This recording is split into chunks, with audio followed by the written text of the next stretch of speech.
In the spring of the 15th year of the apocalypse, in the capital city, at the residence of the Northern King, red silk hung high, and colorful lanterns decorated the place. After a lively day, the Northern King's residence finally quieted down. The servants and maids swiftly cleaned up the remnants of the banquet in the courtyard. The housekeeper, Fu Bo, who had been running around all day and was feeling a bit weary, quietly directed the others, worried that someone might accidentally break something and spoil such a good day. The main character of today, the newly married princess of the Northern King, Su Wanqing, the eldest daughter of the Prime Minister's family, sat in the bridal chamber, staring blankly with vacant eyes. After a while, Su Wanqing finally sorted through her memories and confirmed one thing: she had traveled through time. She had read many novels, but this was her first experience with time travel. However, she was alive and in a place without zombies or mutated plants, which made Su Wanqing quite satisfied. Although her new identity was that of an unloved and often mistreated poor girl, she had just gotten married, becoming a noble princess. As a woman who had never even been in a relationship, she was now openly married. Even though the man she married might be considered less than perfect in the original owner's memories, she didn't mind. With food, drink, a house, and money, she truly didn't care about her cheap husband's abilities. Feeling the space still intact, with its supplies unharmed, and her wood-based abilities still usable, she realized that even though she had fallen from level 7 to level 1, seeing the piles of various crystals in her space reassured her that her abilities would improve in time. Su Wanqing was pleased and satisfied with this time travel experience. As for the original owner, Su Wanqing had arrived at the moment of her death, inheriting her memories and body. So, from now on, she would be the original owner. Although the original owner's situation had never been good, since she was here, everything had to start anew. Just as Su Wanqing was lost in thought, footsteps and the sweet greetings of the maidens outside pulled her back to reality. The wooden door creaked open, and a man dressed in a matching bright red wedding robe entered. The intricate designs of mountains, rivers, and auspicious clouds on his clothing highlighted his nobility. He was tall and broad-shouldered, with a strikingly handsome face, yet wore a cold and aloof expression. Su Wanqing was momentarily stunned, thinking what to do. This man fit her aesthetic perfectly. If she could see him every day, she felt she would definitely be a happy person. Lu Shaoqing walked steadily, his indifferent gaze sweeping over to the bride sitting at the bedside, revealing an unreadable emotion in his eyes. He walked straight to the fine yellow pear-wood round table and sat down. The door was closed by Mo Huai outside, who waved away the matchmaker and maid, standing guard nearby to prevent anyone from approaching. Su Wanqing looked at Lu Shaoqing, waiting for him to speak first, because she was too lazy to say anything. She had lived a tiring life in her past, so she wanted to say as little as possible in this life. Lu Shaoqing caught her gaze, slightly raising his beautiful eyes, and said calmly, "Miss Su, what do you think of this marriage?" Su Wanqing's small face was filled with confusion. She thought, what is this person thinking? He brought her back to his residence, and is now asking for her opinion? Sitting, lying down, or standing is exhausting. Your Highness, we have already married today. On our wedding night, is it appropriate for you to ask me, the bride, such a question? Her response was far from what Lu Shaoqing had imagined. There were no tears or cries. He couldn't help but glance at Su Wanqing, his eyes finally showing a hint of emotion, but it was so subtle that it was hard to notice. His expression remained unchanged as his cool voice spoke again. "I apologize, but I do not currently intend to take a wife. This marriage was granted by the Emperor, and I cannot refuse. I fear it may be a burden for you, Miss Su. However, since you have entered the royal residence, you will not lack any honor." Lu Shaoqing was the last remaining heir of the Lu family.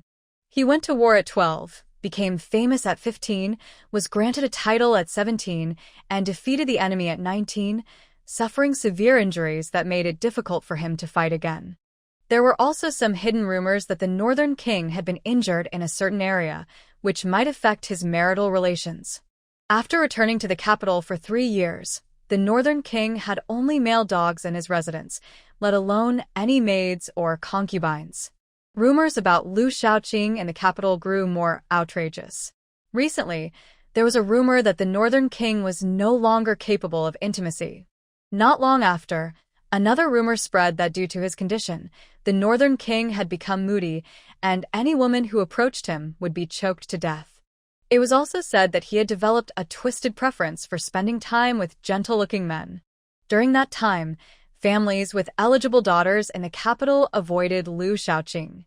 To silence the gossip and appease the soldiers stationed in the north, the emperor ordered a marriage between Lu Shaoqing and the prime minister's daughter, setting the wedding date for 10 days later. Before Lu Shaoqing could refuse, officials from the Ministry of Rites had already arrived at the northern king's residence to arrange the wedding. Lu Shaoqing. Chose silence. Su Wanqing smiled gently, her smile bright and warm, carrying a sense of carefree spirit. If your highness feels I am being wronged, let me share my thoughts, and I believe you will agree. From today onward, we will only be a nominal couple.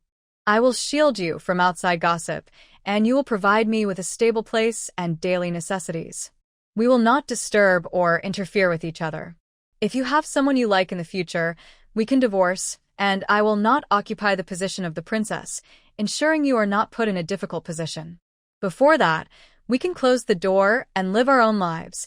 How does that sound? Lu Shaoqing's beautiful face finally showed a hint of change as he looked at Su Wanqing with curiosity.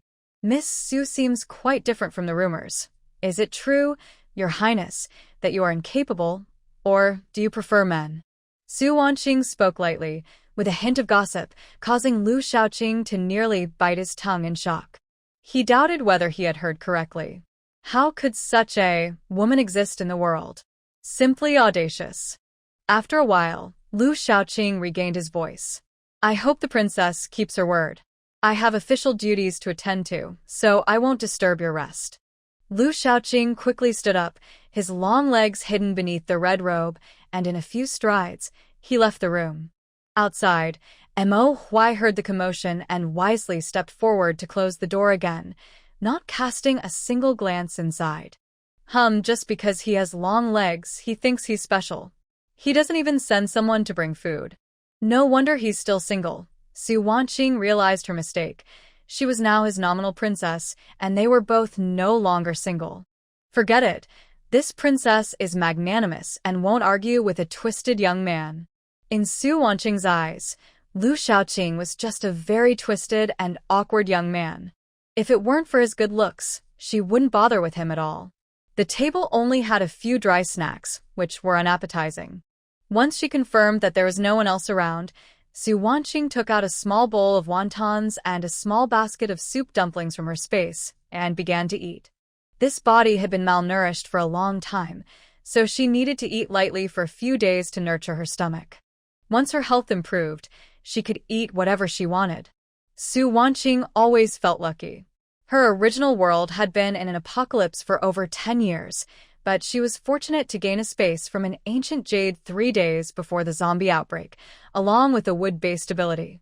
Sensing the rapid changes in plants, and with years of reading novels, Su Wanqing realized something was wrong.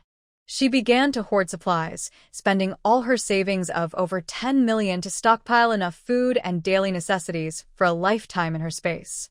During the early days of the zombie outbreak, she went out alone to gather supplies and met comrades who fought alongside her. Together, they built a base, improved various facilities, and occasionally went out to clear zombies and battle mutated plants. For over a decade, Su Wanqing never took a day off. At first, she pushed herself to grow and improve her strength, but later, she found herself at the forefront, entangled in many matters, with no time for herself. Rest became a luxury. Su Wanqing was thrown into this historical period, the Apocalypse Dynasty, after being blasted away by the self-explosion of a level 7 mutated beast during a battle. She became the eldest daughter of the Prime Minister's family, and the newly married Su Wanqing replayed the short life of the original owner in her mind while finishing the soup dumplings and wontons on the table. She used her weak abilities to check this fragile body and stopped when she felt her power was almost gone. The original owner had suffered from years of abuse, not having enough to eat or wear, leaving her with many hidden ailments. However, Su Wanqing's wood-based abilities had healing powers, and she would be fully healed soon. Once her energy was depleted and her thoughts were racing from just arriving in this world, Su Wanqing didn't even want to move her fingers. She walked clumsily to the beautifully crafted bed, kicked off her shoes, and climbed in. Finally, she could sleep peacefully without zombies, mutated plants, or endless tasks. Su Wanqing closed her eyes happily, taking a deep breath and feeling that even breathing was wonderful. No matter how loud the thunder or rain outside, she wouldn't step out. No one would make her work hard in this life. She wanted to be a lazy fish and catch up on the sleep she missed in her last life. As the morning light broke, someone knocked loudly on the door. "Miss, you need to get up and wash up. Today, we go to the palace to give thanks," said Xiao Chui, her voice sharp and thin. Though she was a servant, her tone was full of arrogance, showing no respect for the person inside. Awakened by the noise, Su Wanqing felt a flash of anger but quickly suppressed it, reminding herself that this was not the apocalypse and she couldn't just kill anyone.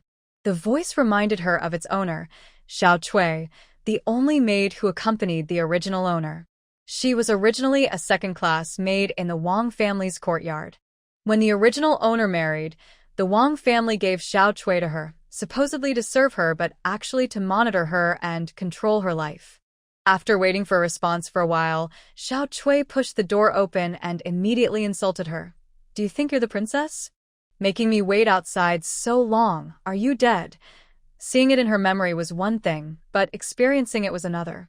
Su Wanqing admired how the original owner had endured for so many years. Even a common maid dared to speak to her like that, showing how terrible her life had been. The original owner chose to endure, but Su Wanqing would not. She got out of bed, put on her shoes with a smile, walked up to Xiao Chui, and slapped her hard. "You dare to be disrespectful, knowing I'm the princess? Who gave you the courage to act so recklessly?"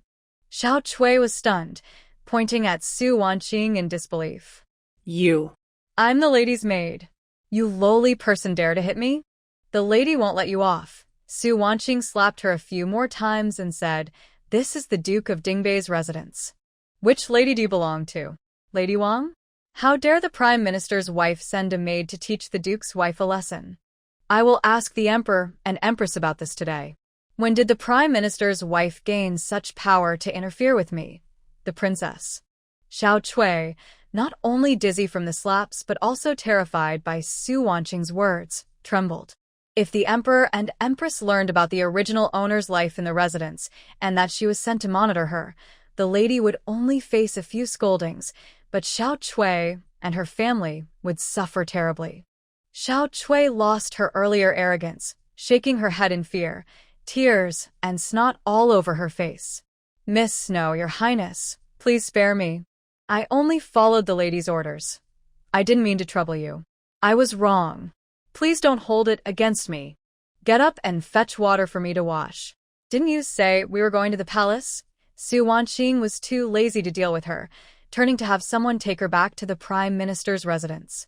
Lady Wang would take care of her. She was not the original owner who would soften at a few tears. Yes, I'll go get water right away." Xiao Chui hurried to fetch water to serve Su Wanqing. After Su Wanqing was ready and secretly ate 2 warm buns, she went to the front courtyard. Lu Shaoqing was clearly waiting for her. Today, Su Wanqing wore a green princess outfit, her exquisite face lightly made up, making her look like a peach blossom, with cherry-red lips and lively, sparkling eyes. Lu Shaoqing's gaze flickered, thinking that old Fox had a good daughter. He looked at her with more curiosity. Su Wanqing was different from the ladies of the capital. She had a calmness from experiencing hardships, yet she was lively and charming, not fragile like the others.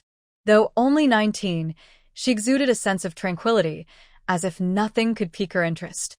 She seemed free and easygoing. Years later, when Lu Shaoqing recalled this day, He would remember how Su Wanqing walked toward him in the morning light, her smile subtle, yet exceptionally beautiful. Perhaps it was then that a small crack opened in his heart, allowing her unique light to shine through. "Sorry to keep you waiting," Su Wanqing said lightly. "No problem, the timing is just right." "Let's go," Lu Shaoqing replied, stepping out first. The carriage was ready outside, waiting for them.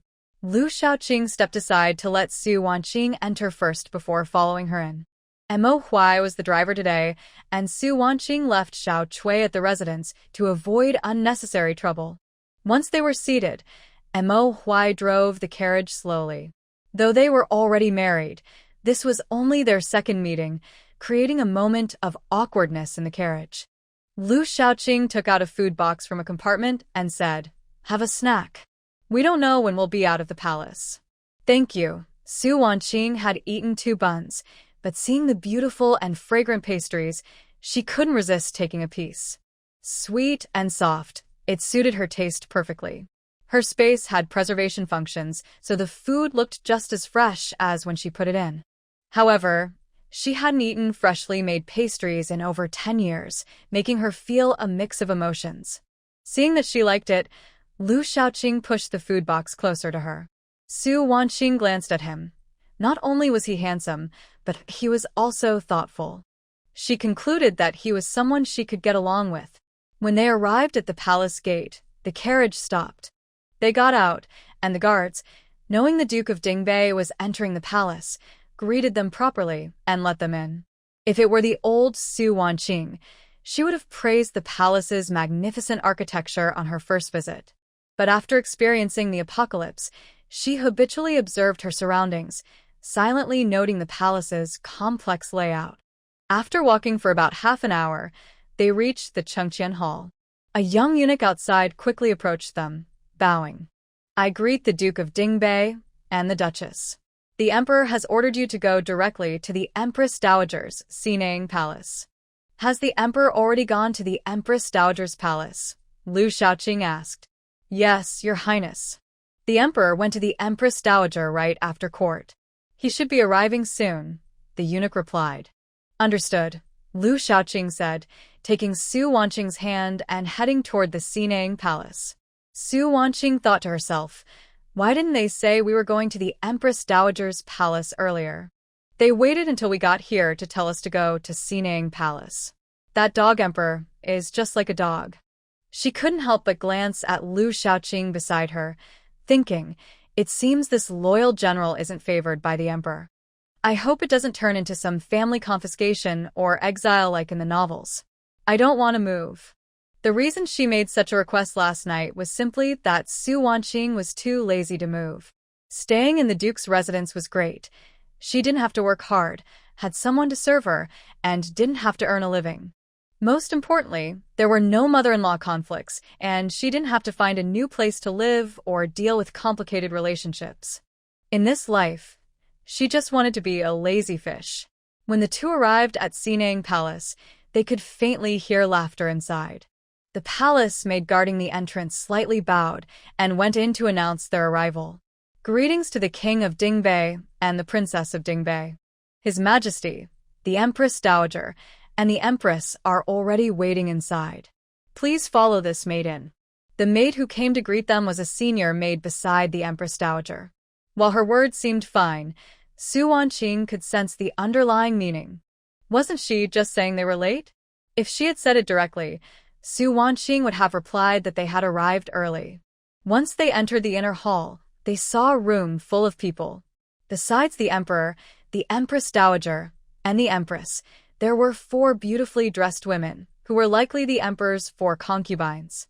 Su Wanqing lowered her eyes slightly and obediently followed Lu Shaoqing. Here, apart from the 3 most powerful figures, she could identify the others by their clothing, but she didn't recognize anyone else, so she just followed Lu Shaoqing.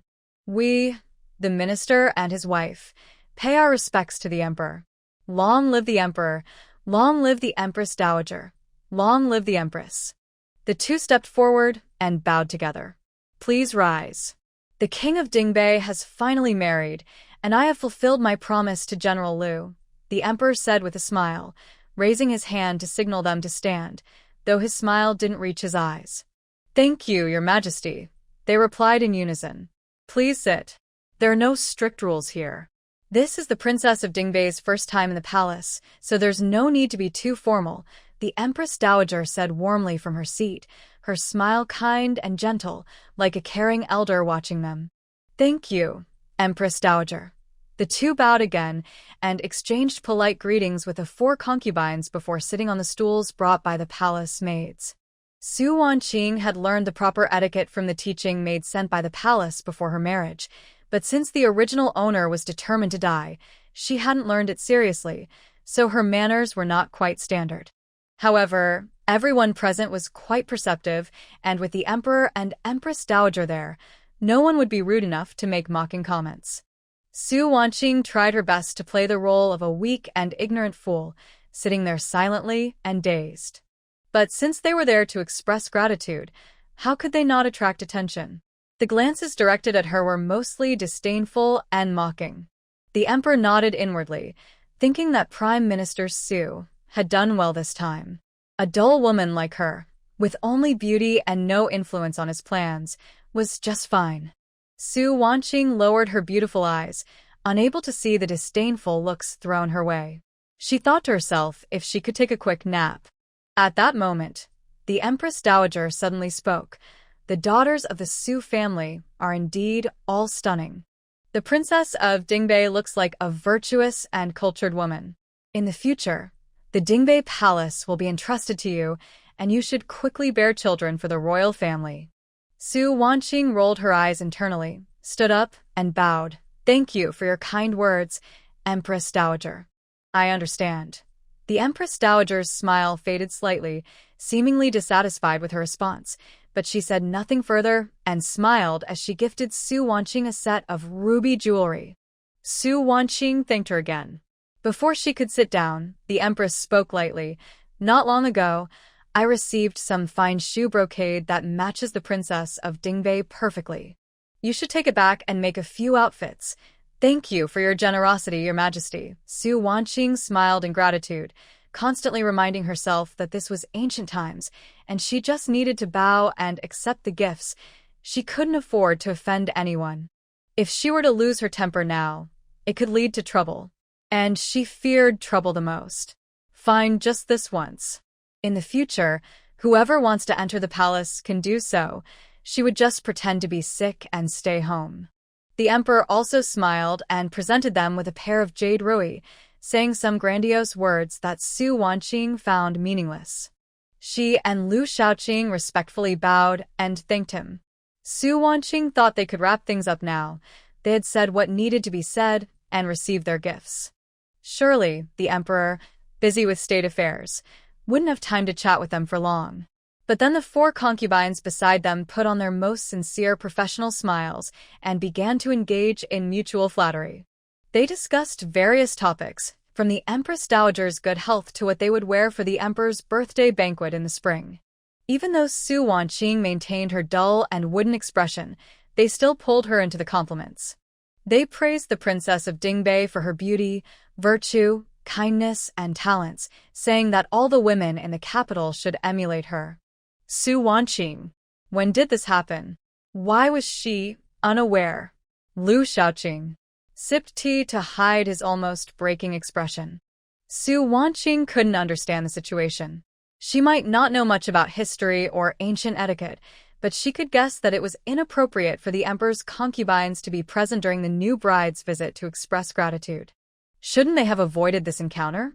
What was the emperor up to? Was he trying to humiliate the king of Dingbei? Or was it meant to insult her, the new princess of Dingbei?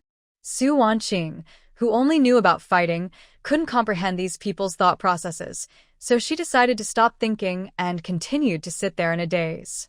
The atmosphere in the hall was harmonious, with a faint fragrance lingering in the air. If Su Wanqing hadn't been sensitive to smells, she might not have noticed it at all. After all, the scent of makeup from these women was overwhelming. She couldn't understand how the emperor could tolerate it.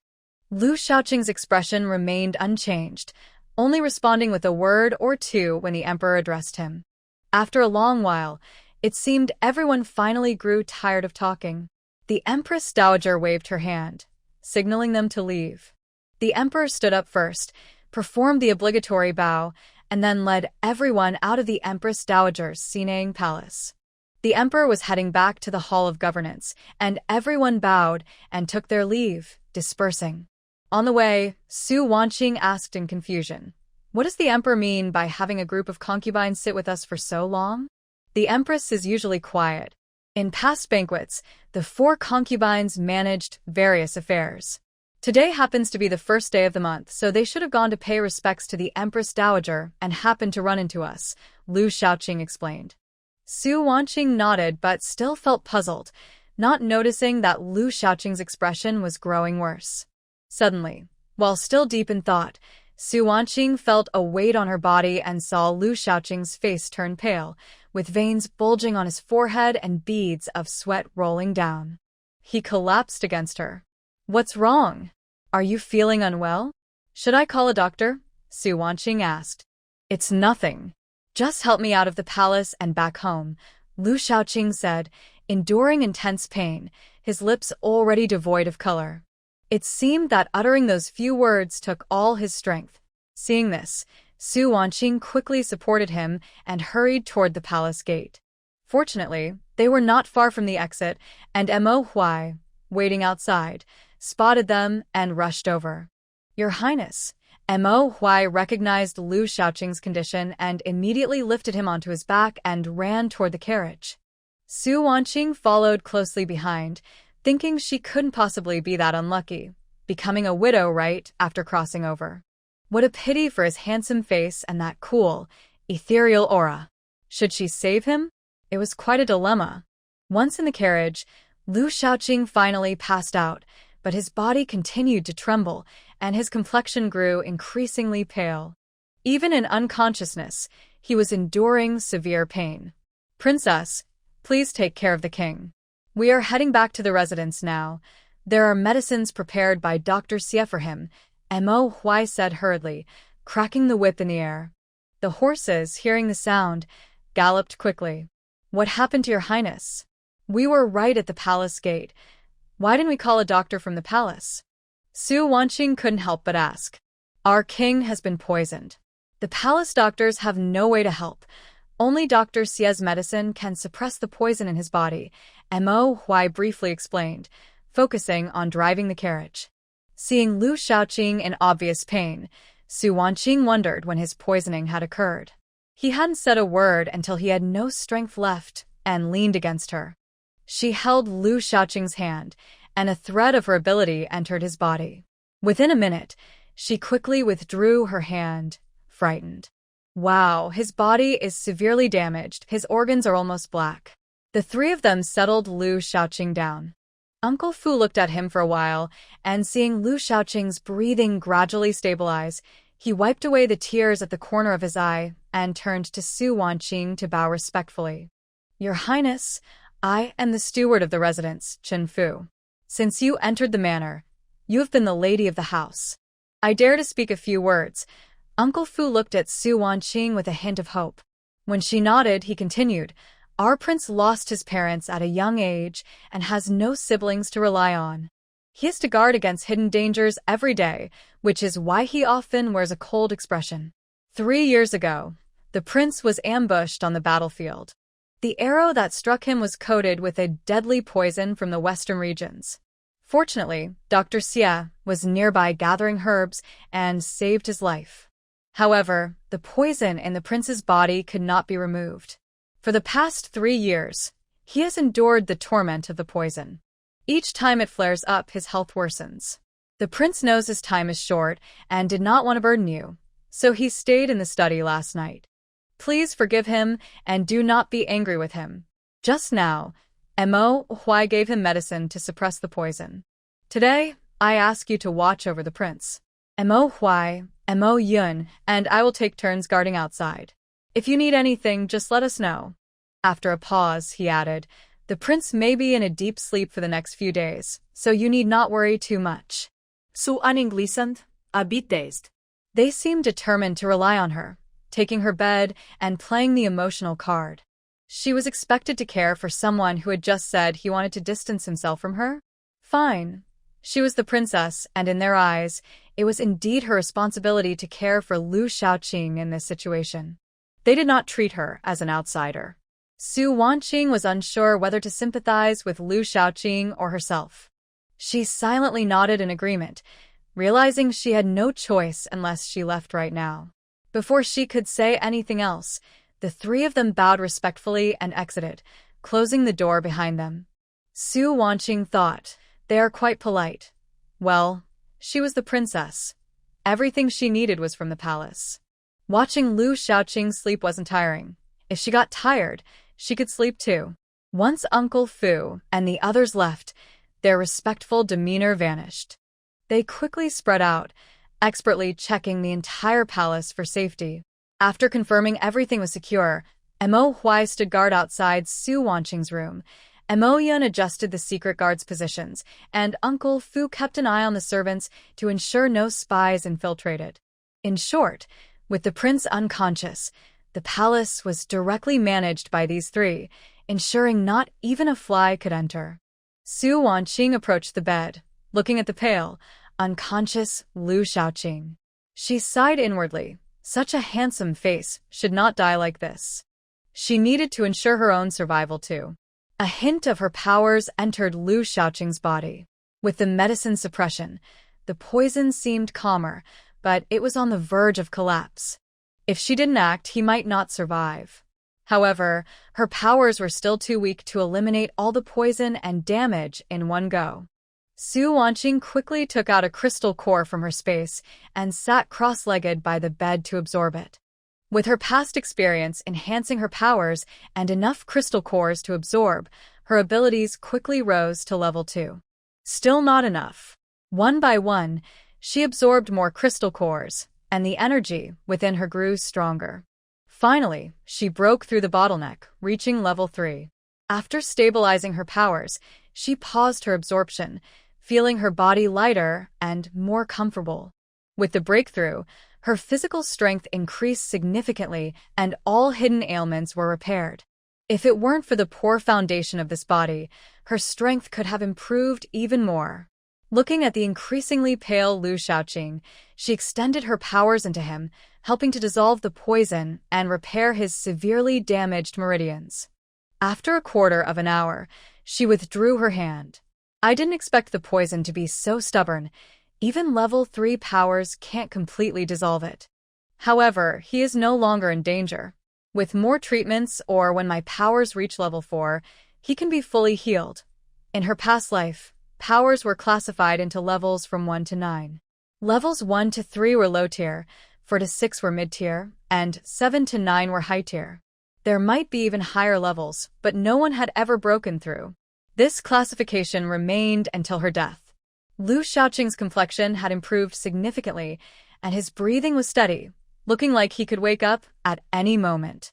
At that moment, a wave of hunger hit Su Wanqing.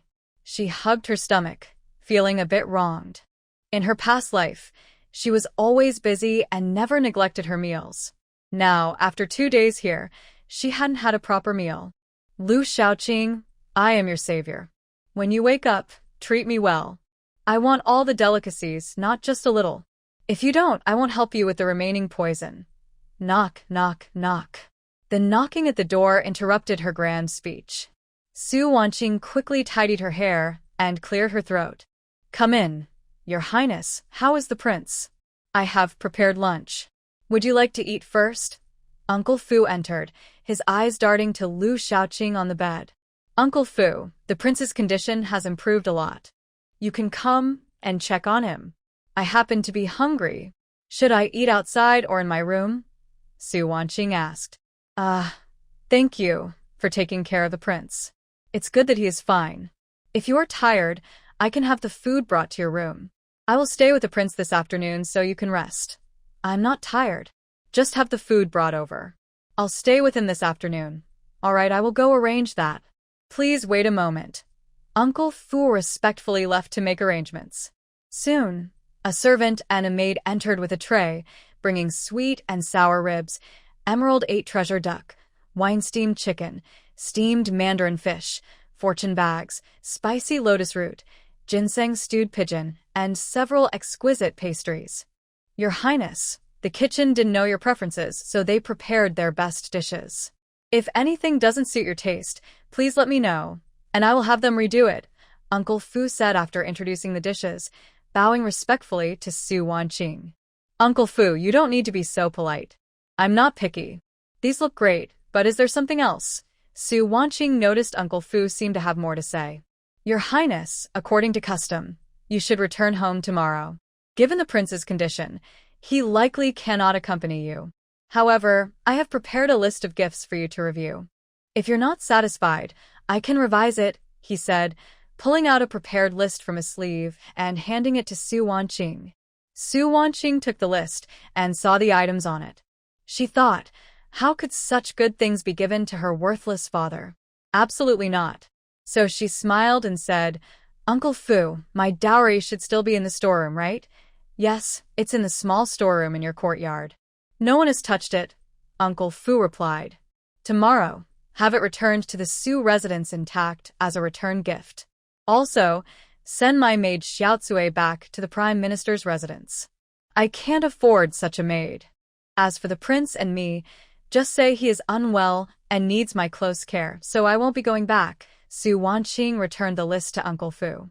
She had received the original owner's memories and knew that the dowry prepared by the Wang family was not as grand as it seemed.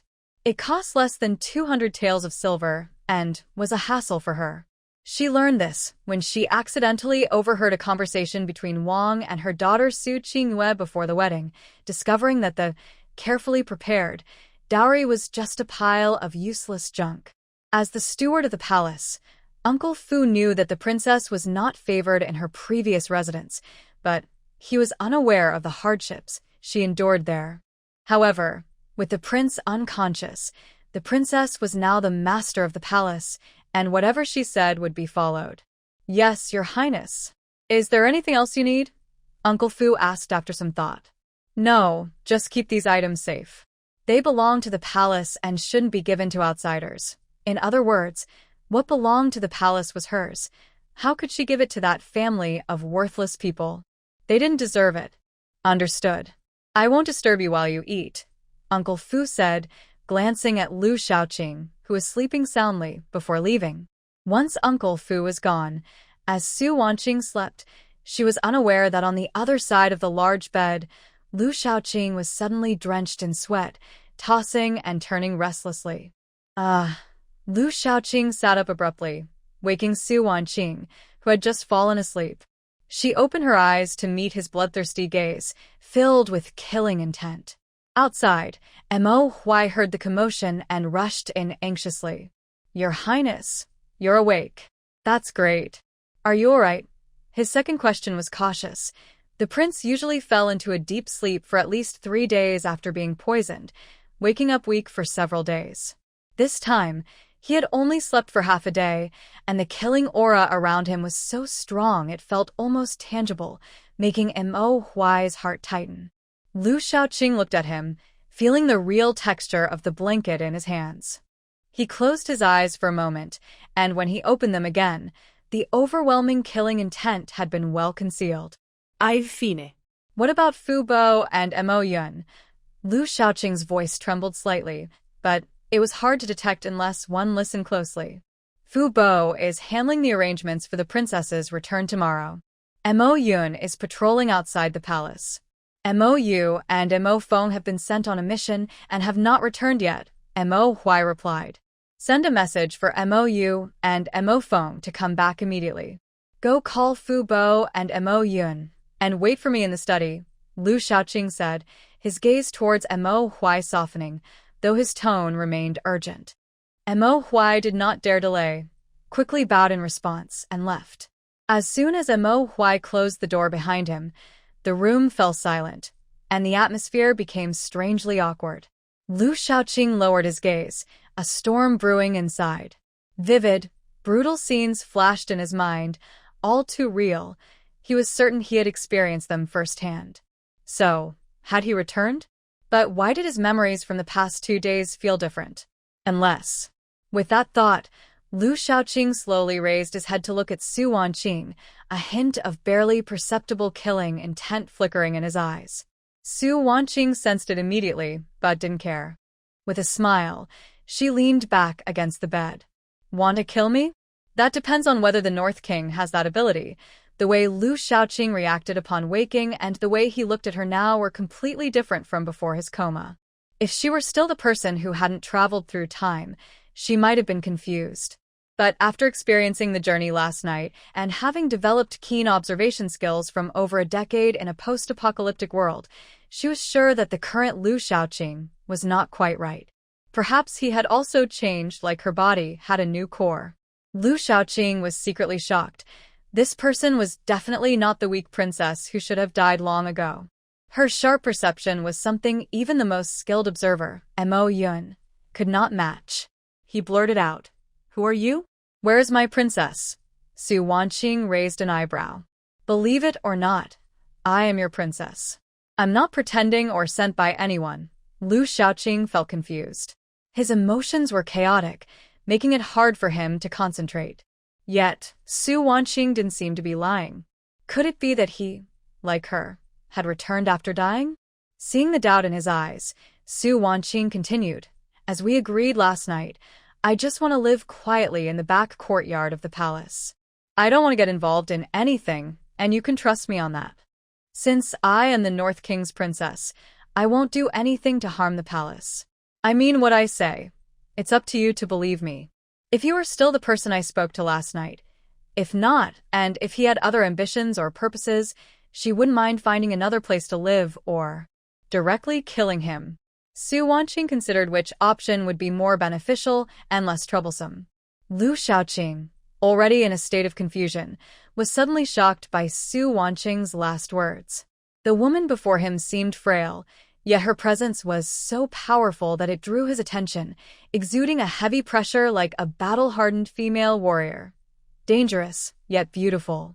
For some reason, Lu Shaoqing felt she was like him, cold, proud, and lonely, but without hatred in her eyes. After a moment, Lu Shaoqing slowly spoke. "It seems I cannot let the princess stay safely in the palace. If you wish, you can come with me. I will ensure your safety." Lu Shaoqing followed his instincts and chose to trust her. He had already sent people to investigate Su Wanqing's life in the Su family.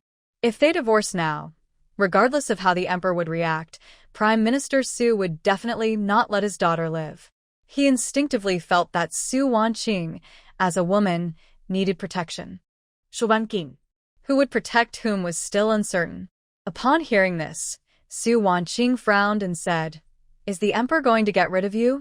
Are they going to seize the North King's palace?" Wasn't that how novels portrayed it? The prince or general, having gained too much power, would be targeted by the emperor, who would find excuses to eliminate them without bearing the blame. As the North King's princess, wouldn't she also be exiled? Was it too late for her to run now? Lu Shaoqing rubbed his forehead, feeling helpless. His princess was truly brave, daring to say anything.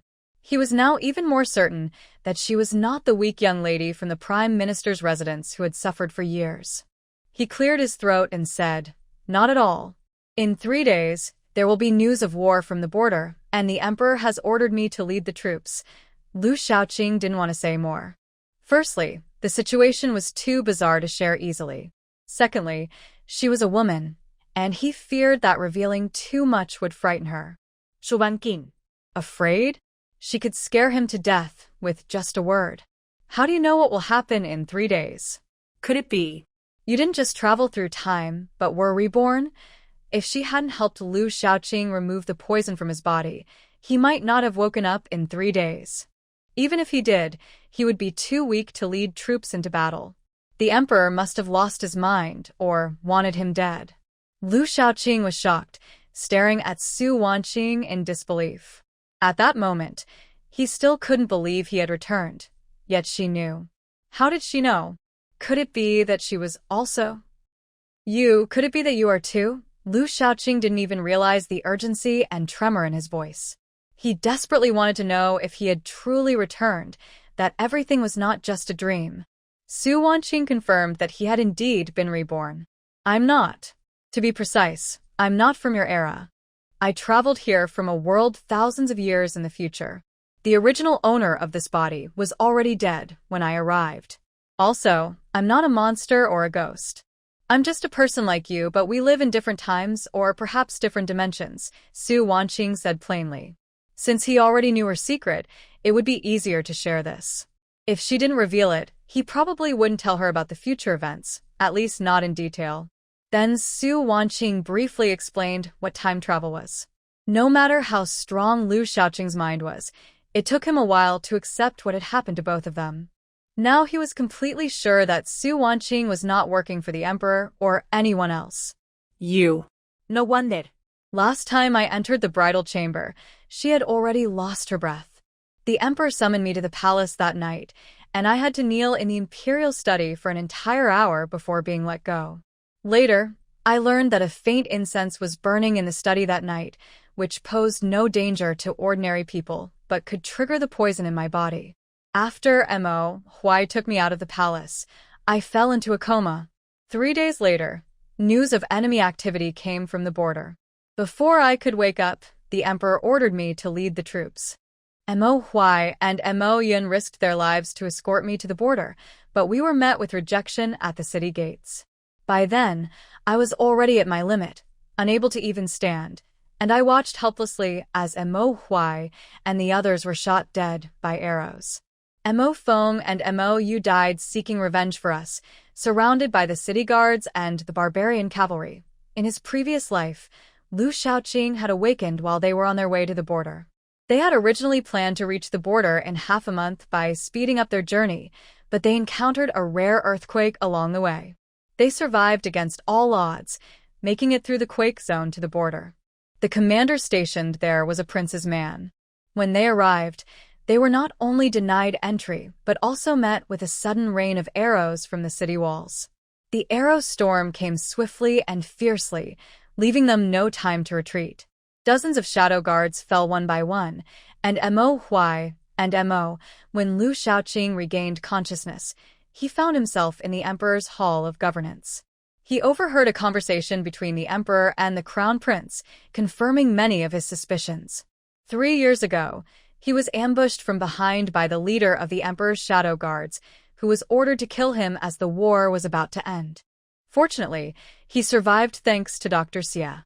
After being shot, the scene became chaotic, and Mo Huai and the others focused on saving him, allowing the enemy to escape without a trace.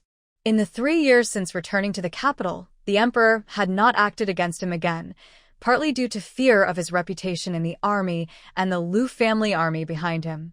Additionally, he was indeed poisoned and could not use his inner strength, so keeping him alive helped maintain balance in the court. Over the years, rumors about him spread in the capital, and the Emperor felt it was time to deal with him. However, the Duke of Baining's residence was like an iron barrel, and even the most skilled shadow guard could not breach it. Thus, they devised a plan to let his poison act up. Previously, the Crown Prince secretly colluded with the barbarian Prince Wu Mu, sending news of war from the borders. The Emperor ordered Lu Shaoqing to go to battle, hoping to kill him and draw out the loyal Lu family army, eliminating them all at once. With this, the Emperor would solve a major threat and remove a formidable general. Even though Lu Shaoqing had come to terms with these matters, hearing them confirmed made his blood boil and his spirit unstable. To kill him, a ruler and a prince had conspired with foreign enemies. With such a king and heir, the entire kingdom would eventually be doomed. His grandfather, father, and uncles all died on the battlefield, and the Lu family had served the royal family for generations, only to be met with suspicion and jealousy. He understood the Emperor's wariness of the Lu family, but as a member of the Lu family, he had been taught by his grandfather and father not to oppose the royal family. Unexpectedly, his repeated concessions only intensified the Emperor's suspicions. Lu Shaoqing trembled with rage, his eyes bloodshot as he wanted to rush forward and strangle the tyrant. Yet, his body could not touch anything, no matter how exhausted he felt. Unwilling to stay in the royal city, Lu Shaoqing drifted aimlessly, losing track of time, perhaps a month, or maybe 6 months or a year, until the cries of children on the roadside jolted him back to reality. Looking around, he saw people everywhere, looking like skeletons with waxy faces, lying haphazardly. He floated past, hearing many shout for water and children cry for food. This is a refugee crisis. Lu Shaoqing moved quickly, witnessing cracked earth, withered leaves, and dried-up rivers. From that day, he began to pay attention to time. 3 years of severe drought had passed.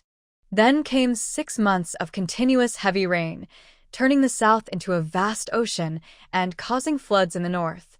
Before people could catch their breath, the temperature dropped suddenly, and heavy snow covered the land.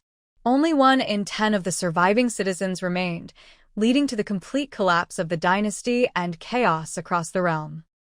When Lu Shaoqing opened his eyes again, he saw red bed curtains and the sleepy face of Su Wanqing.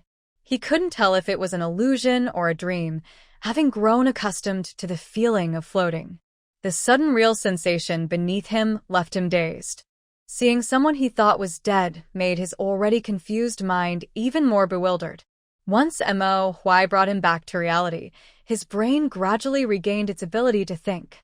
When Su Wanqing heard that the world was about to face various natural disasters, she sighed in frustration. Why was it so hard to just relax? Was she cursed to experience disasters wherever she went? Images from her past life flashed in her mind. Zombies, mutated plants, and battles with humans. This place, while lacking zombies and mutated creatures, would still be another apocalypse. Su Wanqing collapsed onto the bed, ready for destruction. She didn't want to struggle anymore. It was too hard. Don't worry, I will take care of everything. This time, we will all survive, Lu Shaoqing reassured her. Even if he couldn't find the antidote, he would prepare a safe escape route for those around him and gather enough supplies for everyone to live. Su Wanqing shook her head and sighed heavily. With your abilities, how much can you prepare in a short time? Drought means high temperatures, making food hard to preserve. Then there will be heavy rain, extreme cold, and war. The demand for food will only increase. Plus, we have to avoid the Emperor's spies. Are you sure you can get enough supplies to the north? Lu Shaoqing fell silent. These were indeed issues. But he believed there would be a way. He would arrange for Mo and Mo Feng to lead the Lu family army to gather supplies from various places. It was better than having nothing like in his past life. He immediately began to think of solutions and plans. I have a way, but it depends on whether you are willing to believe me, Su Wanqing said, sitting up. Although dying was easy, she still wanted to live. This was a dynasty where power reigned supreme, and both she and Lu Shaoqing had secrets. If they worked together well, her life would be much easier than in her past life. After a moment's thought, Lu Shaoqing decided to trust her. Whether from their interactions over the past 2 days or their recent conversation, Su Wanqing always managed to lower his defenses and make him unconsciously choose to trust her. Of course, I trust you, my lady. Otherwise, I wouldn't have shared my past life with you. What is your plan? And can my early awakening be attributed to you? Though Lu Shaoqing had just been reborn, he still possessed the ability to think and analyze. He felt the changes in his body. Besides Su Wanqing, no one else could have caused his early awakening. Su Wanqing smiled gently, pleased with his understanding. She briefly explained her origins and some things about the modern world, then showed him her space and wood-based abilities. If she hadn't helped Lu Shaoqing with the poison, she could have easily hidden her powers. But since she had already revealed them, she had no regrets and no need to hide. See? My space can store supplies. Whatever I put in stays the same when I take it out, Su Wanqing said, noticing Lu Shaoqing's dazed expression, and couldn't help but chuckle as she moved a bit closer. A faint fragrance wafted into Lu Shaoqing's nose. The girl's clear, bright eyes sparkled, her curled lashes framing a delicate nose and full, glossy lips that exuded endless allure. Her hair was slightly messy from just waking up, adding a touch of lazy beauty. At that moment, her eyes lacked the usual wariness and coldness, making her seem like a fairy who had suddenly entered his world. Lu Shaoqing's heart skipped a beat, and his stern expression softened. The hidden hostility within him seemed to calm down. He had never been this close to a woman in 2 lifetimes, and the proximity left him feeling awkward. He quickly turned his head to hide his flustered expression, but his flushed airs betrayed his thoughts. Su Wanqing, focused on showcasing her space, didn't notice. Lu Shaoqing forced himself to calm down, not only because of the excitement in his heart but also due to Su Wanqing's displayed abilities. If he hadn't experienced something similar himself, he might have doubted the existence of divine beings in this world. In the future, do not show your abilities to others. If those with ulterior motives find out, this extraordinary power will surely attract their envy, leading to all sorts of schemes and tricks. Furthermore, there are countless capable people in this world, so never let your guard down. But you don't need to worry too much. With me around, you'll never be harmed. And Thank you. Lu Shaoqing spoke seriously, his words revealing a concern he wasn't even aware of. He knew that without Su Wanqing, even if he could be reborn, he wouldn't be able to do much. Ultimately, death awaited him. It was she who saved him, allowing him to see a glimmer of light in the endless abyss. Su Wanqing felt like she was going crazy. The way the man looked at her inexplicably made her heart race. After her parents passed away in her previous life, she lived alone. When the apocalypse began, she trained hard to ensure no one would dare provoke her easily. Later, when she had comrades fighting alongside her, she still led the charge, and everyone got used to that version of her. No one ever thought that she could feel tired, and sometimes wanted to hide at the back to rest. Su Wanqing was ready to kill him immediately if he had any bad intentions, but it seemed that overly handsome face was saved. Now that she had chosen Lu Shaoqing as an ally, telling him was also to ensure he would cover for her in the future. Moreover, in this era of imperial power, Lu Shaoqing had his own influence, which could save her a lot of trouble. Of course, if he developed other thoughts in the future, she wouldn't hold back. Being good-looking wouldn't matter. Su Wanqing's thoughts swirled, but it was just a matter of a few breaths as she firmly suppressed her rebellious heart and smiled slightly. Of course, I'm not foolish. I won't tell anyone else besides you, and I have the ability to protect myself. Once my powers improve, I can completely remove the poison from your body, and you can live like a normal person without suffering daily from excruciating pain. It seemed something inside Lu Shaoqing had broken free, adding a touch of vitality to his dull life. He revealed his first smile since waking up, and the whole room seemed to brighten a little. He sincerely said, "Thank you, princess. Is there anything you want? I will do my best to get it for you." Su Wanqing's heart, which she had just managed to calm, began to race again. Why was he smiling for no reason?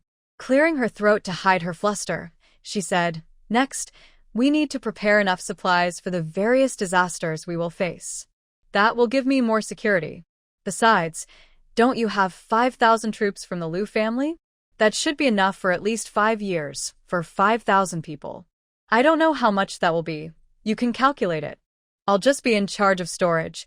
She let Lu Shaoqing handle everything. Once everything was ready, she could relax. Although it was a bit troublesome to be with them, just thinking about being a mobile storage unit in the future without having to struggle up front made her feel happy. By the way, didn't you say you encountered an earthquake shortly after leaving the capital? How long until it happens, and where is the epicenter? Su Wanqing adjusted her expression and continued. The earthquake will occur in 7 days. In my previous life, when I received the Imperial decree to leave the capital, I was weak, so our journey was slow. After 7 days, we had just entered Liang County when the earthquake struck before we could even enter the city. Lu Shaoqing recalled the scene when they entered the city after the earthquake. The entire county had turned into ruins, with countless casualties and cries of despair. That scene was unforgettable for him. Then we must prepare supplies quickly and speed up our journey after leaving the capital to cross the epicenter as soon as possible, Su Wanqing said. Understood. I'll arrange it now. You should rest for a bit. I'll take you out tonight, Lu Shaoqing said, quickly getting dressed and heading to the study. Su Wanqing decided not to sleep. She casually gathered her hair and began searching for her clothes. The modern clothes in her space, except for her underwear, were unusable. There were no women in the royal residence, so she had to prepare her own clothes and shoes. The dowry prepared for her by the Wang family was all packed in boxes, hidden from others to prevent tampering. However, her clothes were visible, and the Wang family still cared about their reputation, using only the finest fabrics. Su Wanqing walked to a redwood box in the corner, the only item brought into the bridal chamber with her. Inside were 4 sets of clothes for each season, 5 pairs of shoes and socks, and only 2 sets of undergarments. Each outfit was soft to the touch and in colors suitable for her age. Su Wanqing stored the box in her space. She turned and began to carefully examine the room she had stayed in for a night. It seemed the Dingbei Wang residence was quite wealthy. She slept on a beautifully crafted bed with exquisite carvings and lifelike cloud patterns, even the headboard inlaid with fine gemstones. The room was filled with elegant decorations, clearly carved from high-quality jade and emerald. The paintings on the walls were delicately done, looking lifelike. Today, the Empress had gifted her a complete set of headpieces. The Queen had given her 5 bolts of shoe brocade, and the Emperor had bestowed a pair of jade rui. Fu Bao had already placed them in her room, currently arranged on a row of low tables against the wall. After inspecting them, Su Wanqing stored everything in her space. In addition to these, the wardrobe contained several sets of Lu Shaoqing's clothes, likely placed there by Fu Bao in advance. She planned to store the wardrobe and the large bed she liked when she left. Just as she finished looking around, Fu Bao arrived with the keys to the storeroom. Su Wanqing accepted the keys and asked about the storeroom's location before letting Fu Bao get back to work. She decided to explore the residence herself. The Dingbei Wang residence couldn't be called luxurious, but it exuded wealth. Yes, it was wealth. Su Wanqing admitted she was shallow, but only money and abundant resources could provide her with a sense of security. Walking through a uniquely designed corridor, Su Wanqing was amazed by the large artificial lake before her. Truly wealthy people. She thought the beautifully designed pavilions were already extravagant, but it seemed her perspective was limited. It was still late April, but several lotus flowers had already revealed their pink buds in the lake. The surface sparkled in the sunlight, surrounded by artificial hills and lush bamboo groves. With the clear skies today, it was truly breathtaking.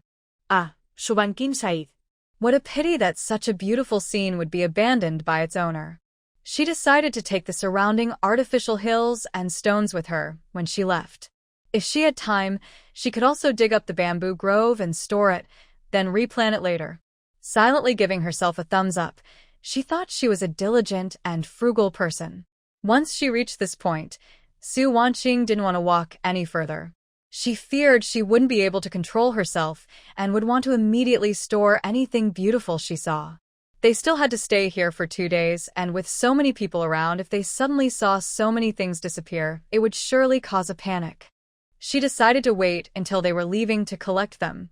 Just as she returned to the courtyard, Fu Bao came to invite her to the front courtyard for dinner.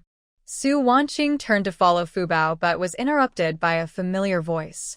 "Princess, let me accompany you.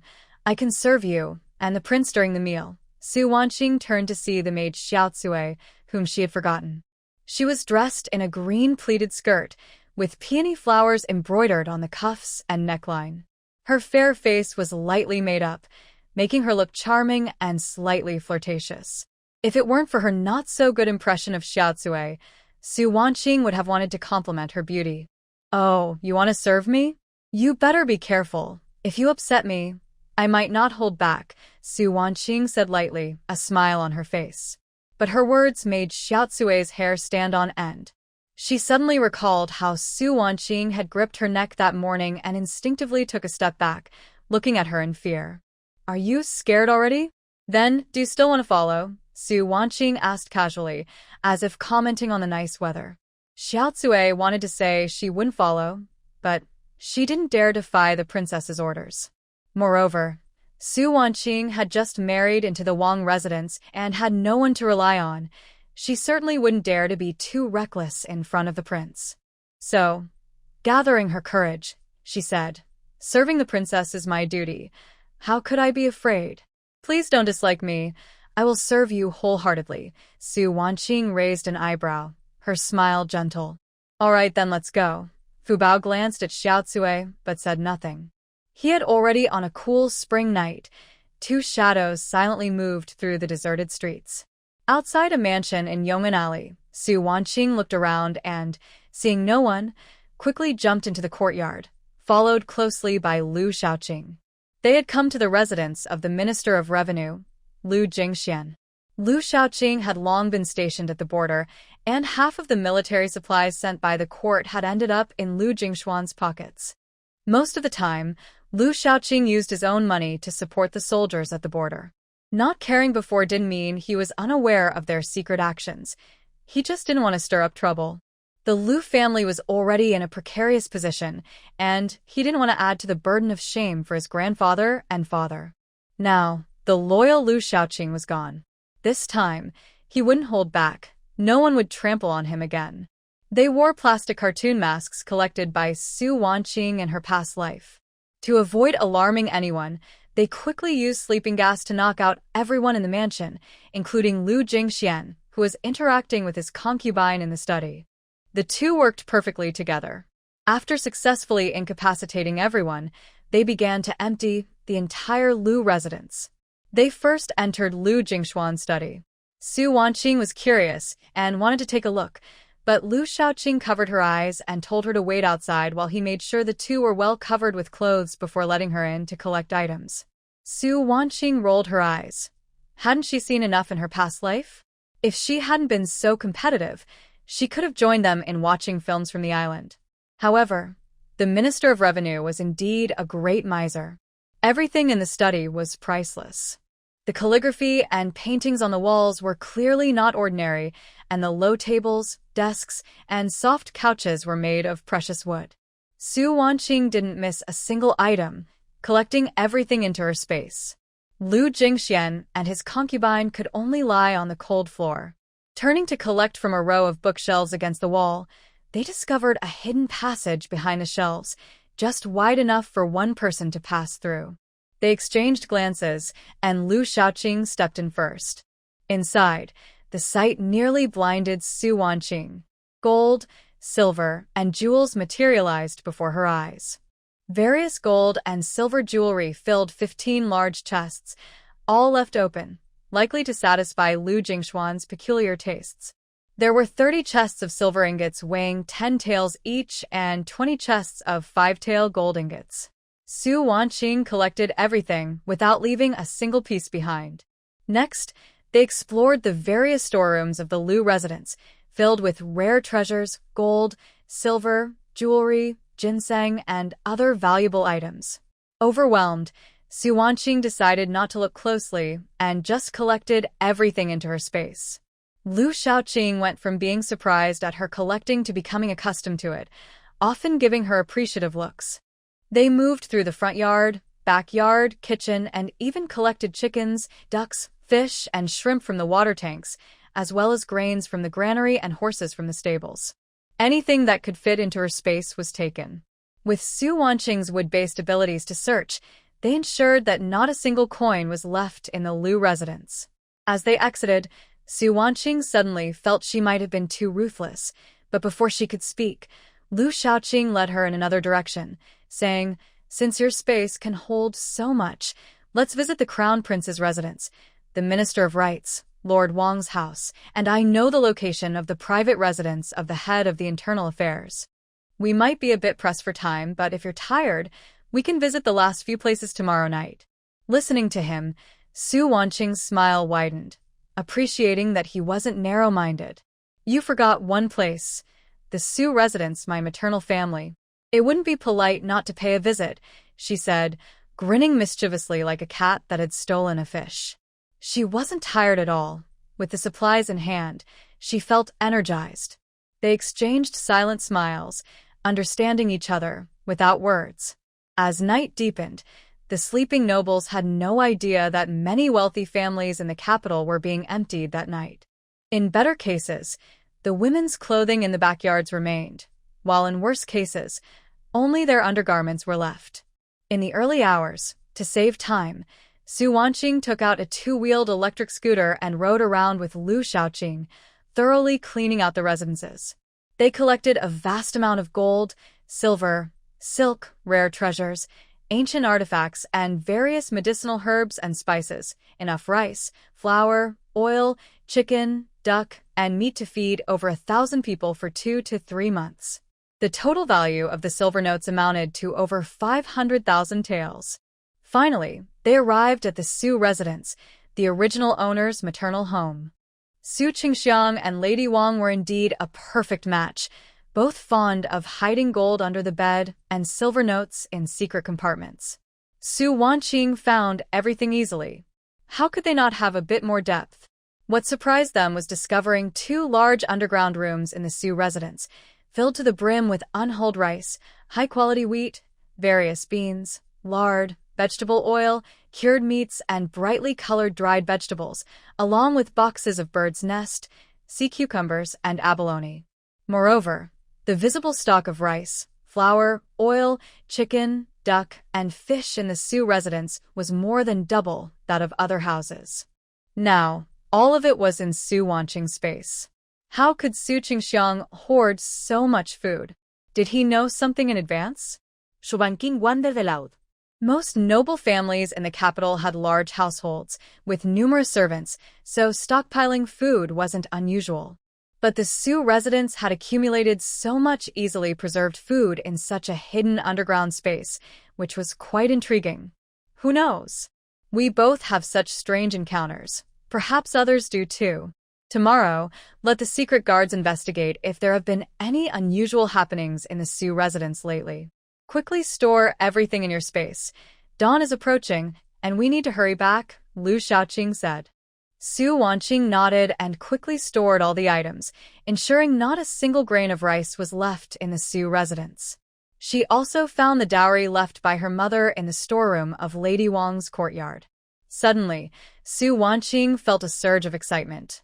Lady Wang and her daughter, Su Qingyue, had bullied the original owner for over 10 years, leaving her with countless injuries. After the original owner's wet nurse passed away, she lived worse than an ordinary maid in the minister's residence. Having inherited the original owner's memories, Su Wanqing felt the pain deeply. How could she endure this? This grudge must be avenged, and since they would soon leave the capital, it was better to settle it now while they still could. Su Wanqing first went to Su Qingyue's courtyard, which she had already emptied. She entered Su Qingyue's room and casually collected various rare decorations, 5 large boxes of jewelry from the dressing table, and unworn clothes and shoes from the wardrobe, discarding the worn ones. She also found over 2,000 taels of silver notes hidden in a box, which she happily accepted. Su Qingyue slept soundly on the bed, with a small maid guarding her side. The effects of the sleeping gas hadn't worn off yet, and she was deeply asleep. Su Wanqing took out a red marker that claimed to never fade and drew all over Su Qingyue's smooth face. Tomorrow, when Su Qingyue woke up and saw her face, she would surely be shocked. Next, she pulled out a bottle containing a powder made from a mutated plant. This powder, once it touched the skin, would cause unbearable itching. If one could resist scratching, the itch would slowly fade after 3 days.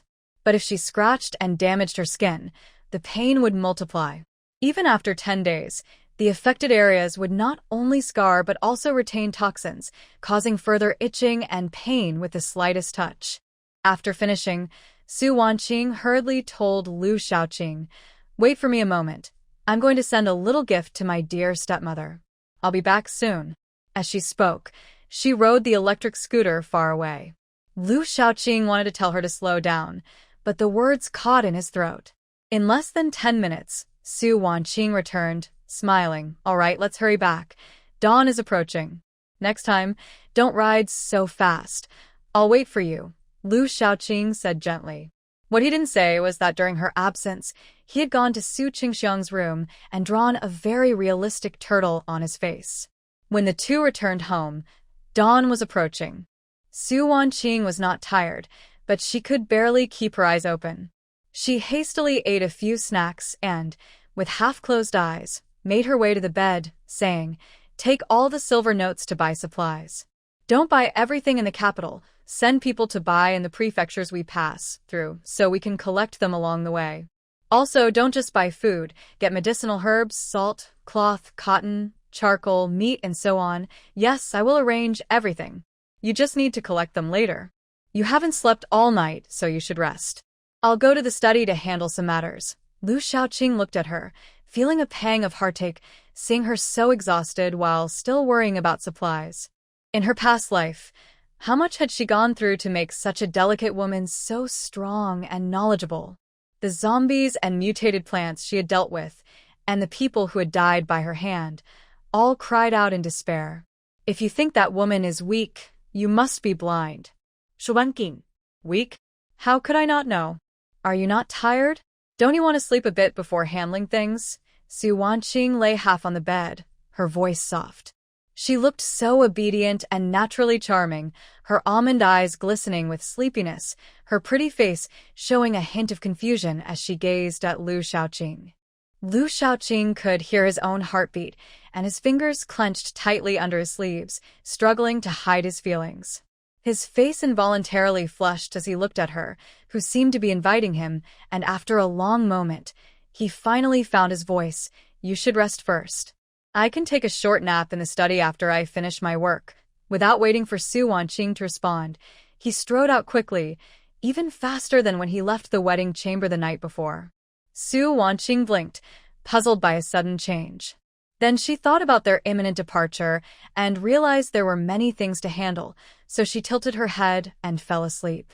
Before drifting off, she mused that partnering with him was a good choice. Otherwise, she wouldn't have time to sleep now. Su Wanqing woke up at just the right time. Uncle Fu was instructing people to prepare lunch and was about to call her when she arrived, drawn by the aroma. "Princess." "Greetings, Princess." Uncle Fu and the kitchen staff quickly bowed when they saw her. Su Wanqing waved her hand. "No need for formalities. Where is the prince?" "Princess, have you rested well?" Before Uncle Fu could answer, Lu Shaoqing entered through a side door from the main hall, showing no signs of having stayed up all night. "I've fine." "Let's eat. I'm a bit hungry," Su Wanqing said with a slight smile. At the table, she looked at the spread of different dishes, almost drooling. Having experienced the apocalypse, she had a strong obsession with food, and knowing they would face various natural disasters made that obsession even stronger. "Lu Shaoqing, could you ask the cooks to prepare more dishes? I can store them, and we can eat together when it's inconvenient to cook on the road." It wasn't greed. The cook's skills were exceptional. Even a simple mushroom chicken porridge was at a banquet level, flavorful and aromatic. The crystal shrimp dumplings were juicy and delicious, making her almost swallow her tongue. And the drunken fish and honey-glazed roast duck were her favorites. Su Wanqing silently calculated how likely it would be for her to run away with a chef if Lu Shaoqing gave her too much work in the future. If Lu Shaoqing knew her thoughts, he would surely send guards to keep the royal chef under close watch. "Don't worry, I've already arranged it. The kitchen has made a batch of buns and pastries, stored in the next courtyard. After we finish eating, we can collect them. The kitchen is also preparing various pastries, and they will start making hot dishes in the afternoon. We can store them while they're still warm. Also, Mo Huai has already bought a batch of food supplies. We need to collect them soon. The storage is almost full." Neither of them noticed how casual their conversation had become. Lu Shaoqing had unconsciously dropped the formal, "this prince," to "I," as if they were a long-married couple who understood each other's plans without needing to say much. That was fast. "But be careful. I think someone is watching us outside the palace."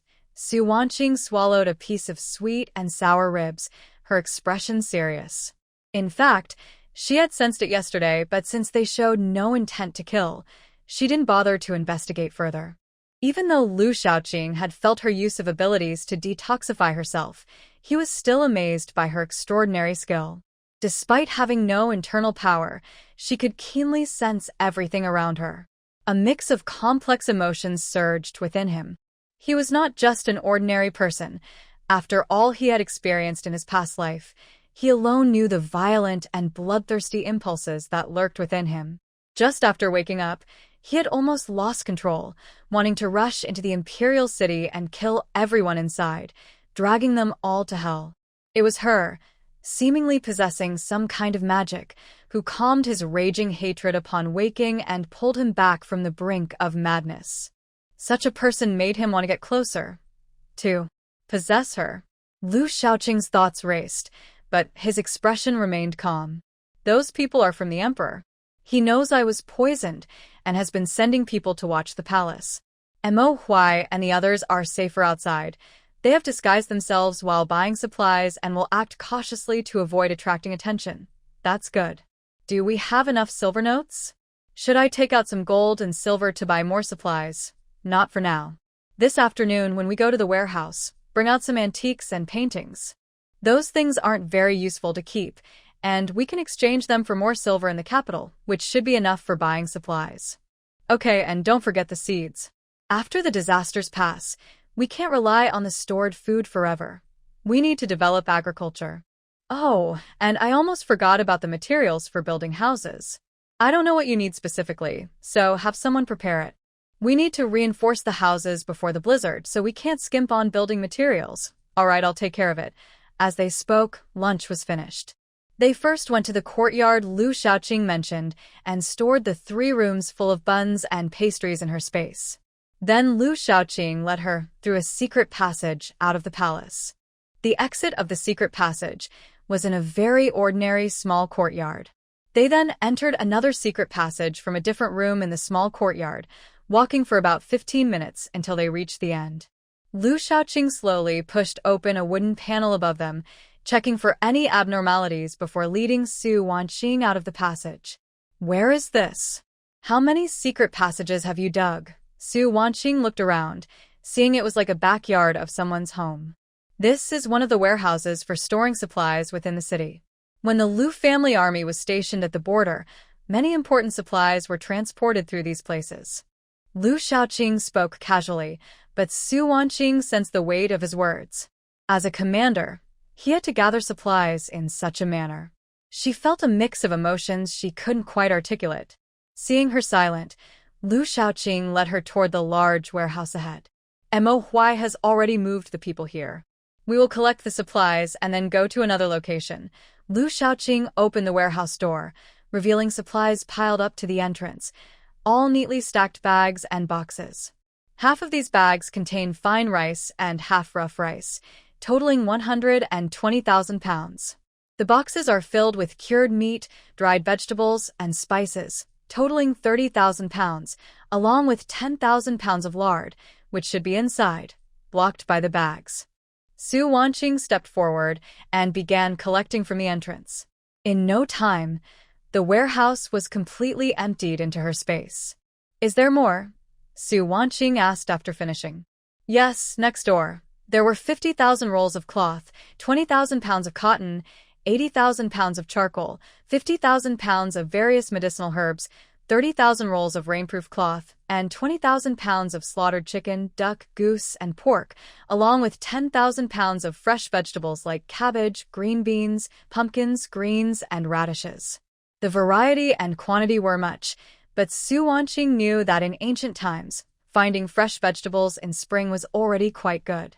Once they left the capital, such items might not even be available. There was also a warehouse filled with miscellaneous items, from large water tanks and boxes to small items like pens, ink, paper, and sewing supplies. Almost everything needed for daily life could be found in this warehouse. As Su Wanqing collected, she marveled at how meticulous he was as a general and prince, even thinking of such everyday items. Lu Shaoqing must satisfy his wife. Next, one afternoon, Su Wanqing spent her time collecting countless types of dry food, pickles, sauces, and various dishes and soups. She had no idea how much she had gathered. At first, everything was served in delicate bowls and plates, but later it was all put into wooden basins and barrels. If Su Wanqing could stand up and walk a few steps to the kitchen, she would see the kitchen staff working quickly and efficiently, washing vegetables, chopping, kneading dough, and cooking, with some people seemingly able to do multiple tasks at once. After dinner, Lu Shaoqing took Su Wanqing to collect items from the entire royal residence. Su Wanqing deeply suspected that the dog emperor wanted to kill Lu Shaoqing to seize the Lu family's wealth. The vast amount of golden items in front of her nearly blinded her. Who keeps gold like this? A total of 70,000 taels. They were incredibly rich. Seeing her greedy expression, Lu Shaoqing smiled and said slowly, "Everything in the royal residence belongs to the princess. In the future, these will also be her private property." Su Wanqing quickly turned her head, her eyes shining brightly, and gave Lu Shaoqing a heartfelt smile. This person is someone she can work with. Besides the 3 huge warehouses in the residence, she also collected paintings, decorations, tables, and chairs from various courtyards without missing anything. Even the large tank used for temporarily raising fish in the backyard was taken away. She left the artificial lake alone for now, afraid it might scare the people in the residence. She planned to take the water from the lake with her when she left, knowing it must contain many fish and shrimp. While the two were happily collecting supplies in the royal residence, they had no idea that the capital was in chaos because of their actions the previous night, like cold water splashed into hot oil. Perhaps someone had already anticipated this, but who cared? During the morning court session, Prime Minister Su and several officials submitted reports claiming their residences had been emptied overnight. The emperor, seated at the head, thought to himself that these old men were exaggerating. Who could possibly empty so many residences in one night?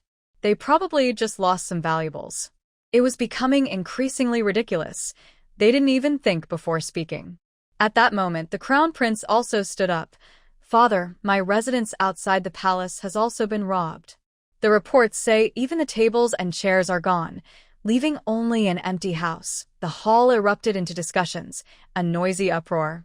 The emperor, sitting on the dragon throne, was momentarily stunned, then furious.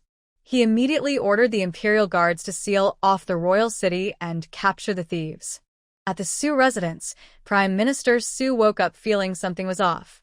He felt cold and sneezed, only to realize his blanket was missing, and the room was empty. "Someone come!" Prime Minister Su shouted angrily. The guard outside, startled by the shout, hurriedly crawled into the room.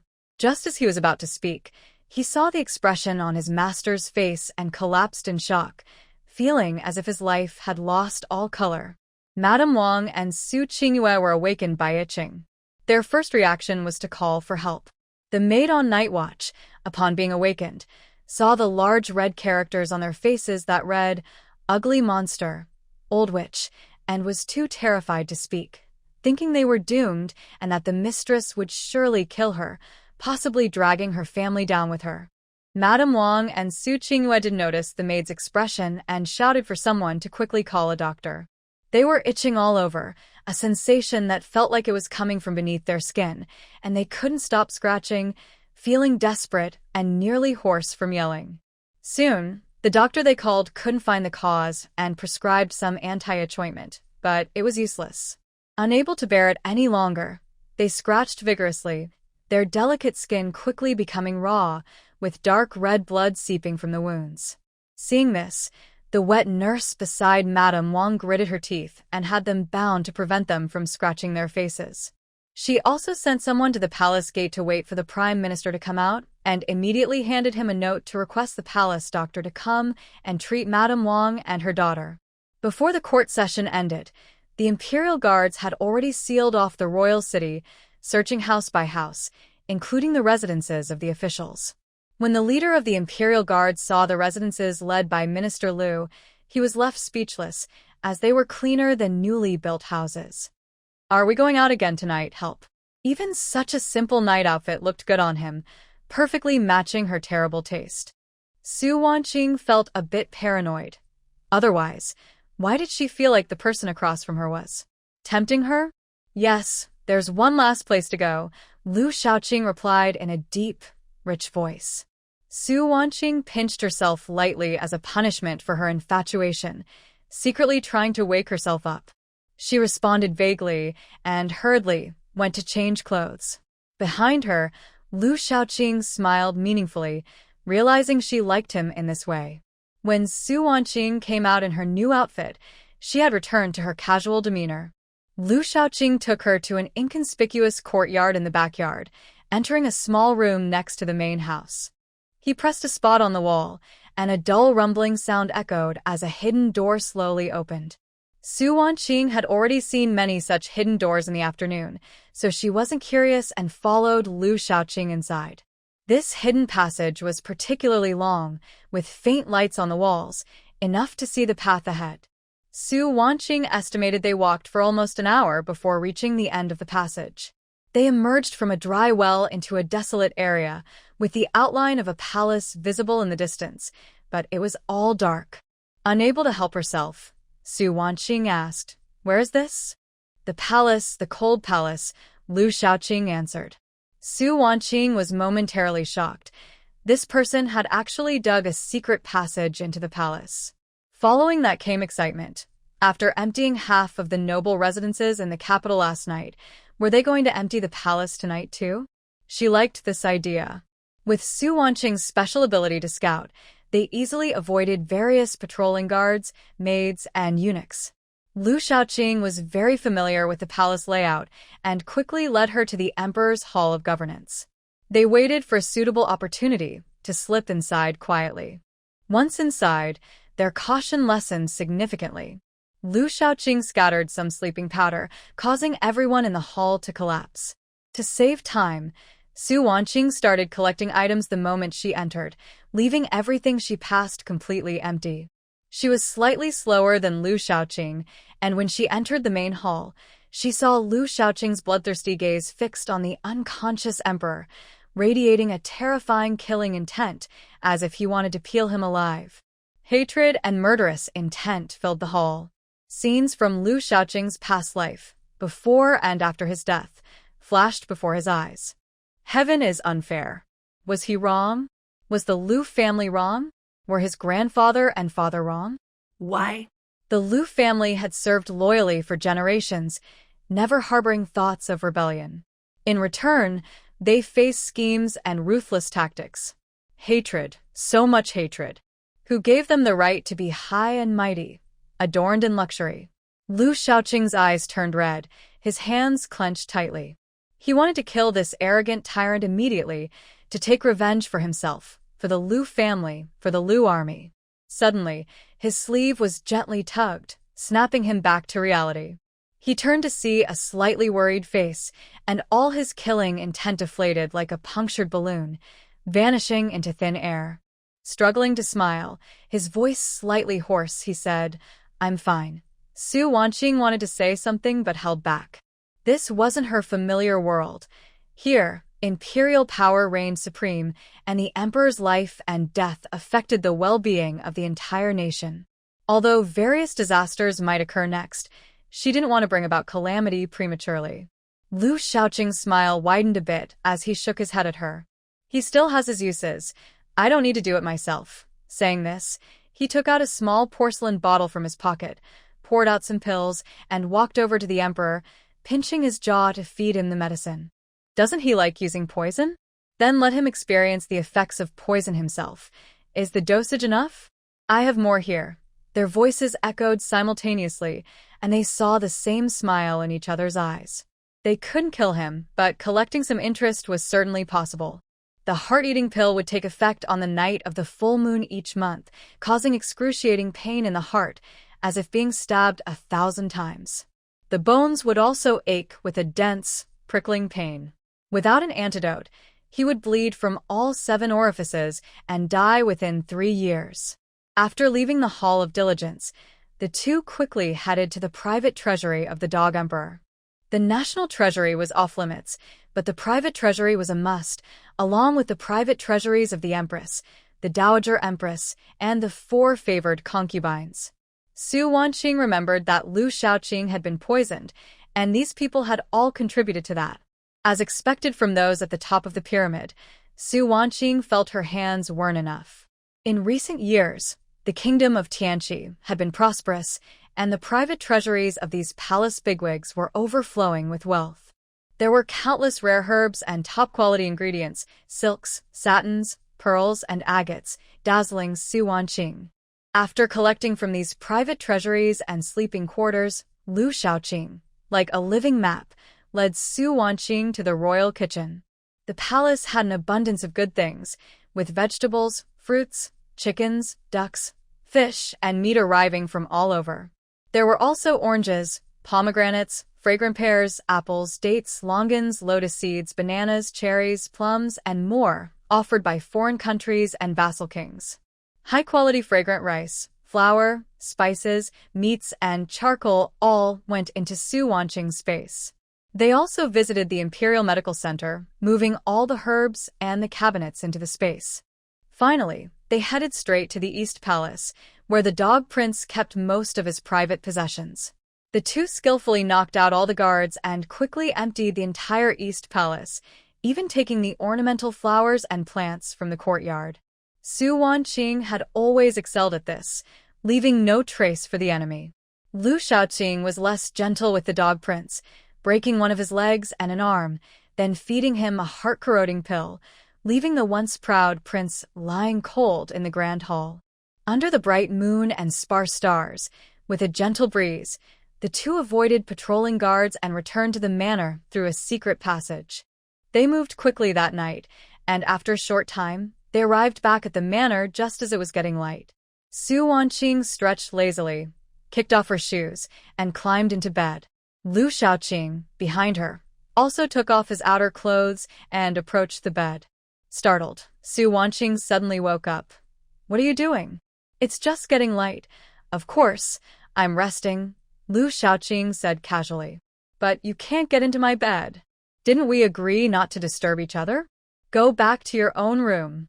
Su Wanqing felt her words were clumsy. What was going on? Was he suddenly wanting to share a bed? Did he have any improper thoughts about her? Lu Shaoqing sighed, looking serious and slightly aggrieved, his eyes filled with a hint of vulnerability as he looked at Su Wanqing. "For me, that was a matter of a past life.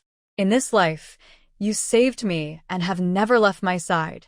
I have no way to repay you except to devote myself to you." Su Wanqing blinked her big, sparkling eyes in disbelief. This was crossing the line. She had evidence, but didn't want to bring it up. What did devote myself mean? That's too fast. We just met, and we don't know each other well. Saving you was just a matter of convenience. You don't need to take it to heart. Su Wanqing swallowed hard. Was she saying the right thing? Was he confessing? Was she rejecting him? Someone help. This was too difficult. She didn't know what to do. Does the princess not want to take responsibility? When I woke up, we were lying on the same bed, and we've already married, so we are truly husband and wife. If you mind what I said that night, you can punish me however you like. But I want to explain, I was poisoned and near death, which is why I said those things. I hope you don't take it to heart. I truly want to be with you for life, as a couple. Do you prefer me to call you Wanqing or Aching? I think Aching sounds nice. Can I call you that from now on? Su Wanqing didn't remember how she lay down or fell asleep. When she opened her eyes in the morning, it was already bright outside. But something felt off. She was sprawled on Lu Shaoqing like an octopus. Help! She clearly remembered they each had their own blanket and were sleeping separately. Why was she on top of him? Awkwardness set in, and she felt even more anxious. Gently moving her body, the person beneath her didn't stir. Su Wanqing began to stealthily shift her limbs, including the particularly disobedient leg resting on Lu Shaoqing's stomach.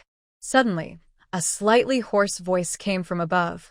"Aching, did you sleep well?" Su Wanqing wanted to disappear on the spot. This was the definition of getting caught in an awkward situation.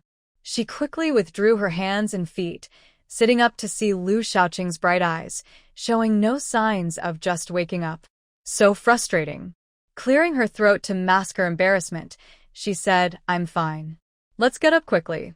There's a lot to do today." Lu Shaoqing didn't expose her, smiling as he got up and agreed. They had plenty of time ahead. It was a very busy day. The two repeated the route from yesterday, emptying 15 large warehouses. Besides the various supplies from yesterday, Most of today's haul consisted of grains, meats, and a warehouse full of fish, shrimp, and dried seafood.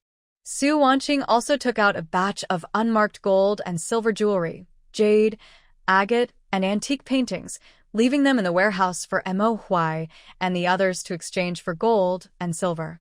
Then they waited for the kitchen to prepare various dried goods and dishes. Whenever a batch was ready, Su Wanqing would collect it, occasionally tasting the dishes to check their seasoning, so she could describe them accurately if anyone asked later. Just after lunch, the manor sent over large and small bundles and boxes, almost filling the front yard. Curious, Su Wanqing went to see what was happening. Hadn't they finished collecting everything? Why were things being sent to the manor? Lu Shaoqing was standing in the corridor, watching the delivery people arrange the boxes, while Uncle Fu was counting and verifying the items with them. Seeing her approach, Lu Shaoqing couldn't help but smile. "Aching, come see. These are clothes, shoes, and socks made to your measurements. Let me know if you like them. If not, we can make more later.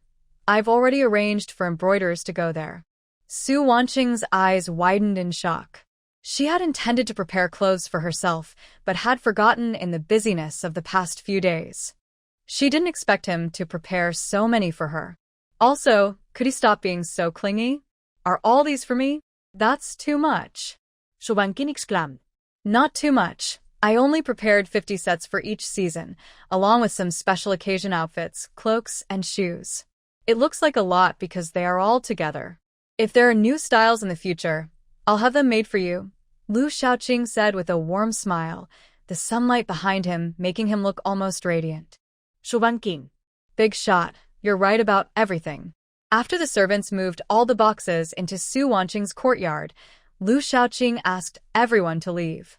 Once he confirmed no one was around, Su Wanqing quickly stored everything in her space. Suddenly, she remembered that these clothes were for her.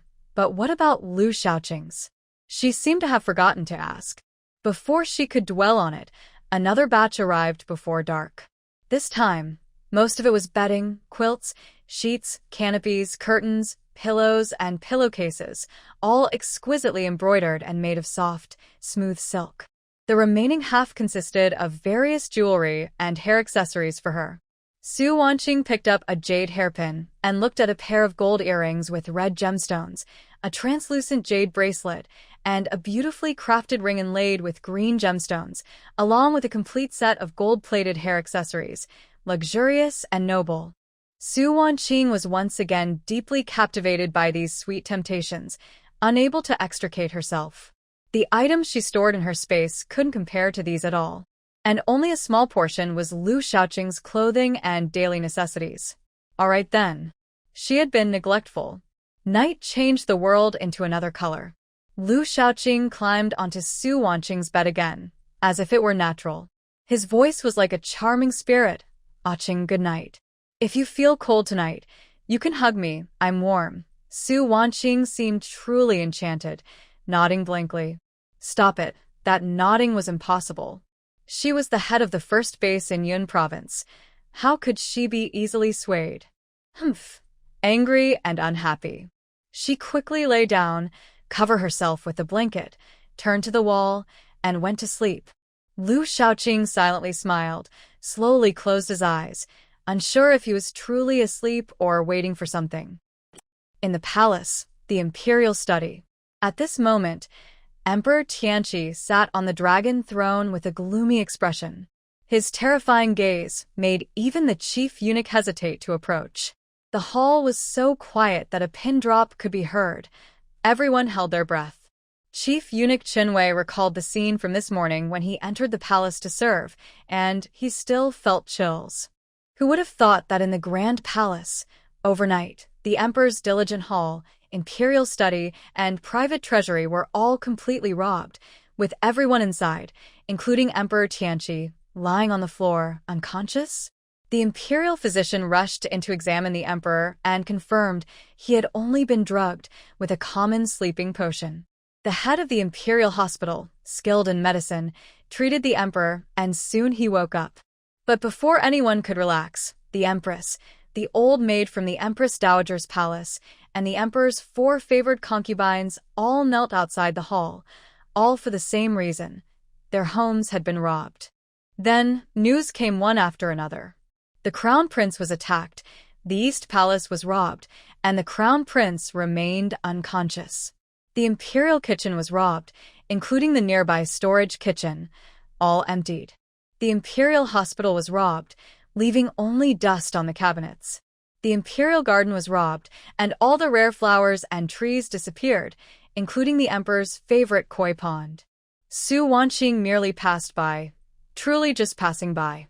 Upon hearing the bad news, the emperor felt a surge of anger and nearly fainted again.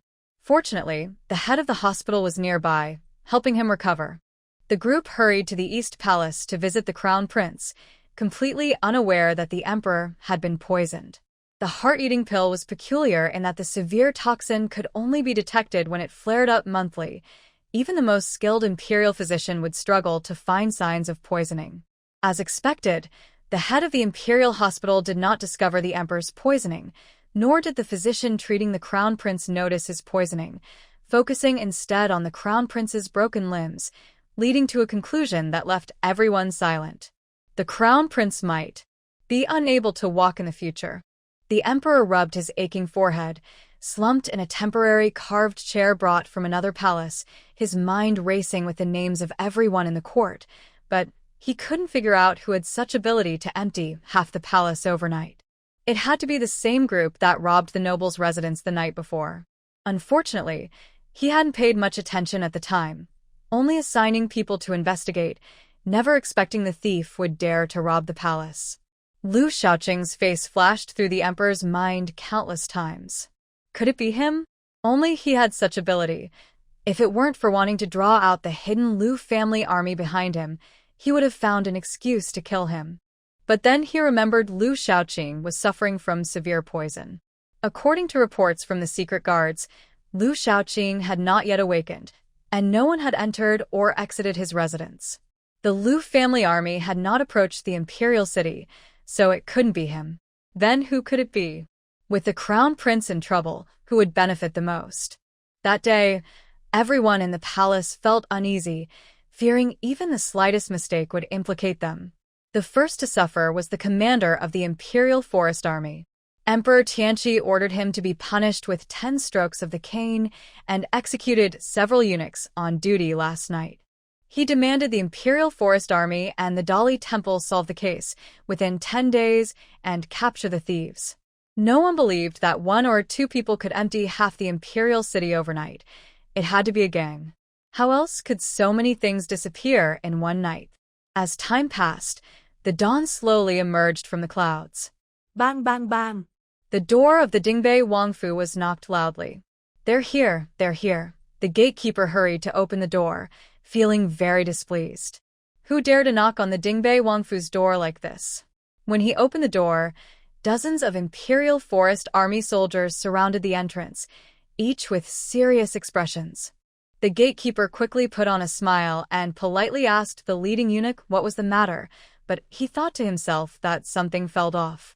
The Imperial Forest Army had not rested for 2 days and had to accompany the eunuchs to deliver the edict early this morning. Their eyelids were heavy, and they had to pretend to be energetic. It was tough to earn money, and the food was terrible. There's been a sudden war in the north. Quickly summon Dingbei Wang to receive the edict. The speaker was Eunuch Xinwei's companion, who was skilled at reading people's expressions. His demeanor was high and mighty as he came to deliver the edict. To the gatekeeper, it felt somewhat inappropriate. The gatekeeper quickly smiled and said, "Please wait a moment, eunuch," then turned to report inside. 15 minutes later, Lu Shaoqing, pale and weak, was supported by Su Wanqing and Mo Huai as he came out, trembling and waiting to receive the edict, with several servants waiting in the hall. There was no choice. The Dingbei Wangfu had only these people, and now the last remaining one looked unwell. It was a pity for the newly married princess, who looked like a beauty. One wondered who would benefit from her in the future. Eunuch Wang glanced at everyone, feeling disdainful. He held his head high, thinking that although he was a eunuch, the noble people in the capital still treated him with respect. No one dared to offend him easily. What of the prince? Today, he would still have to kneel at his feet. Humph. Eunuch Wang cleared his throat and said, Dingbei Wang, kneel to receive the edict. Everyone looked at him, their expressions unclear, almost causing Eunuch Wang to falter. The next moment, a guard beside Dingbei Wang said, Our prince is unwell. Eunuch, please deliver the edict quickly.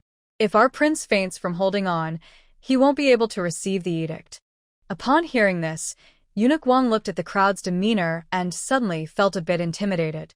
He had said he shouldn't have come today. Others might not dare to offend him easily, but he also didn't want to offend anyone, especially a prince who had truly fought on the battlefield. Reluctantly, he opened the edict and hastily read, By the grace of heaven, the emperor decrees that.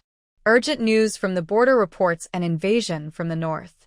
Dingbei Wang is specially dispatched to set out immediately to resolve the border crisis and protect the people's safety. Thus decreed, I, your servant, receive the edict. Lu Shaoqing seemed to use all his strength to utter a few words, then dramatically fainted. Panic ensued among those nearby. Some supported him, some held his arms, some lifted his legs, and in a flurry, they all rushed into the inner courtyard. Only Eunuch Wang and the surrounding Imperial Forest Army were left, exchanging glances. Had the edict been received or not? Eunuch Wang looked at the bright edict in his hand, feeling conflicted. Outside the Prince of Dingbei's residence, a crowd gathered, bustling with curiosity as they watched the tall Imperial guards at the gate, wondering what had happened. At that moment, a large, plain-looking carriage slowly stopped in front of the residence. The driver, Mo Yun, jumped down and silently tried to enter, but was stopped by a curious onlooker who called out, Hey, aren't you one of the prince's guards? Is something wrong at the residence? Why are you in such a simple carriage? I've seen the royal carriages, and this isn't one of them. With a worried expression, Mo Yun replied, Robbers are rampant. The other day, the residence was robbed, and nothing was left. This morning, our prince received an imperial decree about a war at the border, and the emperor ordered him to go to battle. But our prince is not well. This carriage was bought with the prince's jade pendant that I pawned. He can't ride a horse right now, so we have to rely on this carriage to travel. What? There's war at the border again? It must be those northern barbarians. 3 years ago, the Prince of Dingbei defeated them decisively. Why are they causing trouble again? These robbers are too bold, even daring to rob the Prince of Dingbei's residence. The prince is a good man. Who can argue with that? I heard the prince was seriously injured in that battle 3 years ago. He hasn't fully recovered, has he? I'm not sure. I wonder how many troops the Prince of Dingbei will take with him this time? He must drive those northern barbarians back. When is the prince leaving? We should see him off. Suddenly, someone in the crowd shouted, The Prince of Dingbei is coming out. Everyone turned to see Prince Lu Shaoqing being carried out on a stretcher by the servants. Mo Yun, who had been answering questions from the crowd, quickly stepped forward. Your Highness. Mo Yun called urgently. The crowd watched as the servants carefully lifted the semi-conscious prince onto the carriage, and after the princess entered and closed the curtain, they were cut off from view. What happened to the prince? Did his injury flare up again? Why would the emperor send the prince to battle when he's in this condition? The people behind the carriage must be the servants from the residence. I recognize the steward and the doorman, but why aren't there any soldiers? When will the supplies leave? As they spoke, the crowd fell silent. Being locals, they understood the political games in the court, even if they didn't grasp all the details. Was the emperor sending the Prince of Dingbei to the border alone?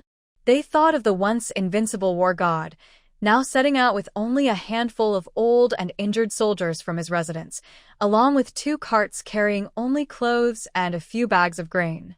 Some couldn't hold back their tears, and soft sobs echoed through the crowd. After that day, rumors spread among the citizens of Beijing, lamenting the young general's fate and feeling cold for the loyal minister. Some even whispered that the northern barbarians' invasion was due to collusion within the court, aiming to eliminate the Lu family of the Prince of Dingbei entirely. When they reached the city gate, The Imperial Guards had already taken control due to the robbery situation, conducting thorough checks. After a quarter of an hour, seeing that the carriage and carts contained no valuables, the guards respectfully bowed and allowed them to leave the city. Once outside the city gate, Su Wanqing kicked the reclining Lu Shaoqing, saying, "Get up, we're out of the city now." She was beginning to suspect he had a dual personality. One moment he was cold and decisive, and the next he was acting. Everyone in the residence seemed to be good at acting. If she had known better, she might have believed it. Lu Shaoqing looked at her with a hint of grievance, sitting up and saying, "Qing, I'm still a patient. I'm not well yet." Su Wanqing didn't want to respond. She half reclined in the carriage, taking the spot where Lu Shaoqing had been lying. The carriage looked plain on the outside, but it was spacious and comfortable inside. She opened a hidden compartment and took out some dried fruit to eat, then casually said, "Once my powers level up, I can remove your poison completely. Don't worry, it won't take long." "Thank you, Qing, but there's no need to rush. I can already suppress the remaining poison with my internal energy." "Your health comes first," Lu Shaoqing said, curious about her abilities but also worried that overusing them might harm her. "With my powers improving, my physical strength will also increase. Do you want to try?" "You might not be my match anymore," Su Wanqing said with a smile, causing Lu Shaoqing to momentarily lose focus. Suddenly, Lu Shaoqing leaned closer to her, smiling charmingly. "Then you must protect me in the future, Qing." Su Wanqing was startled by his sudden closeness and his suggestive words, wanting to retreat, but finding the carriage wall behind her. "Why are you getting so close? I never said I wouldn't protect you." They were already partners, and she intended to protect everyone in their group, as long as they didn't betray her. "That's what you said. I will always stay by your side, and won't let you suffer too much." Su Wanqing felt something was off about his words, but Lu Shaoqing's smile was too captivating, and she foolishly nodded. Years later, whenever she recalled this moment, Su Wanqing wished she could go back in time and wake herself up. After leaving the city, the leader of the Imperial Guards rushed into the Prince of Dingbei's residence with a group of men. The emperor had planned to raid Lu Shaoqing's home after he left. Since he was a child, the emperor had highly valued the Prince of Dingbei's residence. After every victory at the border, rewards flowed in like water. Those treasures were worth a fortune and would nicely fill his private coffers. However, the Prince of Dingbei had reported a theft the previous day. The emperor's face darkened with anger, and he trembled slightly. He couldn't believe that nothing had been left behind and even suspected Lu Shaoqing of being a thief himself.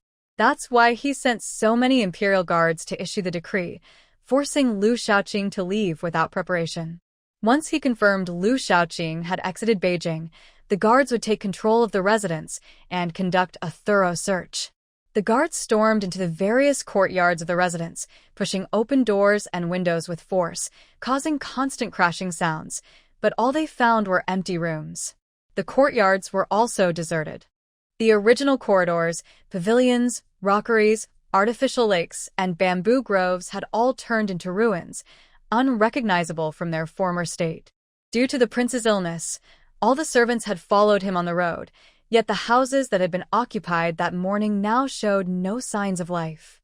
The leader of the Imperial Guards was dumbfounded, unable to believe his eyes. He didn't know whether to admire the robbers' ruthless methods or to pity the Prince of Dingbei. This was likely the worst case of theft among all the residences. Suddenly, he felt he should worry about himself. There were no traces left at the crime scene, making it impossible to investigate. How could he catch such thieves? What would he tell the emperor? If he could find some valuables in the Prince of Dingbei's residence today, it might ease the emperor's anger. But now, everything was over. A wave of fear and regret washed over him, nearly causing him to collapse. Thankfully, a subordinate beside him steadied him. "Sir, what should we do? Will the emperor blame us?" Another Imperial Guard asked cautiously. Everyone turned to look at the leader of the Imperial Guards. Suddenly, he felt short of breath, as if someone was choking him, and he collapsed to the ground. Outside the city, on the winding path, Lu Shaoqing and his group rode swiftly toward Liang County, which is several dozen miles from the capital. In 7 days, Liang City would experience a rare earthquake that would affect a 100-mile radius. They needed to hurry to collect supplies that the secret guards had purchased in advance and then leave quickly. The earthquake's impact was extensive. In his past life, after the quake settled, Mo Huai and Mo Yun had taken Lu Shaoqing along mountain paths to avoid the worst-hit areas. At that time, Lu Shaoqing was weak and mostly slept, only knowing that the farthest reach of the earthquake was near Sifang City. Thus, they had to reach Sifang City within 7 days. Only then would they be temporarily safe. 1 day later, Su Wanqing and the others arrived at the city gate of Liang. To avoid drawing attention, Uncle Fu took the guards and servants to a small village outside the city to settle down. Lu Shaoqing, Su Wanqing, Mo Huai, and Mo Yun changed into ordinary farmers' cotton clothes and concealed their appearances, joining the crowd to enter the city. Once inside, Lu Shaoqing and Su Wanqing found an inn to stay, while Mo Huai and Mo Yun went to meet the secret guards responsible for purchasing supplies. Lu Shaoqing and Su Wanqing chose a relatively clean inn, declined the waiter's enthusiastic recommendations, closed the door, and Su Wanqing collapsed onto a chair. "I'm so exhausted. If I didn't have to collect supplies along the way, I would have driven you all myself. It would have been more comfortable and faster," Su Wanqing said, pulling out a bottle of soda and taking a big sip to refresh herself. "I'll ask Mo Huai to add more padding to the carriage. That way, it won't be so bumpy for you," Lu Shaoqing replied. Su Wanqing waved her hand, "No need. If it's too thick, I'll just sink into it. It won't help much, and it'll still be uncomfortable. I'll rest well once we reach the place you mentioned. By the way, do you want to try this soda from our place?" She handed Lu Shaoqing another bottle of cola. Lu Shaoqing took it, curious about how she opened it. With a little force, the cap popped off. He felt more intrigued about her world, and who came up with such clever ideas. He took a sip, his expression unchanged, but his eyes brightened slightly. Then, he took another big gulp. "Do you like it?" "I have plenty, enough for us to drink for a lifetime." In her past life, the supplies she stocked were enough for her lifetime, and she had collected a lot from various stores and warehouses. Supporting him was no pressure, but supporting his army would be a different story. So, she was serious about stockpiling. Lu Shaoqing was unexpectedly pleased by her use of we, softening his expression. "All right, a Qing has given me so much that I can never repay it in this life. I can only promise to be devoted to you in this life and the next." Su Wanqing. She was teasing him again. Just as the atmosphere turned ambiguous, a sudden knock on the door interrupted them. Lu Shaoqing's face darkened immediately, but he still got up to open the door. Su Wanqing behind him felt a bit gleeful, thinking it served him right for being so unserious all day. Mo Huai, standing outside, noticed his master's dark expression and the cold aura around him, feeling a shiver inside. Was he coming at a bad time? But since the master had opened the door, he could only brace himself and say, "Young master, Dark 7 has contacted us. The locations are scattered throughout the city. Do you want to set out now?" The supply purchasing in Liang City was handled by Dark 7, and they had just filled 8 large warehouses yesterday, not expecting the master to arrive today. Lu Shaoqing didn't answer him immediately. He turned to look at Su Wanqing, seeking her opinion. Su Wanqing didn't want to move. She really didn't want to. But even a lazy person had to work. "Let's go. The sooner we finish, the sooner we can rest. Lead the way." Seeing her get up, Lu Shaoqing finally acknowledged Mo Huai. Mo Huai respectfully bowed, and then led the way for the two. He and Mo Yun had privately wondered why the prince had changed since waking up from the poison. It seemed he knew many things in advance. The food supplies they had handled in the past few days were enough for the Lu family army to eat and drink for 4 to 5 years, along with a large amount of medicinal herbs and other daily necessities.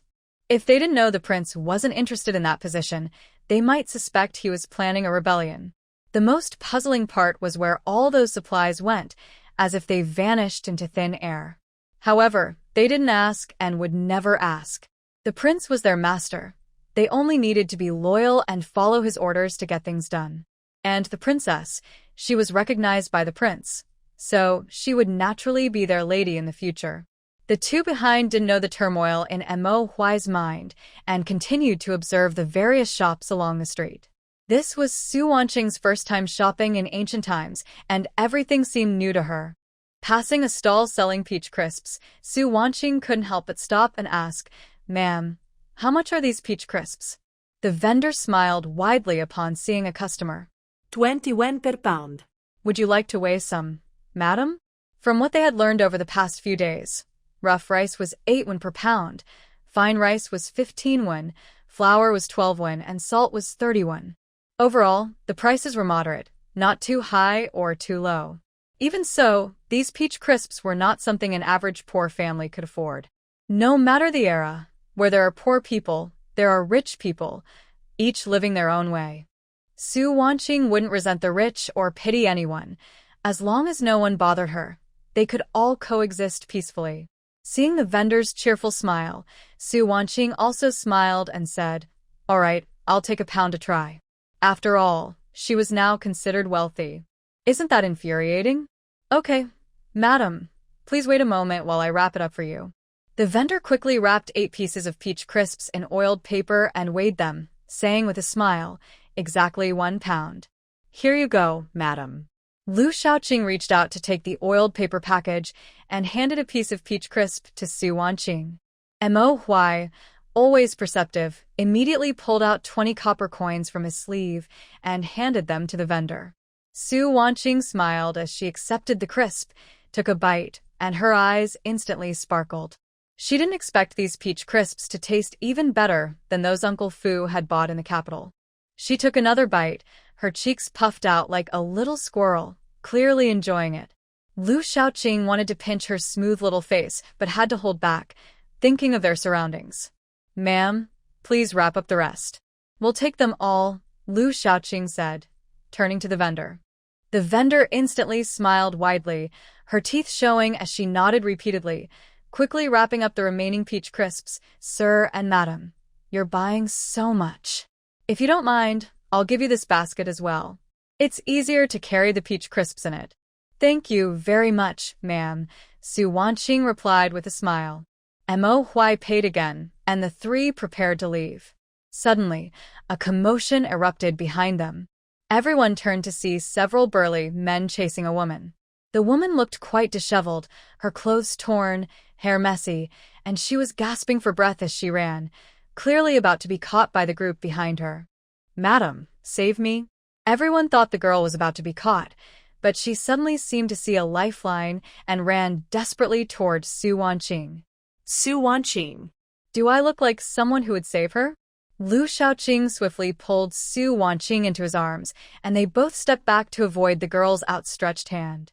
Seeing this, the girl knelt down immediately. "Please, young master and madam, save me. I'm willing to tell you a secret as a reward." Not offering herself as a servant or maid. Su Wanqing blinked at Lu Shaoqing. "Honestly, you're more shameless than this girl. Please, madam, help me." The girl, dressed in dusty men's clothes, had a dirty face and messy hair, looking both helpless and pitiful. Before Su Wanqing could respond, several strong men rushed over, shouting angrily, "I advise you to mind your own business. Our master is the county magistrate. If you know what's good for you, get lost." Mo Huai, go and bite them. Su Wanqing stepped back, making room, eager to watch the commotion.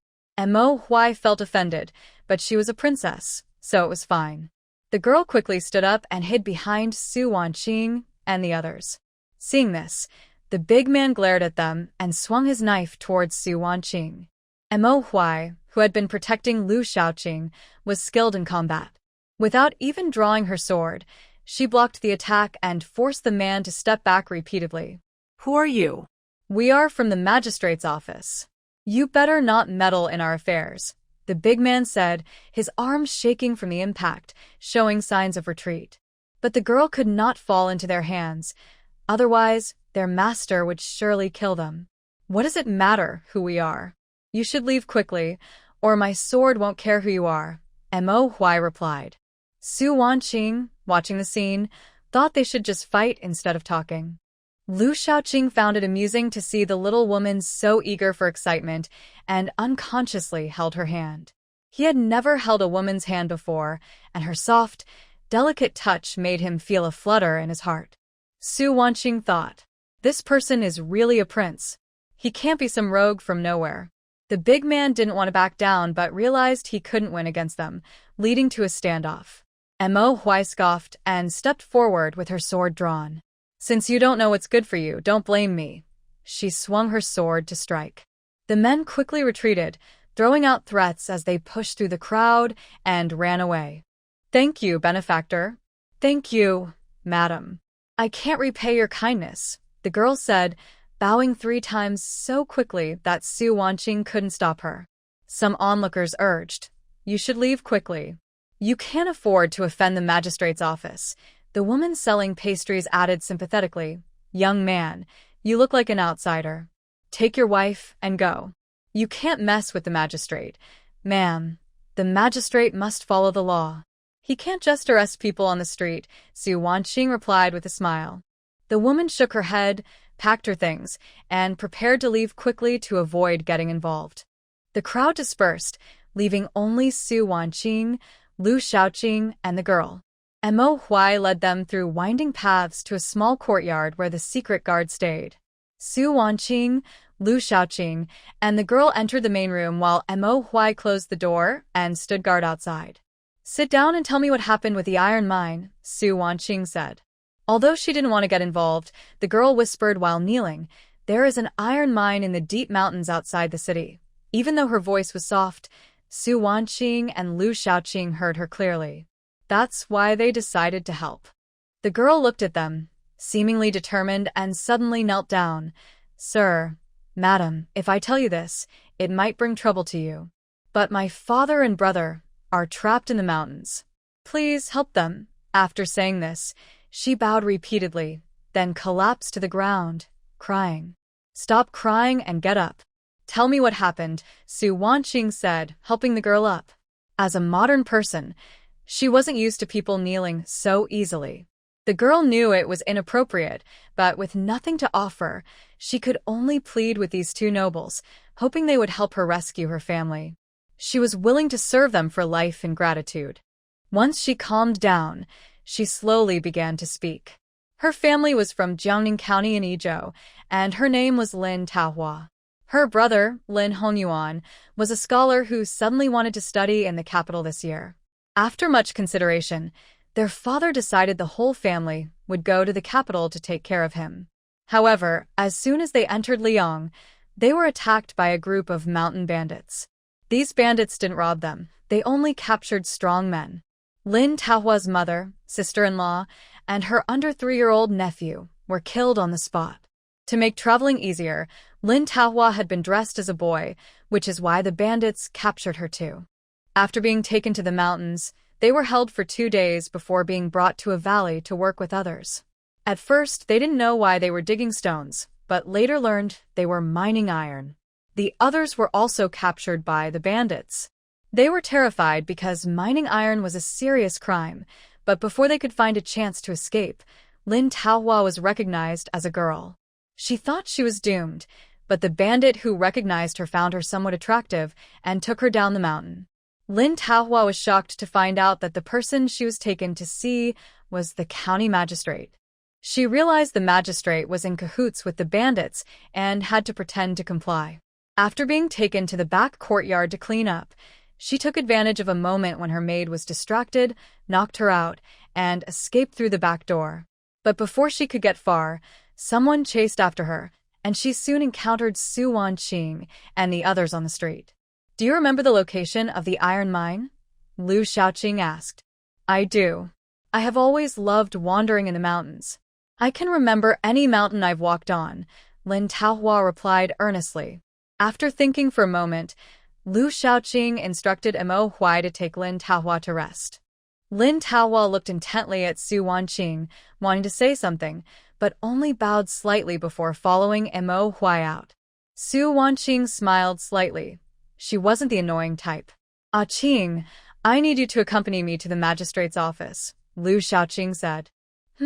We have to go back into the mountains. Why do I feel like I've made a bad deal? Is it too late to run now? Lu Xiaoqing seemed to sense her thoughts and spoke with a hint of urgency. Ah Qing, I know this journey has been hard for you. Once we reach the northern border, you can live as you wish. To Su Wanqing, his expression seemed like a split personality, seamlessly switching from cold and indifferent to cute and naive. But unfortunately, her mind and mouth weren't in sync. Don't worry. Since I said I would go to the northern border with you, I won't change my mind easily. Besides, your poison hasn't been cured yet, Lu Xiaoqing quietly sighed in relief, wiping sweat. It was another clear night with bright stars. In the county magistrate's office, the study, Magistrate Chu Tings was so angry that he smashed the intricately carved inkstone on the big man standing at the lower end of the room. Useless. A bunch of useless fools. How long has it been? You can't even find one person. You're just a bunch of good-for-nothings. Chu Tings cursed angrily. If it weren't for the fact that he needed people right now, he would have loved to deal with this group of incompetents. The big man, Chu 12, took the hit. The fine ink spilled on his clothes, and a few drops fell to the ground, creating dark stains. Chu 12 was the leader of the group that chased after Lin Taohua today. He was an unnamed orphan from outside the city, taken in by the magistrate at the age of 5. He was taught to read and fight, but unfortunately, his talent was only average. Among the 100 people he trained with, he could only manage to rank 12th. When Chu 12 saw Lin Taohua at the mine today, he thought her looks would surely please the magistrate, so he brought her down the mountain to win his favor. But unexpectedly, Lin Taohua knocked out the woman guarding her and escaped. If it weren't for those 3 people he encountered, he would have definitely brought her back. However, that person was too skilled. With just one move, he realized that even all 5 of them together wouldn't be able to defeat him. He intended to go back and call for help, thinking that as long as they were still in the county, they wouldn't be able to escape. But when he brought people back, they searched everywhere in the city and couldn't find any trace of the 3 or Lin Taohua. Now, facing Chu Ting's anger, Chu 12 didn't dare to say a word. If a regular woman had escaped, it would be fine, but that woman had been to the mine. He feared she might leak information about it, causing trouble for the magistrate. Chu Tings looked at Chu 12's face, which usually only flattered him, and couldn't help but throw more things at him. Get out. Go find her. Dig 3 feet into the ground if you have to. Chu Tings shouted, collapsing into his chair in frustration. Chu 12 endured the pain from the hit on his shoulder, bowing respectfully. Yes, my lord. Don't worry, I will find her. Once Chu 12 left, Chu Tings rubbed his temples, worried about how he would explain things to the prime minister if something went wrong. Who's there? Chu Ting sat up, looking towards the window. Disguised, Lu Xiaoqing and Su Wanqing no longer hid and jumped in through the window. Who are you? Guards. Chu Ting shouted first, then called out loudly. But the guards outside remained silent. Don't waste your breath, magistrate. I heard you're planning a rebellion, and you've prepared weapons, Su Wanqing said casually as she walked around the study. You. Don't speak nonsense. I am loyal to the court. You cannot slander me. You are the ones who rescued my maid today, aren't you? Que tanks feignet qu'elle. She's your maid? Magistrate, you really know how to lie. She doesn't look like your maid to me. Su Wanqing shot back, leaving Lu Xiaoqing almost unable to contain his laughter at her bluntness. Before they left, Mo Huai and Mo Yin didn't recognize them at all, and almost drew their swords against them. He took a deep breath, holding back his urge to wash his unexplainable face. Simply put, it was ugly enough to anger both gods and men. Shubanqing. Just basic moves, no need to thank me. You, how dare you? Who are you, and what do you want? Chu Tings was so angry that his eyes nearly rolled back. He was used to the layered meanings behind every word in the officialdom. No one had ever been so bold and direct. In nearly 20 years of being an official, no one had dared to accuse him of lying like this. Su Wanqing. That's because you didn't meet me sooner. You don't need to know who we are. Tell us about the man behind the scenes. We're curious about what he wants to do, Lu Xiaoqing said calmly. I don't understand what you're saying. What man behind the scenes? Chu Ting's turned to look at the door, realizing that there was still no movement outside. It seemed he would have to rely on himself. Su Wanqing hid one hand behind her back, and a syringe appeared in her hand. She walked over to Chu Ting's, ignoring his struggles, and jabbed the syringe into his arm. What are you doing? I'm an official of the court. Let go of me. What is that? Let go. Chu Ting struggled as Su Wanqing injected the drug into him. The drug was a nerve-paralyzing agent developed by an underground lab after the apocalypse. It could quickly numb a person's nerves, and once the effect kicked in, they would answer truthfully to any questions. However, this drug could cause varying degrees of mental damage to the user, with the mildest effect leaving them a fool.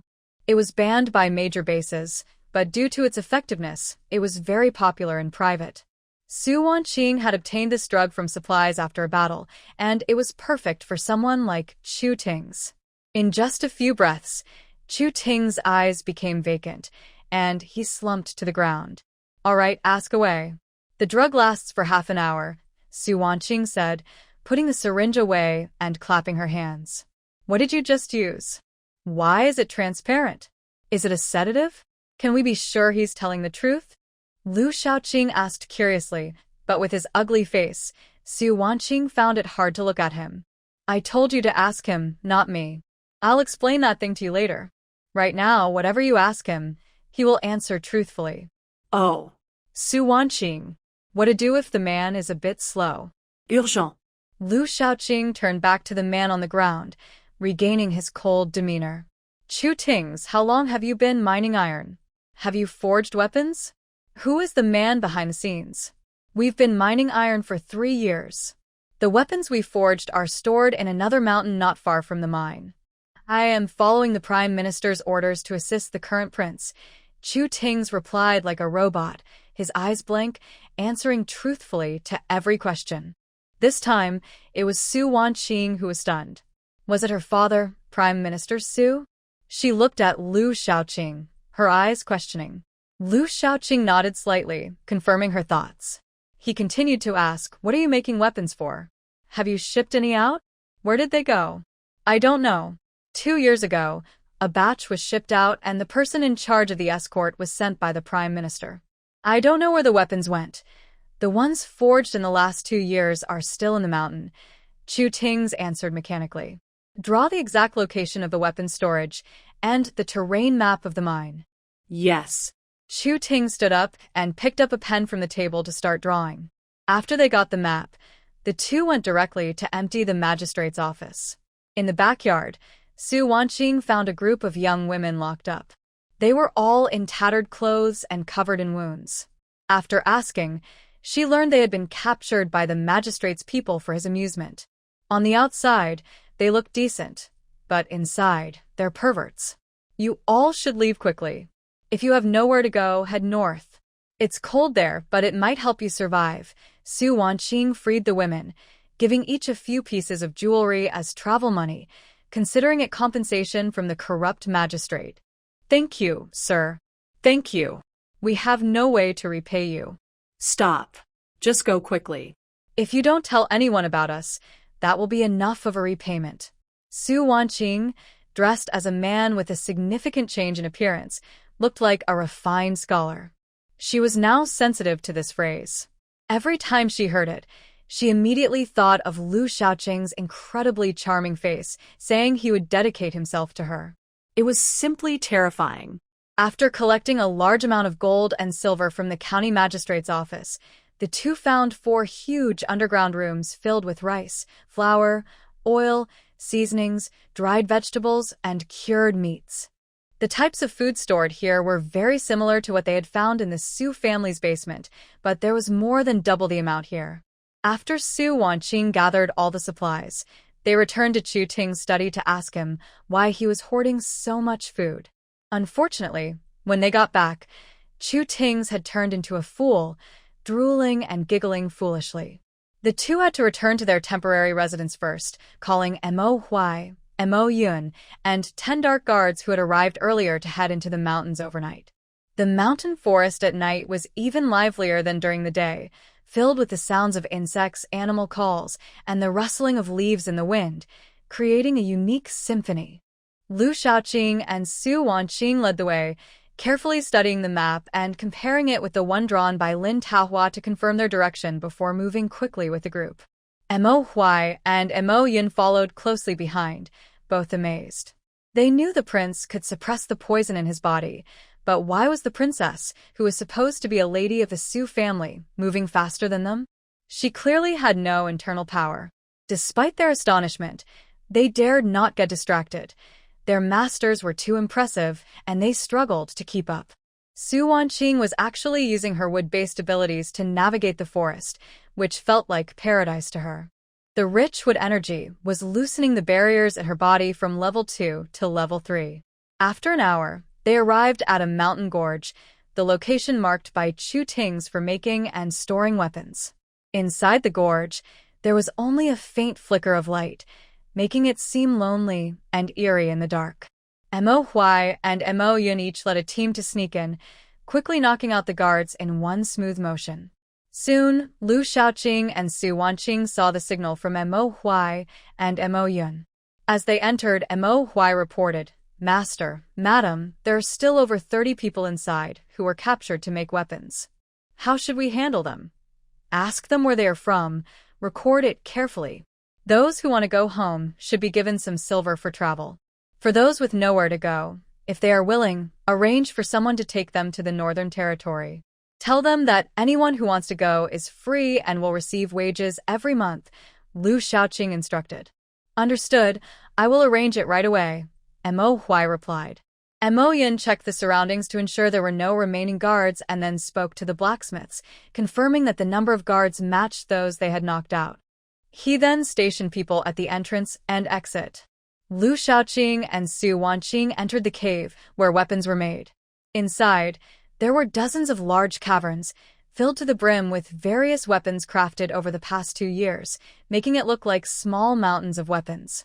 In the furthest cave, there were various tools for forging weapons, including furnaces, coal, and some unrefined iron ore. Su Wanqing wasted no time, collecting all the swords, spears, bows, arrows, and forging tools from the dozens of caves into her space, ensuring that when those people woke up tomorrow, not even a piece of coal would be left. Everyone who had come up the mountain waited outside, unaware of what was happening inside. When Lu Shaoqing and Su Wanqing emerged, Mo Huai and Mo Yun respectfully approached them. "Master, Madam, what happened?" Lu Shaoqing asked. "Half of the blacksmiths are willing to go with us to the Northern Territory. The rest have been recorded. They all have families and wouldn't dare speak of what happened here," Mo Huai replied. "Mo Yun, take those people down the mountain." Mo Huai, "Erase our traces. My wife and I will head to the mine. You can catch up later," Lu Shaoqing instructed. "Yes," both Mo Huai and Mo Yun replied in unison. The mine was not far from there. This time it was just the two of them. Su Wanqing fully activated her abilities, and in less than 15 minutes, they reached the vicinity of the mine. By now, the sky was starting to brighten. Smoke was rising from the mine, and a burly man was shouting at a few nearby workers, "Get moving. We have to eat and then get back to work." Around them, there were at least 40 or 50 people waiting for food, with about 20 guards lazily resting on rocks. Su Wanqing surveyed the area and tugged at Lu Shaoqing's sleeve, signaling him to go to the hillside. After they quietly approached, Su Wanqing asked Lu Shaoqing for 2 packets of sleeping powder.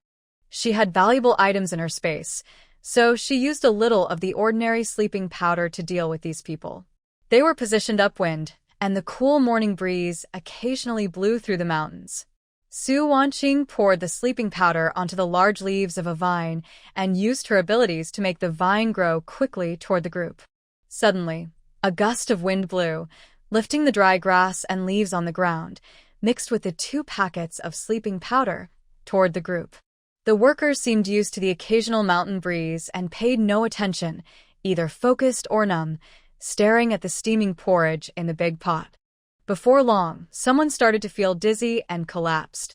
The crowd finally reacted, turning to look, but before they could reach the fallen person, one by one, they began to drop. One guard sensed something was wrong and shouted, "Someone's," but before he could finish, he too fell unconscious. Su Wanqing stood up. "All done, let's go." Lu Shaoqing witnessed her control of the vine, making it grow rapidly, leaving him speechless in shock. Is this her ability? Simply breathtaking. And yet, it left him in awe.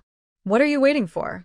Hurry up, Mo Huai and the others will be here soon, Su Wanqing said, leading the way down.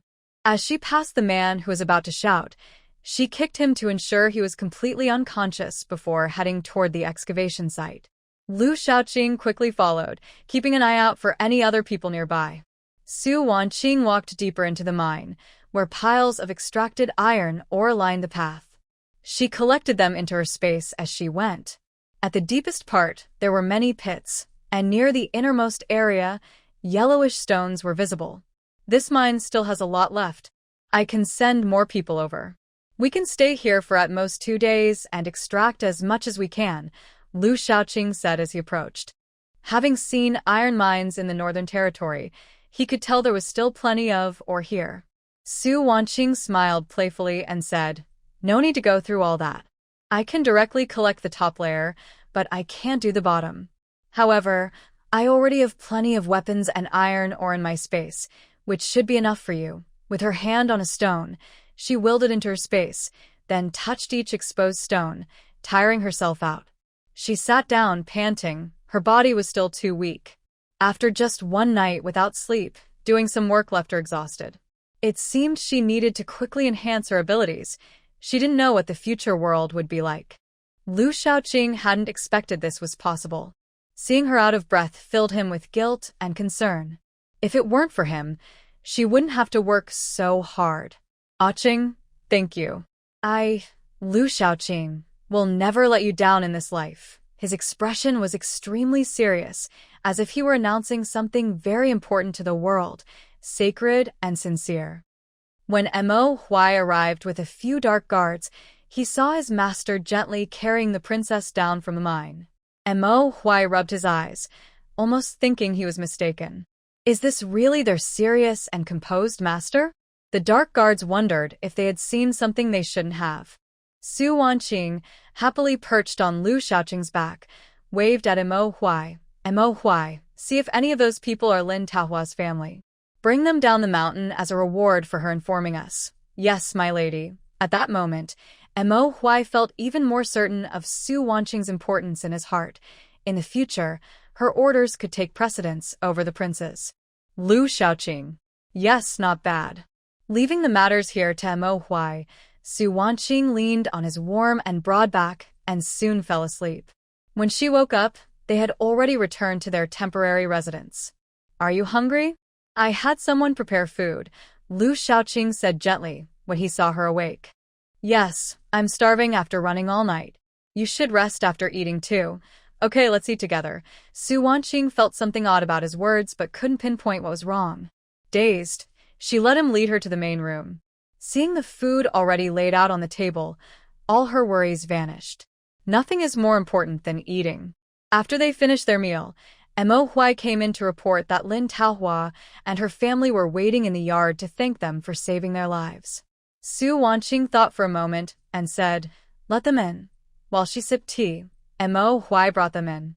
Lin's father, Lin Hongyuan, and Lin Taohua knelt before them, bowing deeply 3 times. Lin's father then said, "Thank you for saving my son and daughter. We are willing to serve you for life in gratitude." Lu Shaoqing raised an eyebrow and replied calmly, "As far as I know, both you and your eldest son have scholar degrees. If you serve me, you will have no connection to the official world. Besides, we have already gotten what we wanted, so we are even." Lin's father shook his head. "Without your help, we would have surely died. What good are degrees if we are dead? We believe in repaying kindness, and our family prides itself on being educated. We cannot be ungrateful, so we hope you will allow it." "We hope you will allow it," Lin Hongyuan and Lin Taohua echoed. After they finished speaking, they bowed again. Su Wanqing felt a strange sense of ritual, as if they had practiced this, all in perfect unison. Cough, cough, cough.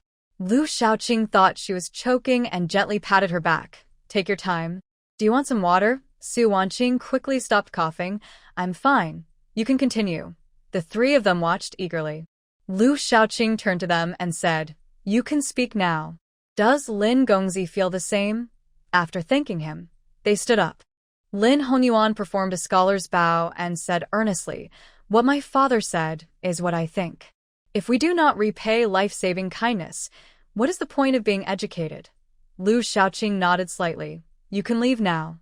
Mo Huai will arrange things for you. We will leave Liang for the northern border tomorrow. If you change your mind, you can say so at any time. They bowed again and said in unison, Thank you, my lord. Their firm tone showed their determination. Liang City is a vital route to the capital, bustling with merchants. While the wealthy families in the city cannot compare to those in the capital, they are certainly better than those in other states. Consequently, the city is rich in various resources, and prices are slightly lower than in the capital. In just a few days, Dark Seven and the others gathered a large amount of supplies. 100,000 pounds of rice and flour, 150,000 pounds of brown rice, 50,000 pounds of lard, 30,000 pounds of vegetable oil, 80,000 bolts of fabric, 50,000 pounds of cotton, over 5,000 sets of cotton clothing, and more than 20,000 pounds of medicinal herbs, the largest quantity available in the city's pharmacies. They also collected over 70,000 pounds of chicken, duck, and pork, 30,000 pounds of fish and shrimp, and 50,000 pounds of dried seafood. They gathered 50,000 pounds of various dried vegetables, pickled vegetables, and over 80,000 tons of charcoal, including high-quality silver thread charcoal, fruitwood charcoal, and black charcoal. Various daily necessities, like pots, bowls, farming tools, and sewing supplies, filled a warehouse of over 500 square meters. Lu Shaoqing, Su Wanqing, and Mo Huai disguised themselves, frequently changing their clothes, and only finished collecting everything just as night fell. Of course, Mo Huai stood guard outside each time, and what the two didn't know was that he had imagined all sorts of supernatural explanations in his mind but couldn't figure out how his masters managed to take so many things. However, he maintained an expression of indifference, pretending he was not curious at all. Seeing his expression, Su Wanqing mischievously asked, Mo Huai, do you want to know where all the things went? Mo Huai hurriedly shook his head. No. My lady is not a monster, Su Wanqing. Lu Shaoqing. Mo Huai, wanting to die. In the capital, at the Prime Minister's residence. Prime Minister Su looked at the message from the Dark Guards and nearly spat out blood, his hands trembling involuntarily. If news of the iron mine leaked, it would be a crime punishable by extermination of 9 clans. They had already lost food and valuables due to theft in the residence, causing dissatisfaction from above. And now, Prime Minister Su forced himself to calm down. The situation in Liang was unclear, and he couldn't panic. After a moment of thought, he called his trusted aide to immediately go to Liang to check the situation and confirm whether the iron mine and armory had been exposed. Then he changed into a gray robe, left the house through a back gate, and walked several streets to the back door of a residence. Seeing no one around, he knocked on the wooden door. Moments later, the door opened, and Prime Minister Su slipped inside. The next morning, 3 simple carriages sped along the winding official road, followed by a group of 50 or 60 horsemen. Su Wanqing and Lu Shaoqing sat in the first carriage, and today, the lazy fish was surprisingly active. She held a green crystal core in each hand, quickly absorbing the energy within. One dull crystal core after another was replaced, and finally, the already loosened barrier was broken. Su Wanqing's aura surged, and after a while, it gradually returned to calm. When Su Wanqing opened her eyes, she saw Lu Shaoqing looking at her with a mix of worry and curiosity. She smiled and said, Your poison has been completely cleared. Lu Shaoqing smiled warmly, extending his hand. Thank you, Qing. Su Wanqing took his hand, her powers flowing through him, gradually dissolving the toxins in his body and repairing the damaged meridians. Half an hour later, Su Wanqing withdrew her hand, wiped the sweat from her forehead, and said, "All done. Feel it out. I'll help you repair your meridians 2 more times, and your skills might improve further." Lu Shaoqing felt a lightness and comfort in his body that he hadn't experienced in a long time. When he used his internal energy, there was no pain at all. Suddenly, he pulled Su Wanqing into a tight embrace. Shubanqing. "This is, so touching, stay calm." But he was holding her too tightly. "Let go, I can't breathe." Only then did Lu Shaoqing realize his mistake and quickly released her. "Qing, thank you. Thank you for pulling me from the abyss. Thank you for giving me a new life. Thank you for allowing me to live like a normal person." At noon, a group of people found a flat area at the edge of the forest to rest. With so many people, they had to manage their own food and drinks. Uncle Fu directed everyone to take down 3 large pots from the back of the wagon and started a fire to cook. Lin Taohong's family sat in the second wagon. Once they got out, they immediately went to help. Lin's father and Lin Hongyuan couldn't cook, so they gathered firewood nearby. Lin Taohua went to assist the cook. She often helped prepare meals at home, and while she couldn't match a royal chef, she was good at making home-cooked dishes. Su Wanqing had just upgraded her abilities and felt very relaxed, so she also got out to stretch. Noticing a group of people busy by the fire, she didn't approach. Instead, she saw Mo Huai returning with a few people carrying water buckets and asked, "Mo Huai, where did you get this water?" "Madam, it's from the forest. About 100 meters in, there's a stream. The water looked clear, so I brought some back for everyone to cook with," Mo Huai replied with a smile. Su Wanqing waved her hand and looked toward the forest. "Okay, I understand. You all go back to work. Wanna go?" Lu Shaoqing suddenly approached and asked, "Yes, the water storage in the space isn't much. Please keep an eye out for water sources along the way." "All right, I'll take you into the forest now." The two said goodbye to Uncle Fu, who nodded, indicating he understood, and reminded them to be safe before returning to his tasks. The forest connected to the mountains behind them, and the stream was at the foot of the mountain. The riverbed was about 7 or 8 meters wide, with clear, rushing water that seemed deep. To save time, Lu Shaoqing used his lightness skill to carry Su Wanqing upstream quickly. After about 15 minutes, they reached a waterfall surrounded by dense forest, with no signs of animals or humans nearby. "All right, this waterfall should be the source. Let's stop here." Su Wanqing signaled for Lu Shaoqing to set her down. They walked to the base of the waterfall, and Su Wanqing reached into the water. With a thought, the water quickly flowed into her space, forming a large funnel shape around her hand as the surrounding water rushed toward her. Feeling tired, Su Wanqing sat down on the ground. She focused on her space and saw the water she collected wrapped in a force, gathered in a corner. She could enter her space, but in her past life, she avoided it to escape detection by mental ability users. Over time, she got used to not going in. Living things could also be stored in her space, but once inside, they would be immobilized. When released, they would return to normal, lively as before. They stayed there for an hour, and the water level in the stream dropped significantly before they got up to head back. Upon returning to their resting spot, Uncle Fu, Mo Huai, and Mo Yun hurried over, and Lin Taohua's family stepped forward, looking concerned. "Young master, madam, are you all right? Everyone was worried since you've been gone so long," Uncle Fu said, his gaze almost checking Lu Shaoqing for injuries. Su Wanqing was the lady, so he only dared to glance at her, but his concern was the same. Uncle Fu, huire fine. "The scenery in the mountains is nice, so we stayed a bit longer." "No need to worry," Lu Shaoqing said. "That's good to hear. By the way, I saved some food for you. Young master and madam should eat before we continue our journey," Uncle Fu added. "Let's eat on the wagon. We've delayed a bit, so we need to speed up. We'll rest in Taiping Town tonight and must reach Sifang City by tomorrow evening," Lu Shaoqing ordered. "Yes," everyone replied respectfully. Su Wanqing didn't expect that even a small town along the way would have Lu Shaoqing sending people to buy supplies. Although not as much as in Liang City, This place was near the river and had abundant seafood. They collected a total of 200,000 jin of various fish and shrimp, making Su Wanqing very happy. That night, the two visited the nearest freshwater lake and enjoyed the breeze by the water. Perhaps the moonlight that night was too beautiful. Perhaps someone had ulterior motives. In the morning, as they returned to the inn, Lu Shaoqing had a satisfied smile, looking quite smug. Su Wanqing's lips were slightly swollen, and she looked annoyed.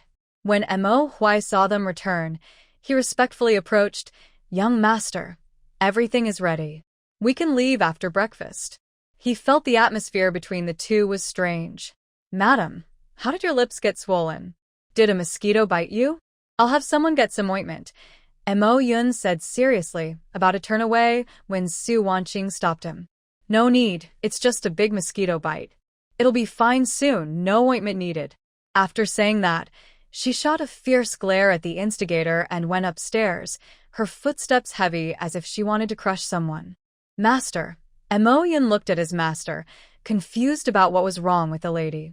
Mo Huai's eyes flickered as he tried to control his expression, silently cursing Mo Yun for being so clueless. Lu Shaoqing could barely contain his smile, feeling good as he said, "It's nothing. Let everyone eat breakfast quickly and have the inn prepare more dry food, jerky, and water. We won't rest at noon, and we'll hurry on." "Yes," Mo Huai and Mo Yun replied simultaneously. The evening breeze was pleasant, and the forest on both sides was lush and green. The sunset light illuminated the girl leaning out of the wagon window, casting a soft glow around her, making her look like a celestial being from the heavens, too beautiful to gaze at directly. Yet, one couldn't help but want to look a little longer.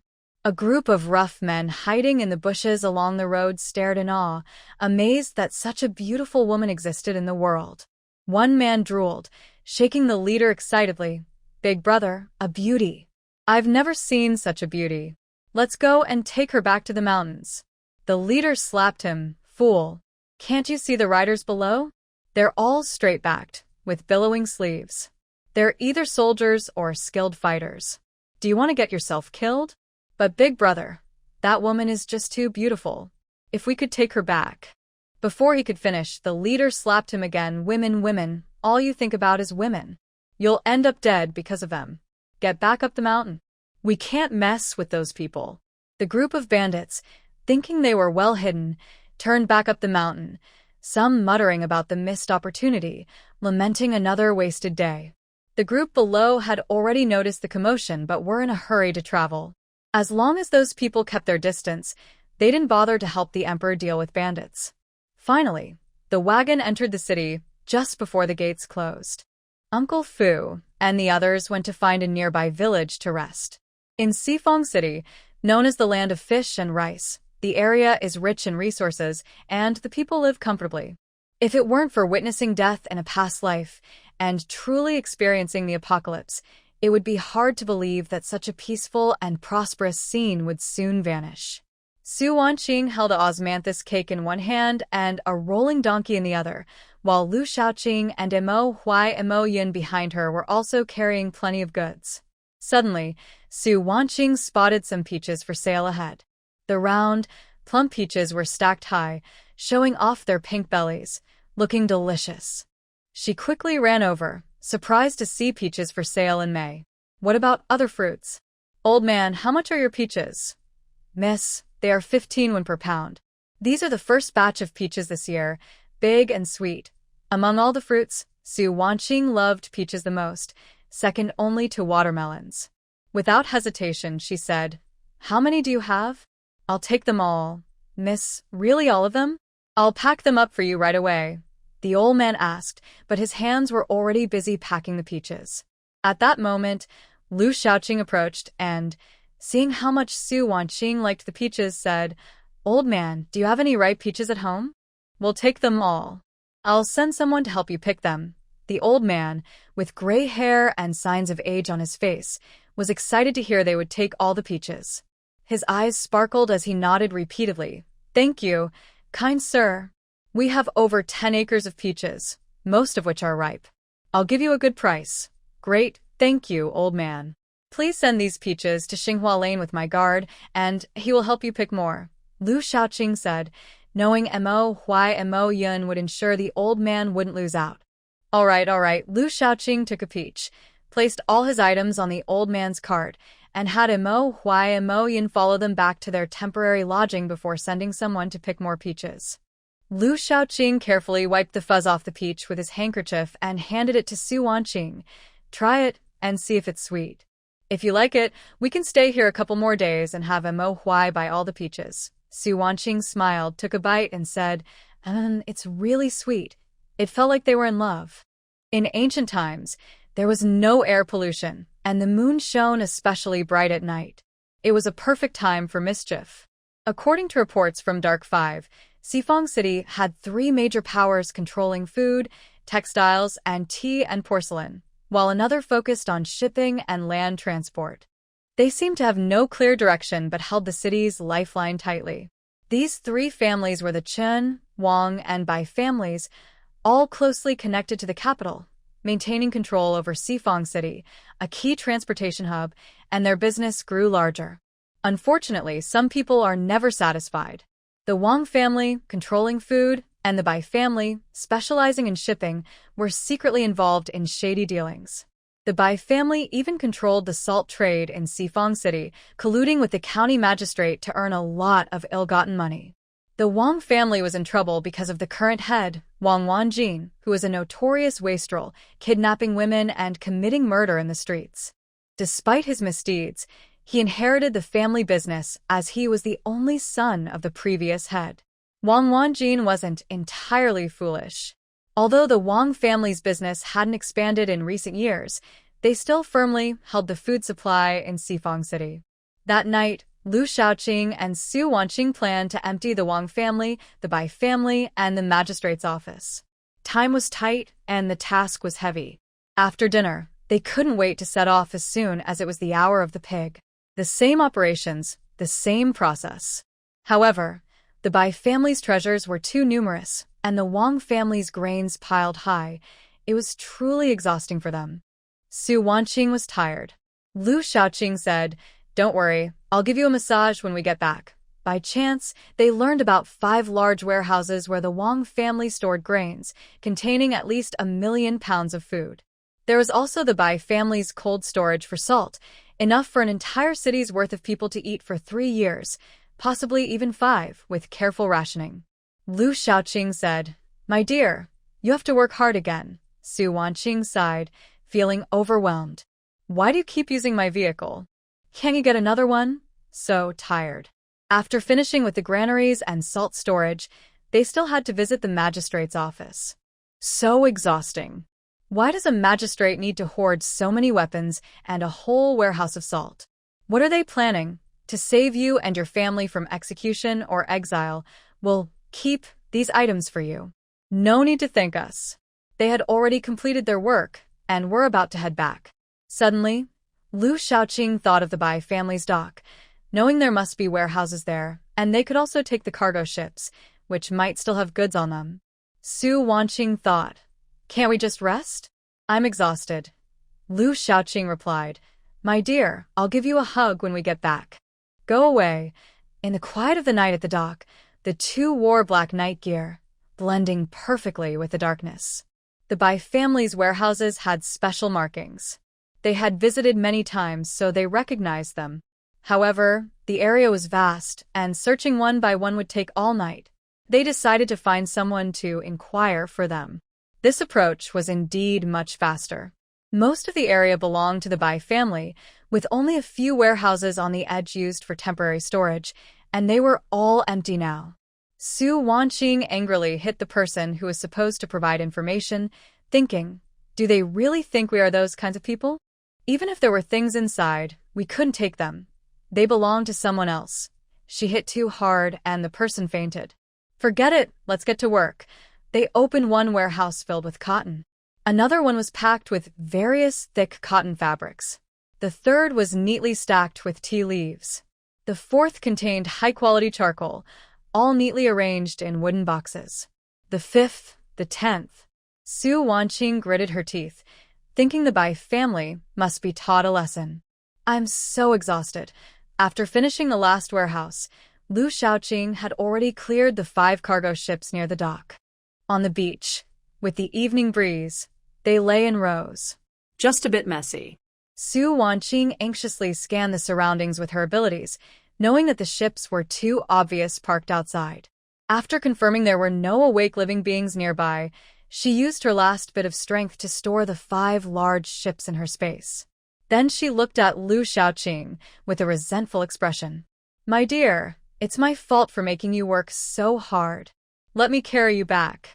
Come on, hop on. He half squatted in front of her, inviting her to climb onto his back. Humph, don't make me work late at night again. Staying up late will make me old. Never. You are the most beautiful in the world. Smooth talker, would you like to try some? Pervert. Since you said so, I'll do as you wish when we get back. Go away. The night was almost over. They still had a long road ahead, both beneath their feet and in the distance. Su Wanqing was awakened by the noise in the yard. Seeing her awake, Lu Shaoqing quickly walked over from his spot by the window. I'm sorry for waking you. The soldiers are searching for thieves. It's fine. Go back to sleep for a while. Su Wanqing rubbed her cheek sleepily, stretched, and finally spoke. Why aren't you asleep? What time is it? I'll stay with you and sleep a bit more. With that, he swiftly lay down on the bed and pulled her tightly into his arms, grinning mischievously. You are being unreasonable again. I'm not going to sleep. Let me go. Su Wanqing felt helpless against him. He had become more and more outrageous since that night she rested on his shoulder, and he took advantage of her. Now he was always trying to hug her. It was really hard to refuse. He just knew she was soft-hearted and kept pushing his luck. Yes, that's it. It definitely wasn't that she liked him. No. She just appreciated his looks. As they were being affectionate, a voice came from outside. Young master. There's something my men need to report. Su Wanqing quickly sat up, feeling embarrassed as if she had been caught doing something wrong. Lu Shaoqing, with a dark expression, got out of bed to open the door, feeling extremely angry.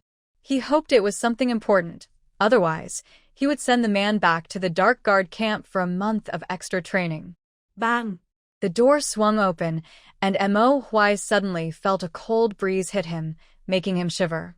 He looked up to see his master's dark face and immediately wanted to step back. But it seemed too late. Speak. The word hit him hard. Although the tone was calm, Mo Huai could sense the anger behind it. He suddenly had a reckless thought. Could it be that his master was unsatisfied? Seeing Mo Huai remain silent, Lu Shaoqing gritted his teeth and said, What is it? Speak. Mo Huai quickly pushed down that dangerous thought and said, Young master, yesterday we went back with old man Li to pick peaches and accidentally found a horse farm on the mountain. From our investigation, it seems this farm was secretly established by Prime Minister Su. The farm raises warhorses, and there are at least a few thousand of them. Last night, Mo Huai and Mo Yun had been investigating until midnight, and this morning, because of the bandit situation in the city gates had not opened until half an hour ago, so they could report back. Little did they know they had interrupted their master's good plans. Mo Huai glanced at the sky. It was almost noon. His master had great energy. He just hoped his master could handle it. Sigh. Another day of worrying about his master. Lu Shaoqing. Thank you. After lunch, Mo Huai took the 2 masters on a tour around the city again. This time, they gathered slightly more supplies than they had in Liang City, enough to last over 10,000 people for 3 to 5 years. After collecting the supplies, the 3 changed their appearances to look like ordinary farmers. Everyone else had already left the city in groups, and the atmosphere in the city might be tense for a few days, so they decided not to join the crowd. To avoid attracting the attention of the city guards, they walked out of the city instead of taking a carriage. Mo Huai, have you figured out what kind of monster I am? Su Wanqing suddenly asked, smiling brightly. Mo Huai stumbled, almost tripping over himself, and laughed awkwardly. My lord, madam, I was wrong. You are a fairy from the heavens, not a monster at all. Heh, hee hee. Oh really? I think you know too much and might want to silence me. Mo Huai. This. Young master, save me. Lu Shaoqing. I don't have such foolish subordinates. As they joked, they reached the city gate, where the guards were conducting strict inspections. The three of them had only a piece of cloth, half a bag of grain, and a fish, claiming they were visiting sick in-laws.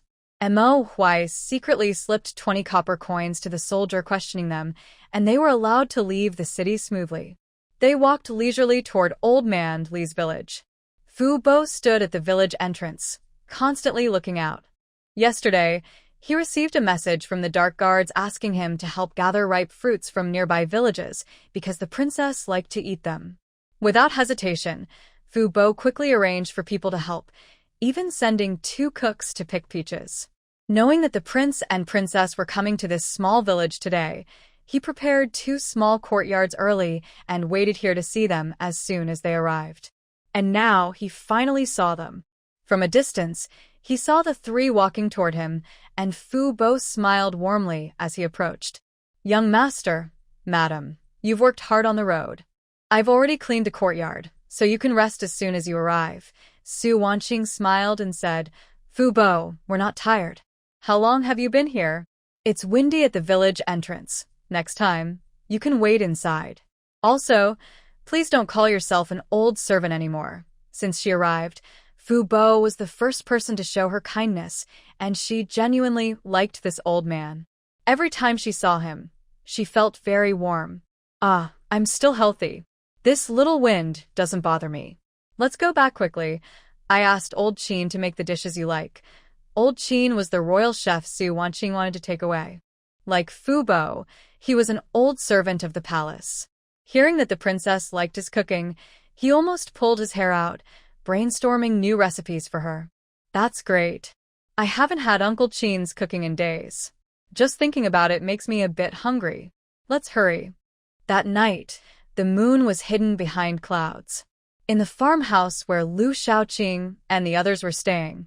I'm not going. I want to sleep tonight, Su Wanqing said stubbornly, covering herself with the blanket and closing her eyes, pretending to sleep.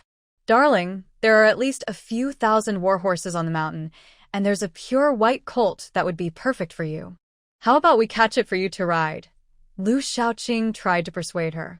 Su Wanqing remained unmoved. Lu Shaoqing, without hesitation, took off his outer clothes, got into bed, and went to sleep. All right then, if my wife says not to go, then they won't. He reached out and pulled the little woman, who was curled up in the blanket, into his arms, kissing her forehead. Good night, my dear. Although he wanted to do something, he knew it wasn't the right time. As long as she didn't push him away, it meant she had feelings for him. Su Wanqing secretly opened one eye and saw him really closing his eyes, a smile creeping onto her lips. She adjusted to a comfortable position and closed her eyes peacefully. Before long, she fell into a deep sleep. The next morning, Su Wanqing woke up in Lu Shaoqing's arms. As their eyes met, an ambiguous atmosphere suddenly filled the air. A faint fragrance wafted from her, and he felt her delicate waist beneath his hand. The man's breathing grew heavier. Su Wanqing wanted to escape, but a pair of strong hands held her tightly in place, and his gaze deepened. Her lips were covered, soft and gentle. In the next moment, he lost control. Su Wanqing's thin lips were even more swollen than last time, and she was really angry. That dog of a man actually took advantage of her while she was still half asleep. She was even more upset with herself for not resisting. She couldn't really be falling for that dog of a man, could she? That would be... No, she couldn't think about that anymore. She needed to use her powers to reduce the swelling on her lips. Otherwise, she wouldn't be able to go out today. Just as Su Wanqing finished getting ready, Lu Shaoqing came in with a tray. Wife, are you hungry? Come and have breakfast. Su Wanqing snorted through her nose and turned away, not wanting to look at him. Lu Shaoqing knew he had messed up and gently coaxed her. Wife, I was wrong. I specially asked Uncle Qin to make your favorite brown sugar cake, crystal shrimp dumplings, golden silk shao mai, oil mushroom and vegetable hearts, fried tofu and chicken and bird's nest porridge. Please don't be angry, okay?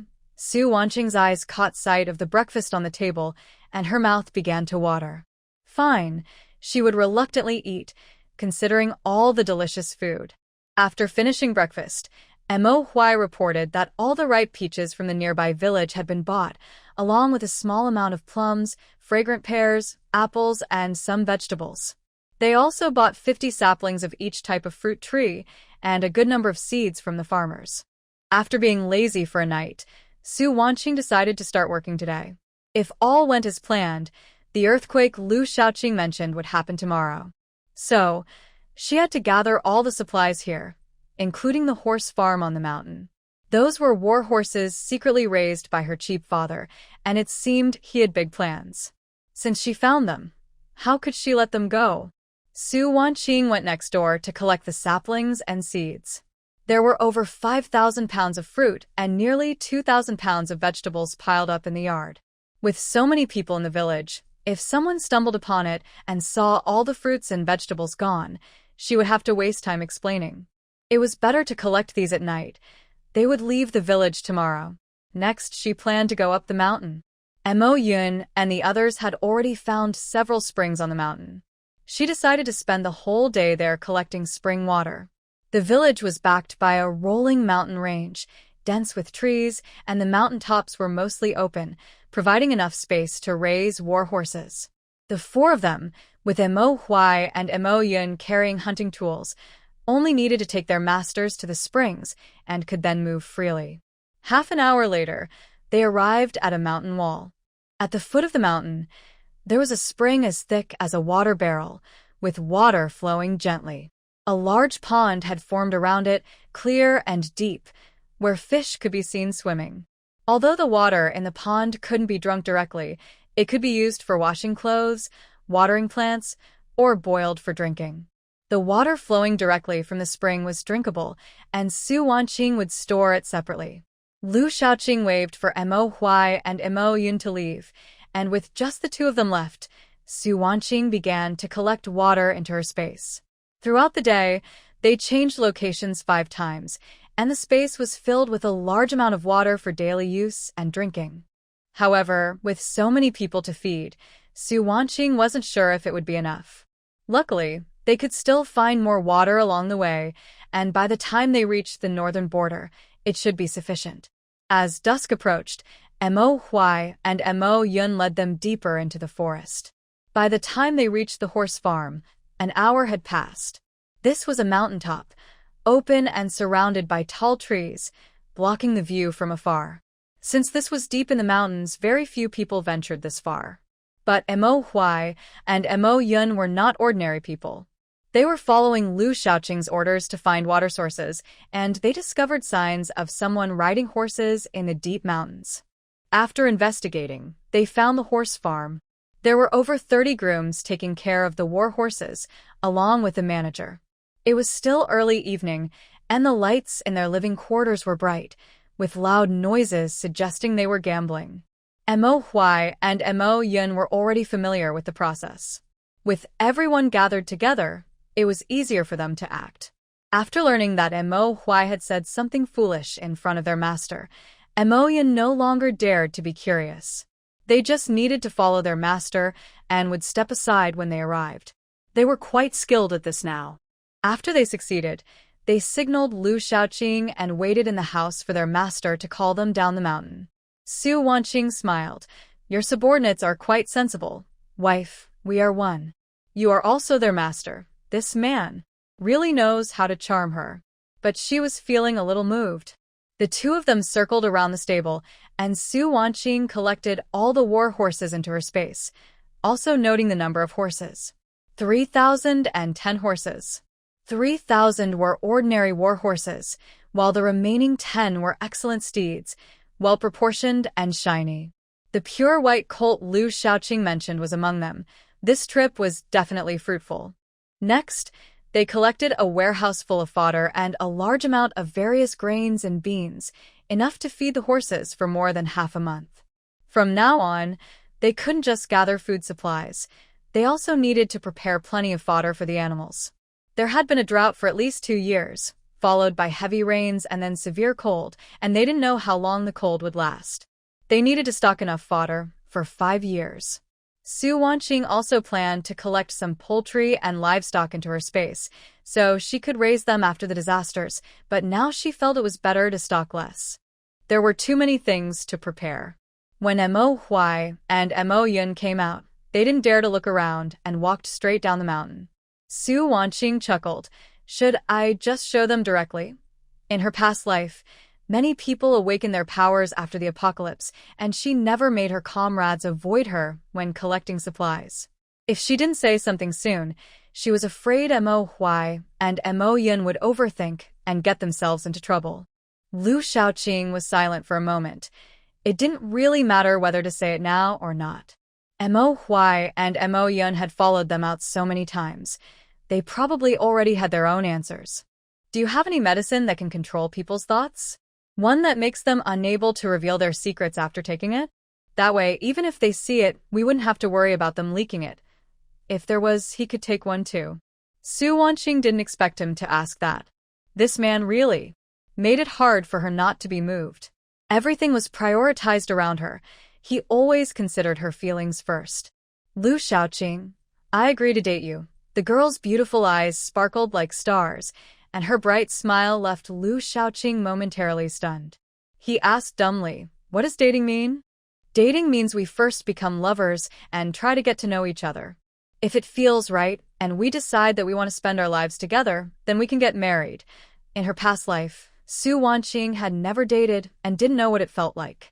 She had always been more like a man among women, unsure if what she said was right. But she was very certain. She liked him.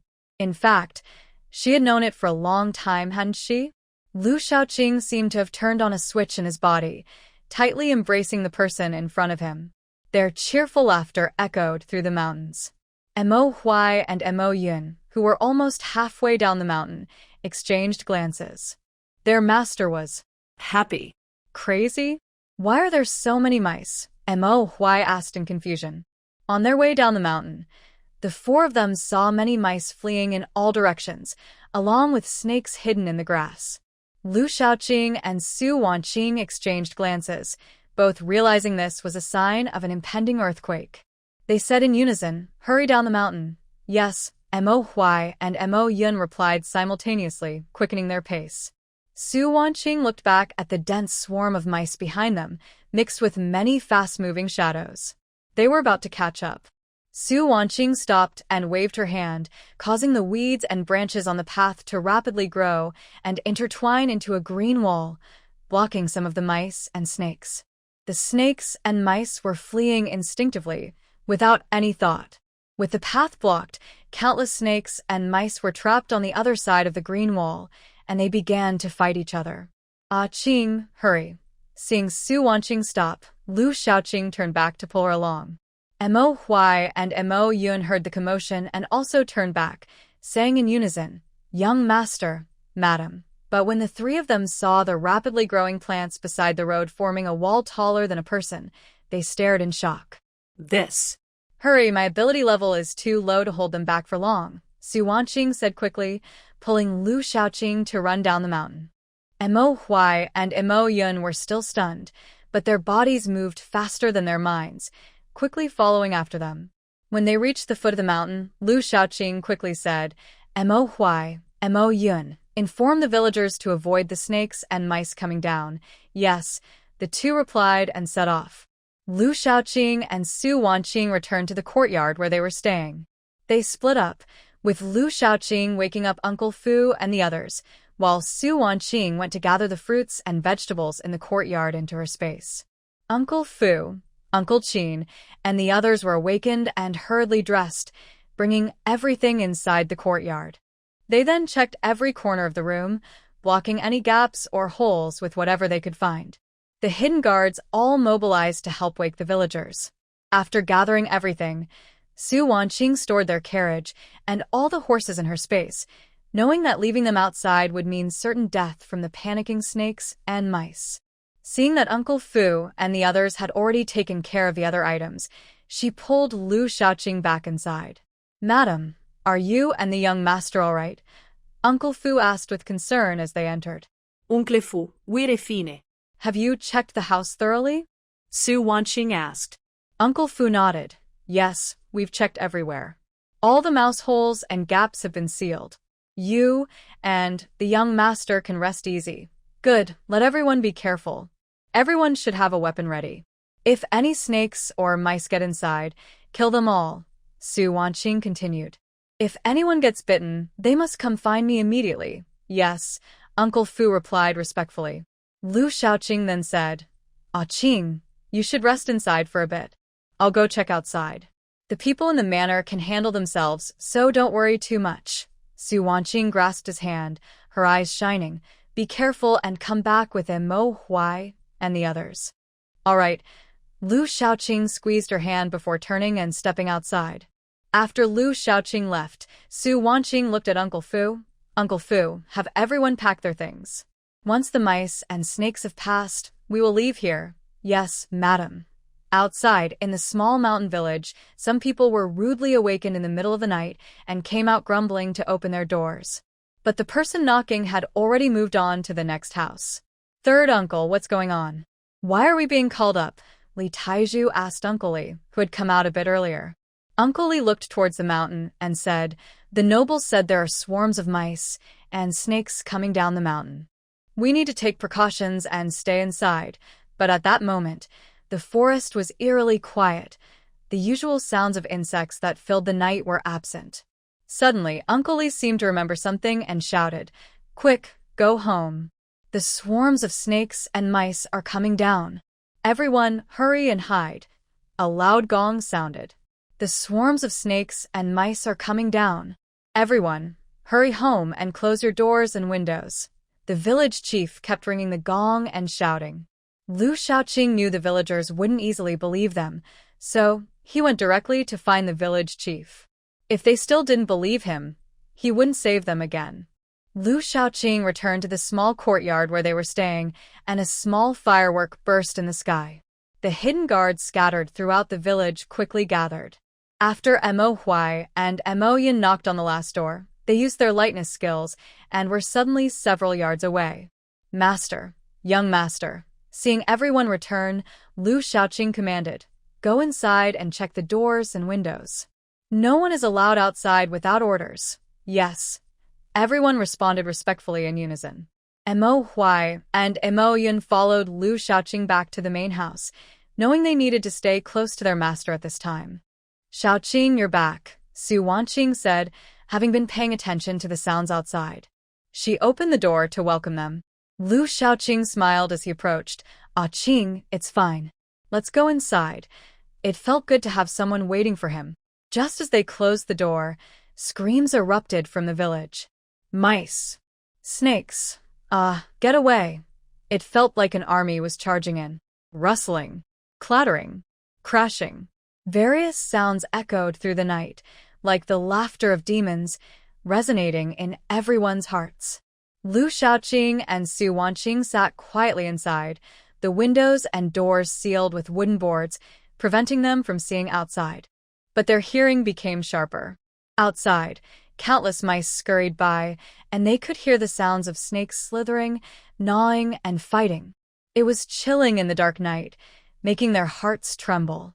Su Wanqing momentarily lost her focus, recalling the outbreak of zombies in her past life when she had gone out alone to gather supplies and encountered a similar dense swarm of mice. The mice had mutated then, with even the small ones as big as kittens, swarming everywhere, disgusting and terrifying. She had almost been caught by that group of mutated mice. In a critical moment, it was Song Hung, her first comrade in her past life, who opened a glass door ahead, allowing her to hide inside. A few days later, they met again in another building, and from then on, they became trusted allies. Later, they established a base together, but due to differing political views, they drifted apart. Ah Qing, don't be afraid. Su Wanqing came back to her senses and saw the concern in the man's eyes as he held her hand tightly. Su Wanqing smiled softly. I've fine. The night finally passed. As dawn broke, there was no more sound outside. Young master, I'm going out to take a look, Mo Huai said. Mo Yun also tightened his grip on his sword. Be careful, Lu Shaoqing replied. The two nodded seriously and stepped outside with their swords. Moments later, Mo Huai returned to report, "Young master, madam, the swarms of snakes and mice have retreated. It's safe outside. Is anyone hurt?" "No, the house was sealed tightly and no snakes or mice got in." "Good, let everyone stay inside and wait." Mo Huai immediately understood Lu Shaoqing's intention and bowed in response. Yes, after witnessing the princess's abilities, they felt even more respect. Following such a master, they had no regrets in this life. After Mo Huai left, Lu Shaoqing asked Uncle Fu to wait inside while they went out to check. In reality, it was a chance for Su Wanqing to release their horses and carriage from her space. Once everything was ready, Lu Shaoqing instructed the stunned Mo Huai and Mo Yun, "Have Uncle Qin prepare more breakfast. After everyone eats well, we will set off immediately." Mo Huai and Mo Yun, having witnessed Su Wanqing release 3 carriages, over 50 horses, along with food, vegetables, pots, and tents, were momentarily in shock. Hearing Lu Shaoqing's command, they instinctively responded and walked back into the house in a daze. Inside the house, Dark 5 and Dark 7 noticed something strange about Mo Huai and Mo Yun. Dark 5, being a bit impulsive, asked, "What's wrong with you two? Did the mice scare you, silly? They had seemed fine just a moment ago." Mo Huai thought, "My master's going to harm me." An hour later, the group of over 60 people was fully prepared. Thanks to timely notifications last night, only a few slow movers in the village suffered minor injuries. There was a doctor in the village, so Su Wanqing didn't need to step in. At this moment, most of the villagers had come to see them off. The village chief bowed respectfully and said, "Thank you for saving us last night. This is a small token of appreciation from the villagers. We hope you will accept it." Behind him, a few people carried 3 large baskets filled with various cured meats, vegetables, and fruits to place in front of their carriage. Although it wasn't much, it was their heartfelt gesture.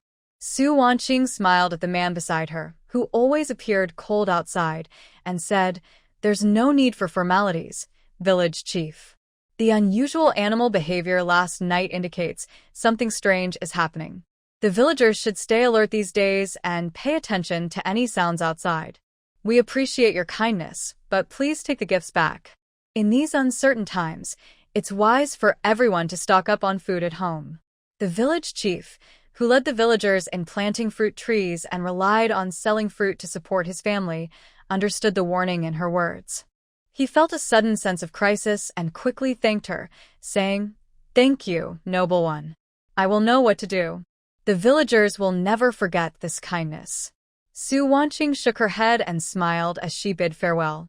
After they left, the village chief immediately gathered the village elders for a meeting. He first recounted the strange events from last night and then mentioned Su Wanqing's warning. This reminded many of the old sayings, "When snakes and rats come down from the mountains, a great disaster is imminent." Before long, everyone reached a consensus. They all headed to the county town to buy grain, and those with wealth prepared as much food and clothing as they could. Soon, the entire village knelt in the direction where Su Wanqing and her group had departed, bowing in gratitude for their rescue. If they ever met again, the people of Li Family Village would surely repay them, but that was a matter for another time. The convoy traveled quickly, not stopping for lunch, which was eaten on horseback. Each person had 3 buns, 2 steamed buns, pickled vegetables, dried meat, and 2 pieces of dessert. In the 3rd carriage was Lin Taohua's family. "Dad, brother, this dessert is made from high-quality glutinous rice. You must try it." Lin Taohua was full after 2 buns, but she couldn't resist tasting the beautifully shaped pastries wrapped in oil paper. They were delicious, making her squint with delight. Lin father smiled. "You eat, dear. I have buns and dried meat." Lin Hongyuan said, "Little sister, eat. Brother has enough." Watching his little sister happily nibble on the pastries, Lin Hongyuan felt a bit of relief after worrying all day. The 3 of them had prepared to serve as servants since they decided to follow the 2 masters. However, the masters had not made things difficult for them at all. They didn't even require them to sign a contract, treating them like family. Except when the masters were out, Fu Bo never avoided them. He also introduced them to others in the household, and they received the same treatment as everyone else. Lin Father and Lin Hongyuan felt fortunate about their choice. Initially, it was just to repay a kindness, but now it felt more genuine. Only Lin Taohua, from the moment Su Wanqing saved her, was determined to repay that kindness for life. Among the three, she was the first to adapt to her new identity. At the hour of Shin, the convoy finally left the borders of Sifang City and found a flat, open area to set up camp for the night. Lu Shaoqing ordered them to stay there for the night. Fu Bo directed the servants to unload the cooking pots from the carriage to prepare dinner, while a few guards went to hunt nearby for extra food. They were stopped by Mo Huai, who said, "The master has ordered that no one should stray too far. Dinner can be simple." "Yes," the guards replied in unison. Although they were called guards, only a few remained hidden to observe the surroundings, while the others had become visible guards, no longer needing to hide. Mo Yin came to report that the guards left in the capital had sent news that Lu Shaoqing had gone ahead to inquire about the situation. Su Wanqing was lying on a lounge chair next to the carriage, resting. She had always wanted to be a lazy person, but since arriving here, she hadn't truly relaxed. It seemed she would be busy for a long time to come, and she suddenly felt like she was missing out, glancing at the tall figure of the man in the distance. He really has it easy. "Madam, old Qin asked if you have anything you'd like to eat so he can prepare it for you." Fu Bo interrupted Su Wanqing's thoughts, looking at her with a smile. "Can we have grilled lamb chops?" Su Wanqing's beautiful eyes sparkled with anticipation. Fu Bo replied, "Madam, old Qin can make lamb chops, but we don't have fresh ones right now, and the young master won't let the guards go hunting. We have some in our carriage. Please wait, I'll go get them." Su Wanqing sprang up with a smile and climbed back into the carriage. She suddenly thought that being with this man wasn't so bad after all, with a chef who could make various delicious dishes and loyal family members. She decided to gather some supplies. "Hey, maybe this isn't so bad." Fu Bo looked at the 2 large lamb chops that the young lady handed over, a bit taken aback. When did the young master's carriage have such big pieces of lamb? He had no idea. "Fu Bo, is this enough? Make sure everyone gets some, and if it's not enough, we have more," Su Wanqing said cheerfully. "Enough, enough." "Thank you, madam." Fu Bo accepted the heavy lamb chops, feeling touched. The princess always thought of everyone when it came to food and never treated them like servants. Talking to them felt like conversing with friends of the same status.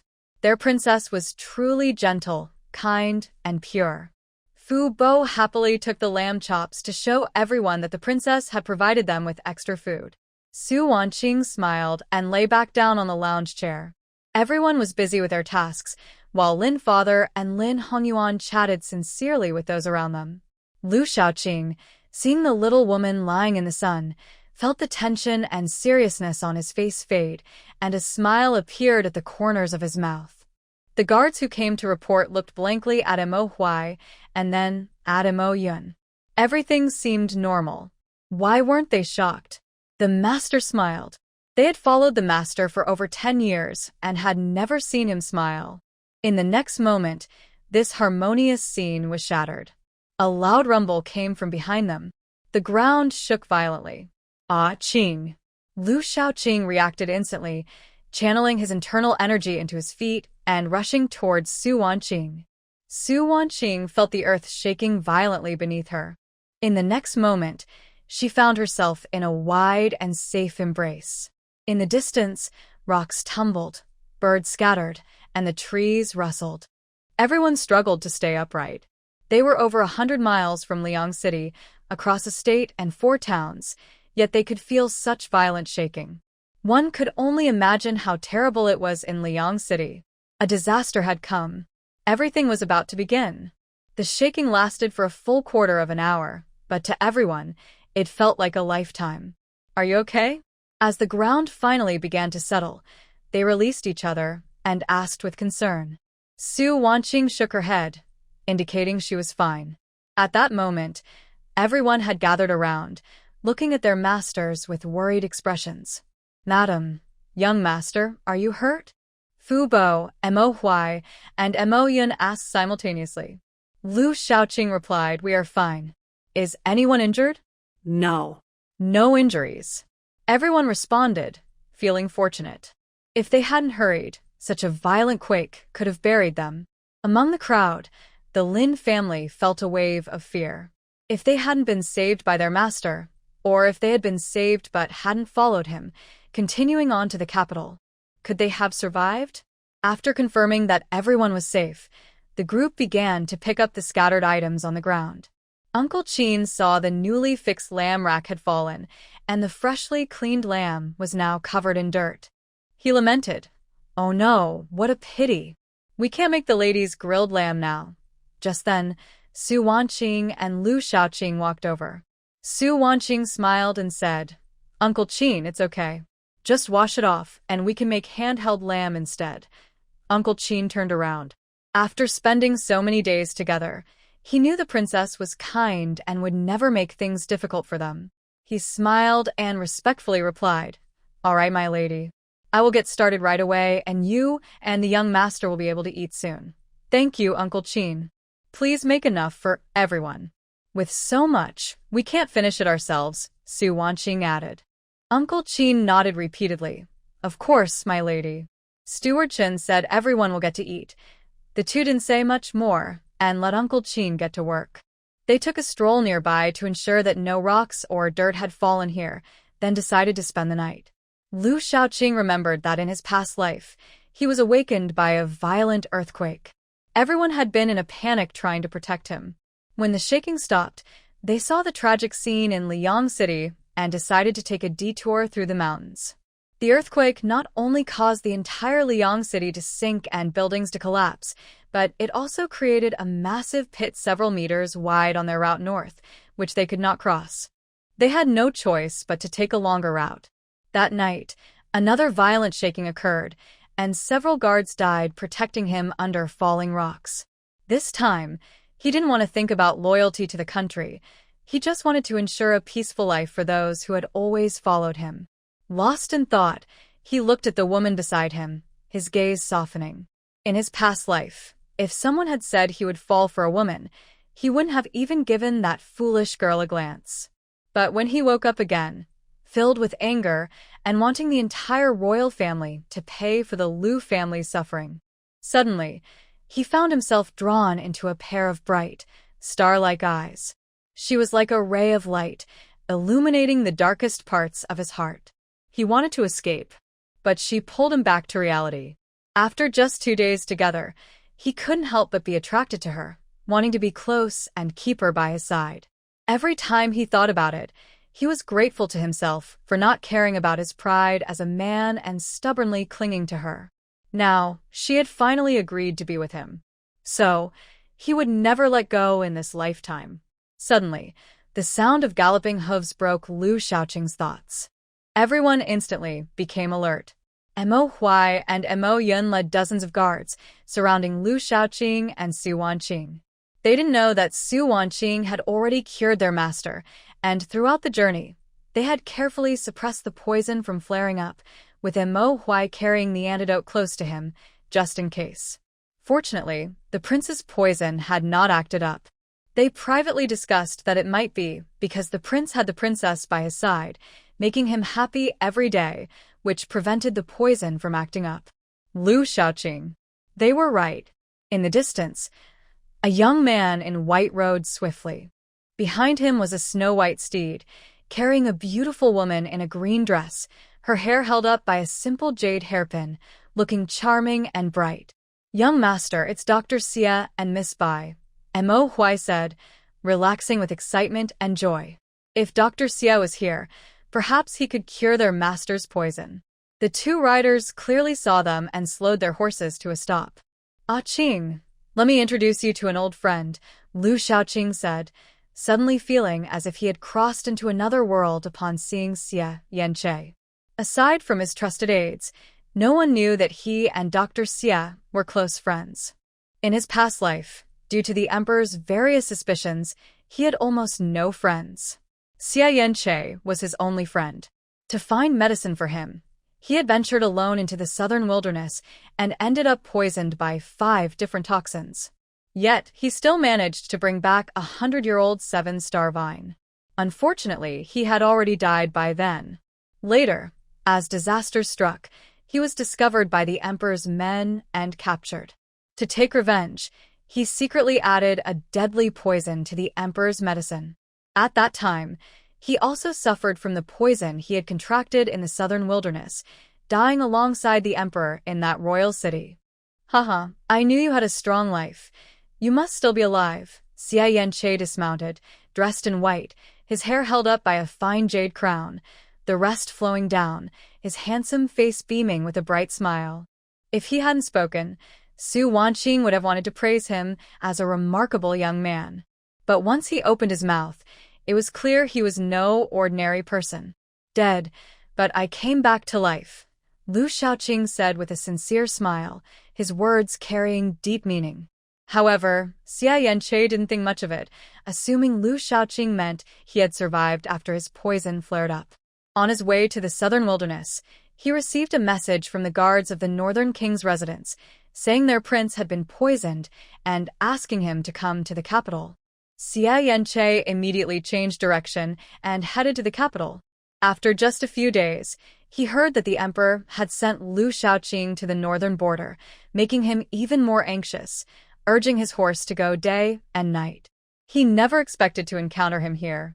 In his past life, Lu Shaoqing had been slow on the road due to his poisoning and had encountered obstacles from the earthquake, causing him to miss Xia Yanche. After much trouble, Xia Yanche reached the capital only to learn that they had already set off for days, thinking he could never catch up. After some thought, he went to the southern wilderness to find the antidote for Lu Shaoqing. Unfortunately, they ultimately missed each other. Both men had their thoughts, but nothing could overshadow the joy of reuniting as friends. Xia Yanche said happily, "You look well. I guess you were able to wait for me to go to the southern wilderness." Lu Shaoqing nodded with a smile, not explaining much. He first introduced, "Yanche, this is my princess, Su Wanqing." Xia Yanche raised an eyebrow, curiously glancing at Su Wanqing, and smiled as he bowed slightly. "Thank you, Miss Su, for accepting my brother and restoring his honor." What honor?" Su Wanqing asked, genuinely puzzled. Lu Shaoqing cleared his throat, feeling a bit awkward, suddenly recalling their wedding night when the curious girl asked if he was impotent or liked men. Xia Yanche didn't want to elaborate, waving his hand with a smile. "Let's not mention it. It's all nonsense." The girl in green suddenly spoke. "My master stayed in the capital for a while helping Brother Lu with his poison, and then some people spread rumors that my master and Brother Lu were in a relationship. Those people are truly awful, sister-in-law. Please don't believe them." Xia Yanche. "His junior sister really says anything." Lu Shaoqing. "Although it's a clarification, it's still so embarrassing." Su Wanqing, however, appreciated her straightforwardness. "What is your name, girl? Let's sit over there and chat." "I don't believe those rumors. My name is Bai Jinxia, and I'm his junior sister. We've known Brother Lu for many years and are good friends. Since you married Brother Lu, you are my sister-in-law, and you can call me Sier, just like my master and the others," the young girl said, her voice bright and clear, her beautiful apricot eyes sparkling as she looked at Su Wanqing, thinking that Brother Lu's wife was truly beautiful. As the four chatted, they reached an open area where Mo Huai had set up a table for the masters to eat and brought over 4 chairs for them to sit and talk. Uncle Fu cheerfully brought over freshly brewed tea. "Dr. Xia, Miss Bai, long time no see. You've had a long journey. Please have some tea and rest for a bit. Dinner will be ready soon." "Thank you, Uncle Fu. We are not tired," Bai Jinxia replied with a smile, clearly familiar with him. Xia Yanche also said, "Thank you, Uncle Fu. How is your health? I'll check your pulse later." "All good, all good. My old bones have no issues. But please check on our young master. He was poisoned recently. Although he woke up earlier this time, I'm still a bit worried," Uncle Fu said. "Uncle Fu, my poison has been cured. I just didn't have the chance to tell everyone, so you don't need to worry." Lu Shaoqing interjected. The small table was filled with delicious dishes. Su Wanqing called the two. "You must have tasted Uncle Qing's cooking. Hurry up and eat before it gets cold. She picked up a piece of lamb chop for herself. Xia Yanche hesitated, picked up his chopsticks, and took a piece of cured meat, placing it in his bowl, still wanting to speak.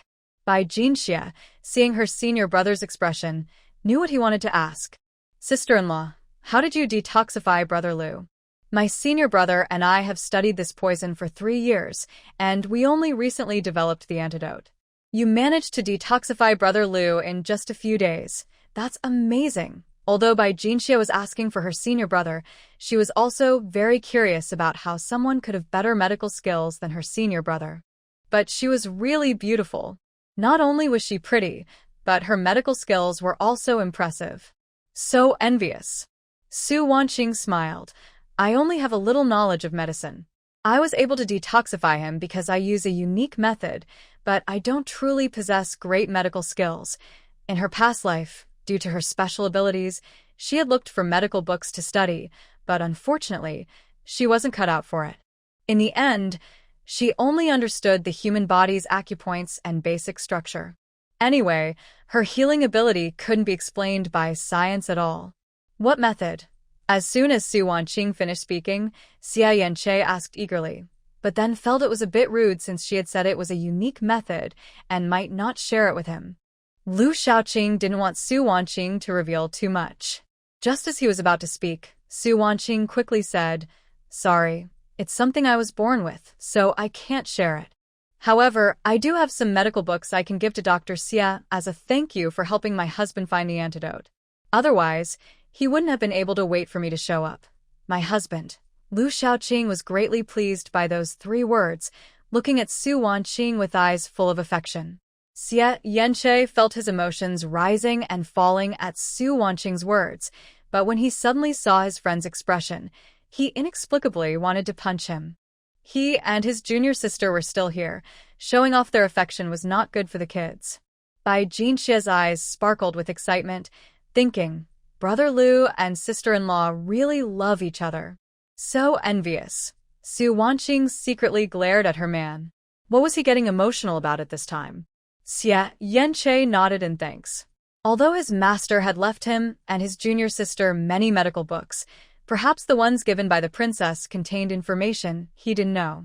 He had spent 3 years studying a rare poison, and someone had detoxified it in just a few days. He really wanted to know how it was done. Su Wanqing turned and got into the carriage, quickly searching through her space. In her past life, to better use her abilities, she had cleared out several large bookstores, which contained a wide variety of books. The Inner Canon of the Yellow Emperor, Treatise on Febrile Diseases, Shenong's Herbal Classic, The Yellow Emperor's Acupuncture Manual, Pulse Classic. Su Wanqing first took out these few books. Although Lu Shaoqing hadn't mentioned anything about Xia Yanche, Mo Huai and Uncle Fu had often talked about this Dr. Xia. Now that the man was hers, it was only right to give him something in return. This fake lazy person was quite understanding and considerate. Outside the carriage, Lu Shaoqing stood waiting to help her down, his eyes filled with tenderness. Xia Yanche suddenly felt a toothache. This person was really hard to look at. Where had the Lu Shaoqing, who used to have a serious face all day, gone? Bai Jinxia cheerfully approached. Sister-in-law, are these books all for us? Then she added, Will your master be unhappy if he finds out? Su Wanqing smiled and handed her the books. No, these books will only fulfill their true value if I give them to you. Thank you, sister-in-law, Bai Jinxia said sincerely. Xia Yanche curiously picked up the top book, The Yellow Emperor's Acupuncture Manual, and flipped through a few pages. Excited, he grabbed the other books one by one, looking through them with great joy. These books were definitely written by a medical master even more skilled than his own master, and each one could become a classic. They would be extremely beneficial to him. Xia Yanche bowed deeply. Thank you, princess, for your generous gift. If you ever need anything, please feel free to ask. He knew how rare these medical books were and should have declined, but the temptation was too great. He decided not to be polite. Dr. Xia, your skills are exceptional. These books are just an added bonus, so there's no need to be polite. Su Wanqing thought mischievously about how he would react if she revealed her knowledge of anatomy and modern medicine. At night, Lu Shaoqing instructed everyone to pack up their things in case of another earthquake. Uncle Fu led the team to put all the cooking pots into the carriage, securing them with mats and ropes. There wasn't much else that could easily break. They just needed to be careful not to go near the forest. Lu Shaoqing, Su Wanqing, Xia Yanche, and Bai Jinxia sat together on the open ground. They seemed to be chatting, but they were genuinely just chatting. Suddenly, Lu Shaoqing asked, "Are you two willing to go with us to the north?" Xia Yanche was taken aback and slowly replied, "After my master passed away, my junior sister and I have been wandering without a home. We haven't thought about where to go next. I didn't expect you to ask this question now. I thought it would be years before you would ask and we would consider it before responding." Lu Shaoqing paused for a moment and then said, "Yanche, you felt the earthquake today. This is just the beginning. Soon, there will be various natural disasters, man-made calamities, and wars. If you trust me, come with me to the north. My people have already infiltrated in batches. It will be the safest place." Xia Yanche was stunned by this statement and quietly said, "Are you planning to rebel? But you have no military power now." It won't be easy to seize a city. Bai Jinxia leaned in. "Does Brother Lu want us to be your military doctors?" "No problem, I agree. I've always disliked that emperor. He always targets you." Su Wanqing had found someone even more fierce than herself. Lu Shaoqing helplessly rubbed his forehead. Poor choice in friends. He simply said, "I'm not rebelling. Don't think about it. Just come with me. I will arrange everything you need. Once things settle down, you can go wherever you want." Xia Yanche straightened up and shook his head. "What a pity. I thought you had figured it out. I can go to the north with you. It's a good opportunity for me to study the medical books the princess gave me. Yay! I can be with beautiful sister-in-law." Bai Jinxia cheered, thinking that since Su Wanqing had given them such valuable medical books, she already considered them part of her family. Su Wanqing felt a bit embarrassed to be called beautiful. After her body was restored and transformed by her abilities, she could indeed be called beautiful, but the only people around her were Lu Shaoqing and the servants in the mansion. None of them dared to look at her more than once, let alone compliment her. Suddenly being called beautiful by a girl she had just met made her cheeks flush slightly. Su Wanqing was over 30 in her past life, but she forgot that this body was only 18 and Bai Jinxia was 16. They were both like flowers. As the four of them talked, the ground suddenly shook violently. The tea on the table spilled, and the teacups and teapots fell to the ground. Fortunately, the ground was covered in low weeds, so the cups and pots weren't broken. Except for the three from the Lin family, everyone else could fight. Although the shaking was intense, they managed to stay standing. Everyone lost the panic of the day, helping each other as they waited for the shaking to pass. A night has passed. Everyone experienced 5 shakes, big and small. Dawn broke. Today's sun was especially bright. As soon as it showed half of itself, it eagerly chased away the chill of the night. "Do you feel like the day is breaking earlier today?" Xia Yanche looked at the rising dawn, sensing something was different, but he couldn't pinpoint what it was. "Senior brother, I don't feel anything different. Isn't it normal for summer days to be bright early?" Bai Jinxia, who had hardly slept all night, looked a bit weary. Lu Shaoqing tried to recall his memories from his past life during this time, but he had been weak and mostly asleep, only feeling the heat. Yes, he often woke up from the heat back then. It was only mid-May, and the weather was definitely unusual. It seemed the drought had begun after the earthquake, but he hadn't had the energy to pay attention to it at that time. There were still 3 provinces and over a dozen towns between here and the northern border, so they needed to speed up and reach in city as soon as possible. They also needed to increase their supplies, doubling the amount to prepare for any unknown variables. Thinking of this, Lu Shaoqing immediately entered the carriage to adjust their plans. "Princess, what's wrong with your lord?" Xia Yanche asked Su Wanqing in confusion. Su Wanqing glanced at the carriage and smiled. He might have suddenly remembered something. "Don't mind him. Also, since we left the royal city, we are no longer a prince and princess. You can call me Miss Sue or Mrs. Lu to avoid any trouble if others overhear. Big brother Lu is the oldest among us three. My senior brother is just stubborn. He should call you sister-in-law like I do, Bai Jinxia said without hesitation, throwing her senior brother under the bus. Xie Yanche felt a bit embarrassed, but still bowed slightly and sincerely said, Sister-in-law, you're too polite, young Master Xie. Su Wanqing replied gracefully, exuding a carefree vibe that was far from the shyness of city girls. While the three were talking, Lu Shaoqing stepped down from the carriage holding a wooden box. Su Wanqing knew what was inside and said nothing. Qing, I'm going to find Mo Huai and Mo Yun to arrange some things, Lu Shaoqing said to Su Wanqing. Okay, go ahead. Lu Shaoqing nodded and walked away. Hey, this guy is still as cold as ever. Can't he see me standing right in front of him? Xie Yanche complained as he followed. He had spent years by Lu Shaoqing's side, and many things were not hidden from him. For example, the secret passages in the royal residence, and the 5,000 Lu family soldiers in Lu Shaoqing's hands. Since they would be working together in the future, he naturally wanted to contribute. Fortunately, he was quite clever and could come up with strategies easily. Mo Huai and Mo Yun. Dr. Xie, you should focus on your medical research. We trust you completely in that area. Su Wanqing pulled over a lounge chair and settled into it, saying, Xie, come lie down for a bit. Breakfast will take a while. Bai Jinxia, smiling sweetly, sat on a nearby stool. Sister-in-law, I'm not sleepy right now. If you're tired, you can take a nap. I can't sleep now. I'll rest at noon. How long have you known Shaoqing? Almost 10 years. My father had just passed away, and my senior brother took care of me through tough times. I was tricked into almost being sold for a piece of osmanthus rice cake, and it was Big Brother Lu who saved me and helped me find my senior brother. When we learned that none of us had parents, we became sworn siblings, relying on each other. We lived in the royal residence for 2 years. My senior brother's medical skills improved greatly, and he wanted to travel. So, he decided to leave.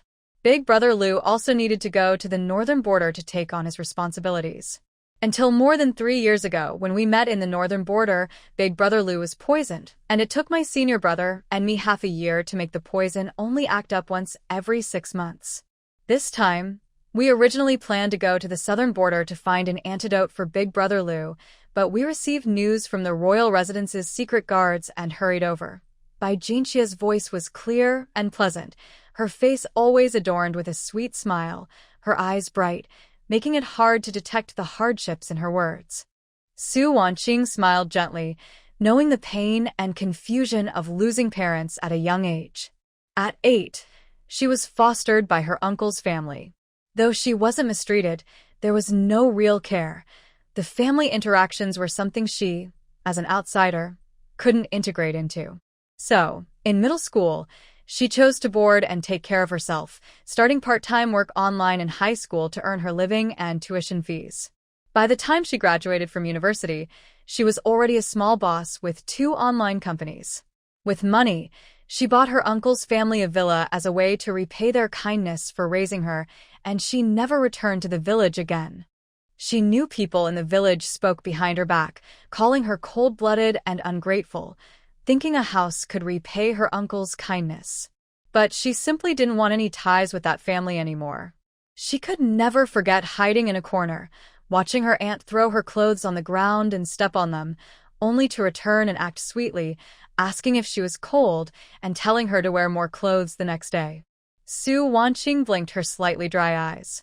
She wanted those who looked down on her to feel helpless against her. Sister-in-law, what's wrong? Bai Jinxia asked cautiously when she noticed Su Wanqing was silent. Su Wanqing smiled wider and changed the subject. Xie, I'm fine. Are you hungry? There are red bean rolls and milk pudding made by Uncle Qin in the carriage. Do you want to eat some? I can get it. Sure, thank you, sister-in-law. Sister-in-law is truly kind and beautiful, knowing I love pastries and sharing her food with me. Hee hee hee. Su Wanqing took a food box from the carriage and placed it on the small table in front of them. Together with the young girl, they each took a bite, their cheeks puffed up. They both squinted their eyes in delight at the sweet taste. From a distance, Lu Shaoqing and Xie Yanqi watched, their gazes softening. After breakfast, everyone got ready to set off. The secret guards and the palace guards left first, waiting to meet Lu Shaoqing and the others in various provinces and towns. Of the more than 60 people in the group, only 15 remained. Lu Shaoqing and his wife, Xie Yanqi, Bai Jinxia, Mo Huai, Mo Yun, 3 members of the Lin family, Uncle Fu, Uncle Qin, and 4 palace servants who did odd jobs. The 3 carriages in the group were one for Su Wanqing and Bai Jinxia, one for the Lin family, and one for Uncle Fu and Uncle Qin. Everyone else rode horses. Lu Shaoqing wore a sour expression. He had just confirmed his relationship with his little wife and was forced to part before he could hold her enough. He suddenly regretted leaving the siblings behind. But that didn't stop Bai Jinxia's excitement. As the carriage curtain fell, she couldn't see her big brother's dark face, which favored beauty over family. She was chattering away with Su Wanqing about many fun stories from their travels as doctors. She was trying hard to build a bond with her beautiful sister-in-law. Su Wanqing found it amusing but also felt a bit sorry to see him looking unhappy. She thought that if it came to it, she could find an excuse to bring out another carriage from her space, so that the sulking man wouldn't always look at her with pitiful eyes. Sierra, what do you like to play? Sitting in the carriage all day is boring. Let's think of something fun. We can invite Shaoqing and your senior brother to join us, Su Wanqing said, pulling her gaze from the outside. I don't know how, Bai Jinxia said nervously, feeling that she didn't know the things that noble ladies were supposed to know. What should I do? Will beautiful sister-in-law not like me anymore? Boo, hoo-hoo. I can teach you. I don't know the games those young masters and ladies in the capital play either, but I know a new game that 4 people can play together. 3 days later. Izhou. Here, the mountains rise and fall, crisscrossing like a hidden state in the forest.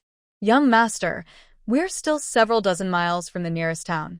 We might not make it before evening, Mo Huai reported. Lu Shaoqing looked up at the sky after hearing the report and said, "Let's walk for another half an hour and find an open place to set up camp and rest." Yes, Mo Huai replied respectfully. In the carriage, Bai Jinxia curiously poked her head out the window, enjoying the cool breeze that made her squint her eyes comfortably. She turned to Su Wanqing and said, "Sister-in-law, it's so cool outside." It was so hot at noon today, I was drenched in sweat. Su Wanqing glanced at the sky outside, feeling uneasy. It shouldn't be this hot in May. In the past few days, she had few opportunities to talk to Lu Shaoqing alone and hadn't asked him if the drought had started early. If the drought had begun, the journey ahead could be even harder. They needed to stock up on water. When they reached the resting place, everyone got to work setting up tents and gathering firewood to cook. Rarely, Su Wanqing showed interest and said she would cook dinner herself, letting Uncle Qin take a break. Uncle Qin was so startled that he nearly dropped the pot, which fell to the ground and hit his foot. How could a master work while letting the servants rest? But with Su Wanqing, it was possible. Bai Jinxia and Lin Taohua were in charge of the fire. As the knife hit the cutting board with a thud, their eyes uncontrollably widened and then shut tightly, only to open again. Their bright, grape-like black eyes were wide open. They exchanged a glance. At the same time, they shrank back, feeling as if sister-in-law, the master, was about to chop their delicate necks with a knife. No, it must be an illusion. What are you two dawdling for? Get the fire going. I'm ready to put this in the pot, Su Wanqing reminded as she noticed the fire was almost out. Oh, right. We're on it. Is this really their gentle and quiet sister-in-law master? Sizzle. The chicken pieces went into the pot, along with cooking wine, pepper, chili, star anise, cinnamon, and bay leaves. Then water was added to simmer. In the second pot, the oil was hot. A handful of salt was sprinkled around, and a whole fish was added, frying until golden on both sides. Water and a fish seasoning packet were added, then covered to simmer. After estimating the time, potatoes, mushrooms, vermicelli, and dried vegetables were added. Finally, salt and chicken essence were added for seasoning. This stewed dish was made in the style of Su Wanqing's hometown. Although the method was simple, it tasted pretty good. She often cooked for herself when she was older, but back then, she had many more ingredients to choose from. Now, that wasn't convenient. After finishing the last step, Su Wanqing looked up to see everyone staring at her with complex expressions. In their minds, the noble ladies from the capital were delicate and unable to take care of themselves. How could she do such rough work? The princess they knew was gentle and quiet, purely kind, and just sitting there could make her look like a beautiful painting. But here she was, casually stirring the food in the pot, as if it was a normal task. Yet, everyone felt an inexplicable sense of reverence. Lu Shaoqing cleared his throat softly, bringing everyone back from their shock. "Aching, is there anything I don't know about you?" Lu Shaoqing said slowly, his eyes filled with affection. Su Wanqing smiled generously. "Oh, there's plenty. You'll find out slowly in the future." Then she added, "Everyone stop staring and try my cooking." Uncle Fu and Uncle Qin smiled back, distributing bowls and chopsticks, surprised that they could eat food made by their master. No matter how it tasted, their lives felt complete. The 4 young servants couldn't believe it, feeling as if they were walking on clouds, unsure of what to do. Bai Jinxie and Lin Taohua looked at Su Wanqing with starry eyes, their admiration nearly overflowing. "Sister-in-law, the master is amazing," they wanted to scream in excitement. Although Xia Yanche watched the food go into the pot, he still had doubts. He gently nudged Lu Shaoqing beside him and whispered, "Have you tried it? Is it edible?" Lu Shaoqing seemed not to hear and walked straight to Su Wanqing. Wiping sweat and brushing back his hair, he asked if she was tired and suggested she sit down and rest. The food smelled really good. Xia Yanche was shocked again, his mouth agape. He grabbed Mo Huai's arm and squeezed out a few words. "Is that your master?" Mo Huai replied simply, "Yes, rare sights lead to surprises." Suddenly, a delicious aroma wafted into the air. Xia Yanche turned to see the lids of the 2 pots had been lifted, and bubbles were rising from the food, releasing an enticing fragrance. Lu Shaoqing was the first to eat, thinking that even if the taste was lacking, this was the first meal his wife had cooked for him, and he wouldn't let her down. As for the others, they completely faded from Lu Shaoqing's view. Bai Jinxie was the second to pick up her chopsticks. The chicken was tender, and her watery eyes sparkled like stars. Others quickly followed suit, tasting the food in silence, their movements quick as if they were competing. Xia Yanche waited with his bowl and chopsticks for everyone's feedback, but no one spoke. He urged, "How does it taste? Speak up." No one paid him any attention. But seeing how everyone eagerly grabbed the food, he gritted his teeth and picked up a piece of potato to try. In the next moment, his eyes lit up and he quickly joined the fray, thinking these people were so inconsiderate for not telling him how delicious it was. This was a flavor he had never tasted before, completely different from Uncle Qin's cooking. How to describe it? Uncle Qin's dishes were all banquet level, exquisite, with perfect color, aroma, and taste. Su Wanqing's stewed dishes had tender chicken, fresh fish, and vegetables soaked in broth, making every bite a delight. Though it couldn't compare to Uncle Qin's skills, it gave everyone a sense of home. They couldn't stop eating. Suddenly, several arrows shot toward them. Everyone's expressions changed. Lu Shaoqing quickly pulled Su Wanqing back, his chopsticks flying out to knock down the arrows aimed at them. Xia Yanche shielded by Jinxie. Mo Huai and Mo Yin quickly drew their swords to block the arrows for Uncle Fu and the others. The young servants reacted as well, finding cover to protect themselves. Bang! Bang! The 2 pots were shattered by the arrows, and half of the food spilled on the ground. I'm still not full," Xia Yanche shouted angrily, swinging his sword. "Who dared to knock over his pot? They must die."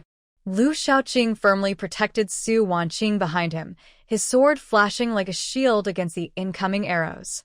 The man stood tall and straight, giving Su Wanqing a strong sense of security. The energy she had gathered dispersed, and it seemed she wouldn't need to intervene. Before long, the rain of arrows stopped. From the forest on both sides, a group of men in black rushed out. In an instant, they were in close combat, swords clashing. The black-clad men were clearly well-trained assassins, their moves fierce and aimed at vital points.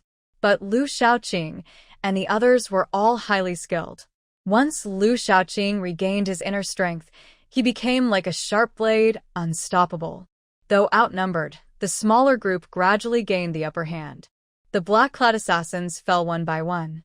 Some could have seriously injured their opponents, but suddenly tripped over something, only to be killed by a swift sword. In their last moments, their only thought was how unlucky they were. On the hillside in the dense forest, Minister Su looked down at the battlefield with a dark expression. The body of the king of Dingbei had actually recovered, which would surely affect the prince's future plans. They must die. Half a month ago, in the capital, at the third prince's residence, Minister Su quietly passed through intricately carved archways with a servant, making his way from the most remote part of the estate to the third prince's study.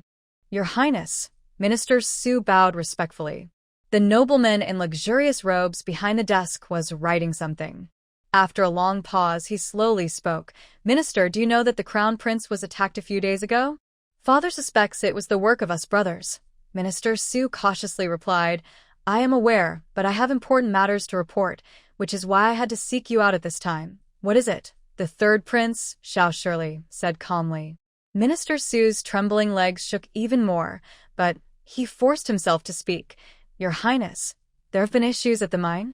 Xiao Shirley paused his writing and looked at Minister Su. His expression was unreadable, but Minister Su felt a chill run down his neck, and his body was covered in sweat. He quickly bowed again and said, Your Highness, the secret guards reported today that the magistrate of Liang County has suddenly become a fool. The location of the mine may be exposed. I have already sent someone to investigate, and we should know the exact news in a couple of days. You'll go personally.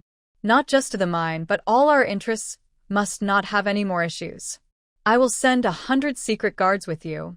If anything goes wrong again, Minister Su knows the consequences, Xiao Shirley said coldly, like a bloodthirsty demon watching its prey, ready to strike.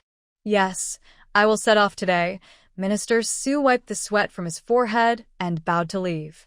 Once outside the third prince's residence, Minister Su finally exhaled and quickly returned to the minister's residence. On the surface, he was loyal to the crown prince, but secretly he was working for the third prince. They had been planning in secret for years to pull the crown prince down from his position after the emperor's death. When the time came, with a command from the third prince, the troops hidden in Izhou could storm the capital and help the third prince succeed. But who would have thought that their hard work would be ruined by a band of thieves? Minister Su was puzzled. They had concealed everything from everyone, secretly preparing food and weapons. How could they be discovered by thieves? Could it be? There is a mole among them? Minister Su mentally reviewed everyone around him and the third prince. In the end, he still couldn't figure out where the problem lay. Now, the food in his residence and in Liang City had vanished without a trace, and there were no clues. Minister Su felt a tightness in his chest, making it hard to breathe. If it weren't for his image, he would have cursed the Imperial guards for being useless. After so long, they hadn't even caught a glimpse of the thieves. Back to the present. Seeing that the people sent by the third prince were about to be killed, Minister Su turned to run. Today's assassination plan was too rushed. Although they hadn't killed the king of Dingbei, they had learned that his health had recovered, which could be explained to the third prince. He hadn't run far when he suddenly tripped over something and stumbled forward. Thud, the sound of something heavy hitting the ground. Just hearing it made him feel pain. Ouch! Minister Su grimaced in pain but dared not cry out loudly, cursing his bad luck. He spat out the grass that had gotten into his mouth and got up, ready to run again. Why is Minister Su lying on the ground? Where are you going? Came the voice of Liu Shaoqing from behind. Minister Su stopped and turned to see Liu Shaoqing and Su Wanqing standing not far away, with a faint smile on Su Wanqing's face. Seeing his daughter, he suddenly felt a bit more confident. After all, he was the father-in-law of the king of Dingbei. So he asked, Why are the king of Dingbei and my daughter here? As soon as he asked, he realized how foolish the question was. Lu Shaoqing showed no change in expression and casually replied, "Does Minister Su not know? It seems the emperor did not inform you, which is his mistake. You can mention it to him when you return to the capital. By the way, why is Minister Su here? Are you also leaving the capital on Imperial orders?" Minister Su was taken aback by this remark. How could he say the emperor hadn't informed him? Such disrespectful words shouldn't be spoken so casually. You must not speak nonsense. The emperor is wise and benevolent. How can you speak ill of him? Then why is Minister Su here? Please tell me, Su Wanqing chimed in, looking curiously innocent. How dare you question your father? Minister Su scolded, wanting to change the subject. But Su Wanqing insisted. Isn't it obvious? Should I ask again? Her clear eyes were full of seriousness. I am your father. How can you speak to me like this? Minister Su looked furious. Do I even have a father? I don't remember. I only recall being mistreated as a child, going 3 days without food. I secretly ran to the front yard to find my father. And what did he say? Oh, I remember now. He said, "Where did this little beggar come from? Throw him out of the house. He's dirtying the yard." Before Minister Su could respond, Lu Shaoqing frowned, looking pained for Su Wanqing, gripping his hands tighter. Su Wanqing smiled and shook her head at him, signaling that she was fine. Those were just memories of the original owner, not her true experiences. Though she felt sorry for the original owner's suffering, she was not the original owner and could not feel the same familial affection. Even if Minister Su died in front of her, she would feel no sympathy. Minister Su was left speechless by her words. He wanted to argue, but recalled the events of that time. Back then, he genuinely thought she was just a little beggar who had accidentally wandered into the estate, which is why he had sent her away. The next day, the steward reminded him that she was the young lady of the house, and only then did he remember he had a daughter. He sent someone to bring her clean clothes and food, and even called a doctor. But she was just someone like her mother, unworthy of being in high society. What more could she want? You treated your father like this just once. It's simply unfilial, Minister Su insisted. Just once? Perhaps Minister Su is getting old and has a poor memory. I won't remind you of all the times. As for being unfilial, that's truly unfair. Didn't you all make me marry in place of my sister? If being obedient is unfilial, then how is my sister's defiance and disobedience, putting the entire Su family in jeopardy, considered filial? I really can't learn that. And besides, you're not dead yet. I wouldn't want to wear mourning clothes and upset you. You ungrateful daughter. I should have suffocated you back then, letting you die with your lowly mother. Minister Su was genuinely furious this time. This rebellious daughter not only spoke disrespectfully, but also wished for his early death. He regretted not having killed her back then. 21 years ago, Minister Su was just an ordinary 7th-rank official. By marrying the daughter of the richest merchant in Jiangnan, Xue Wanyang, he became a well-known, golden son-in-law. After 3 years of marriage, he used the wealth his wife brought to advance in the officialdom, quickly rising to a 3rd-rank position. But then he began to despise his wife for her humble background, thinking she was unworthy of him.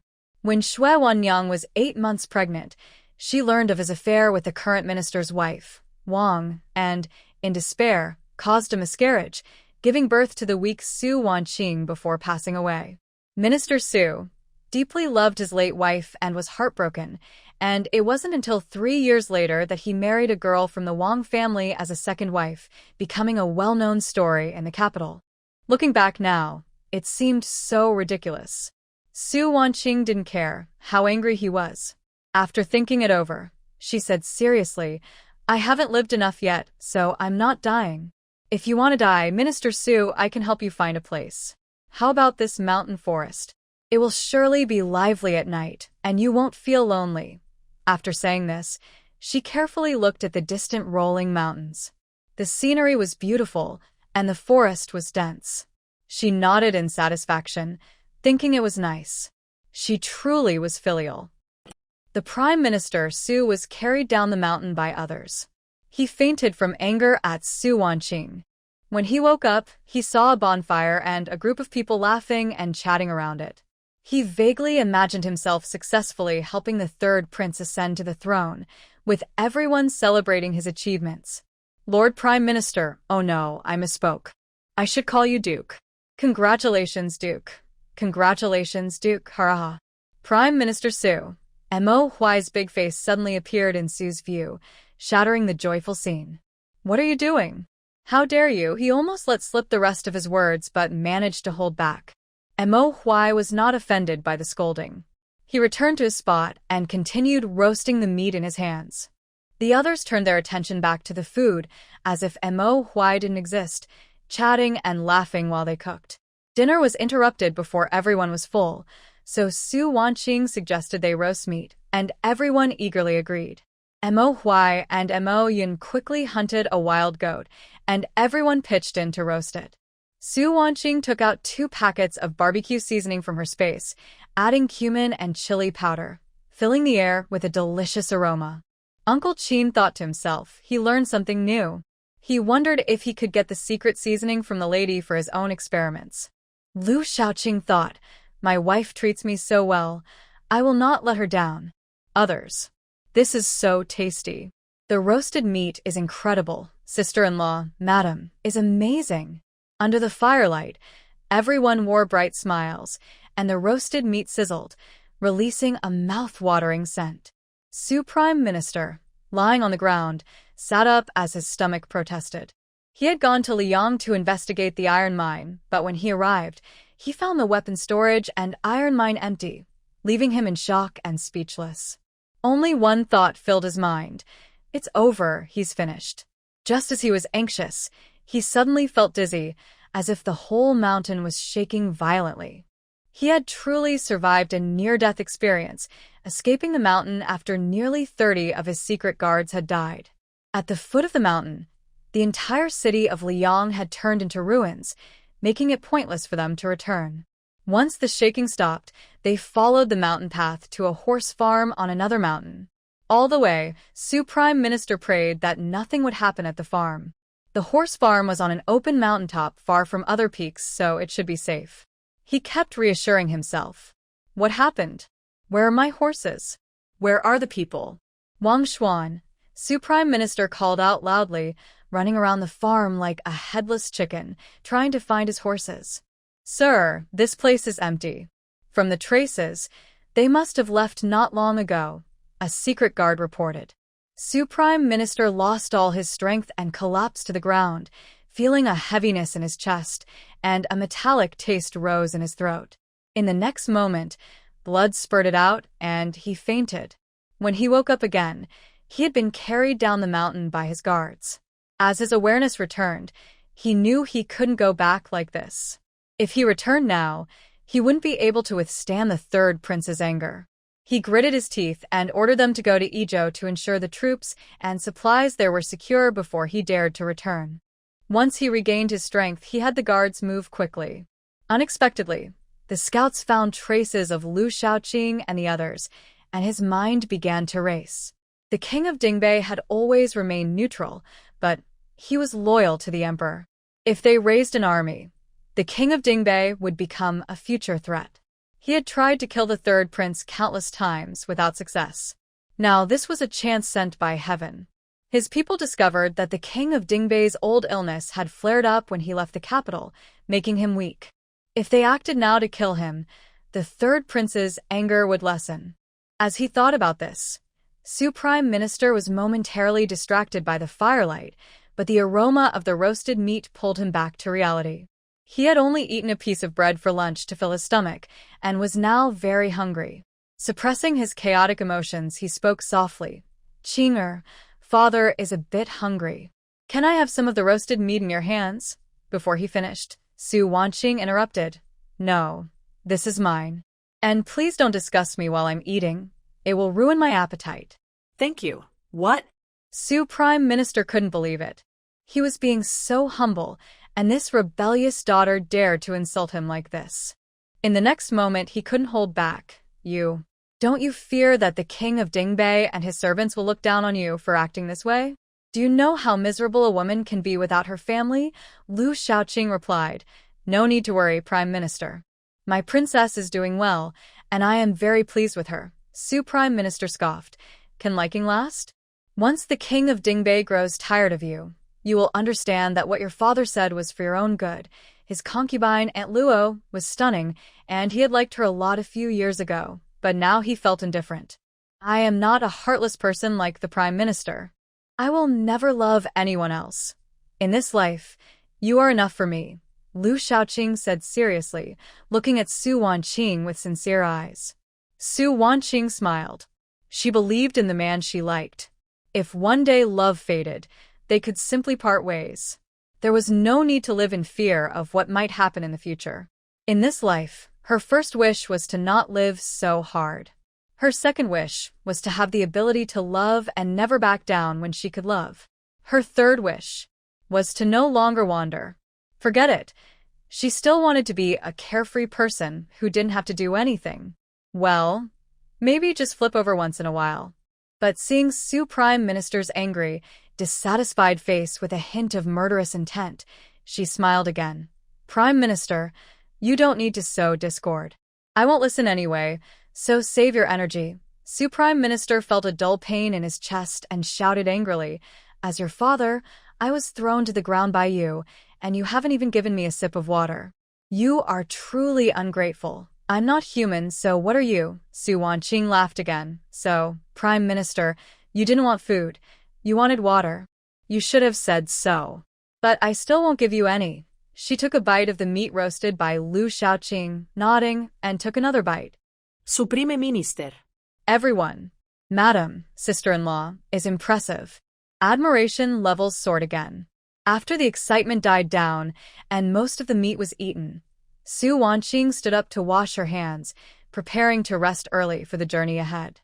Su Prime Minister shouted angrily, You ungrateful child, come back. King of Dingbei, this girl has such a temperament. She treats her own father like this. Do you really believe she follows you without ulterior motives? Mo Huai, make him quiet. We don't want to disturb the lady's rest. Yes, young master. Mo Huai had been wanting to act for a while, but since this man was the lady's father and the current prime minister, he hesitated. However, seeing the lady and young master's attitude, he felt assured and decided not to hold back. What are you doing? Don't come over. I am the prime minister. With one strike, the world fell silent. Bai Jinxin stepped forward and kicked him a few more times. This is for slandering my sister-in-law and for mistreating her. You are not human. Your whole family is not human. Realizing something was off, she added, Except for my sister-in-law, she will no longer be part of your family. The next day at noon, just before everyone started panting from the heat, the carriage entered the city gates of Izhou. And Wu had been waiting inside the gates to greet them. The group disguised themselves as a traveling merchant team, led by Wu to a very inconspicuous courtyard. The carriage drove straight into the courtyard, and once everyone got off, Mo Huai opened a partition in one of the carriages, revealing the sleeping Prime Minister Su inside. Young master, should we interrogate him now? Mo Huai asked, pulling him out as if he were a dead dog. Lock him up for now. We'll deal with him after my wife and I finish our tasks, Lu Shaoqing replied, then turned to Wu and asked, Is everything prepared? Yes, young master. Everything is ready. There are 20 warehouses in the city, and various mountain goods collected outside are stored in an abandoned manor, where an 11 is keeping watch, and Wu reported respectfully. Good. Tomorrow, you will disguise yourselves as a merchant team and head out to the next location, Lu Shaoqing instructed. Understood, young master, and Wu replied. Sister-in-law, it's so hot today. I wonder if there's anywhere in the city selling ice cream. Can we go out to explore this afternoon? Bai Jinxia said, fanning herself, unable to contain her restless desire to play. Before Su Wanqing could respond, Lu Shaoqing stepped into the room and said, We have things to do this afternoon. You can take Yan Che with you. Buy whatever you like with this silver note. He handed Bai Jinxia a silver note. Bai Jinxia looked at the amount on the note, her eyes widening. Lu Gij, are you giving up being a prince to become a bandit? 10,000 taels, just like that? She had never seen a silver note of that amount and was momentarily stunned. Su Wanqing couldn't help but laugh. The girl had guessed correctly. They were indeed bandits.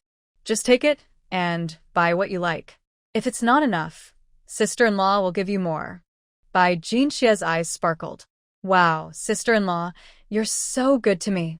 I've never received this much money from my senior brother. I need to ask him for more silver. Why does he only give me 5 taels for pocket money? With that, she dashed out like a gust of wind, and Su Wanqing worried that the wind might blow the silver note away. Finally, only the two of them were left. Lu Shaoqing pulled the little woman he had been thinking about for days into his arms. Before she could react, he suddenly lowered his head and kissed her soft lips.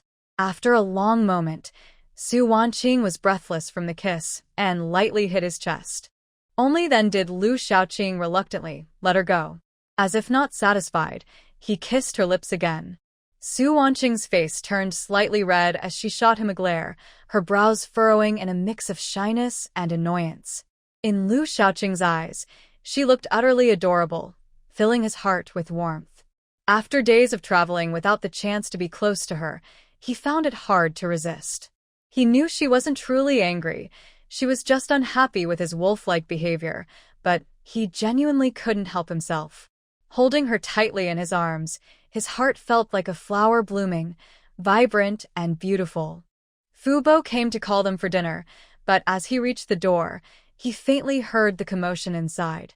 His old face broke into a smile, almost humming a tune. Dinner could wait. The young master and his wife were not hungry yet. Old Chen, what has you so happy? Where are the young master and his wife? Didn't I ask you to bring them for dinner? Qin Shu asked curiously. The young master and his wife aren't hungry yet. They'll eat later. We can eat first, it's no problem, Fu Bo replied cheerfully. Not hungry? Didn't the young master just ask? Qin Shu said. I told you, old man, if you don't want to eat, just say so. Hurry up. I'm hungry. I only had 3 buns for breakfast, Fu Bo urged. All right. I see it's the wife who spoiled you. How can a master eat first while the servants go hungry? Fu Bo ignored him, saying, Are you eating or not? If not, I'll go eat. Why are you angry? I was just joking. I'll get the dishes ready, Qin Shu quickly replied. Fu Bo asked. If it disturbed the young master's good moment for dinner, he would see how he dealt with it. Young master, madam, this is the last warehouse. My men are waiting outside, Mo Huai said as he opened the door and stepped back. Mo Yin had gone into the city to buy saltpeter, so only Mo Huai brought the 2 masters to collect supplies. Su Wanqing stepped forward to check. The warehouse was filled with grain. Out of the 20 warehouses she collected today, 13 were filled with grain. Izhou was rich in wheat, so most of what they collected was wheat and flour. The remaining 7 warehouses contained other supplies: vegetables, meat, seasonings, salt, cloth, cotton, and medicinal herbs, all packed into 7 large warehouses of 1,000 square meters each. Su Wanqing calculated that, combined with their previous stock, this was enough to feed nearly 10,000 people for almost 10 years. Moreover, she still had the supplies from her space. Once they settled down, she would take some out to improve the lives of those around her. After storing everything in her space, the 3 of them wandered around the city, buying many snacks and practical items, like the local baskets, drying trays, and bamboo mats. Finally, unable to carry any more, they returned to the courtyard where they were staying with the delivery person. After unloading everything, Lu Shaoqing called for Mo Huai and said, Bring Prime Minister Su here. Yes, Mo Huai replied. At this moment, Prime Minister Su looked disheveled, pale, and his clothes were wrinkled, appearing weak and lacking the dignity he had in the capital. He had gone 2 days without food and was a bit unsteady on his feet, but when he saw Lu Shaoqing and his wife, the anger and hatred in his eyes were no longer concealed. Mo Huai, didn't you take care of Prime Minister Su? How did he end up like this? Su Wanqing exclaimed. Mo Huai was startled. Was the madam blaming him for not feeding Prime Minister Su for 2 days? After all, he was her father, and it was natural for her to feel soft-hearted. But given how he treated her, never mind, he would listen to her. He could always seek revenge for her later. Prime Minister Su thought Su Wanqing was soft-hearted. The way she treated her father would solidify her reputation for being unfilial, and soon everyone in the capital would know. Her position as the Princess of Dingbei would be over. At that time, he would make sure to punish her for her unfilial behavior. But before they could speak, Su Wanqing continued. Why does he still have the strength to glare at me? Did you give him food? This. Mo Huai and Prime Minister Su spoke almost simultaneously. Madam, absolutely not. I only gave him some water. You wretched girl, I am your father. How can you forget? Do you remember why you came to Izhou? And why did you send assassins after us? Su Wanqing felt that since coming here, her temper had improved significantly. She was no longer the ruthless woman who resorted to killing at the slightest provocation. Prime Minister Su shot her a fierce look and turned his head away, silent. Husband, he's gone mute. He needs medicine. Lu Shaoqing struggled to suppress a smile, maintaining his cool demeanor, thinking that his wife was becoming more adorable. And she even called him husband. You all. Prime Minister Su felt he had never faced so much humiliation in his life as he had in the past 2 days. Don't worry, take a deep breath before you speak. No need to rush. Su Wanqing kindly reminded him, her expression sincere. You shameless people, do you want to rebel? I am the current Prime Minister, and you dare to imprison me? Let me go back at once. Prime Minister Su could no longer stay calm and shouted in anger. Su Wanqing's beautiful face showed displeasure. Prime Minister Su, you are slandering us. When did we rebel? Sending my lord to the northern border is the Emperor's order, isn't it? When did you become the Emperor's representative? We are just kindly giving you a ride and didn't even ask for travel expenses. How can you repay kindness with malice and accuse us of rebellion? Is it because you, Prime Minister Su, want to rebel? So you see everyone as a rebel. You. Cough, cough, stop talking nonsense. I have no such thoughts. If you don't have such thoughts, then it must be the third prince who does, Lu Shaoqing suddenly said. No. What does it have to do with the third prince? I am trusted by the Emperor and appointed as Prime Minister, so I naturally only serve the Emperor. Prime Minister Su hurriedly denied, but felt he was denying too quickly and wanted to make up for it, yet the more he spoke, the less confident he became. Su Wanqing and Lu Shaoqing exchanged glances, confirming their suspicion that the third prince intended to rebel. In his past life, Lu Shaoqing had died early and was lost after death, not paying attention to the political situation or the power struggles among the princes, so he was unaware of these matters. Prime Minister Su had a close relationship with the third prince, and the news had just come from the Dark Guards a few days ago. They were indeed hiding it well, perhaps even deceiving the higher-ups. However, this had nothing to do with them. But since it was a rebellion, they would definitely prepare enough food and military supplies. Otherwise, who would be willing to serve them? They could collect these supplies for the third prince. Su Wanqing continued, Is the army secretly raised by the third prince in Izhou? No. Prime Minister Su replied, then realized something was wrong and thought, Can I still go back? Su Wanqing smiled and walked over to Prime Minister Su, casually placing her hand on his shoulder. Her pleasant voice rang out again. So it must be in Izhou. Where is the food stored? Inside the city? In the countryside? In the mountains? Before Prime Minister Su could answer, Su Wanqing continued. A cunning rabbit has 3 burrows, right? It must be everywhere. TSK, how rich to prepare so much food. Prime Minister Su's eyes widened in terror, unable to believe how Su Wanqing knew this. Suddenly, a wave of fear surged from the depths of his heart, causing him to tremble slightly. Is this really his daughter? It's a pity he had never paid attention to her, not even looking at her properly. Suddenly, a ridiculous thought crossed his mind. If he hadn't ignored her back then, and she had grown up safely in the manor, would this daughter now be on his side? Still lost in his complicated thoughts, Lu Shaoqing's voice suddenly rang out. Prime Minister Su, did you say this yourself? Or are you just saying it after being tortured? Prime Minister Su didn't understand how things had turned out this way. He slowly shook his head, feeling utterly drained. No, you are the ones who want to rebel, you treacherous ministers. I have nothing to say, nothing. Fine, if you won't say it, I have ways to make you talk. By the way, before you become a fool, there's something I need to tell you. Su Wanqing didn't want to use the kind of drug meant for the county magistrate of Liang, as this kind of person would suffer the most by living in ignorance. However, if he really refused to speak, compared to countless supplies, it might be better to turn him into a fool. Prime Minister Su seemed still lost in his thoughts and instinctively asked, "What is it?" Su Wanqing, not caring, said sincerely, "A few days ago when we met you, someone had already placed a letter on the third prince's desk." Only then did Prime Minister Su raise his head and glare at her fiercely, squeezing out a few words. "What did it say?" "Nothing much. Just telling the third prince that you are heartbroken about me marrying the prince and having to travel so far. You can only betray the third prince's trust and go with us to the northern border. Also, thank the third prince for preparing those food supplies for us. And then, shut up. You dare to slander me like this? I will kill you." Prime Minister Su interrupted Su Wanqing, his eyes reddening as he tried to rush over to grab her. Bang! Mo Huai intervened just in time, kicking Prime Minister Su into the corner, watching him slowly slide down. Lu Shaoqing immediately protected Su Wanqing, saying, "Mo Huai, take him away and find out the exact location of the supplies. No need to go through so much trouble.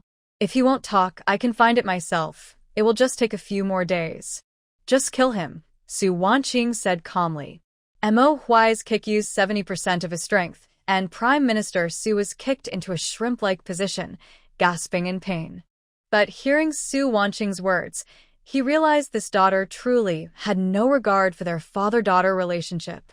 If he died here, he would lose everything. Hastily enduring the pain, he said, I will talk. Just don't kill me. As long as you don't kill me, I will tell you everything." As for the third prince, he had followed him for many years and knew how suspicious he was. But as long as he was alive, everything was possible.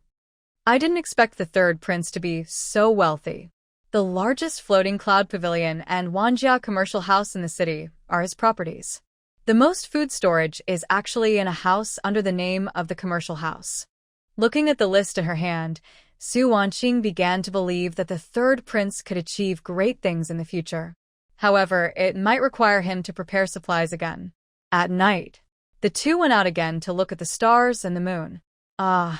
Forget it, look at nothing. Su Wei was forced to work again. The largest floating cloud pavilion in the city was filled with countless treasures, mountains of gold and silver. Su Wanqing moved things around here and there. Her anger was almost at its peak.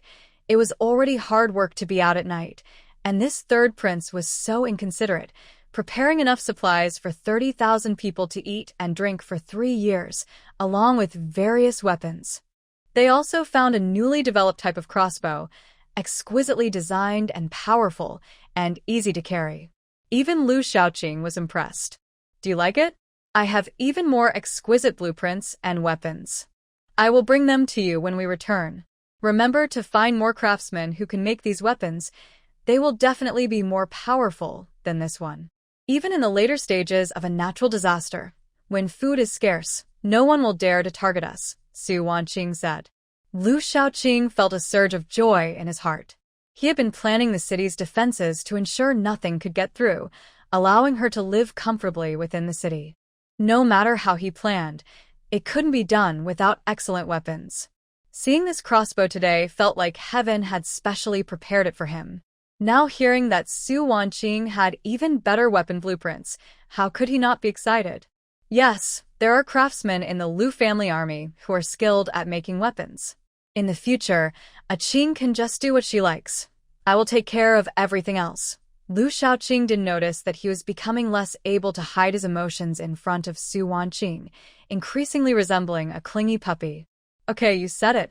If you can't do it, you'll be punished," Su Wanqing laughed. "My wife can do whatever she wants to me, but it will never be because I didn't keep my promise," Lu Shaoqing replied with a gentle smile, his eyes filled with deep affection. Su Wanqing felt a blush creep onto her cheeks under his gaze. This man was really getting better at charming her. What to do? She was truly immersed in his gentle affection, unable to extricate herself. The two worked all night to completely empty the third prince's properties and stored food throughout the city. As dawn approached, Mo Yun heard the sound of his master returning, and Mo Huai opened his eyes in the next moment. The two exchanged a knowing glance, and Mo Huai said, "You sleep for a while. I will keep watch. The master should call us around noon." "Okay, call me if anything happens," Mo Yun said before turning over to sleep. They had always taken turns resting. The small courtyard was very tidy, with a tall, lush old poplar tree in the center. Sunlight filtered through the leaves, casting a warm glow on the ground, creating a peaceful atmosphere. "Sister-in-law, are you back?" A weak female voice came from the main house. The woman replied, "I brought guests to see the fabric." "You just rest, okay?" the person inside responded, and then fell silent. The woman smiled and turned to Su Wanqing, saying, "Our home is simple. Please don't mind. The dyed fabric is in that room. Please come this way." Su Wanqing smiled gently and said, "Aunt, is someone in your family ill? I know a bit about medicine and can help take a look. I wouldn't want to trouble you, madam. My sister-in-law has been unwell since giving birth, and she has been taking medicine for years. It's been hard for her to get out of bed these past 2 years," the woman said calmly, though her eyes revealed deep sadness. "Don't worry, it won't take much effort. I just want to check her pulse, no need for medicine," Su Wanqing assured her. "Then please wait a moment, I'll go speak with her," the woman said, nodding slightly before entering the room. After a moment she came out and said, "Thank you, madam. Please come in." Su Wanqing nodded and stepped forward, followed closely by Jinxie and Mo Yun. As they entered the room, a strong smell of medicine filled the air, but it wasn't unpleasant. The room was clean and orderly. The woman on the bed looked very unwell, with dark circles under her eyes, lifeless gaze, and pale lips. Seeing them enter, she slightly moved her lips and said, "I am on the brink of death. I truly cannot trouble you." Just by looking at her, Jinxie could tell she was severely depleted of energy and blood, and it had been a long time. Su Wanqing sat by the bed and smiled. "It's no trouble at all, just a small effort." As she spoke, her hand rested on the woman's wrist. A trace of energy entered her body. Su Wanqing didn't understand medicine, but she could clearly feel how bad her condition was, stagnant energy and severe deficiencies. No amount of supplements would help. But she could heal her. In at most half a month, she would fully recover. Su Wanqing withdrew her hand and said, "Aunt, I can cure your illness." "Really? Can you really cure my sister-in-law's illness?" The woman who brought them asked eagerly, then suddenly knelt down, saying, "Please, madam, save my sister-in-law. She has suffered so much in her life. Just name the price and I will pay. Sister-in-law, please get up." "I'm fine," Lu Yi urged, wanting the woman to stand, showing no joy at the news of her illness being treatable. The woman shook her head. "No, I beg you, please save her." Su Wanqing reached out to help her up, saying, "Aunt, don't worry. I can save her, but..." At that moment, 2 voices were heard from the courtyard. One shouted, "I and your brother are back. Why is the bundle for the stall here? Has the eldest sister-in-law returned?" The woman wiped her tears and called out, "Head of the family, I'm back. Why are you home so early today?" The 2 men walked into the room and were taken aback when they saw so many people. Then they noticed Su Wanqing's face, and both froze in place. "Little sister, who are you?" The 2 voices almost echoed each other, their shock mirrored in their expressions. Su Wanqing smiled. "I heard from my aunt that your surname is Xue. May I ask where your family is originally from?" Seeing their expressions, she guessed they might be from her maternal family. But weren't they wealthy merchants from Jiangnan? How did they end up here? What had happened? Xue Baocheng, who was a bit impatient, did not answer Su Wanqing's question but instead asked, "What is your name?" "What is your mother's name?" Su Wanqing confirmed, smiling. "My name is Su Wanqing, the legitimate daughter of the Prime Minister, and my mother is Su Wanyang. Is it really you, Qing girl?" "I am your eldest uncle," Xue Baoping said, his voice choked with emotion, his eyes filled with complex feelings. "I am your second uncle," Xue Baoqing added, also choked up. This is your aunt, and the woman on the bed is my wife, your second aunt. Wang Yinglan and Louis took a while to process everything. It turned out that the noble person who came to buy fabric and to treat Louis was actually the daughter of their little sister. Both women felt a mix of emotions and couldn't help but shed tears. What a pitiful child she was. After Su Wanyang married Prime Minister Su, she rarely returned to her family.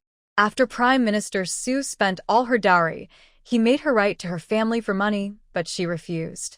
Instead, she secretly wrote a letter warning her family to be cautious of Prime Minister Su and to transfer their assets and move away from Jiangnan if possible. But it was too late. When Su's father received the letter, that very night, a group of bandits stormed their home, killing anyone they saw. Su's father took the opportunity to let his two sons escape with their wives and children through the back door while he stayed behind to hold off the attackers. Xue Baoping and Xue Baoqing painfully fled with their wives and children, but they didn't expect the bandits' goal was to kill their entire family. They were chased until they finally escaped Jiangnan, managing to shake off their pursuers. At that time, Louis was pregnant and had complications during childbirth, nearly losing both her life and her babies.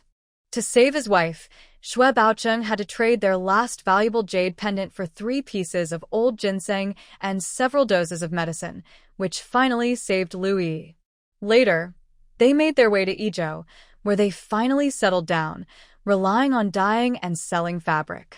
Life was manageable, but Louis's health was severely depleted, and the cost of medicine over the years had been a significant burden. Days passed without hope. After hearing their story, Su Wanqing realized that everything was caused by her worthless father, and it seemed his punishment was not enough.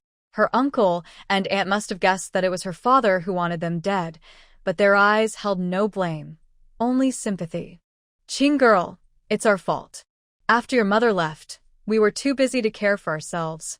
We heard you were not well in the Prime Minister's residence, but we didn't come to see you. Please. Don't blame your uncle," her eldest uncle Xue Baoping said, choking up. Her eldest Aunt Wang looked at her with concern. "Child, you have suffered." The second aunt on the bed had tears in her eyes, her emotions complex. The past was not this child's fault. She was innocent, just like her own and her. "Uncle, Aunt, I am doing well now. You don't need to worry. But you have truly suffered," Su Wanqing said dryly, unsure of how to comfort them further. Cough, cough, cough. Perhaps overwhelmed with emotion, Louis suddenly started coughing, and a trace of blood appeared at the corner of her mouth. Everyone panicked.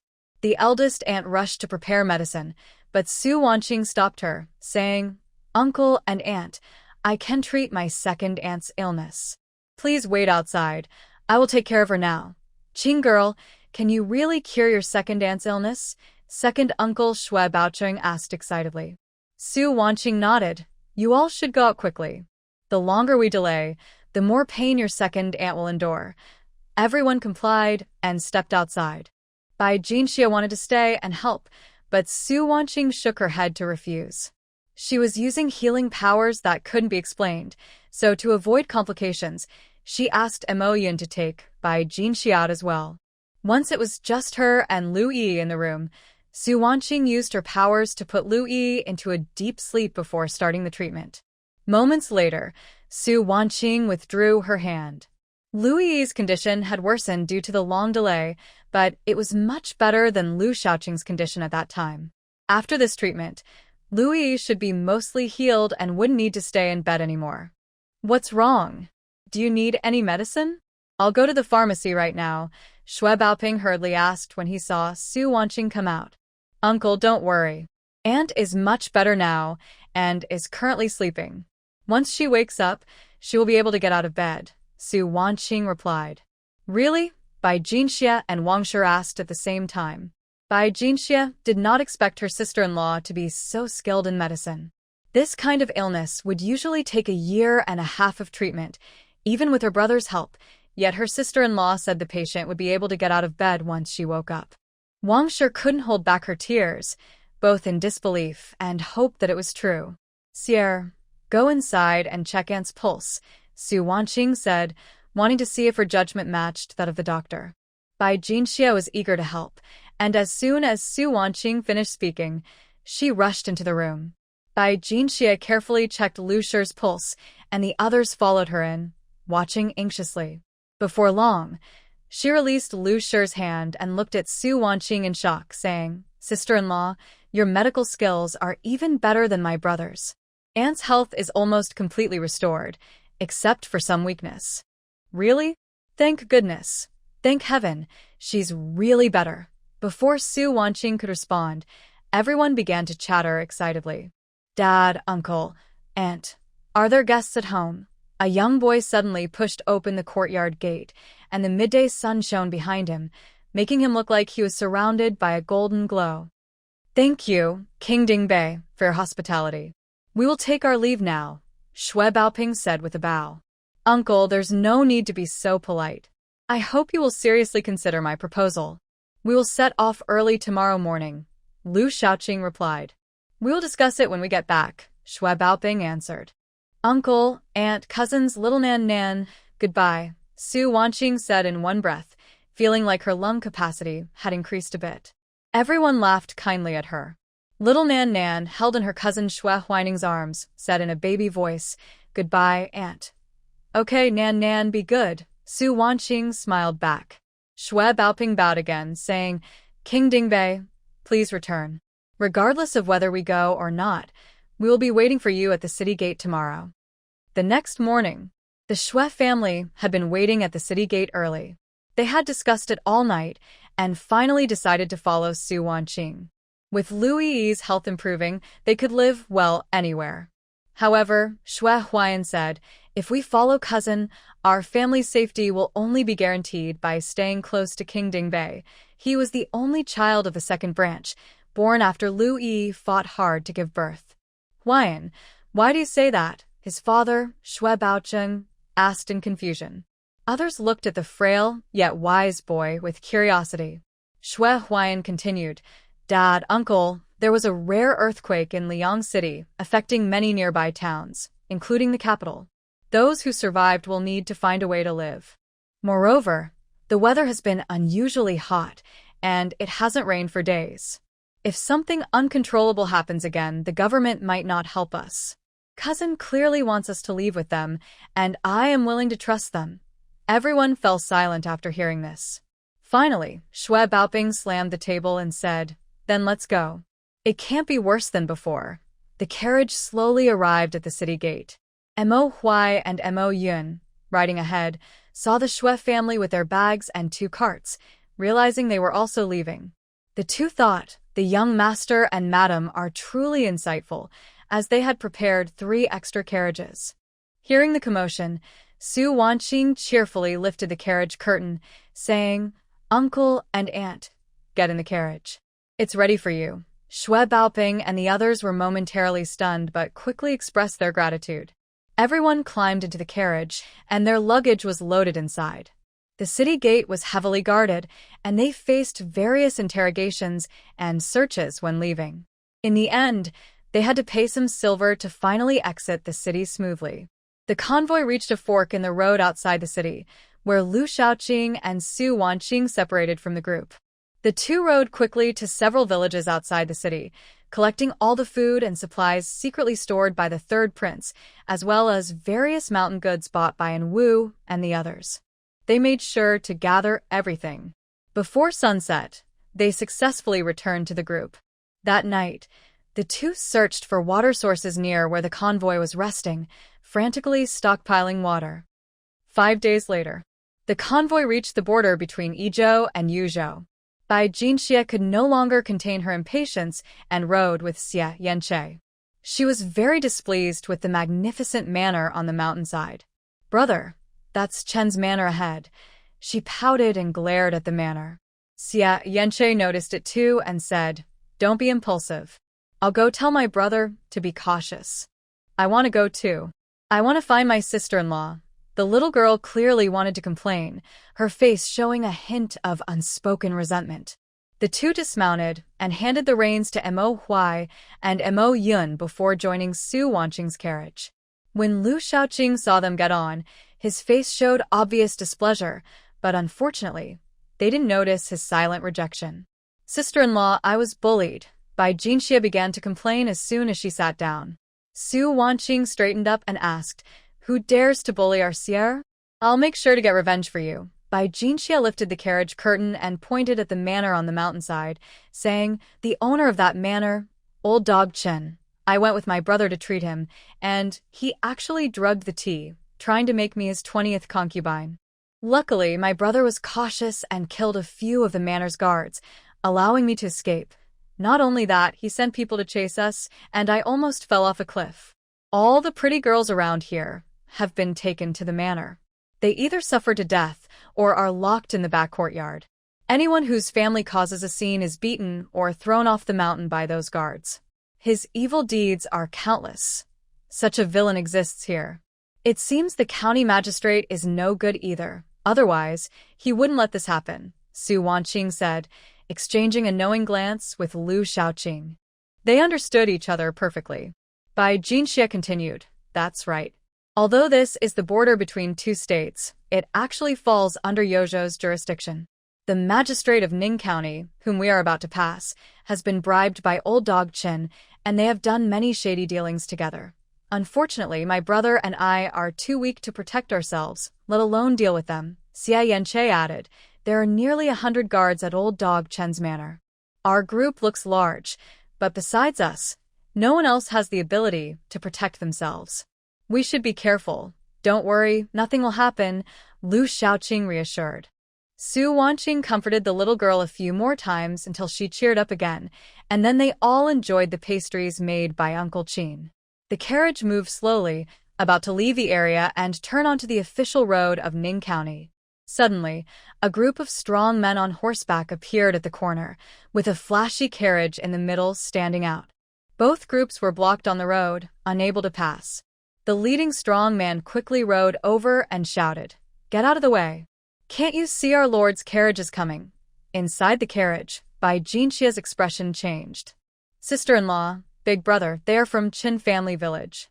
The old dog Qin must be in that carriage. Su Wanqing gave her a calming look, turned around, and picked up a brocade box nearby, opening it to reveal various bottles and jars inside.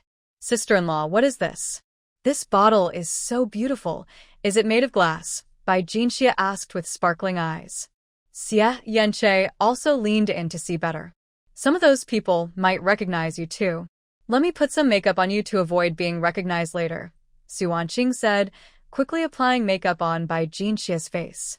In no time, Bai Jinxia's slightly round face transformed into a plain one, with dull eyes, short eyebrows, and thick lips, making her look very ordinary.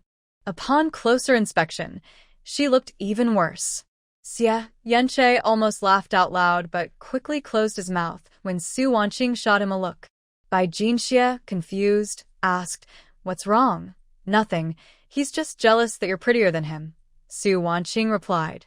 Hee, I am good-looking, and with this great makeup from sister-in-law, I must look even better, Bai Jinxia said, tilting her head high.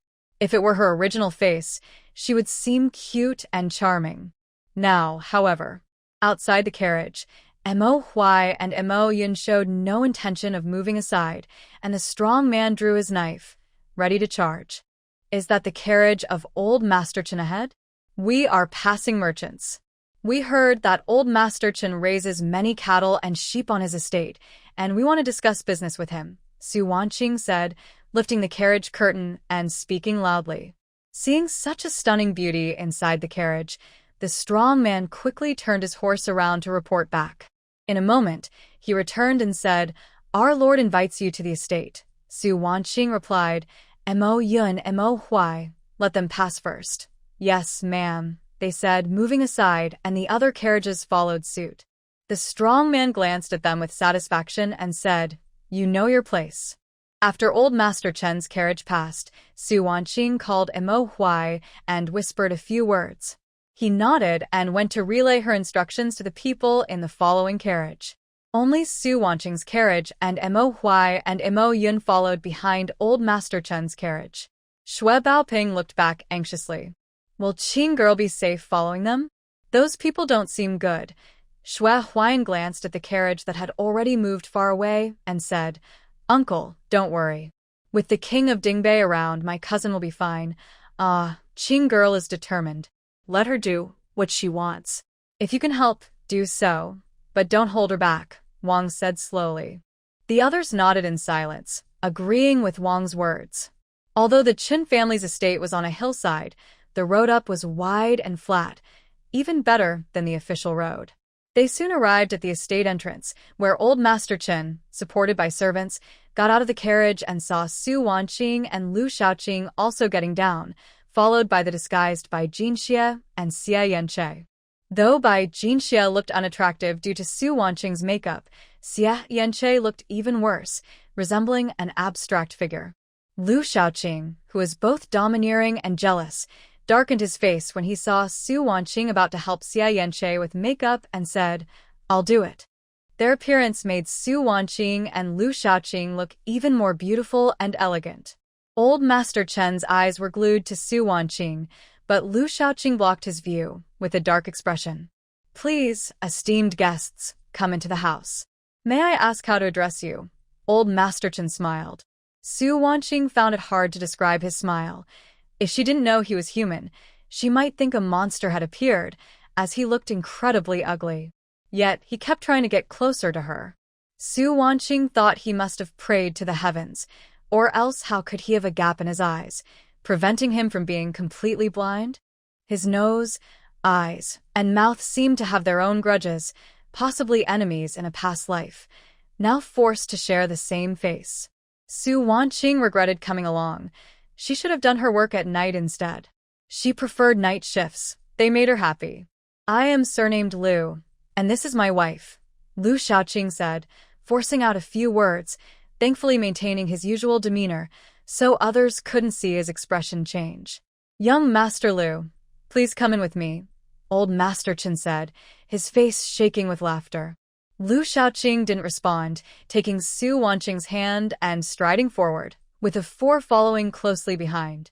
Finally, it was old Master Chen and his guards. The strong man wanted to scold them but was stopped by old Master Chen, who followed with a smile.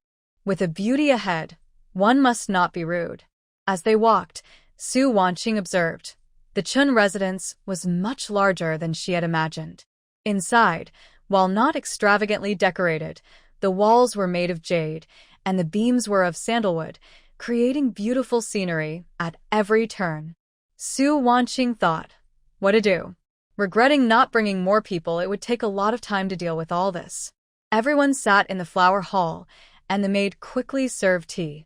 Bai Jinxie stood behind Su Wanqing, quietly tugging at her clothes, signaling her not to drink. Su Wanqing smiled, reassuring her. Since awakening her powers, she had become very sensitive to various smells and had already detected something unusual in the tea.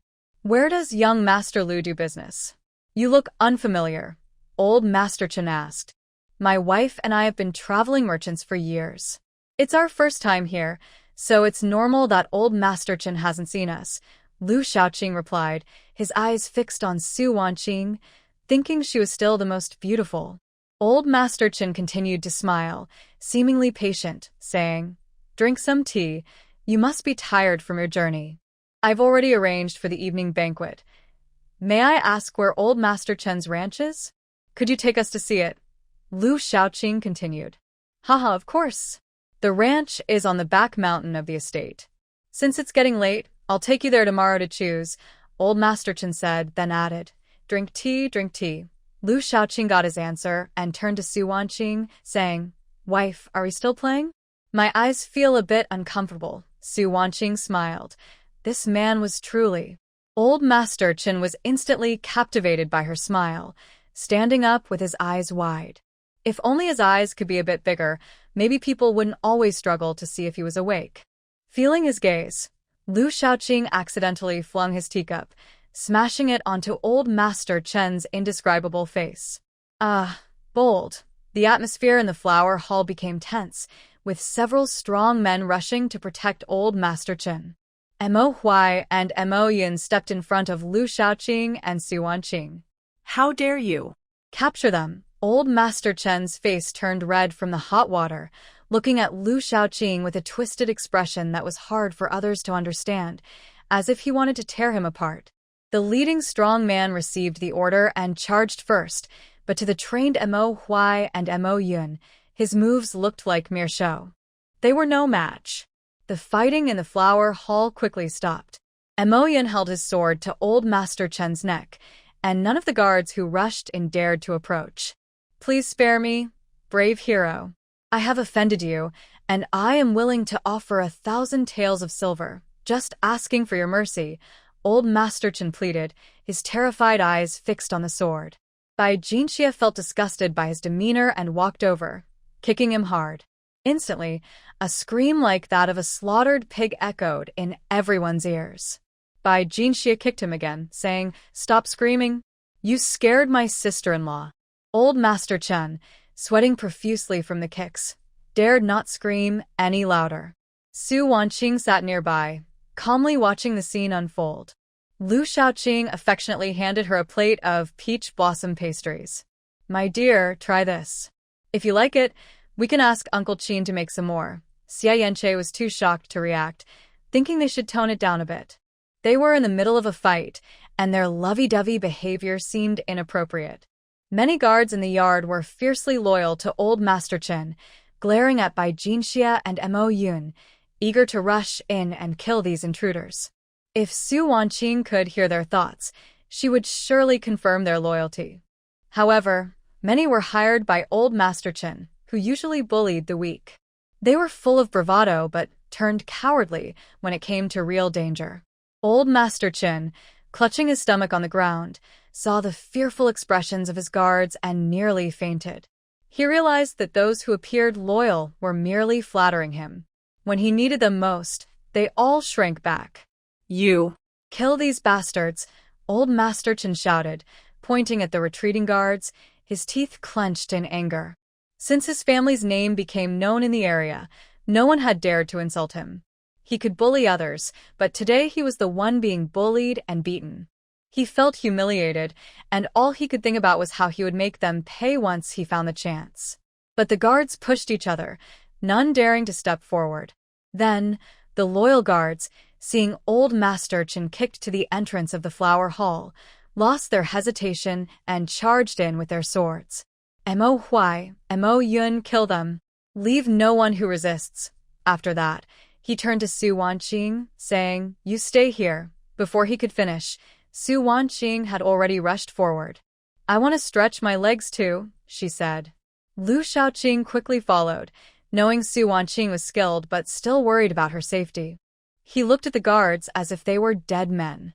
But the next moment he was stunned.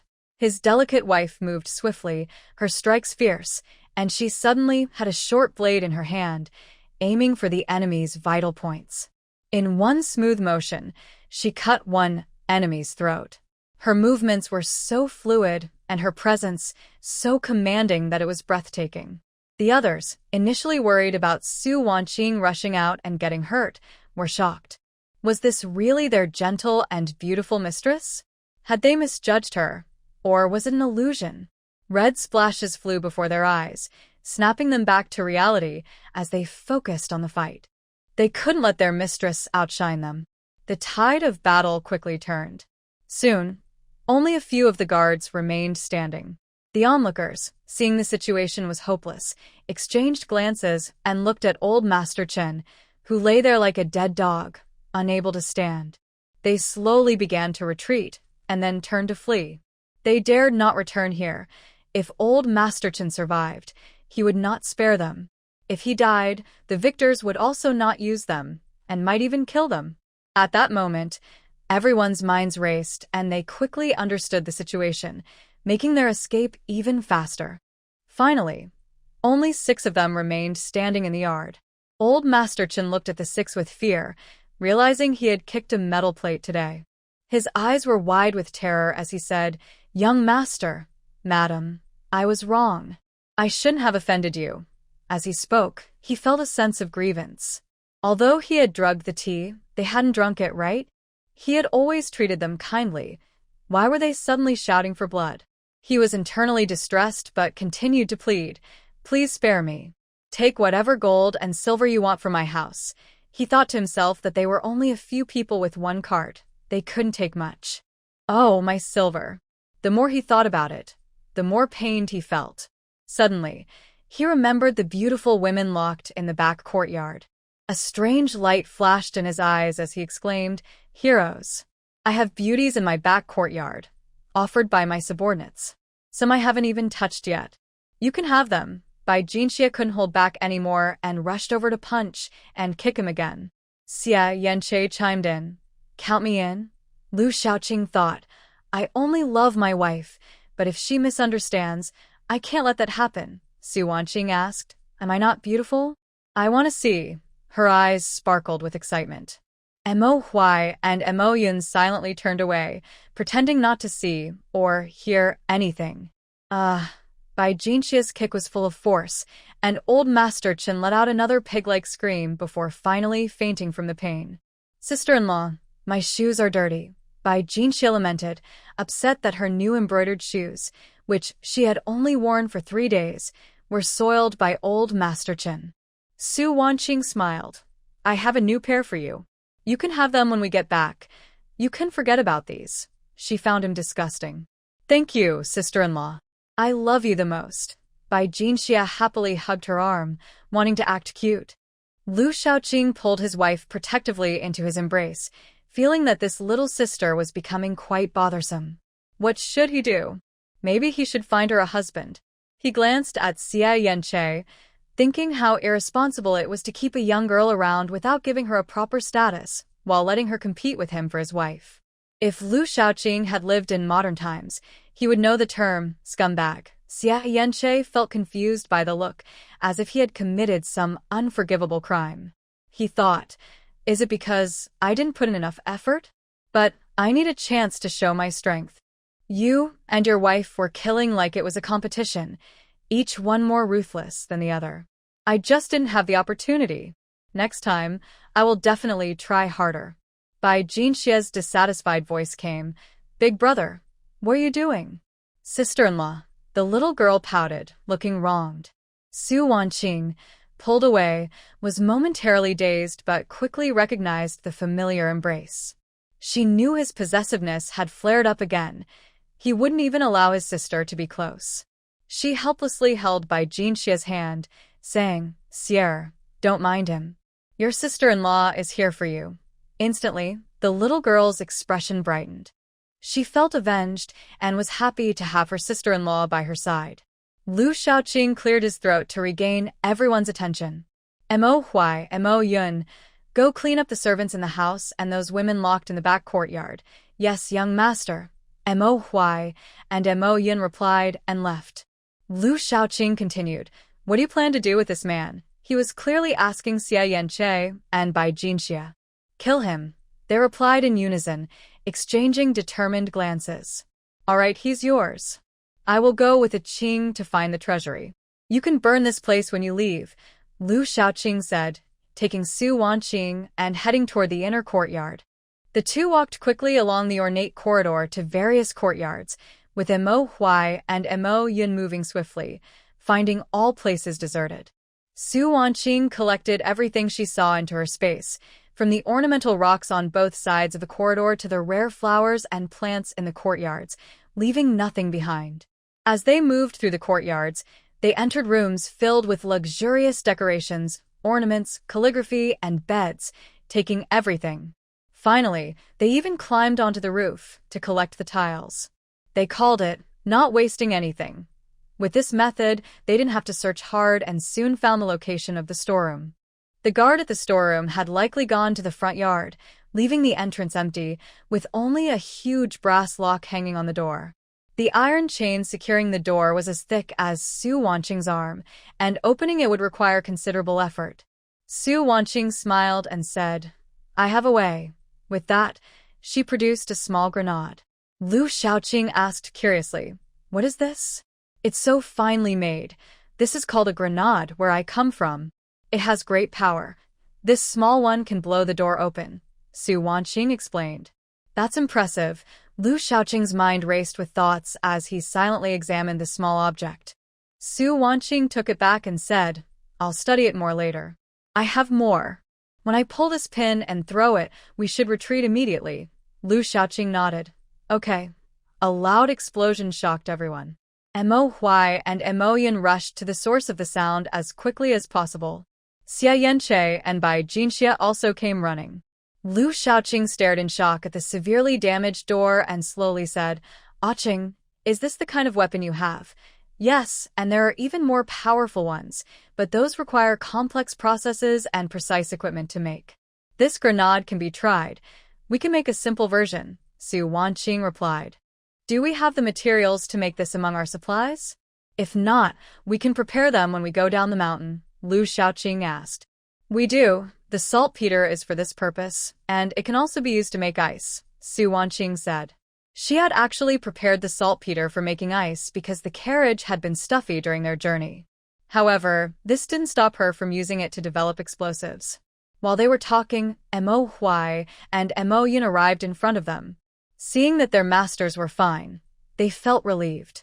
Mo Huai asked, "Young master, what was that loud noise? Do you need us to scout ahead?" They both thought there might be some hidden mechanism in the village that their master accidentally triggered, causing the loud noise. "Nothing. How did it go in the backyard?" Lu Xiaoqing had no intention of explaining and brushed it off lightly. "The women have been given money and sent down the mountain," Mo Huai replied. Good. "After you finish checking the house, go to the pasture in the back mountain. The noise here is too loud. The guards there must have been alerted." "Yes, we will go right away," Mo Huai and Mo Yun replied respectfully, turning to leave. At that moment, Xia Yanche and Bai Jinxia arrived, and Lu Xiaoqing instructed them to go to the back mountain with Mo Huai and Mo Yun. First, Su Wanqing needed to clear out the house, and they wouldn't be convenient to have around. Also, they shouldn't disturb the couple's time together. Once the four left, the two began collecting again. The treasures, jade, gold, and silver in the storeroom were abundant. In the backyard, they found a separate courtyard filled with various grains and food. Next to it was a small yard full of fodder and beans for feeding livestock. They collected everything into the space. Su Wanqing used her abilities to carefully inspect the entire village, wondering if there might be a hidden chamber in Chun Laogo's estate.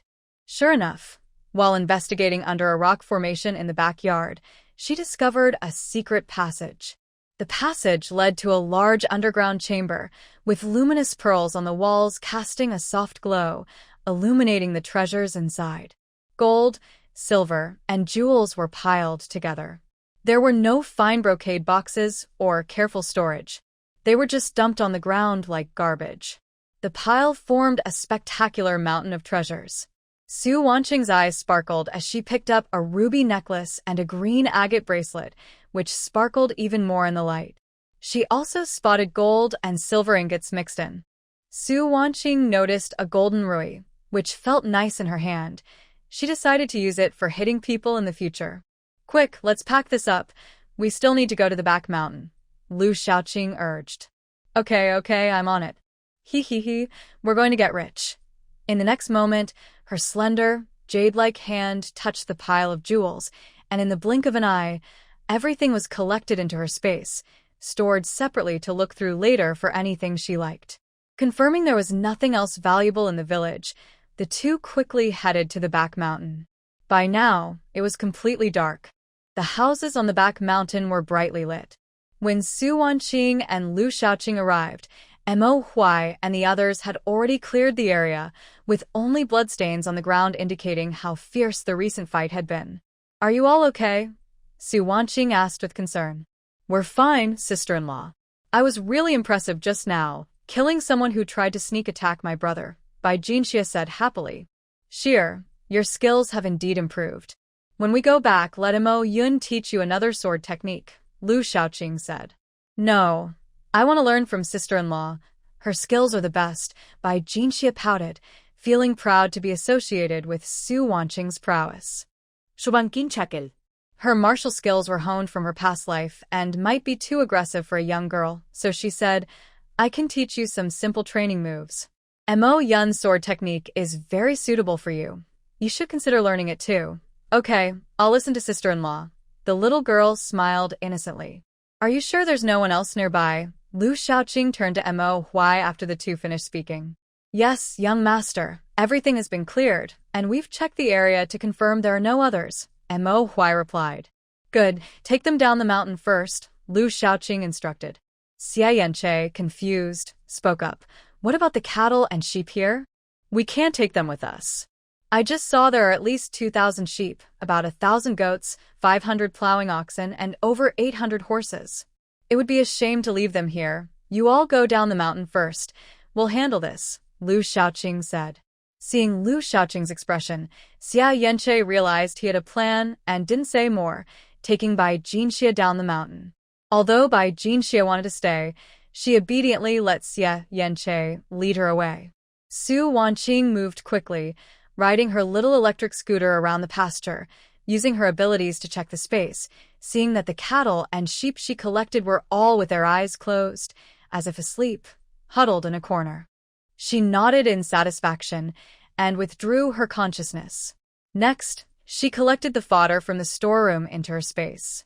As they descended the mountain, they saw flames rising in the direction of the Qin family village's front yard and quickly took a detour down the mountain.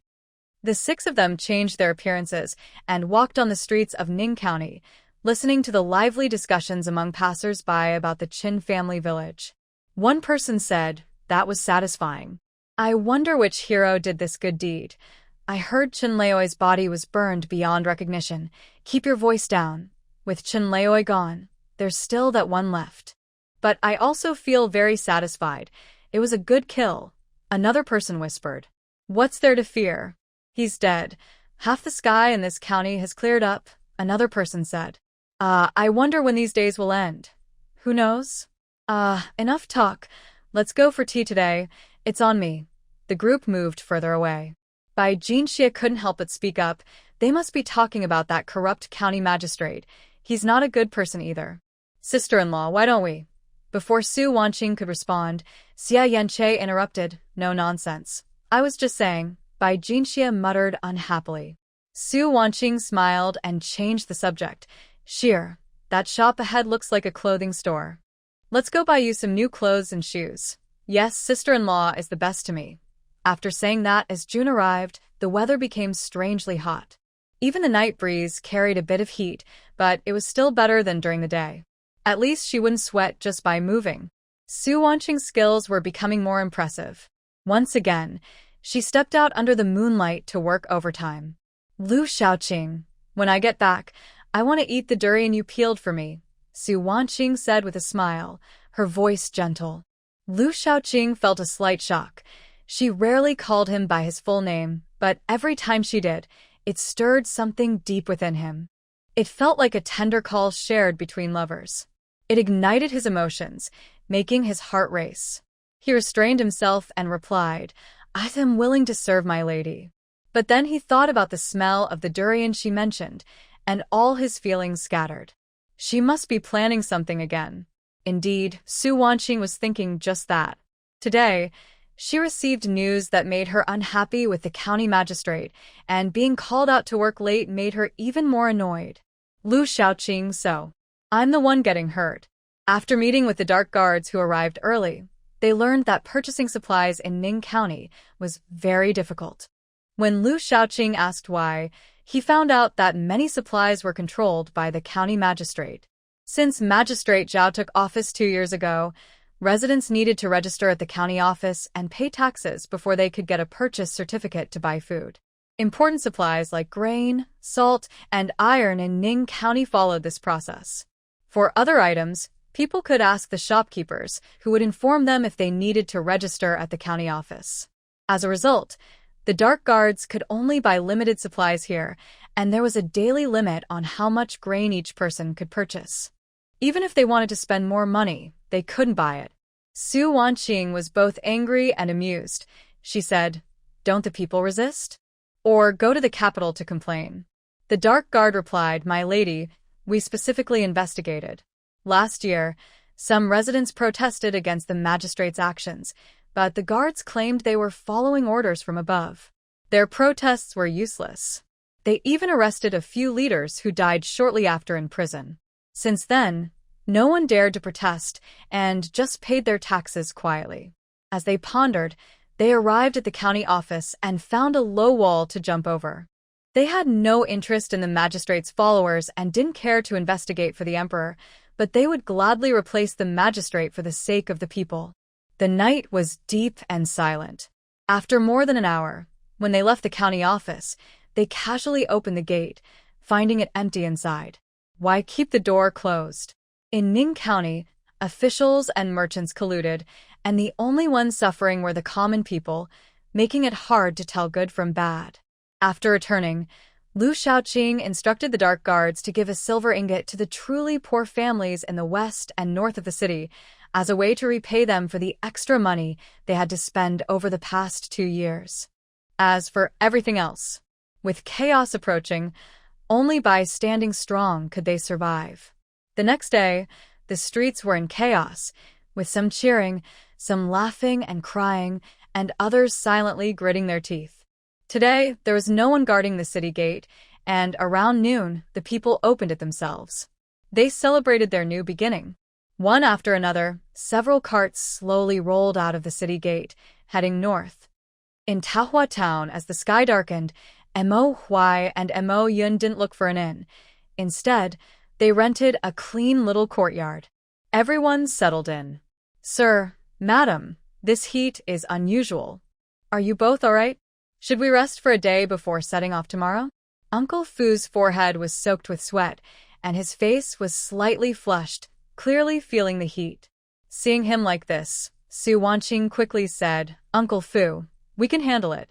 You're older, so please take care of yourself and don't worry about us. Tonight, let Qin make some cold noodles. Nothing complicated, it's too hot, and we don't want anyone getting heat stroke." Uncle Fu nodded. "All right, madam, I and old Qin are fine. You and the sir should drink more water and not hold back." "Got it, please go rest. We'll call you if we need anything." "Okay." After Uncle Fu left, Su Wanqing closed their door, took out some saltpeter and water from her space, and began trying to make ice.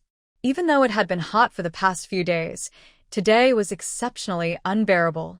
She could hide in the cart and secretly enjoy ice cream to cool down, but the others were suffering. Lu Shaoqing wouldn't let Bai Jinxi cling to Su Wanqing. The girl had been in the same cart as Lin Taohua, while Lin's father and Lin Hongyuan were with Uncle Fu, along with the Shui family. Everyone was so hot they lifted the cart curtains, but even the wind from the moving cart was hot, making it worse. Su Wanqing scolded herself for being too lazy and not making ice sooner, causing herself and everyone else to suffer. Haha, it worked. Recalling a video she had seen in her past life, Su Wanqing tried adding the right amount of saltpeter and shaking the basin of water. To her surprise, she succeeded on her second attempt.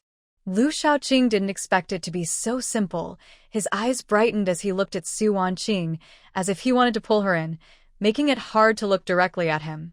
"Stop staring. Let Mo Huai and the others come over to learn how to make ice. It will help everyone on the journey." Su Wanqing nudged his arm and said. Lu Shaoqing nodded. "All right, my lady is right." Su Wanqing shot him a playful glare and took out 2 more basins of spring water, planning to make some ice cream to cool everyone down. Before long, everyone gathered in the courtyard. Su Wanqing stood in the middle, carefully explaining the ice-making method and the amount of saltpeter to use, detailing what to do if the water in the basin didn't freeze completely. The Lin family and Uncle Shui's family were somewhat incredulous that Su Wanqing would share such a valuable method so openly, fearing they might leak it. Everyone felt a mix of emotions. But it also strengthened their resolve to follow her, and their gazes towards Su Wanqing held an indescribable feeling. She stood there quietly, almost like their savior. Did everyone learn? From now on, you'll be responsible for making the ice in your carts.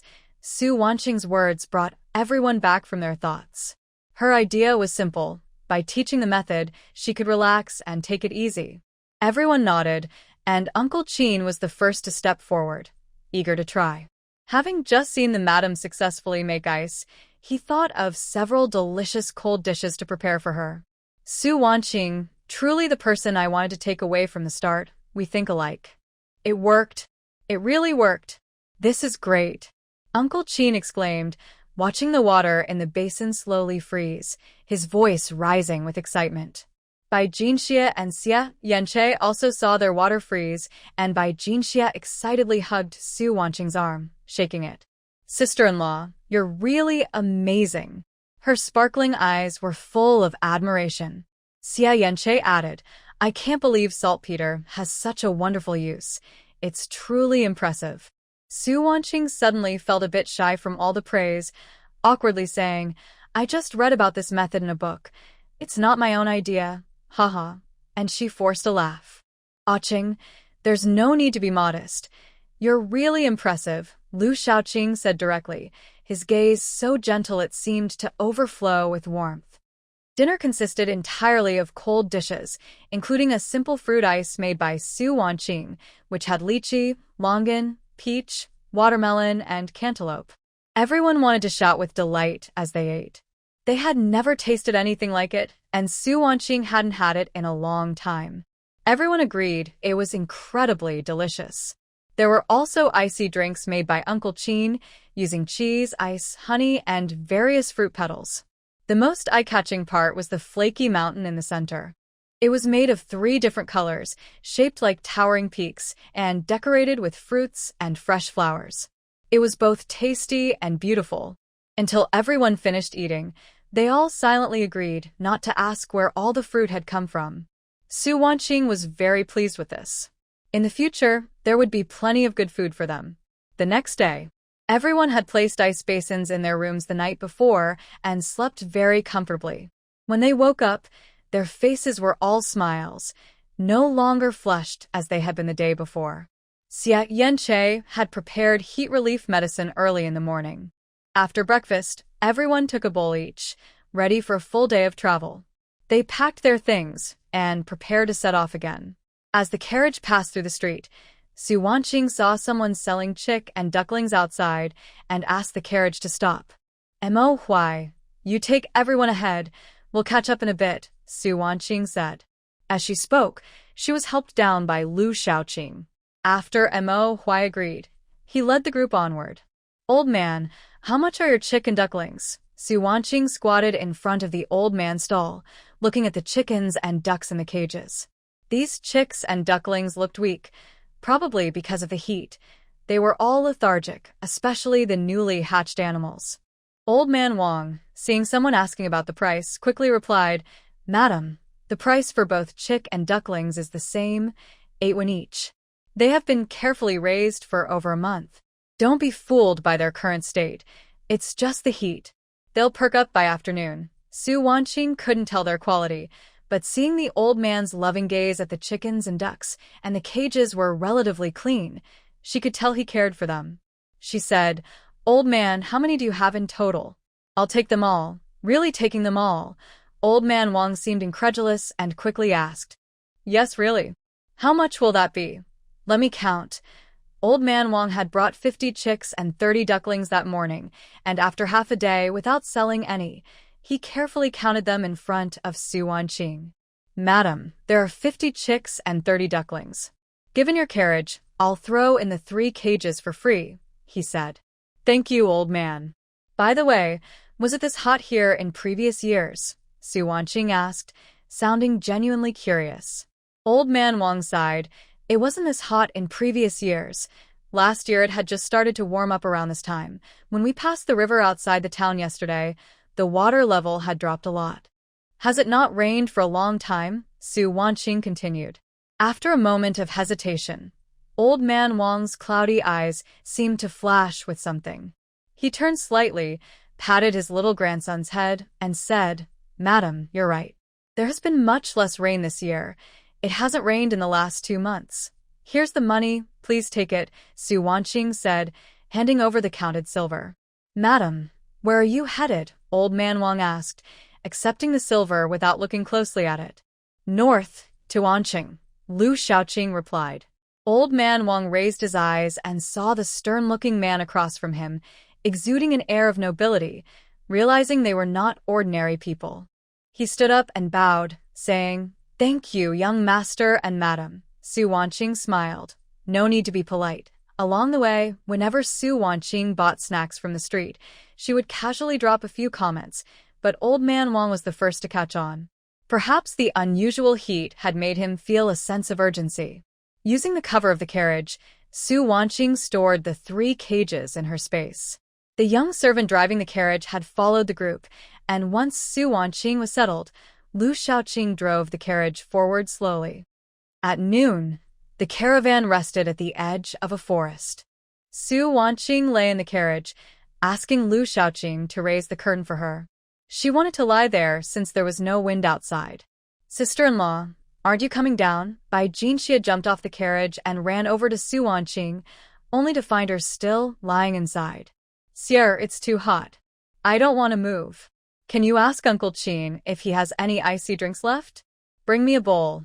Lu Shaoqing, who hadn't gone far, turned back and said, "You can't have any more ice. You've already had 3 bowls at noon. Eating more will upset your stomach." Su Wanqing almost sat up straight, her watery eyes accusing him. "I won't have any problems, you know that." Without needing to say more, Lu Shaoqing understood. But since women are generally cold-natured, eating too much ice isn't good for her. He wanted to refuse, but seeing her expression that said she would be upset if he did, he had to coax her gently. "Be good. I'll have Uncle Qin make you scallion oil noodles, and you can have half a bowl of yogurt later." "How about that?" Bai Jinxia also sided with Lu Shaoqing this time, saying, "Sister-in-law, eating too much ice isn't good for your health. Big brother is right." "Fine. Both of you are so strict. It's too much." Feeling grumpy. Why are there still flying insects coming into the carriage? Smack. "You don't understand, do you? Coming in when I'm in a bad mood." "Sister-in-law, this bug is so big. It looks a bit like the locusts in the books," Bai Jinxia said, looking at the flying insect Su Wanqing had just killed, curious about what it was. Su Wanqing immediately sat up to check, and Lu Shaoqing quickly walked over. Both of them grew serious and said in unison, "Locusts are coming." Lu Shaoqing immediately called for Mo Huai, urging everyone to quickly get back into the carriage and travel at full speed to find a place to hide. "Sierra, get in the car. We need to leave quickly," Su Wanqing urged Bai Jinxia, who was still dazed. Bai Jinxia snapped back to reality. "Oh, okay." She mumbled, "It really is locusts. I hope I didn't jinx it." Everyone hurriedly packed the things they had just unloaded back into the carriage and quickly jumped on. The group left in a rush. The carriage sped along for nearly 15 minutes before an abandoned courtyard appeared before them. With no time to think, Mo Huai and Mo Yun rode in first, followed by a string of carriages entering the yard. "Shanshan Temple, this is an abandoned Shanshan Temple. Hurry, everyone get inside," Mo Huai shouted. As he turned around, he saw a dark mass behind them, covering half the sky. He knew it wasn't a storm cloud. It was locusts, a dense swarm of locusts moving quickly toward them. He immediately dismounted, gave his horse a hard slap on the rear to let it run inside, and then helped unload the saddles from the other horses to get them into the temple as well. Once everyone was inside the main hall of the Shanshan Temple, Mo Huai and Mo Yun slammed the door shut and braced it with a stick. A few young servants found some wooden boards in the back hall that could block the windows. Su Wanqing actually wanted to go out and catch some locusts, not to eat but to feed the chickens and ducks in her space. But seeing everyone on high alert, she didn't want to speak up. Besides, the locusts had just arrived and were likely aggressive, making it easy to get hurt. It would be better to wait until the large swarm passed before going out to catch some. As she was thinking, sounds of locusts hitting the door came from outside, followed by noises on the wooden boards at the windows, the walls, and even the roof, all making a crackling sound. Many locusts that fell to the ground quickly crawled in through the gaps under the windows and doors. Shui family's 2 aunts and cousin almost screamed, but seeing everyone calmly hitting the locusts that crawled in with whatever they had, they held back. Wang and Lu joined in, thinking, "It's just bugs. What's there to be afraid of?" Wang's daughter-in-law, Su, tightly wrapped her daughter in her clothes, then turned and carried her on her back, grabbing a piece of rag from the temple without time passed without anyone noticing.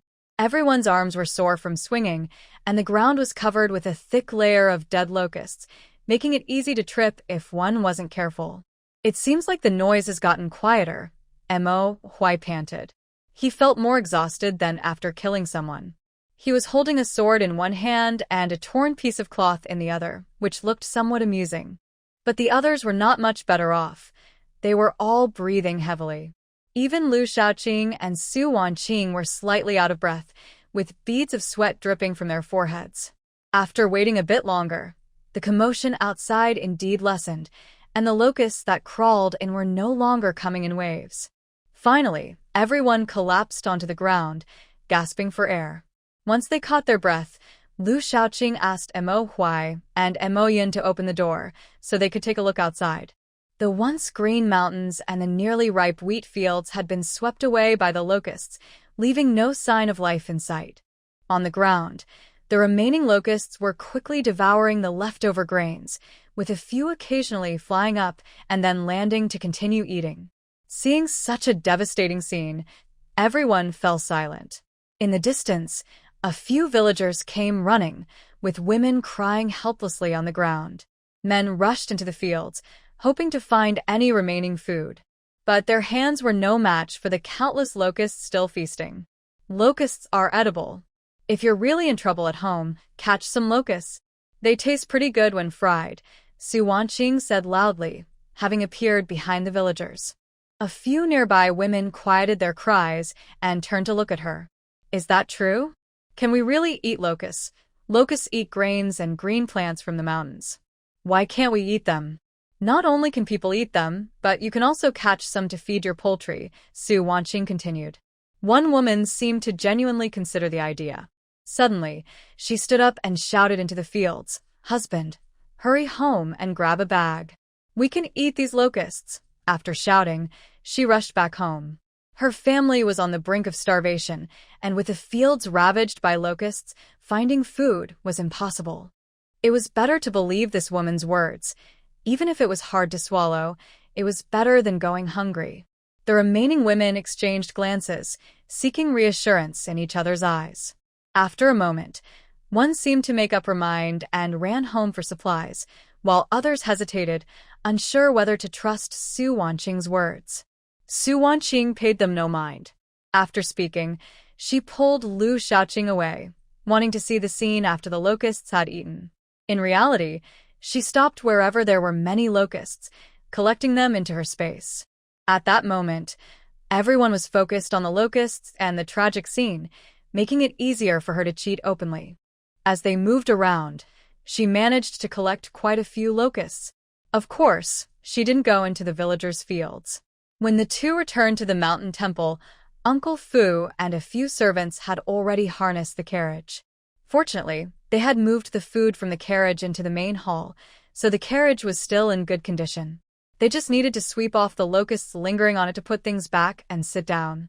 By this time, it was already past noon. After consulting everyone, they decided to leave first and stop for food later. At this moment, Su Wanqing couldn't take out the cooked food from her space, so she only grabbed a bag of jerky for everyone to snack on. Once everyone was on the carriage, Su Wanqing and Lu Shaoqing excused themselves to go ahead while they returned to the main hall to collect the pile of locusts they had killed. They made sure to not miss any. Usually, while traveling, they rarely encountered people except when passing through towns, but now the roads were crowded with villagers rushing to the fields, their faces showing a mix of anxiety, fear, sorrow, and confusion. Some people sat down on the ground, covering their faces and crying. The trees on both sides of the road were bare, with sunlight streaming down. Even with ice in the carriage, it felt hot. The horses were also feeling the heat and refused to move. A few servants skillfully got down to water the horses and feed them some beans. Once the horses felt better, they continued on their way. After traveling a bit further and turning a corner, they came across a shaded area at the foot of a towering mountain. Unfortunately, all they saw was devastation. Only a few patches of green remained on the branches. Everyone worked together to clear a spot in the shade at the mountain's foot, deciding to set up camp and rest there for the day. The impact of the locusts weighed heavily on everyone, and they silently focused on their tasks, setting up tents, gathering firewood, and cooking. Uncle Chin first prepared the dough, and then made a simple vegetable and lean meat porridge. It was hot, and before the porridge was ready, the dough had risen, resulting in a large pot of pork, green onion, and tofu vermicelli buns. The vermicelli was brought out by Su Wanqing, and the tofu was preserved by Uncle Chin after frying fresh tofu. Although it didn't have the same taste as fresh tofu, Uncle Chin's cooking was excellent, and everyone felt a bit better as they ate. Gradually, voices began to emerge from the group. Sue's little girl sighed like a little adult. "Mom, can we talk now?" Wang's heart ached as she pulled her granddaughter close, gently ruffling her messy hair. "Nan, are you scared?" "Don't worry, Grandpa, Grandma, and your parents are all here, and Aunt and Uncle," Nan said, her big round eyes wide with seriousness. "Yes, and Aunt and the others. They will protect us, and Nan will also protect them when she grows up." Nan wants to become someone even stronger than Aunt and protect you all." Su Wanqing and her husband were sitting together, leisurely enjoying their ice bowls. Well, only Su Xinyu was truly relaxed. Lu Shaoqing wondered if locust disasters had ever happened in his past life. They had taken a mountain route from Liang and hadn't traveled on official roads, so they had no idea what had occurred in other states.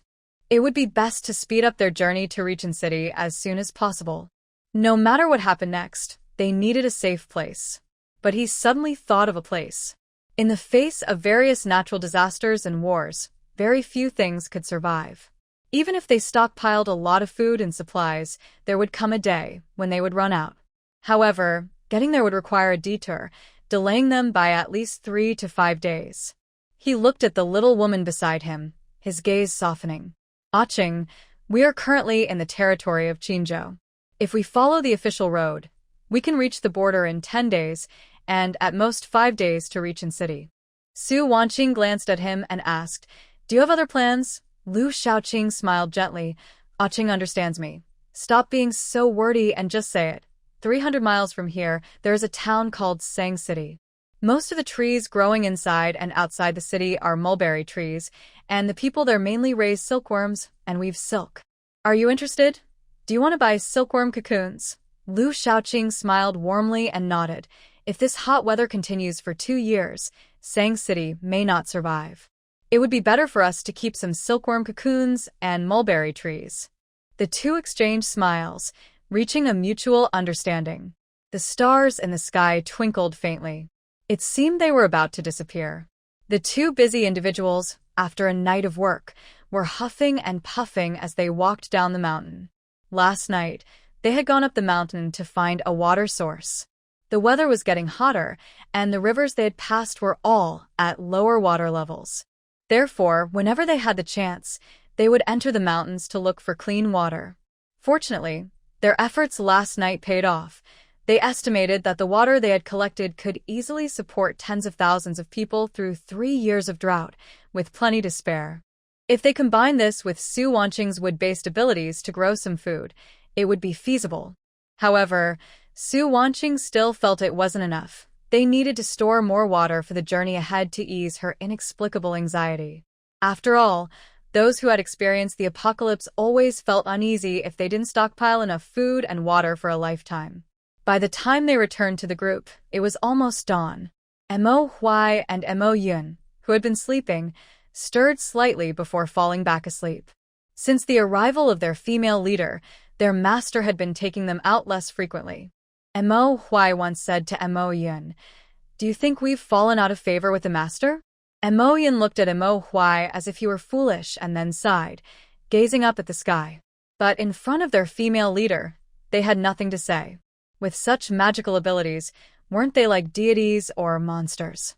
Still, having some leisure time had its benefits, like now. While the two masters were out working, they could sleep. If Su Wanqing knew what they were thinking, she would definitely wake them up and make them scout ahead. Not long after they fell asleep, Uncle Fu and Uncle Chin woke up. They quietly got up to prepare breakfast, and soon the Lin and Shui families also woke up to wash up and get ready. During this process, Everyone was quiet, communicating through a guessing game when needed. The atmosphere was very harmonious. When the sun fully rose, the aroma of mushroom chicken porridge wafted from the pot. Su Wanqing stirred slightly in the embrace of someone, her voice hoarse from just waking up. "It's hot. Loosen your grip a bit." Lu Shaoqing was also sweating, but he felt secure only when holding her. He had grown accustomed to falling asleep with her beside him and expertly wrapped her tightly in his arms. "Wife, I can't sleep without holding you. I'll go get water for you to wash up." Lu Shaoqing sat up, appearing like a devoted husband. A strand of hair on his forehead had curled slightly from sleeping too close to her, making him look playful and cute. As Su Wanqing opened her sleepy eyes, she saw him like this. The man was charming without realizing it. When he noticed her looking at him, he even smiled gently. Su Wanqing was instantly captivated, and without thinking, her disobedient hand reached out to grab him. Quiche. Lu Shaoqing was stunned. What just happened? Seeing him dazed and unresponsive, Su Wanqing thought, isn't he usually more responsive?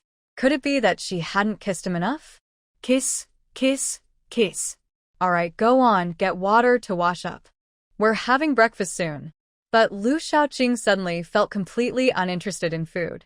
In the next moment, Su Wanqing felt the world spin, and the familiar scent of the man enveloped her completely. "Good morning, Uncle Fu." "Uncle Qin, what's for breakfast?" "Aunt and Uncle, good morning." "Good morning, Uncle Lin." Mo Huai and Mo Yun. "Thank you for keeping watch last night." Seeing Xia Yanche and Bai Jinxia, they looked well-rested. Lu Shaoqing carried a basin of water for washing and gently said to Su Wanqing, "Wife, you can come down to wash up now." Su Wanqing tidied herself, lifted the curtain, and got down from the carriage, only to suddenly feel many eyes on them. Turning around, she saw everyone staring at them in shock. What kind of expression was that? Su Wanqing couldn't describe it. It was harder to explain than seeing a ghost. "What's wrong with them?" Su Wanqing asked in confusion.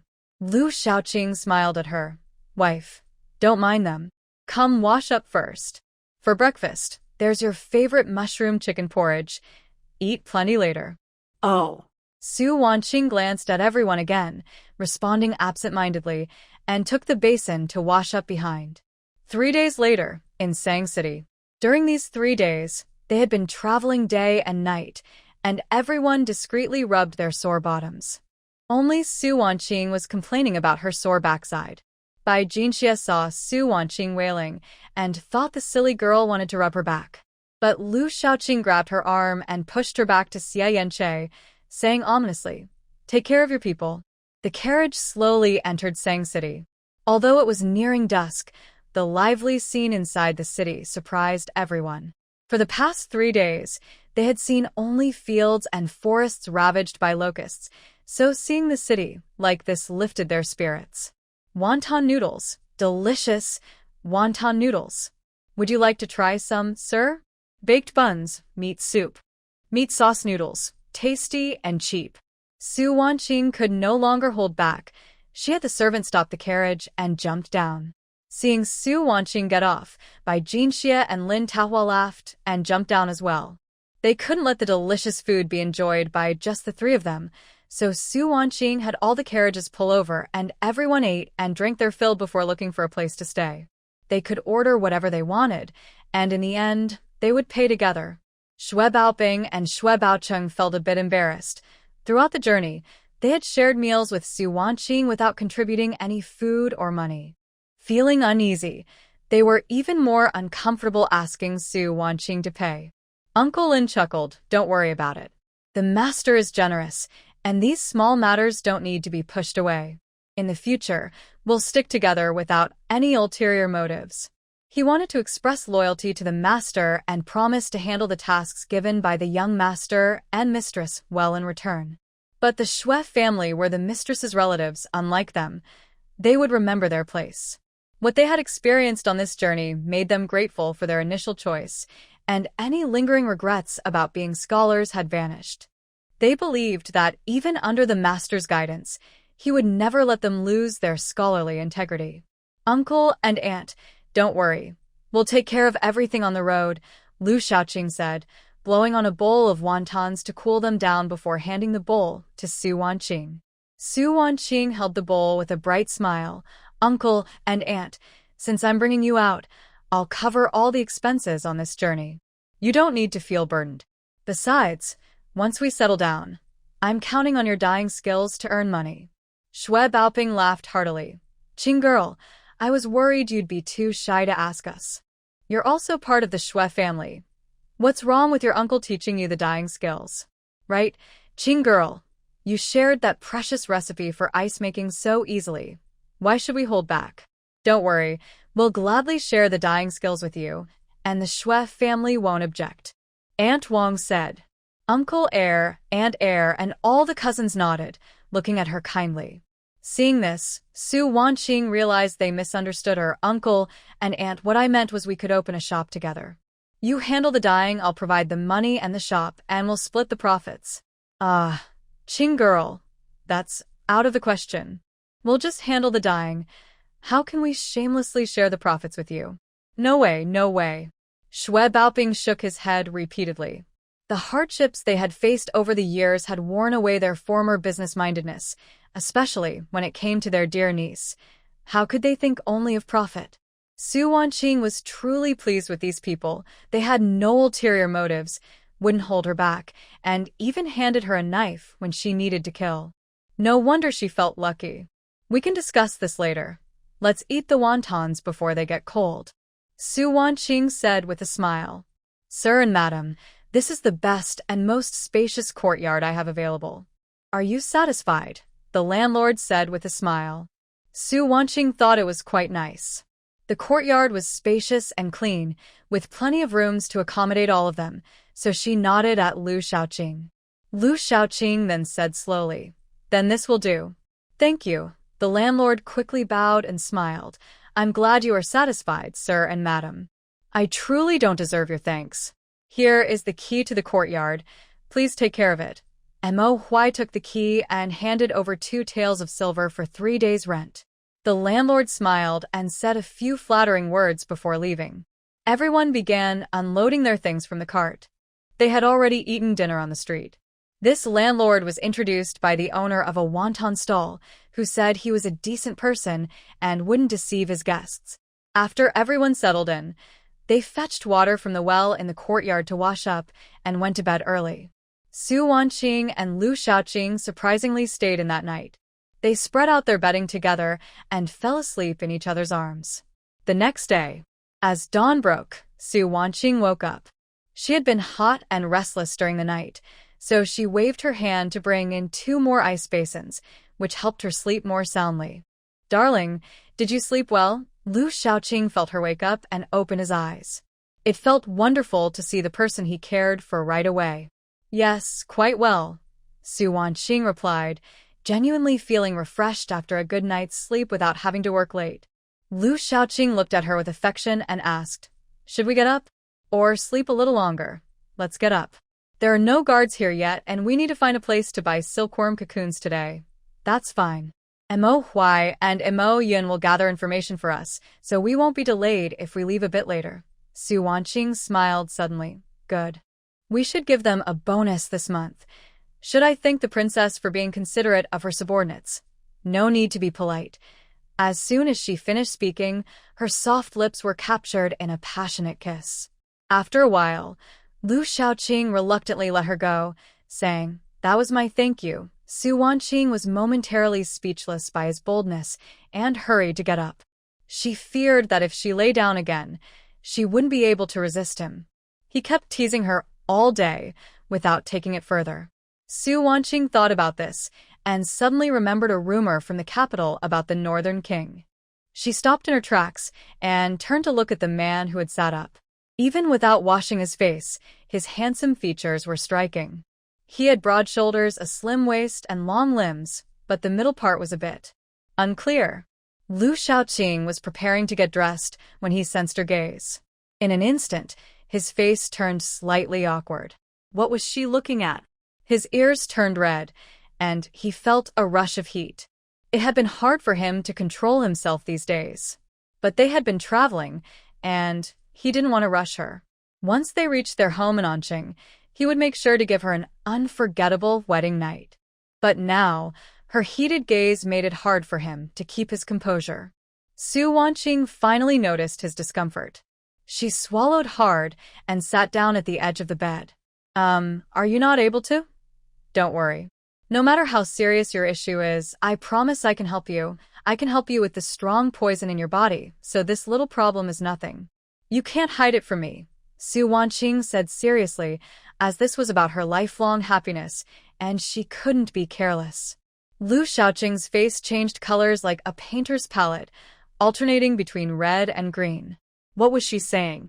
Does the princess want to verify if I can perform? Hearing his gritted teeth, Su Wanqing suddenly felt a bit scared.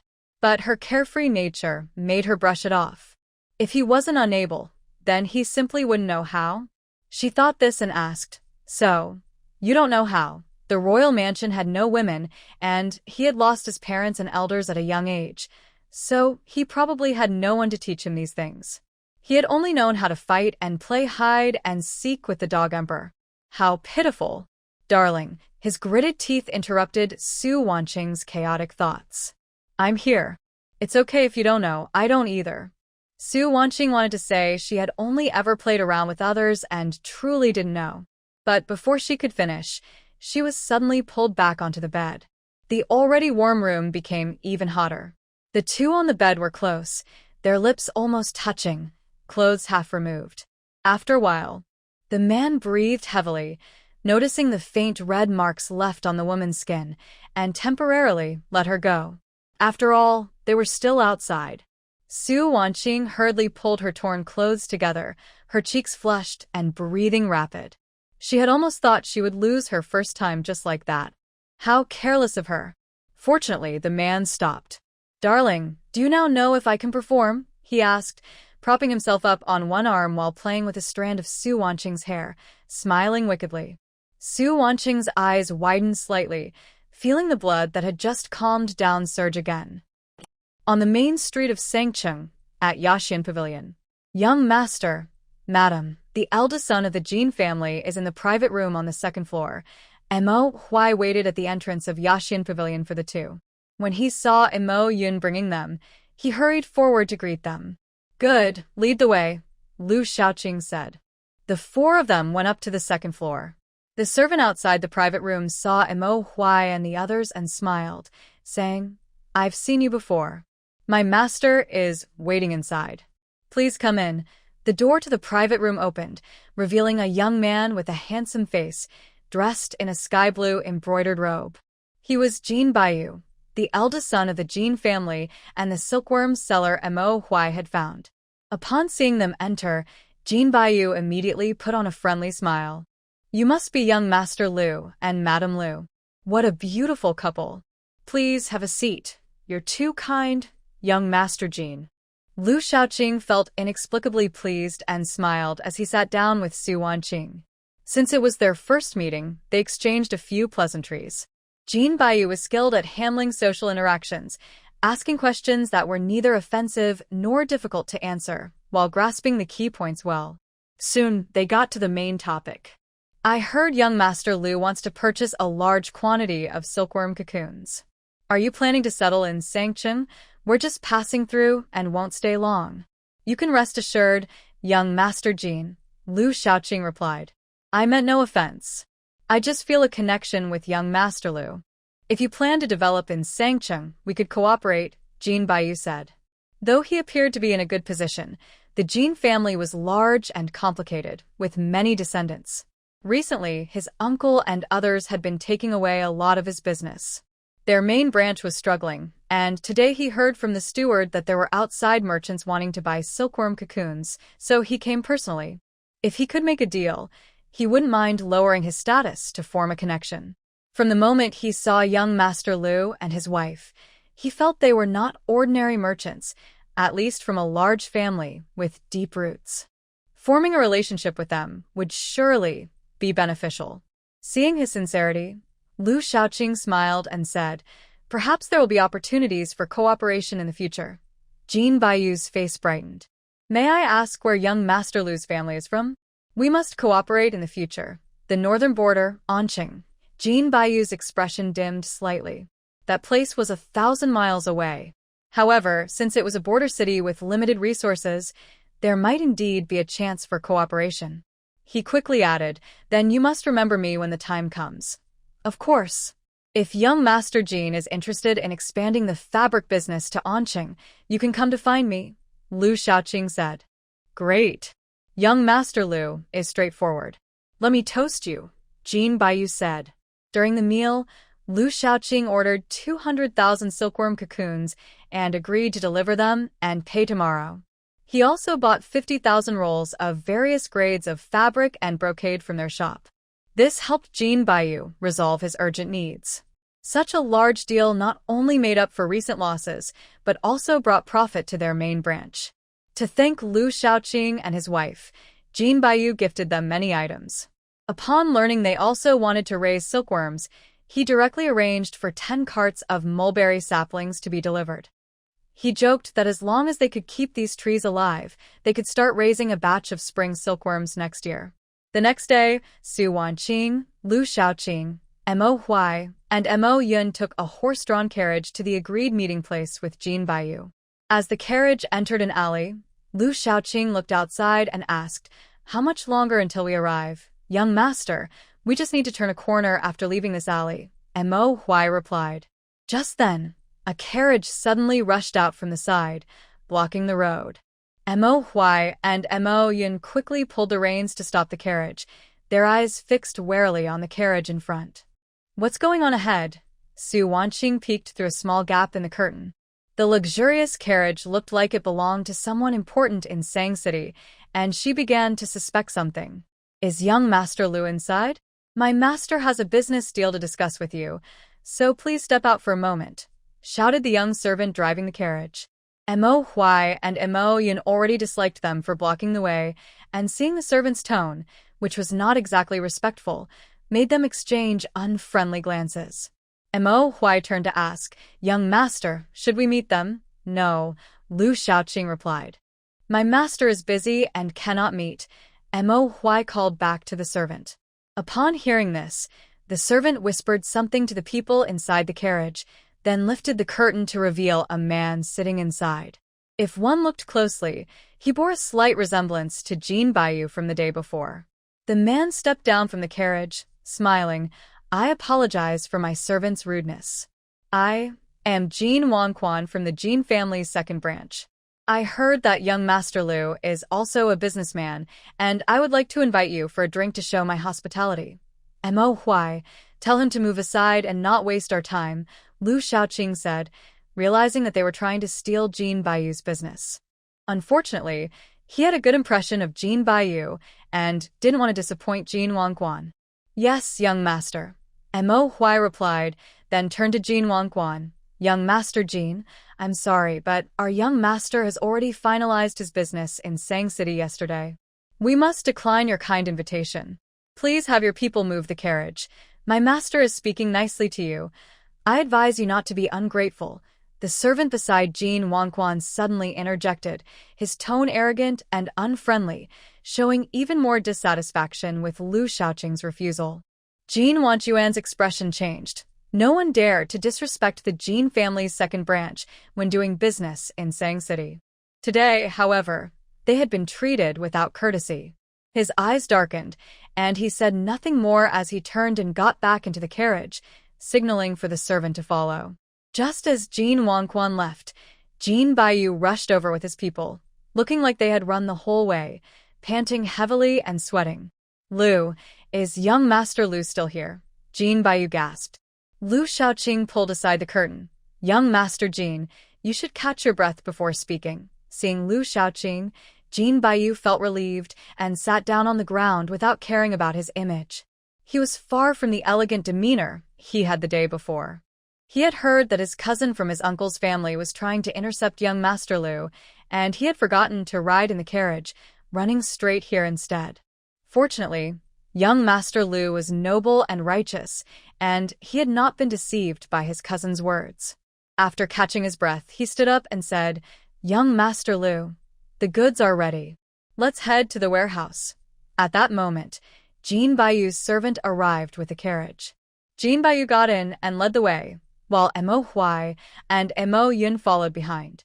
Jean Bayou took this business very seriously. He had stayed up all night supervising the preparations for the goods. Not long ago, he had finished preparing everything that Lu Shaoqing had ordered. Inside dozens of large barrels, there were snow-white silkworm cocoons, covered with huge palm leaves to prevent moisture. According to Jean Bayou, there was also a thick layer of leaves at the bottom of the barrels to keep the cocoons from turning yellow. The fabrics were all placed in specially made wooden boxes, wrapped in coarse cotton cloth to prevent snagging. Due to their weight, each box could hold a maximum of 10 pieces of fabric, and the 50,000 pieces nearly filled the warehouse. After inspecting the goods, Jean Bayou handed them the warehouse key, saying they could return it after moving the goods out. Before leaving, Jean Bayou hesitated and said, "Young Master Lu, the person who intercepted your carriage today is my cousin. He can be a bit. If you refused him today, he might cause you trouble, so please be careful in the coming days." Lu Shaoqing smiled lightly. "Thank you, young Master Jean. I understand."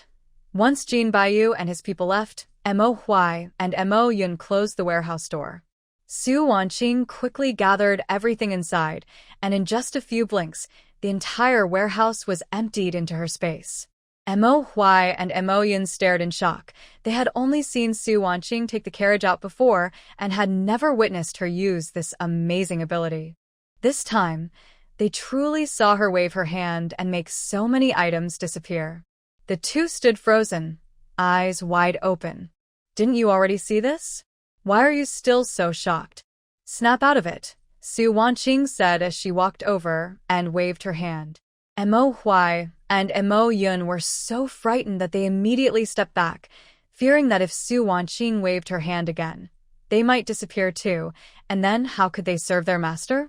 They couldn't bear to think about it. "Are you afraid of my hands? Want to see where the goods went?" Su Wanqing suddenly teased, like a wolf trying to trick a child next door into opening the door. Mo Huai and Mo Yun shook their heads in unison. "Young mistress is amazing. Young mistress is powerful. Please spare us." Seeing that they were genuinely scared, Su Wanqing stopped joking and asked, "How much monthly allowance does your master give you?" 10 taels, the highest in the household. Mo Huai replied, dazed. "From now on, your monthly allowance will be raised to 20 taels. Here, take this to calm your nerves so you don't have nightmares about monsters at night," Su Wanqing said, pulling out 2 5-tael gold ingots from her space and giving one to each of them. "Thank you, young mistress." When Mo Huai and Mo Yun heard that their monthly allowance was doubled, their smiles began to rise, and when they heard about the reward of 5 taels of gold, they instantly beamed with joy. Lu Shaoqing, watching the two fools, couldn't bear to look any longer and pulled Su Wanqing away. With everything settled, they would continue their journey tomorrow. After Su Wanqing and the others left, a servant-like figure hiding in a distant corner quietly departed. "Did you really see clearly? After they locked the storeroom door, they didn't send anyone to guard it?" The speaker was Jin Wanchuan, who had intercepted Lu Shaoqing and his group today. The person bowing and flattering him was the hidden servant, who replied, "Young master, we waited for a while after they left before coming out. There was indeed no one left to guard." "Good, since they don't know what's good for them. Don't blame me. You go. And when you return, collect your reward from the steward," Jin Wanchuan said proudly, his eyes filled with malice. "Thank you, young master. I will do it well and leave no traces," the servant said, grinning broadly. After Jin Wanchuan had no further orders, he bowed and left. This matter went smoothly. Lu Shaoqing had already instructed Uncle Fu to prepare for their departure early the next morning. After lunch, Su Wanqing took all the women in the group out shopping. Little Nan Nan held a sweet and soft fried sugar cake, her voice sweet as she said, "Thank you, Auntie." "Nana, don't mention it. If you want to eat anything else, just tell me, and I'll buy it for you," Su Wanqing replied with a smile. "Okay, I will." "Qing girl, don't buy her any more things. She already has enough," Wang Shi said, feeling a bit pained about the money. Each of them was carrying big and small bags, and just the fine cosmetics they bought cost over 100 taels of silver. Annie, they're just little things. You'll eat them too when we get back, so don't be stingy, Su Wanqing said with a smile. Ah, you girl, Wang sure thought everything was good except for her spending habits. Of course, she didn't say this out loud. If they could really open a shop in the future, they would work hard to repay Qing girl for her care along the way. Now it seemed that the decisions made by the head of the family and Huayan were correct. If they had insisted on staying, given the hot weather now, the future would be uncertain. Wang sure felt relieved and didn't say more, continuing to shop with everyone. Lu Shaoqing, along with Mo Huai and Mo Yun, pawned many ornaments and paintings. Although the pawn shop offered less silver than selling elsewhere, they didn't have time to linger, making it the quickest way to dispose of those items. Su Wanqing's space was now overflowing with gold and silver, but every time Lu Shaoqing saw the greedy look on the little woman's face, he spent the journey dealing with those mostly useless paintings and ornaments. The silver earned was not only enough to buy supplies, but also left over to be stored in Su Wanqing's space. This time was no exception. Most of the exchanged silver was spent on grain and cotton. Mo Huai gave extra silver to the shopkeeper to ensure everything was delivered to the designated place before dark. Finally, Su Wanqing went to store the items in her space. By the time they finished, it was almost the hour of the pig. Just as they were preparing to wash up and rest, there was a knock on the door from Mo Huai. Master, Madam, just now young Master Jin's people came to report that the storeroom where we stored the fabrics is on fire, Mo Huai reported from outside the door. On fire? The two exchanged glances, and they had a rough idea of what was happening. Lu Shaoqing said, "Go tell young Master Jin that all our goods have been moved. He doesn't need to worry, and should focus on putting out the fire." "Yes, Master," Mo Huai replied, and went out to relay the message. "Who do you think wants to destroy our goods?" Su Wanqing asked, smiling like a little fox, waiting for her husband's answer. Lu Shaoqing kissed her cheek and asked in return, "What do you think, my dear?" "Humph, you dog of a man." Lu Shaoqing was amused by her playful tone, his expression complex. He couldn't help but embrace her, wanting to collect some interest first. On a dark and windy night, the Jin family's second house was indeed a wealthy one in Sang City, comparable to 2 or 3 prime ministers' residences. Gold, silver, and jewels were abundant. Recently, due to the hot weather, grain prices in Sang City had also risen significantly. Unexpectedly, the Jin family's second house had stored as much as 500,000 jin of grain, along with various cured meats, vegetables, oil, salt, soy sauce, and vinegar. The main focus was the silkworm cocoon storeroom and the fabric storeroom, both filled to the brim with a variety of goods. This was also the main reason Su Wanqing and her group came to Sang City, and she certainly wouldn't miss the chance to collect everything into her space. Then she patted Lu Shaoqing's shoulder, saying, "The work is done. Let's go back and sleep."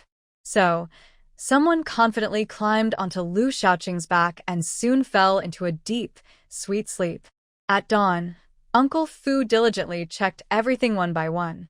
Mo Huai and Mo Yun moved 2 large bundles from Lu Shaoqing's room, filled with buns, steamed buns, pies, jerky, and delicious pickled meat from Uncle Qin. Next, they needed to speed up their journey, trying to minimize delays and arrive earlier to spare everyone some hardship. As their caravan passed by the Jin family's second house, the gates were still closed, suggesting the people inside were sound asleep. When they reached the city gate, vendors and farmers with shoulder poles were gradually entering the city. Everything was orderly. The caravan left the city and drove west for a while, then turned onto the northern official road. With a crack of the whip, the horses began to run.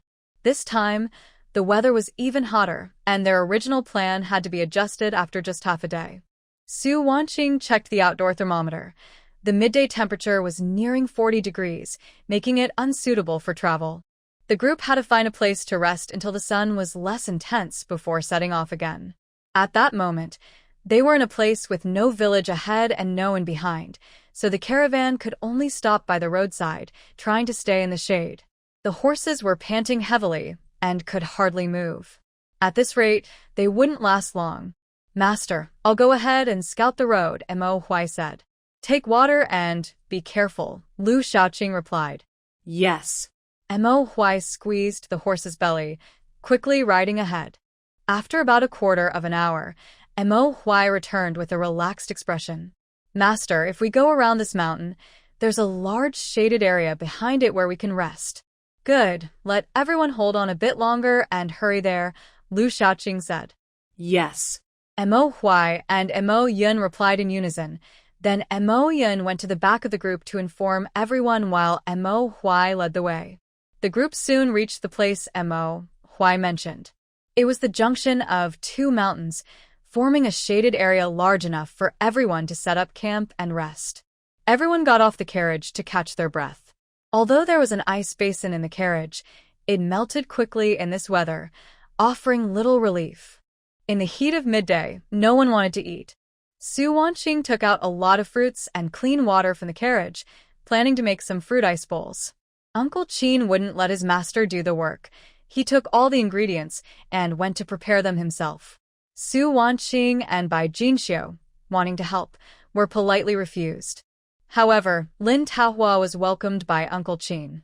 She had a talent for cooking, especially in making various snacks, and Uncle Qin intended to mentor her. Though they hadn't made their master-apprentice relationship official, it was just a matter of time. It seemed that heaven was against them. The temperature only slightly dropped until the end of the afternoon. Lu Shaoqing and Su Wanqing discussed whether to travel at night, stopping to rest in the early hours to avoid the hottest part of the day and not delay their journey. Xie Yanche and Bai Jinxiu nearby nodded in agreement. It was indeed too hot during the day, and traveling like this would lead to heat stroke. Others had no objections, as they also wanted to reach in city as soon as possible. All right, since everyone agrees, let's do it this way, Lu Shaoqing said. Everyone got up, packed their scattered belongings, and Uncle Qin filled each person's water pouch with mung bean soup. The group set off again. After 4 or 5 days, the group finally left the territory of Qinzhou. When they passed through the largest city in Qinzhou, they entered to collect supplies prepared by the hidden guards. The guards stationed there then rejoined the group instead of leaving early.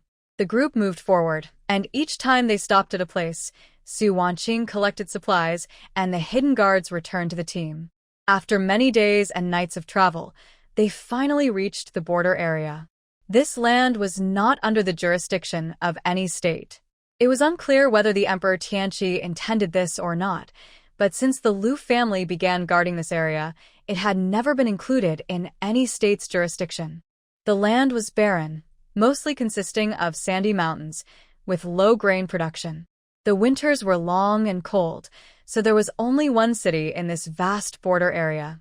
And city. It was also the burial place of Lu Shaoqing in his past life.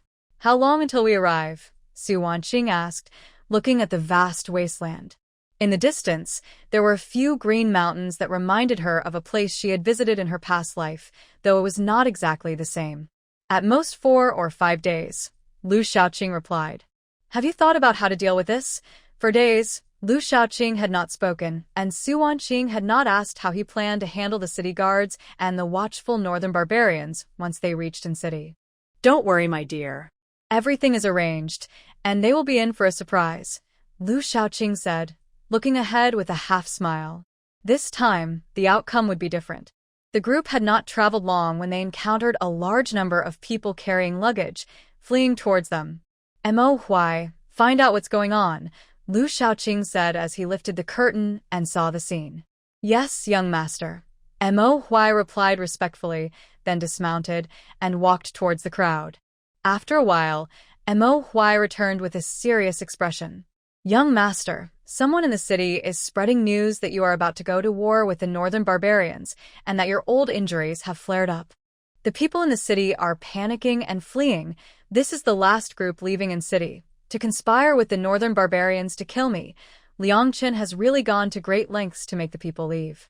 No matter how I die or who kills me, he will have the final say. Lu Shaoqing thought for a moment and added, Tell Mo Feng and Mo Yu to be careful and not to expose any weaknesses. We will arrive soon. Yes, young master, Mo Huai replied respectfully and went to relay the message. Su Wanqing remained silent for a long time, then suddenly produced a small glass bottle filled with a blue liquid that shimmered beautifully. After much thought, she decided to take it out. Since she believed in it, she would go all in. "What is this?" Lu Shaoqing asked casually, noticing the bottle in her hand. Su Wanqing smiled faintly and said, "This is something highly sought after in our world. Many people go to great lengths to obtain it. I was fortunate to get a bottle after establishing my own power. So precious. What exactly is it?" Lu Shaoqing asked, intrigued, as he took the bottle from her. The liquid inside was a perfect shade of blue, sparkling like starlight as he shook the bottle. Su Wanqing smiled. "You'll find out if you drink it." "Is this for drinking? What kind of drink is it?" Lu Shaoqing thought it was a beverage since Su Wanqing had given him cold drinks along the way. "This is not a drink. I've heard it has no taste, but drinking it will cause extreme pain. As long as you endure it, you'll be fine," Su Wanqing said, taking the bottle back. "Do you dare to drink it?" Lu Shaoqing smiled, took the bottle, and popped the cork with his thumb, tilting his head to drink it. "If it's from you, what is there to fear?" But the next moment, his smile froze on his face. Pain surged through his body, more intense than when he had been poisoned before. "Hang in there.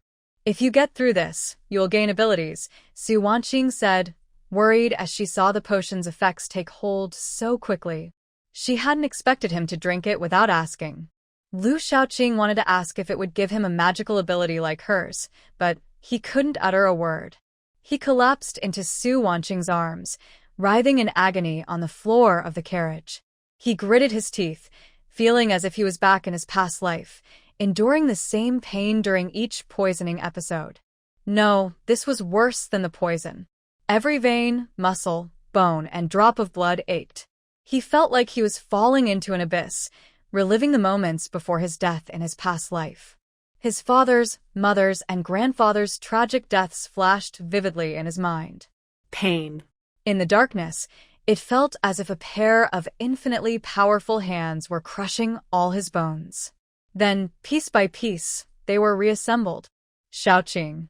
Lu Shaoqing. Who? Who is calling him? Shaoqing, it's me, Qing.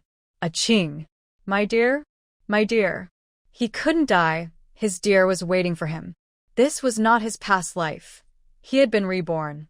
Yes, he was reborn and he had his dear. His consciousness gradually returned, and he began to feel his body again.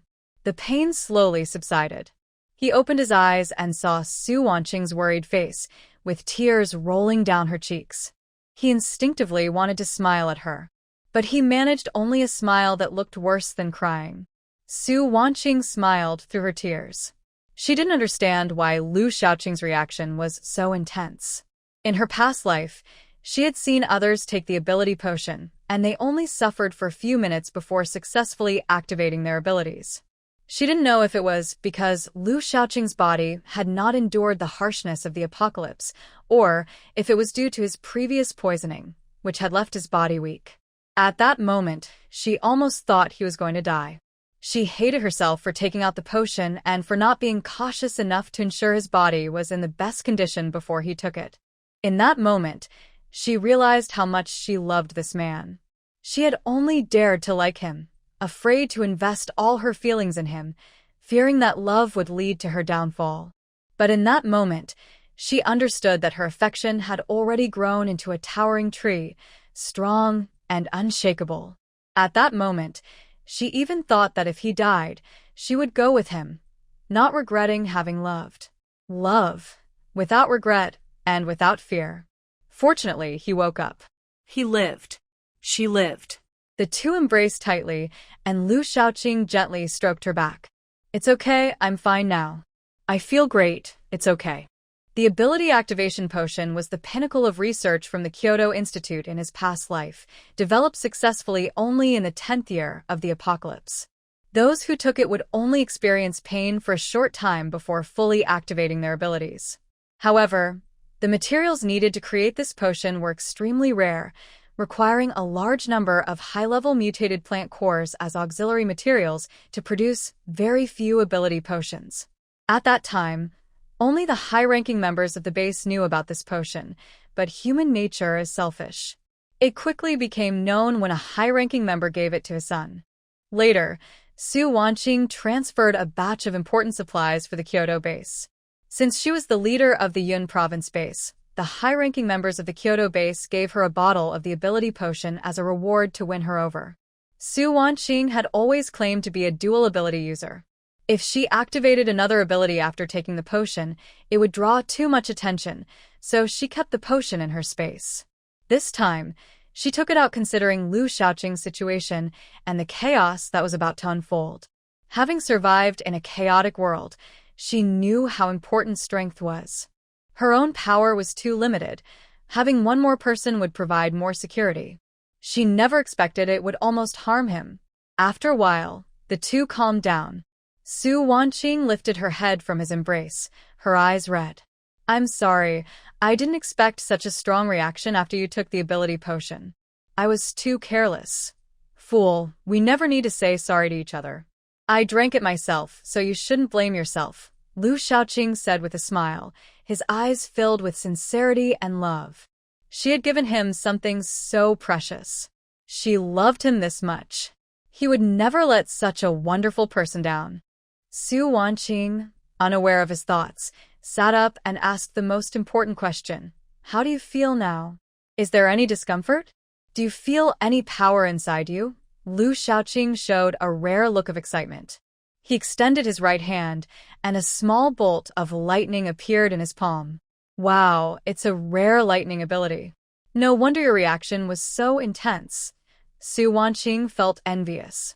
Her mutated wood ability had healing powers, but attacking was her weakness, especially against high-level ability users or advanced mutated plants. Lightning abilities were among the strongest attack abilities.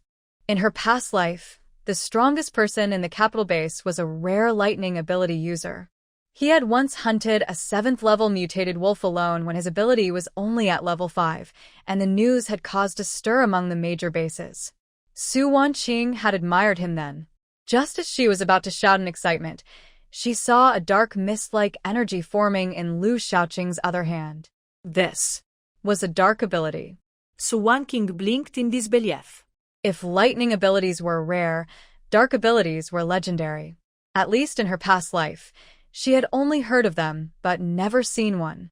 It was said that dark abilities could completely conceal a person in darkness and had great attacking power. If someone was injured by a dark ability user, only healing abilities like hers or light abilities could save them. No other treatment had been found. Now, these two extremely rare abilities appeared in one person. Su Wanqing didn't know how to react. "Ah Qing, what's wrong?" Lu Shaoqing asked, noticing her silence, thinking there might be an issue with the power inside him. Su Wanqing snapped back to reality, jealousy making her love feel intense. She scolded in her heart, "You dog man, if I had known this potion was so powerful, I would have used it myself." With a fierce expression, she said, "Humph, let's not rush to explain this. You should reassure everyone outside first." When Lu Shaoqing was struggling in pain, Mo Huai and Mo Yun thought his poison had acted up again, immediately stopping all the carriages and bringing Xia Yanqei to check his pulse. Su Wanqing knew that Lu Shaoqing hated being disturbed and interfered with, so she repeatedly assured everyone that he would be fine and would recover soon. Although they were still worried, they trusted her and quietly waited outside the carriage. Lu Shaoqing nodded at her words, lifted the curtain, and stepped out of the carriage. Everyone rushed forward, anxiously asking about his condition. Xia Yanqei quickly grabbed his wrist to check his pulse. "I'm sorry to worry everyone. I'm fine," Lu Shaoqing said with a smile. Although his face was still pale, his body had already been transformed and strengthened during the ability activation, much better than before. Xia Yanqei released his hand, feeling a strong pulse with no signs of poisoning. He was clearly in excellent health. "Do you really feel no discomfort?" he asked, still unconvinced. "What did you find when you checked my pulse?" Lu Shaoqing replied. Xia Yanqei shook his head and nodded. "You're too healthy. In all these years, it's my first time feeling such a strong pulse. It's all thanks to my wife. Her medical skills are unmatched, Xie Che. Old Fu chimed in with a smile. It's good that the young master is fine. The others also relaxed, chattering with concern. The group continued their journey. Su Wanqing explained the characteristics of lightning and dark abilities to Lu Shaoqing in detail and took out the training methods summarized from her past life at the capital base, telling him to look them over and ask her if he had any questions. Su Wanqing searched through her space for ability crystals. Lightning and dark crystals were extremely rare. Among her many crystals, she found only 5 lightning crystals and none for dark abilities. She handed him the lightning crystals, saying, I only have these 5 lightning crystals. The darkest one is a 7th level crystal. These 3 are level 4, and this one is level 3. These should at least raise your lightning ability to level 5. Dark crystals are too rare. I don't have any in my space, so you'll have to figure it out on your own. Perhaps you'll find your own path to training. Lu Shaoqing felt the powerful energy within the crystals, gazing intently at her. How could he not love her? His emotions surged, and he felt a strong desire for the powerful abilities Su Wanqing spoke of. Su Wanqing also introduced him to ability levels, attack techniques, and more. Once he understood, they sat cross-legged and began to train. Since her ability had reached level 3, Su Wanqing's progress had slowed. It wasn't that she wasn't diligent, it was just that advancing beyond level 3 was exceptionally difficult. After days of training and drawing from her past experiences, she finally touched the barrier for promotion. Before long, a small pile of dull ability crystals had formed at her feet. These were all low-level crystals. Although they looked numerous, the energy contained was less than half of a level for crystal. However, if she didn't use these now and only picked high-level crystals, she might fail to advance later due to insufficient energy from low-level crystals. Suddenly, Su Wanqing felt her body open up again, breaking through the barrier that had hindered her for days. She successfully advanced to a level 4 ability user. At that moment, a faint halo surrounded her, giving her an ethereal, dreamlike quality. Lu Shaoqing followed Su Wanqing's instructions and quickly learned to draw energy from the crystals into his body, guiding it through his system. Just as he absorbed half of the energy, a powerful force nearby jolted him out of his training. Opening his eyes, he saw Su Wanqing's stunningly beautiful face, which filled him with a sense of urgency. He desperately wanted to become stronger, to truly protect her, allowing her to live freely without worrying about him. Not like now, where he had to think of himself first. Madam, what is this? Mo Huai and Mo Yun curiously looked at the strange large black box in front of them, which was embedded with so much glass that their faces were reflected clearly. Lu Shaoqing also looked curious, waiting for Su Wanqing to explain. This is called a car. It's a kind of transportation tool, similar to the horse-drawn carriages we use for travel, but it runs on a power source. Once you learn how to drive it, you can travel 1,000 miles in a day, and it's much more comfortable than a carriage. 1,000 miles in a day? Isn't that like a legendary horse? What does it eat? Mo Yin asked, surprisingly speaking up. It's not a living thing, so it doesn't need to eat. Su Wanqing realized that wasn't entirely accurate since cars need fuel to run. But how could she explain gasoline and four-wheel drive? The more she thought about it, the more complicated it seemed. Never mind, let's just take them for a ride first. Get in the car, I'll let you experience it. I'll explain everything else later, Su Wanqing said as she demonstrated opening and closing the car door. Mo Yin grabbed the handle and pulled the door open with a strong tug. Mo Huai wanted to try too, but he was a moment too late. Once all four were inside, Su Wanqing started the car, and they smoothly took off. In just a few breaths, the scenery outside rushed by. The air conditioning inside was fully on, making it exceptionally comfortable. The two in the back were stunned, unable to speak for a long time. After a moment of surprise, Lu Shaoqing recalled what Su Wanqing had said about this kind of vehicle. It was indeed both comfortable and fast. Last night, they had settled Uncle Fu and the others in a safer location, leaving the dark guards to protect them. The dark guards had noticed that since they entered the border, someone had been watching their movements. The group remained calm, using Lu Shaoqing's old illness as an excuse to find a place to rest. That night, Lu Shaoqing, Su Wanqing, Mo Huai, and Mo Yun avoided the watchers and quietly left the group. After traveling a distance, Su Wanqing took out a black SUV. As they headed north, the trees became sparser and the weather grew hotter. If they continued to travel by horse-drawn carriage, it would take at least 3 more days to reach in city. Now with the SUV, they would likely arrive before anyone sent to report back. As for how people would react to seeing the car, Su Wanqing didn't care. She wouldn't explain. Those people would find their own reasons to convince themselves. Besides, most of the citizens of City had already left, so they hadn't encountered many people on the road. While driving, Su Wanqing explained the basics of driving to the 3 of them.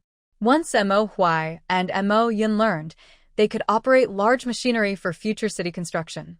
She had various machines and fuel in her space, enough for them to build a city. As for any unreasonable aspects of those things, she would leave that to Lu Shaoqing to handle. Hearing that they could drive in the future, Mo Huai and Mo Yun's faces lit up with happiness and excitement. Since Su Wanqing appeared, their once proud self-control had weakened significantly, and they showed more joy in front of their masters, smiling much more often.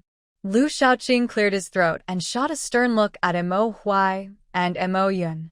Seeing their master's gaze, the 2 immediately sat up straight, their expressions serious, not daring to smile again. Then Lu Shaoqing looked at Su Wanqing with a hint of longing in his eyes. Wife. His voice was low but filled with endless temptation. Su Wanqing immediately thought of the times he called her that when he was above her, and her expression became a bit awkward. Mo Huai and Mo Yun pretended not to hear, their expressions unchanged, their eyes looking away as if frozen. At that moment, they didn't dare to look at their masters, and only they knew what they were thinking. Su Wanqing felt her cheeks warm. She wanted to glare at him, but when she saw the look in his eyes, she found herself looking cute and charming, filled with a hint of allure. They exchanged glances for a moment, and Su Wanqing finally relented, saying, "I'll teach you when I have time." Lu Shaoqing was satisfied, his smile softening, and his posture relaxed a bit. Before dark, the car stopped at the foot of a mountain less than 10 miles from City. Seeing that no one was around, Su Wanqing quickly stored the SUV in her space, and Mo Huai released a special signal flare. In less than 15 minutes, footsteps were heard coming from the mountain. A man dressed similarly to Mo Huai and Mo Yun appeared in front of the 4, followed by 2 black-clad guards. The man was Mo Feng, another guard of Lu Shaoqing. Mo Feng greets the prince. "Is everything well on your journey?" "Mo Feng, this is my princess. From now on, when you see her, treat her as you would me," Lu Shaoqing said sternly. Mo Feng's expression became even more respectful, and he bowed again, saying, "I greet the princess. No need for formalities," Su Wanqing replied. It wasn't the time for that. They needed to understand the situation first. The 4 of them followed Mo Feng up the mountain.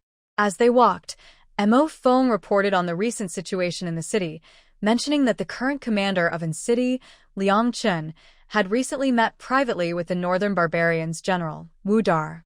The contents of their discussion were unknown. They crossed the mountain and reached a valley where lights were bright, and thousands of soldiers were lined up neatly. Upon seeing Lu Shaoqing and the others, they knelt on one knee and spoke in unison. "We greet the prince and the princess," welcoming the prince back. The next morning, a horse-drawn carriage swayed its way to the gates of City, and the guards immediately shouted, "Who are you, foolish child? A battle is about to start here. Hurry and leave." Mo Huai adjusted his large straw hat and raised the token in his hand for the guards to see. "The Prince of Dingbei has arrived. Step aside." The soldiers were clearly startled. After carefully examining the token, they immediately bowed, saying, "Please wait, Your Highness. I will report to General Liang right away." At that moment, a man in Deputy General armor stepped out from inside the city and called out, "The Prince of Dingbei is the highest commander sent by the Emperor to lead the battle. How can we keep the prince waiting outside the city? I will take the prince inside. General Liang has been waiting for you for a long time." This man was actually Mo Yu, who had already infiltrated the city. He had been waiting near the city gate, and when he saw Mo Huai and Mo Yun arrive in the carriage, he followed the plan to greet them. The soldier wanted to say something, but as a mere guard, he had no reason to stop the Prince of Dingbei from entering the city. Just as he hesitated, the carriage had already entered the city under Mo Yu's guidance. The soldier didn't know Liang Chen's plan, but they were all Liang Chen's men. They had been instructed to stop the Prince of Dingbei outside the city and immediately report back.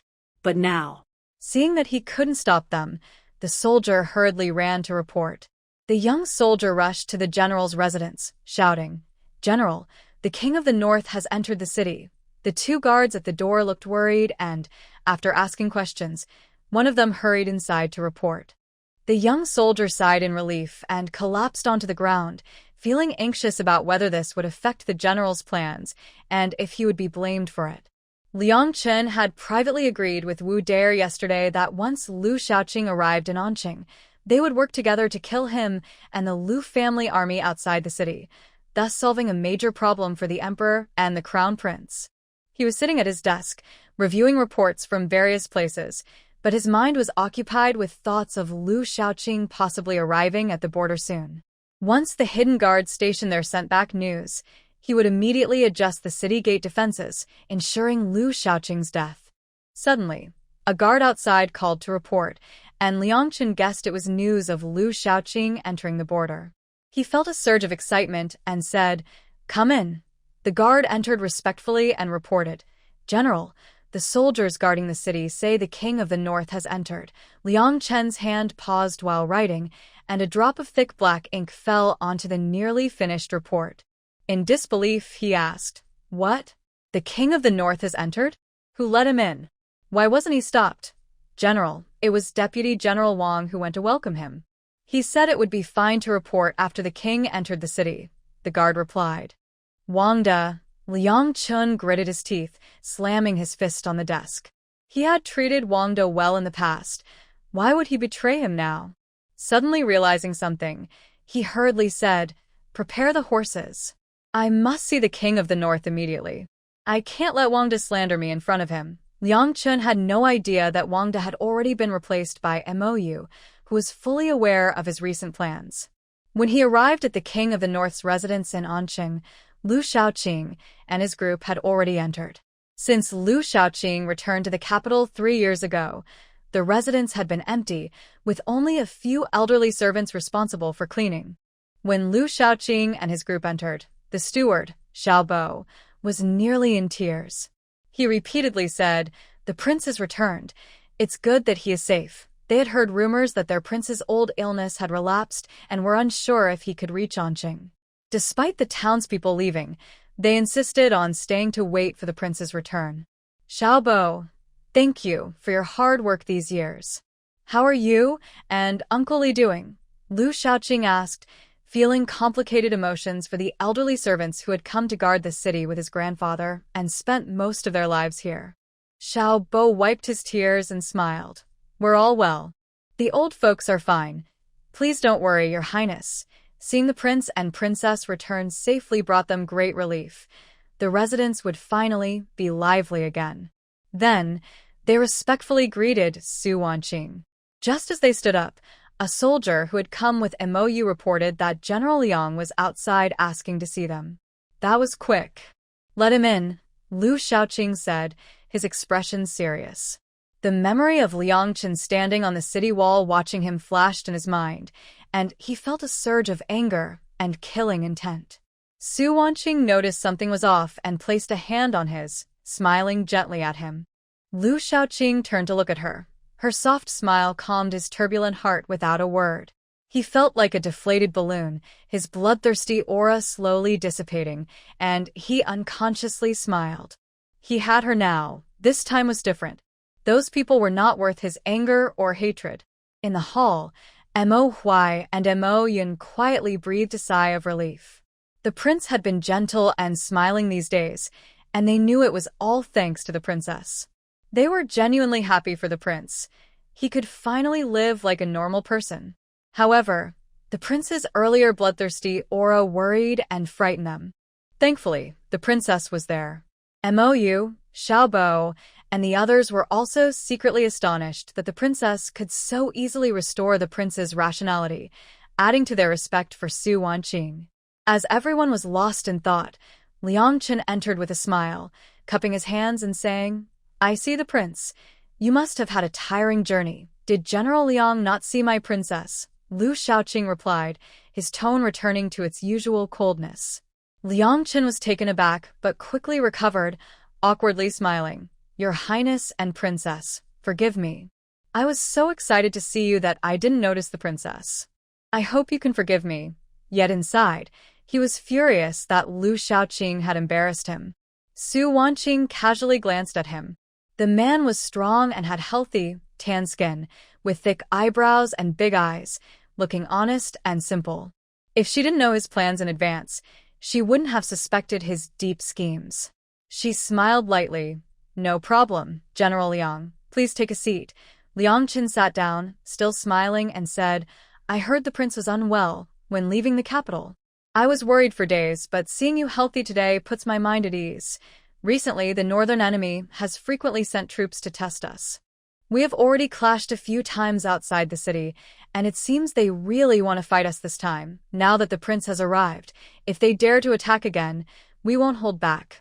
After Liang Chen's passionate speech, Lu Shaoqing remained calm, sipping tea as if he hadn't heard. Mo Huai stepped forward, smiling and cupping his hands.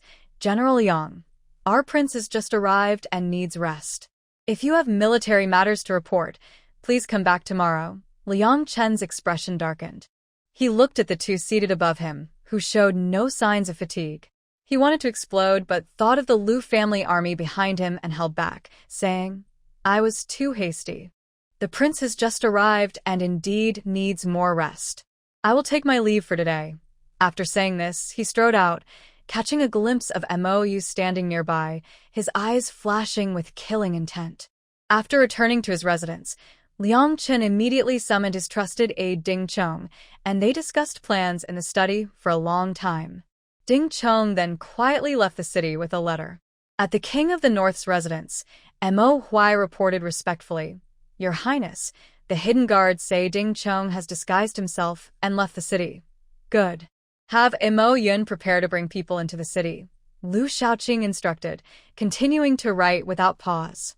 Several miles outside the city, Mo Yun and 3,000 Lu family soldiers were already waiting. Upon receiving the signal from the hidden guards, he quickly mounted his horse and shouted, "Enter the city."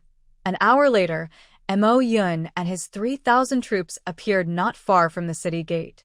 Today, the city was guarded by another of Liang Chen's deputy generals, Chong Rong.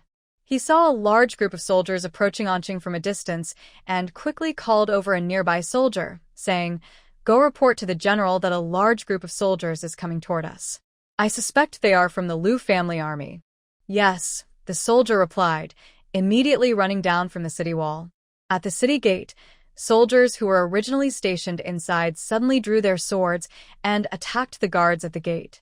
Many were caught off guard and killed instantly. Numerous soldiers on the city wall also turned against each other and began to fight. Chong Rong realized what was happening and immediately drew his sword, shouting, "They're spies. Quickly report to the general." He then charged at those around him. From all corners of the city, thousands of people rushed out to join the chaos at the gate. The scene was chaotic. Many could not tell who was friend and who was foe. Before long, Mou and his men completely opened the city gate. Mo Yun and the 3,000 Lu family soldiers successfully entered the city. The sounds of battle surged again. This war did not last long. Soon, all the defending soldiers were captured by the Lu family army. Mou and Mo Feng began to take control of the city's defenses, executing anyone who resisted. In the general's residence, Liang Chen had just received news of the Lu family army's arrival outside the city. He was as anxious as an ant on a hot pan, pacing back and forth. Ding Chong was on his way to contact Udall with a secret letter, but it would take at least 2 hours to reach him. By the time Udall brought his troops, it would be early tomorrow. How could the Lu family army arrive so quickly? Calculating the time, it had only been a little over 20 days since Lu Shaoqing left the capital. Even if they rode hard, it would still take them 2 or 3 more days to arrive. Liang Chen couldn't figure out where the problem lay. The situation had already occurred, and the only thing he could do now was buy time. As long as he could delay the Liu family army from entering the city, their plan could still be carried out. He turned and hurried outside, intending to intercept the Liu family army himself. However, as soon as he reached the courtyard, he saw Liu Shaoqing and Su Wanqing strolling in casually. You. How did you get in? Liang Chen's expression twisted for a moment, but he quickly calmed down. It was not the right time to turn against them. He softened his tone and said, "How could the Duke of Dingbei and the Duchess come to my residence? My servants were careless and did not announce your arrival. I apologize for not welcoming you properly. This house is quite nice." "You've spent a lot of money on it over the years, haven't you?" Su Wanqing remarked. Having seen many mansions on her journey from the capital, she found the general's residence to be quite impressive, at least better than the Duke of Dingbei's residence in the city. Liang Chen narrowed his eyes, realizing they meant trouble. They might be trying to stall him so the Liu family army could enter the city smoothly. Or were they implying he was embezzling military funds? Su Wanqing was simply making an observation. What does the Duchess mean by that? Regardless of the Duchess's intentions, I have military matters to attend to and cannot spend time with you both. I apologize for my lack of hospitality. After saying this, Liang Chen waited for Liu Shaoqing and Su Wanqing to leave, but the two seemed not to understand his words. Su Wanqing smiled lightly and said, "Oh, what military matters does General Liang have? My husband is the highest-ranking officer in Anqing. Do you have anything to report?" Liang Chen was momentarily at a loss for words. Just as he was thinking of a countermeasure, Mo Huai and Mo Yun entered with bloodied swords. Liang Chen was shocked and tightly gripped his sword. "Duke of Dingbei, what do you mean by this? Why are your guards? Seize him." Before Liang Chen could finish his sentence, Liu Shaoqing interrupted, and Mo Huai and Mo Yun immediately charged forward. Liang Chen shouted, "Liu Shaoqing, you really intend to rebel. But Anqing is no longer a place where you can act unchallenged." He was a seasoned general with exceptional skills, but Mo Huai and Mo Yun were not ordinary guards. In their fierce confrontation, Liang Chen was no match for them. He narrowly dodged a few strikes, but in the next moment, Mo Yun broke his sword, and at the same time, Mo Huai's sword was pressed against his neck. "Do you dare kill me? If anything happens to me, the news will surely reach the capital.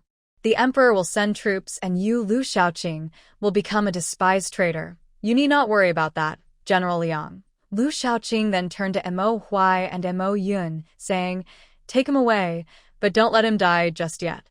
"Yes, Your Highness." Mo Huai and Mo Yun replied respectfully as they escorted Liang Chen back to the royal residence. In the general's residence, aside from some innocent servants who were dismissed, everyone else had been cleared out by the Liu family army. They could take the gold and silver resources. The two went directly to the city gate. At this point, the city gate had been completely taken over by Mo Feng and Mo Yu. The bodies on the ground had been cleared, but large patches of blood had not been fully cleaned up. When they saw Liu Shaoqing and Su Wanqing approaching, they respectfully greeted, "We greet the Duke and Duchess." "You've worked hard. Have you finished inspecting the city?" Liu Shaoqing asked. Replying to Your Highness, "We have just completed the inspection.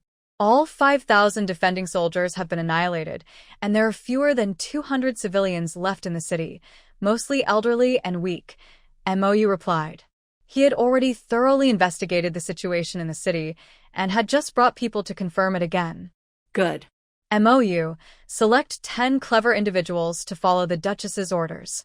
Mo Feng, you will assist me in arranging the city's defenses, Liu Shaoqing said seriously. Yes, Your Highness, the two replied respectfully. Before long, Mo Yu brought 10 energetic soldiers to find Su Wanqing. We greet the Duchess. They all said in unison. Stand up. You are trusted by the Duke, so you are also trusted by me. Today, I will teach you something important for the safety of Anqing. I hope you will learn it well, and feel free to ask any questions, Su Wanqing said. Yes, Duchess. They all replied in unison. Su Wanqing led them back to their royal residence, to a courtyard that Lu Shaoqing had prepared. She entered the room and took out many materials for making gunpowder, such as nitrate and charcoal, from her space. Indeed, she was going to develop gunpowder. Although she still had many explosives and grenades in her space, she did not plan to use them unless absolutely necessary. The simpler version of gunpowder would be enough to deal with the northern barbarians. In the future, she could develop more refined and powerful weapons. After arranging everything, she called Mou and the others to come in. "What are we going to do, Duchess?" Mou asked, looking at the items on the table. Besides the charcoal and nitrate, he didn't recognize anything else. "Just do as I say, and you'll understand once we make it," Su Wanqing said, pointing to an electronic scale and first teaching them how to use the tools. As night fell, when Lu Shaoqing returned to the residence, he did not see Su Wanqing and walked straight to the inner courtyard. "Your Highness, you have returned. Would you like to have a meal?" Xiao Bo hurriedly approached Lu Shaoqing as he entered. "Xiao Bo, send the meal to the inner courtyard." "I will dine with the Duchess," Lu Shaoqing said as he walked. "Yes, I will arrange it right away," Xiao Bo replied before stepping back. In Wudong Courtyard, where Su Wanqing was developing gunpowder, everyone in the courtyard, except for Su Wanqing, who was relatively clean, looked miserable. Mou and the others were covered in soot from the explosions. Their hair was messy, and their clothes were torn and hanging off them.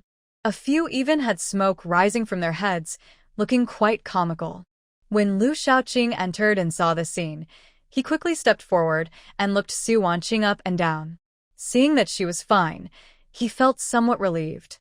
"My dear, it doesn't matter if you fail. I have set traps. Udal will surely come and go without return. What I have in hand has succeeded. They just didn't measure the quantities correctly, which is why it turned out this way. Tomorrow, I will definitely be able to produce a batch," Su Wanqing said. She had been reviewing books on this topic during her journey. She was not only familiar with it but also found it easy to develop. As for Mou and the others, it was already impressive that they managed to achieve this on their first attempt. Su Wanqing suppressed a smile that was about to rise. She didn't mean to laugh at them. She just couldn't help it. If only Mou and the others had heard the Duchess's laughter was not so loud, they would have believed it. In front of the city gate of Anqing, a large group of Baiki cavalry halted not far from the entrance. At dawn, the sky was just beginning to brighten, with rays of light peeking through the clouds. Udal watched the figures on the city wall and saw someone waving at him, a faint smile appearing on his lips. "Attack the city and take Anqing," Udal commanded, raising his long knife high before bringing it down. The 10,000 soldiers behind him shouted loudly, "Take Anqing!" The sound of galloping horses mixed with fierce shouts rushed toward the city gate. The soldiers at the front knew this was just for show. The gate would be opened from the inside. But unexpectedly, as they approached, the ground suddenly collapsed, revealing sharp wooden spikes. Horses fell into the pit, impaled by the spikes, blood splattering everywhere. The horses behind them could not stop in time and fell into the pit as well, crushing some of the fallen soldiers and horses. Immediately, the painful whinnies of horses intertwined with the groans of the injured, creating chaos. Before the soldiers could react, countless arrows shot toward them. The city wall was filled with elite troops from the Lu family army, their aim nearly perfect. Many did not even have time to scream before being struck by arrows and falling from their horses. "There's an ambush, retreat." Udal, hidden among his men, realized something was wrong and quickly ordered a retreat. In an instant, he understood that the figures on the wall were Lu Shaoqing and the Lu family army, not Liang Chen. Yesterday, he had received a letter from Liang Chen instructing him to pretend to attack the city. Liang Chen would let him in, and together they would kill Lu Shaoqing. He searched the crowd for Ding Chong, who had sent him the message and was mingling among the troops. Soon, he spotted someone in their soldier's armor quickly running away. Udal, furious, grabbed his bow and shot an arrow that struck Ding Chong in the back. Watching him fall, Udal still felt unsatisfied. He regretted trusting Liang Chen, but Lu Shaoqing felt like a mountain pressing down on the Baiki people. He was desperate to kill him. Even if there were flaws in the plan, he wanted to take the chance.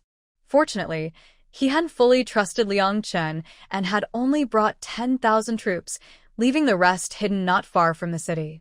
This thought process seemed to take a long time, but it was just a moment. Udal spurred his horse, thinking that as long as he could escape the arrow's range, he would signal the troops outside for support. The outcome was still uncertain. Suddenly, something fell from the sky. Boom! A loud explosion shook the ground, causing a ringing in their ears and a momentary blankness in their minds. Blood flew, debris scattered, and cries of anguish filled the air. Udal's startled horse threw him off, galloping away.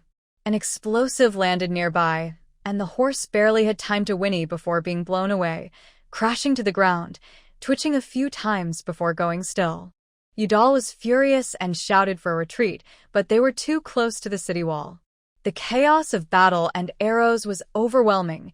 In an instant, half of his 10,000 troops were dead or injured. Another round of bombs fell, drowning out all other sounds. Without cover and unable to retreat in time, they were blown apart, smoke filling the air, blood flowing. Udal covered his head and fled. He knew he couldn't go back. Even if the 30,000 troops arrived, with such powerful weapons, they would likely meet the same fate. The Liu family army on the wall was also stunned. Those dark, round objects had such destructive power. They knew these bombs were made by the princess, and their gazes turned toward two figures on the wall. At that moment, Su Wanqing appeared majestic in their minds, and many felt a sense of admiration. Seeing that the casualties below had exceeded half, Lu Shaoqing raised his hand to stop any more bombs from being thrown. He drew his sword and led his men down from the wall, opening the city gate and charging out. He needed to settle things with Udal. Udal saw Lu Shaoqing emerge from the city and hesitated for a moment, but quickly steeled himself. Though he had sustained minor injuries, his fighting spirit remained strong. The two exchanged a glance and rushed toward each other without hesitation. The fierce battle they imagined did not occur. They merely brushed past each other. Lu Shaoqing's sword smoothly sliced across Udal's neck, blood gushing forth. Udal, in disbelief, raised his hand to clutch his neck and turned to look at Lu Shaoqing. Lu Shaoqing seemed even stronger than 3 years ago. Udal was unwilling to accept this. His lifelong wish was to kill Lu Shaoqing and eliminate this strong enemy for Beiki. If he succeeded this time, he could truly take Anqing and even advance to conquer half of the prosperous Qinzhou. Unfortunately, he had trusted Liang Chen and the Prince of Tianqi. Hadn't they said Lu Shaoqing was severely poisoned? They had deceived him. He tried to speak, but a mouthful of blood poured out. Udal felt darkness closing in, the sounds of battle and cries fading away. He sensed a chill as blood flowed from his neck wound, soaking his armor. Lu Shaoqing looked up. On the wall, a woman in a light pink dress smiled at him, sunlight casting a gentle glow around her. Lu Shaoqing smiled back, turning to swing his sword, severing the arm of someone trying to ambush him, then plunging the sword into that person's abdomen.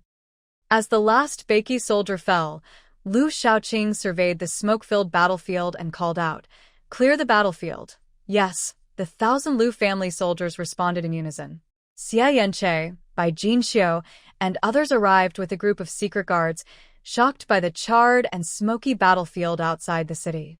"Who goes there?" a soldier cleaning the battlefield shouted. Dark 5 quickly stepped forward. "I am from the Lu family. Please let us through." Recognizing him as a guard close to the prince, the soldier bowed and said, "Please wait a moment. Soon." Mo Feng hurried over. Seeing Dark 5 and Xie Yanche, he immediately bowed and said, "Greetings, Dr. Xie, Miss Bai. The prince is inside the city. Please follow me." Xie Yanche waved his hand. "Where are the injured soldiers? Take me and my junior sister to them directly. In such a brutal battlefield, the wounded needed him more." Mo Feng hesitated for a moment, but remembered the princess was likely in the infirmary with the injured soldiers. He nodded. "This way, Dr. Xie." He then nodded to Fu Bo and the others, signaling Dark 5 to lead them back to the prince's residence. The Lu family army had their own medics. Su Wanqing was responsible for treating the severely injured soldiers, and her treatment area was separated by a curtain, preventing outsiders from peeking in. Though the two medics were curious about the princess's methods, they understood their boundaries and did not intrude without permission. In this battle, the Liu family army had 4 severely injured and 28 with minor injuries. Others with minor scrapes treated themselves and did not need to go to the infirmary. When Xia Yanche and Bai Jinxiu arrived, the tent was peaceful, with no sounds of pain or the old medic running around in a sweat.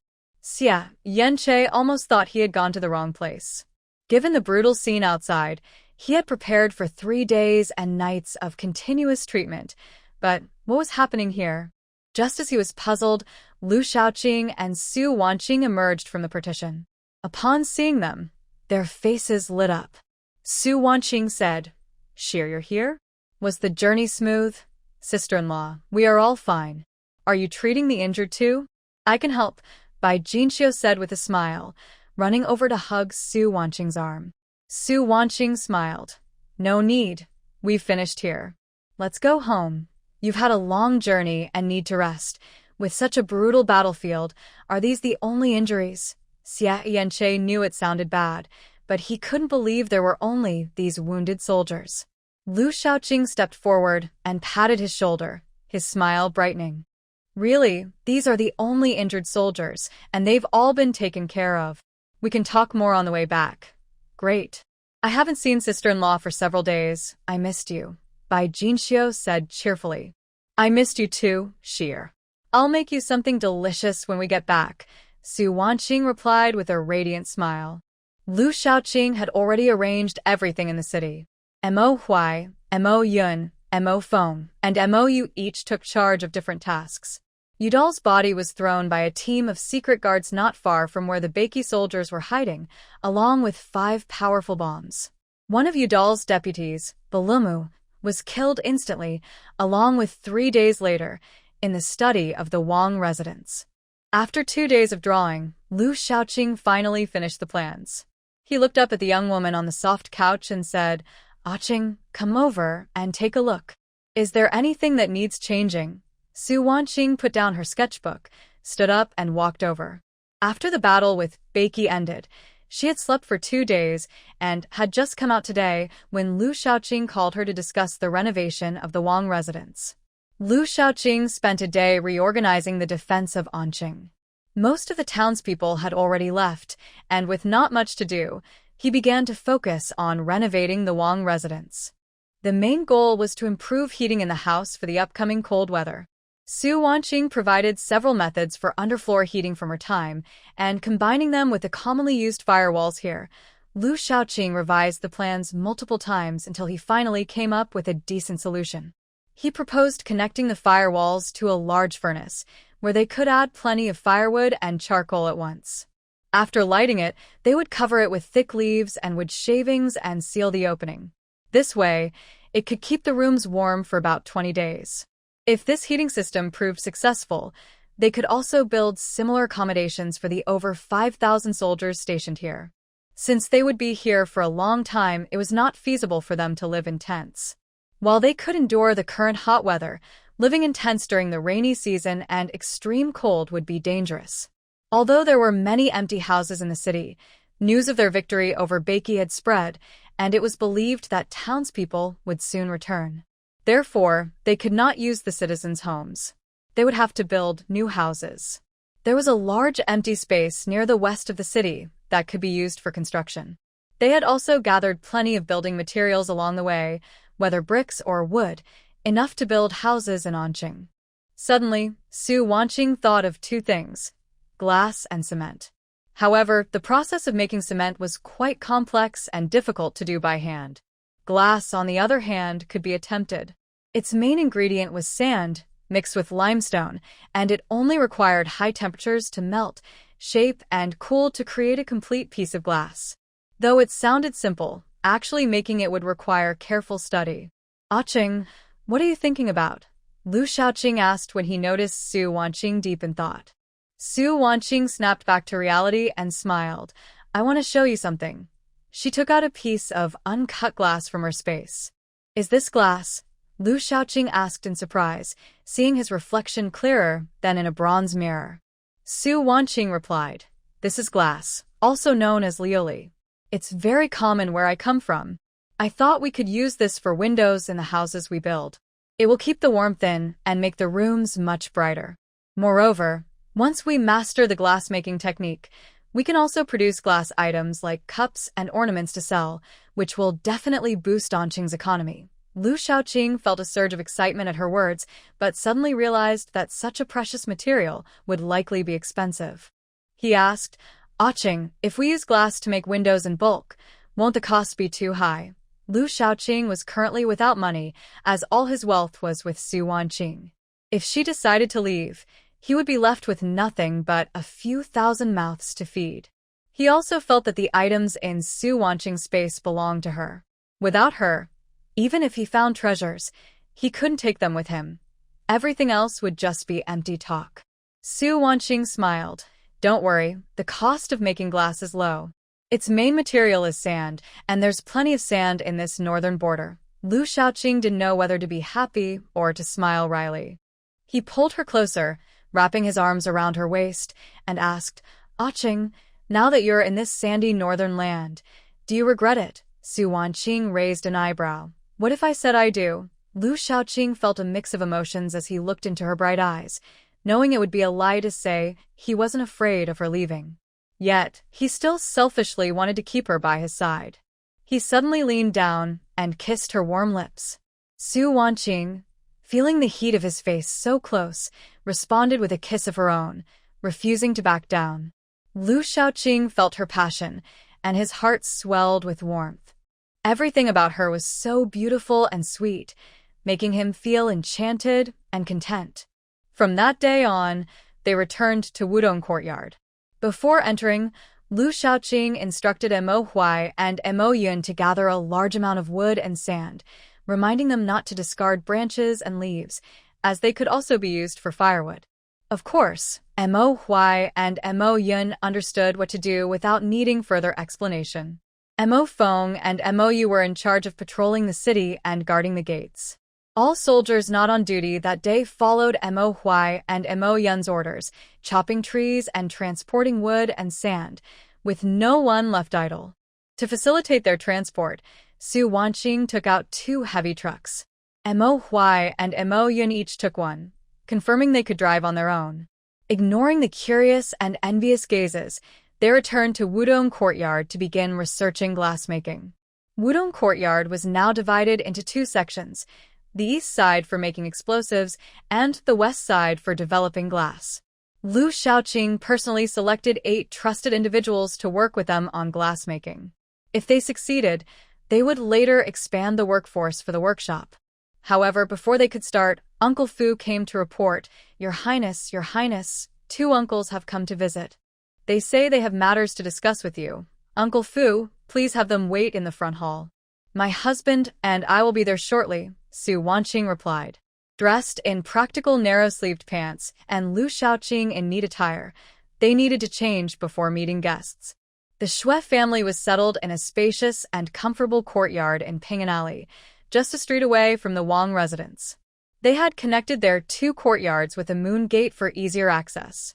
As for the Lin family, they lived on South Street, just a 15-minute walk from the Wang residence. Lin's father and Lin Honyuan had been assigned by Lu Shaoqing to handle paperwork in the city, registering various matters. Both were skilled writers and would be trained for a while before further arrangements. Lin Taohua was learning cooking skills from Uncle Qin, and most of the pastries Su Wanqing had eaten recently were made by her.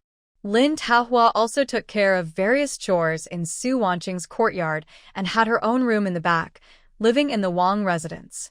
"Uncle, second uncle, how have you settled in after a few days?" Su Wanqing smiled as she entered the front hall, with Lu Shaoqing just a step behind her. Seeing them enter, Xue Baoping and Xue Baocheng immediately stood up and bowed. "Greetings, Your Highness." "You 2 uncles need not be so formal. We are all family here," Lu Shaoqing said. Xue Baoping smiled heartily and continued, "Qing girl, your second uncle and I came today to invite you and the prince to drink our warm house wine." Our two aunts have chosen a date for the day after tomorrow. I wonder if you both are free. Of course, we have time. My husband and I will definitely attend, Su Wanqing replied, feeling a bit guilty. Could she admit that she had forgotten about it? She had been busy making explosives since arriving in the city and had only focused on sleeping after the battle, neglecting everything else. If her two uncles hadn't come to remind her, she might have forgotten to visit their new home. It was her oversight, and she would choose some suitable gifts for them as compensation later. After some small talk, Xue Baoping and Xue Baoqing took their leave. Su Wanqing and Lu Shaoqing escorted them to the gate before returning to Wudong Courtyard to continue their work. Making glass is much harder than expected. At first, the flame wasn't hot enough, and the sand didn't melt completely. When they switched from wood to charcoal, the temperature slowly increased, but the proportions of the materials were still wrong. The glass produced was very mixed in color, not transparent enough, and lacked hardness. However, the 8 helpers looked pleased, realizing that this is how glass is made. Even the things the princess looked down upon could sell for a good price. Su Wanqing and Lu Shaoqing worked together to figure out where the problem was. They reviewed many books and materials from Su Wanqing's space, testing repeatedly. The method was correct. They just needed to experiment with the proportions and flame temperature. 2 days passed quietly. Su Wanqing didn't forget about the warm house feast at her uncle's. Over these 2 days, she taught the 8 helpers step by step.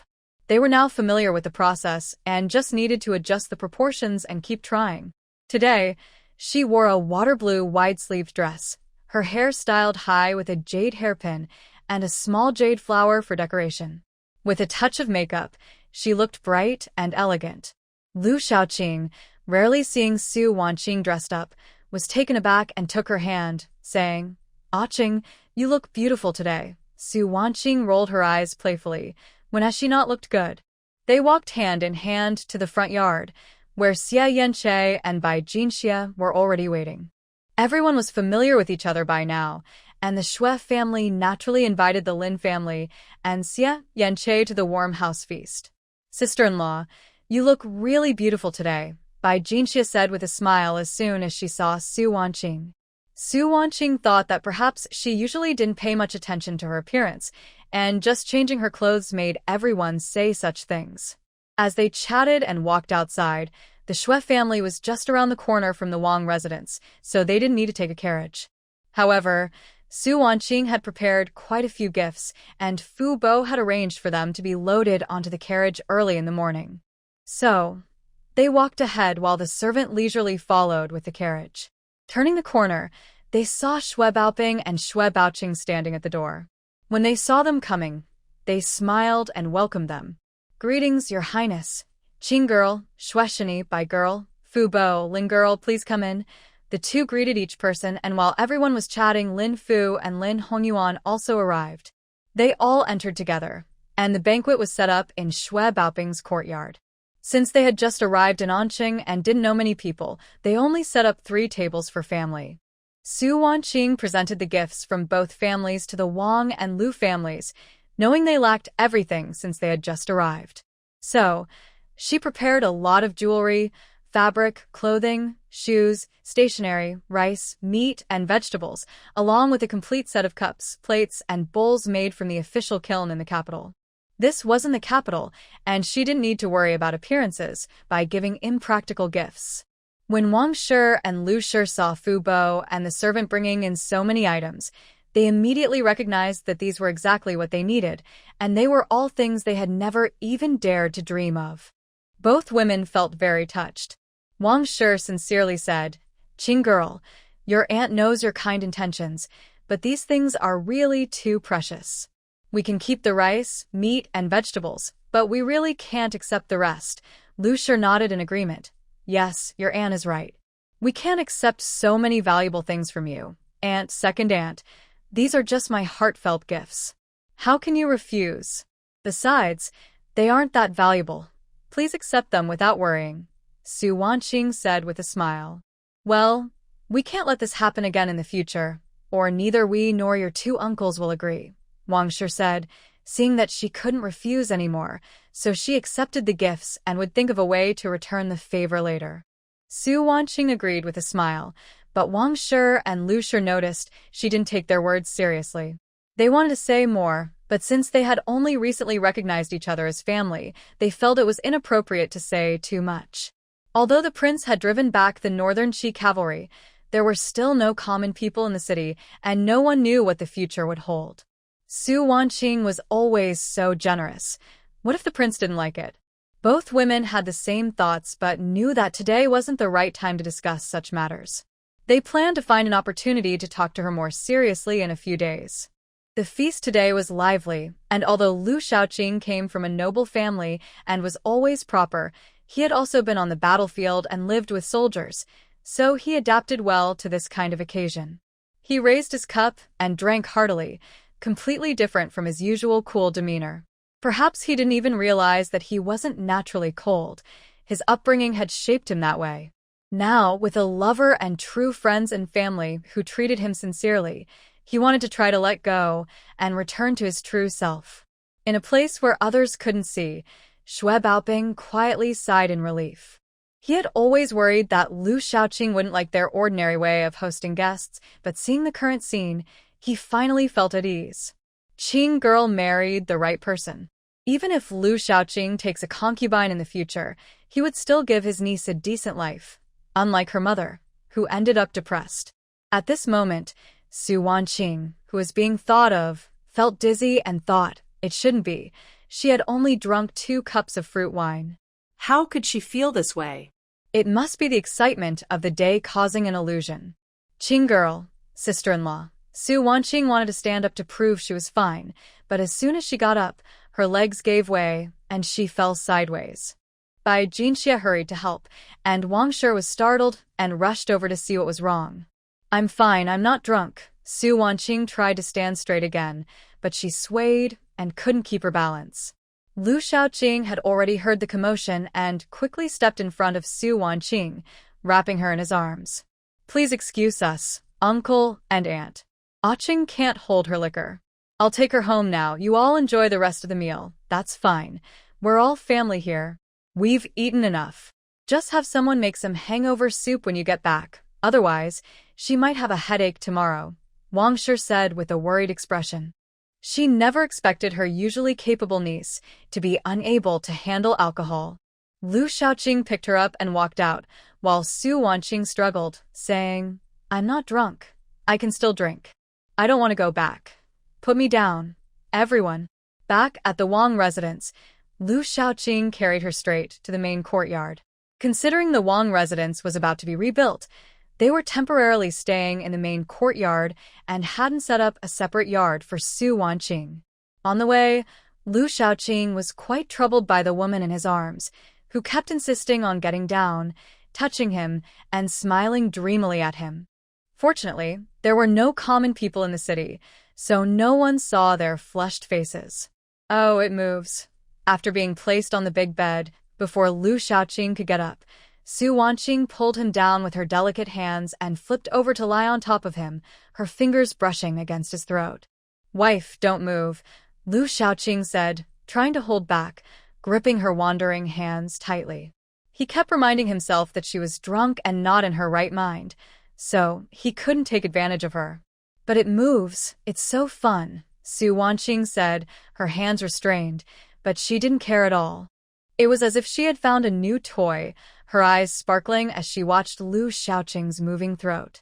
In the next moment, her lips lightly brushed against him, a fleeting kiss. Lu Shaoqing felt as if countless fireworks exploded in his mind, a wave of indescribable pleasure coursing through his body. He flipped her over, pressing her beneath him, urgently seeking her kiss until she couldn't breathe and was hitting him with her hands before he finally let her go. Feeling that the person beneath him was almost out of breath, he finally gasped and let her go. Are you awake? Lu Shaoqing asked in a hoarse voice. Su Wanqing pouted her red lips, looking aggrieved. You're bad. I can't breathe. Lu Shaoqing sighed. She wasn't even fully awake yet. He helplessly got up, carefully placed her down, and covered her with a blanket. Be good. I'll go check if the hangover soup is ready. Don't go, I want a kiss, Su Wanqing said, her cheeks slightly flushed as she pulled his hand to her face. Feeling the comforting coolness, she couldn't help but hum softly. Hearing her unconscious moan, Lu Shaoqing almost lost control again, gritting his teeth to calm himself down. Just then, a knock sounded at the door, and Lin Taohua's voice came from outside. "Your Highness, the hangover soup is ready." "Is the princess feeling better?" Lu Shaoqing withdrew his hand, got out of bed, opened the door, and took the hangover soup from Lin Taohua, saying, "I can handle it from here. You can go now." After closing the door again, he coaxed the very uncooperative little woman to drink the soup, finally exhaling a sigh of relief when he saw her settle down to sleep. He got up to take a cold shower. In the middle of the night, they were awakened by a cautious yet urgent knock from Mo Huai. "What happened?" Lu Shaoqing asked, adjusting the blanket over Su Wanqing. "Your Highness, the city guards report that there is a sandstorm approaching from outside the city," Mo Huai said urgently. If it weren't for the emergency, he wouldn't dare disturb the prince. They had all been in the city, and many in the Lu family army had experienced the northern sandstorms. The wind inside the city was already picking up, and they had to be cautious. Lu Shaoqing immediately got out of bed and dressed. Hearing the report, Su Wanqing shook off her sleepiness and the effects of the alcohol, quickly searching for her clothes. Lu Shaoqing wanted to tell her to stay inside, but the words changed to, "Just stay in the house and don't go out. I'll arrange the soldiers and come back." He knew she wouldn't just stay indoors during such a time, so he wanted her to watch the house to prevent her from taking risks. Su Wanqing thought for a moment and nodded in agreement. She took out a pile of goggles and masks from her space and handed them to Lu Shaoqing. "You and Mo Huai, Mo Yun, and the others wear these to protect your eyes and nose. I have a lot of these in my space, but not enough for all 5,000 soldiers of the Lu family. Take these, and if needed, remind others to find a place to hide and cover their mouths and noses to avoid inhaling too much sand." As she spoke, she demonstrated how to use the goggles and masks, only letting them leave after they were properly equipped. When she stepped outside, all she could hear was the sound of the wind blowing sand. Aside from the faint lights in the courtyard, everything else was pitch black. When Su Wanqing reached the flower hall, Uncle Fu hurried over, saying, "Princess, you shouldn't be out here. It's dangerous.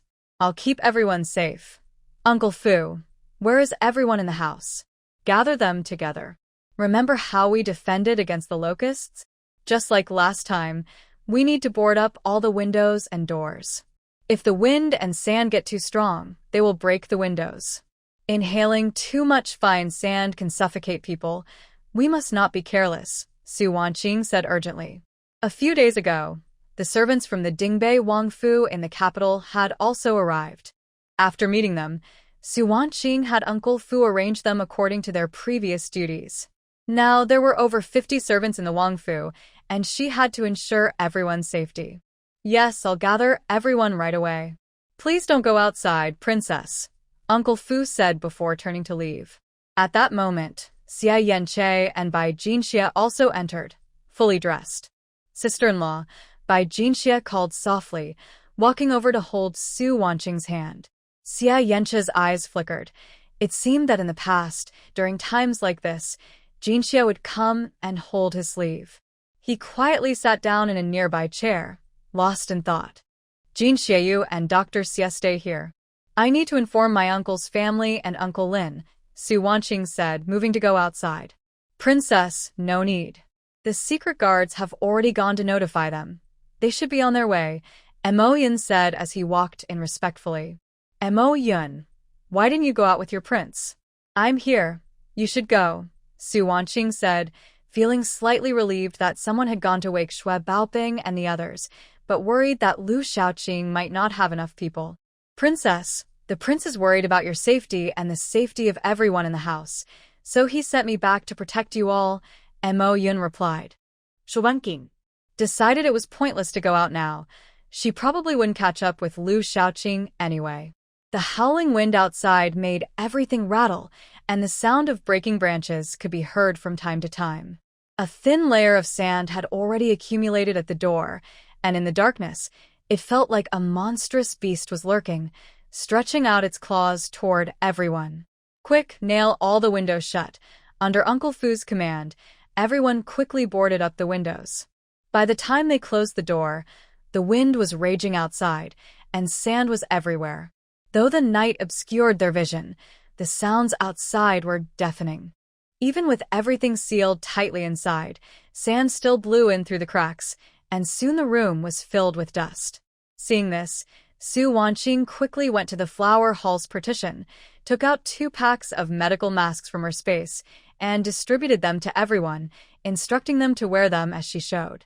She thought that in the future, she must prepare more masks and give one to each soldier of the Liu family to carry with them. The Shui and Lin families should also be prepared.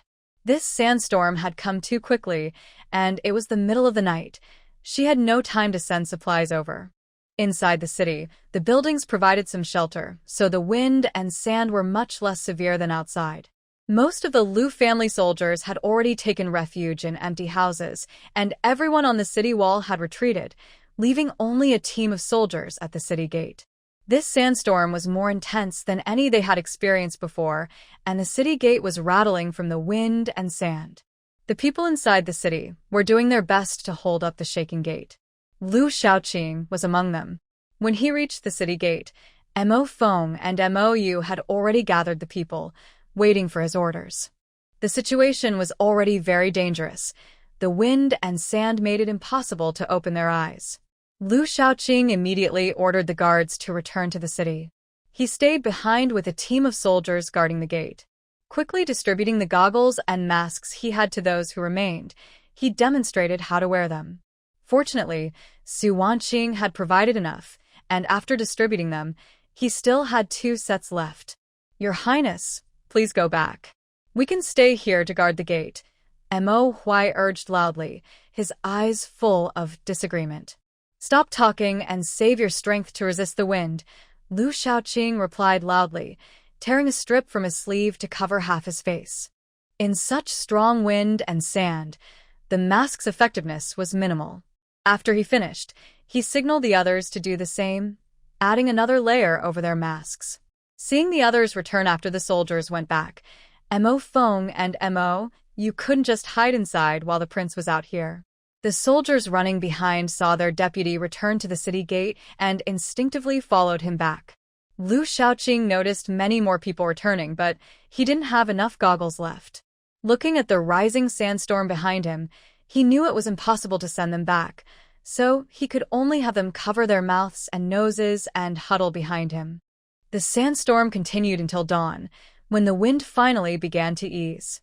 Su Wanqing wrapped herself tightly, put on her goggles, and disregarding everyone's objections, opened the door and rushed outside. She used her abilities to enhance her speed, and even the agile Mo Yun soon lost sight of her in this weather. When Su Wanqing arrived at the city gate, she saw a group of people almost buried in sand. "Shaoqing." Liu Shaoqing felt the wind lessen and was about to relax when he heard a familiar voice behind him. He quickly turned around, and as he did, sand fell off his head and body. Seeing that familiar figure amidst the yellow sand, Liu Shaoqing's chest tightened, and he felt a tightness in his throat, unsure if it was due to the dust he had inhaled. His mind was racing with thoughts, unsure whether to scold her for being reckless or to be happy that she had come to find him. He wanted to rush over and hug her but realized that half of his body was already buried in the sand. Su Wanqing stepped forward and began to dig them out. Liu Shaoqing and the others quickly reacted and started to free themselves from the sand. Before long, everyone was free. After bowing and thanking Su Wanqing, Mo Hui, Mo Feng, and Mo Yu took their team back. Only Liu Shaoqing and Su Wanqing were left. He walked over, and they embraced tightly, feeling each other's heartbeat. Mo Yun, who had rushed over, quietly stepped back upon seeing this. The wind gradually calmed, and the sky filled with sand slowly brightened. Inside the city, there was a thick layer of sand, and the two of them made their way to the military camp, stepping carefully. Su Wanqing had already used her powers to treat Liu Shaoqing's body, and fortunately, he had worn a mask at first and later covered half his face with his clothes, so he hadn't inhaled much dust. After Su Wanqing's treatment, Lu Shaoqing felt completely relaxed. His fatigue from the previous night vanished. They didn't bother to clean up and headed straight to the military camp. Given the severity of the disaster, they needed to check if anyone had been injured the night before and if the soldiers guarding the city gate with Lu Shaoqing were feeling unwell. Xia Yanche and Bai Jinxie also rushed over upon hearing the news. When they entered the tent, they saw Su Wanqing checking the pulse of the injured soldiers. In reality, she was using her powers to heal their severe injuries. Last night, all the tents in the military camp had been blown down by the wind and buried under sand. Some soldiers who hadn't managed to evacuate were injured, but fortunately, they were rescued in time and taken to safety. Now, these injured soldiers were all placed in Liang Chen's former residence. Su Wanqing treated several who were severely injured and unconscious, confirming they were out of danger and wouldn't have lingering issues before letting the military doctor check their pulses and prescribe medicine. The military doctor was used to Su Wanqing's methods and didn't ask many questions. He simply checked their pulses and prescribed medicine. A few others were experiencing chest tightness and coughing from inhaling too much dust while rescuing people and protecting supplies, with 2 of them coughing so hard their faces turned red. The military doctor had no good solutions and could only prescribe some cough medicine. Seeing this, Su Wanqing had those few enter a separate room, where she used sedatives to put them to sleep and then used her powers to clear their lungs. After this round, she was exhausted and sweating. Although she had been practicing her powers recently, her progress was slow despite her past experience, and with so many tasks, her power level remained at level 4. Having nearly exhausted her powers, she quickly took out 2 energy crystals from her space to recover. As soon as Xia Yanche and Bai Jinxie entered, they took half of the injured soldiers. Xia Yanche's medical skills were clearly much better than the military doctors. For those with less severe chest tightness, he treated them with acupuncture and prescribed 2 types of herbal medicine to ensure their recovery.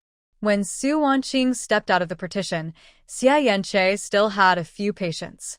Bai Jinxie noticed her pale face and asked, "Sister-in-law, are you okay? Are you tired?"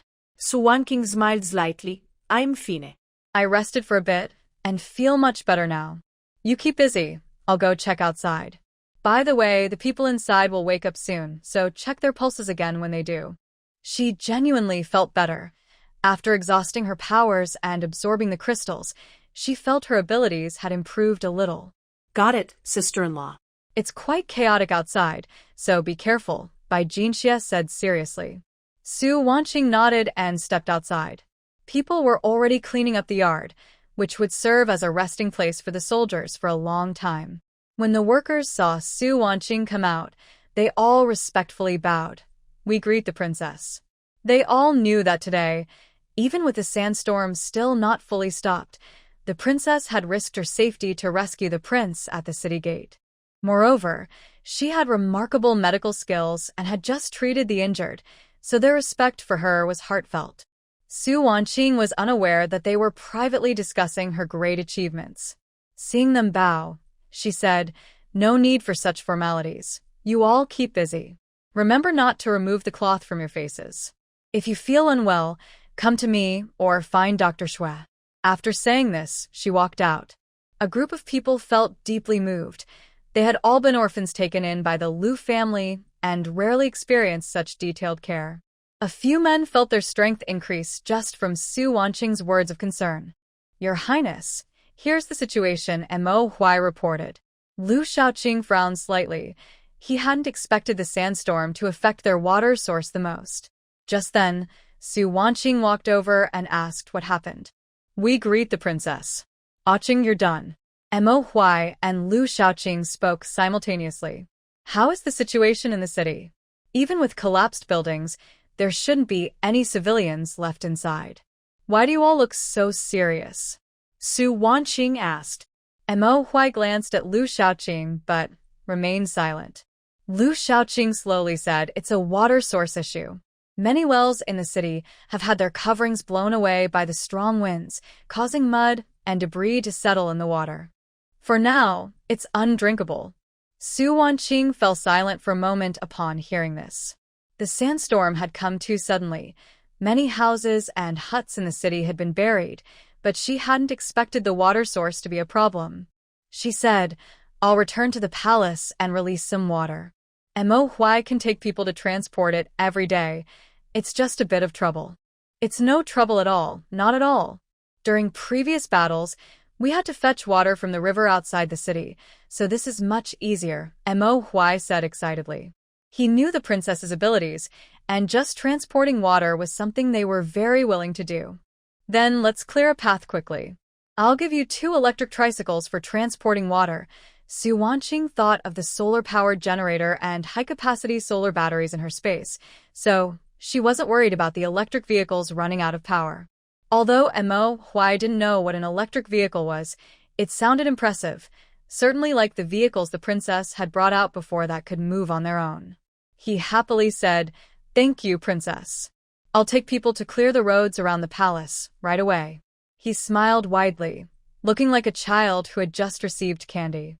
"Really getting more and more unruly," Lu Shaoqing said, but his tone showed no hint of reproach. "Aren't they doing well? And you, don't keep a stern face all day. Smile at them more. They're just a bunch of kids. If you keep frowning, they'll only respect you and be more afraid of you."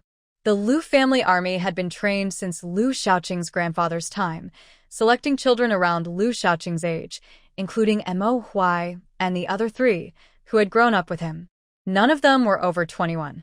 At that age, most people in the modern world would still be in college, so they were just a bunch of kids, right? Lu Shaoqing was taken aback by this. What did she mean by "they're still kids"? They are not kids anymore. They've all reached adulthood and are at the age where they can marry and have children. Su Wanqing rolled her eyes at him without hesitation, realizing he had only heard that one part. Well, she thought, let's take it slow. If he really went over and smiled at those people now, he might just scare them half to death. The 2 returned to the Wang residence and went straight to the backyard. Su Wanqing first took out many white plastic buckets from her space and filled them with water. Then she brought out 2 brand-new electric tricycles for Mo Huai and the others to use for transporting. She had also stored several large water tanks in her space, but those tanks were very heavy even when empty and even harder to move when filled with water. They could easily break if not handled carefully. This method of transporting water was only temporary. They needed to find a way to circulate water in the city. Otherwise, if they kept draining water daily, she wouldn't have enough time. Clearly, Lu Shaoqing had thought of this too. He said, "Once the main roads in the city are cleared, we should send a team to clean the wells and remove the debris. After the water settles, we can use it again. But if this weather continues, the wells will eventually run dry," Su Wanqing replied. Lu Shaoqing thought for a moment and suggested, "How about digging a larger pond in the city? You can fill it with water at once, and people can fetch water whenever they need it," Su Wanqing pondered. "But releasing that much water at once won't guarantee its safety. Let's first use the cement from my space to build a large reservoir. This way, we can store several days' worth of water. With a cover, we can also prevent leaves and dust from falling in." As she spoke, she took out a bag of cement from her space and carefully explained its uses and benefits to Lu Shaoqing. Lu Shaoqing's eyes lit up, and he couldn't help but say, "Ah Qing, how many amazing things do you have that I never even thought of? Quite a lot, but I can't tell you everything at once." "You'll find out gradually," she replied. "Once we return, have the glass-making team speed up their work. You can select a group of people, and I'll provide the cement-making method for them to study and see if they can produce it. If they can, it will greatly benefit the city's development," Su Wanqing said. "All right, you can freely use the 5,000 Lu family soldiers. We've already selected a group of agile workers who were originally meant for glass production. If you need them, we can transfer them over," Lu Shaoqing said. "Yes, there isn't much space left in Wudong Courtyard. Look for a suitable place to start developing cement. I also have some small grinding equipment I can bring out. Crushing stones by hand would be too difficult. This is easy. The house next door is currently vacant, and they will soon start building there. We can move the glass and explosives workshops there as well, then have someone clean up the yard." It's best to keep the glass and explosives apart. They shouldn't be in the same place. While they were talking, Mo Huai, Mo Yun, Mo Feng, and Mo Yu all arrived. Mo Huai and Mo Yun had obvious smiles on their faces, while Mo Feng and Mo Yu looked curious, probably having heard that Su Wanqing was giving Mo Huai and Mo Yun new vehicles. Mo Feng and Mo Yu were also feeling frustrated. Why did Mo Huai and Mo Yun get all the good stuff? Just because they didn't accompany the prince and princess to An City? But weren't they sent by the prince to train the Lu family soldiers? Your Highness, the four said in unison, bowing. Is it just the four of you? That's fine. I'll teach you how to drive this electric vehicle, Su Wanqing said with a smile, expecting them to bring some soldiers to help with the water. Princess, can we learn too? Mo Feng couldn't help but ask. Of course. You're all Xiaoqing's guards, so you deserve the same treatment. I didn't teach you before because there wasn't an opportunity. Come and learn together, Su Wanqing replied. Mo Feng and Mo Yu exchanged glances, smiling widely. Thank you, Princess. Electric vehicles are the easiest to drive. Mo Huai and Mo Yun had experience with larger vehicles and got the hang of it quickly. After some adjustment, Mo Feng and Mo Yu also learned how to drive. Once they learned, Mo Feng wanted to drive to fetch water, but Mo Huai and Mo Yun disagreed. They wanted to drive too. It was impressive. The four of them ended up arguing over it. Seeing this, Lu Xiaoqing cleared his throat, and the four immediately got off the vehicles and stood properly, realizing they were arguing in front of the prince and princess, feeling embarrassed. All right, each of you gets one. In the future, you can use these for transporting not just water, but other things as well. However, for very heavy items, you'll still need a truck.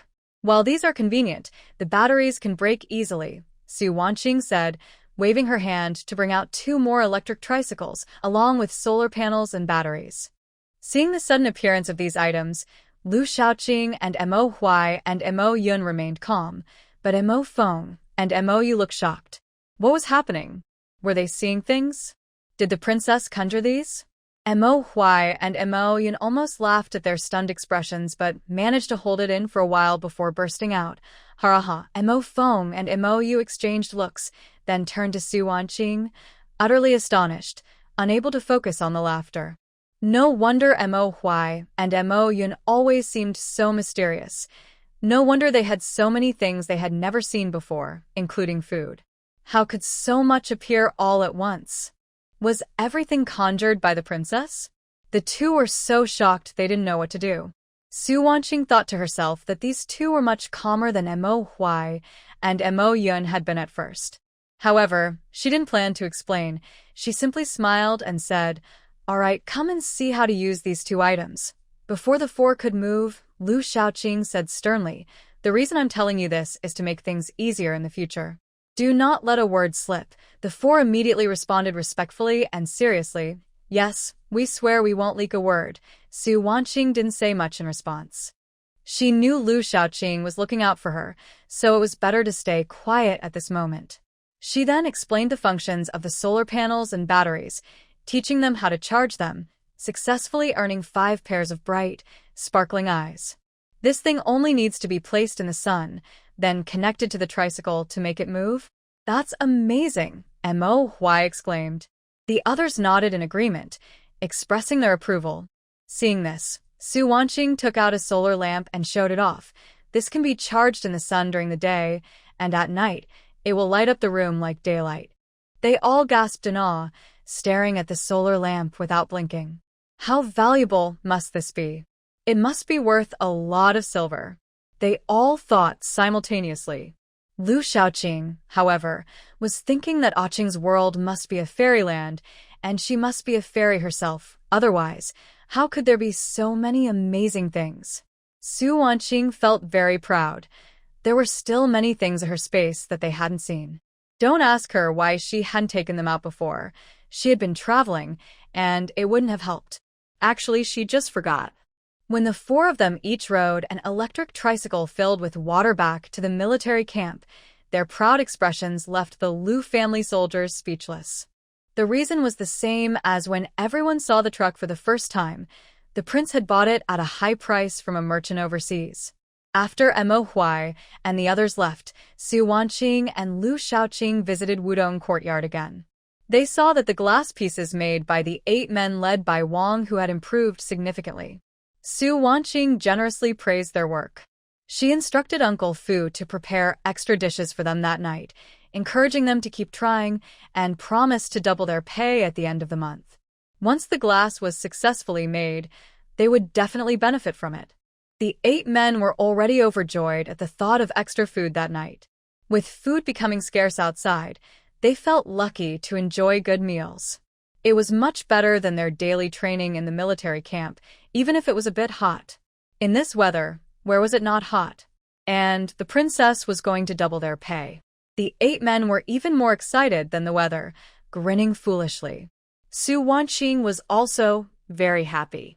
This was ancient times, and successfully making glass gave her a sense of achievement.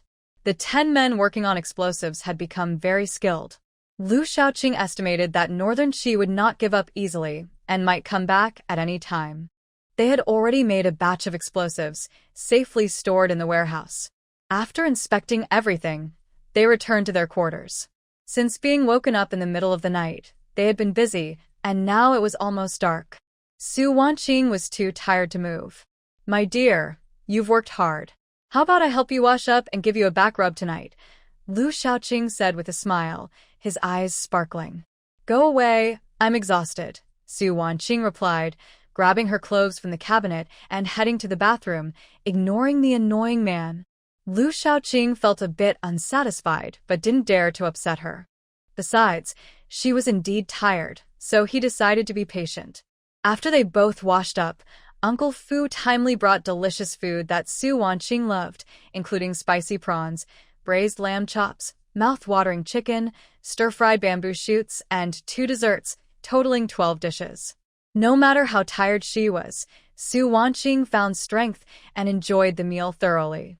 After dinner, feeling even sleepier, Su Wanqing wandered back to the bedroom, climbed onto the soft, comfortable bed, and soon fell into a deep sleep.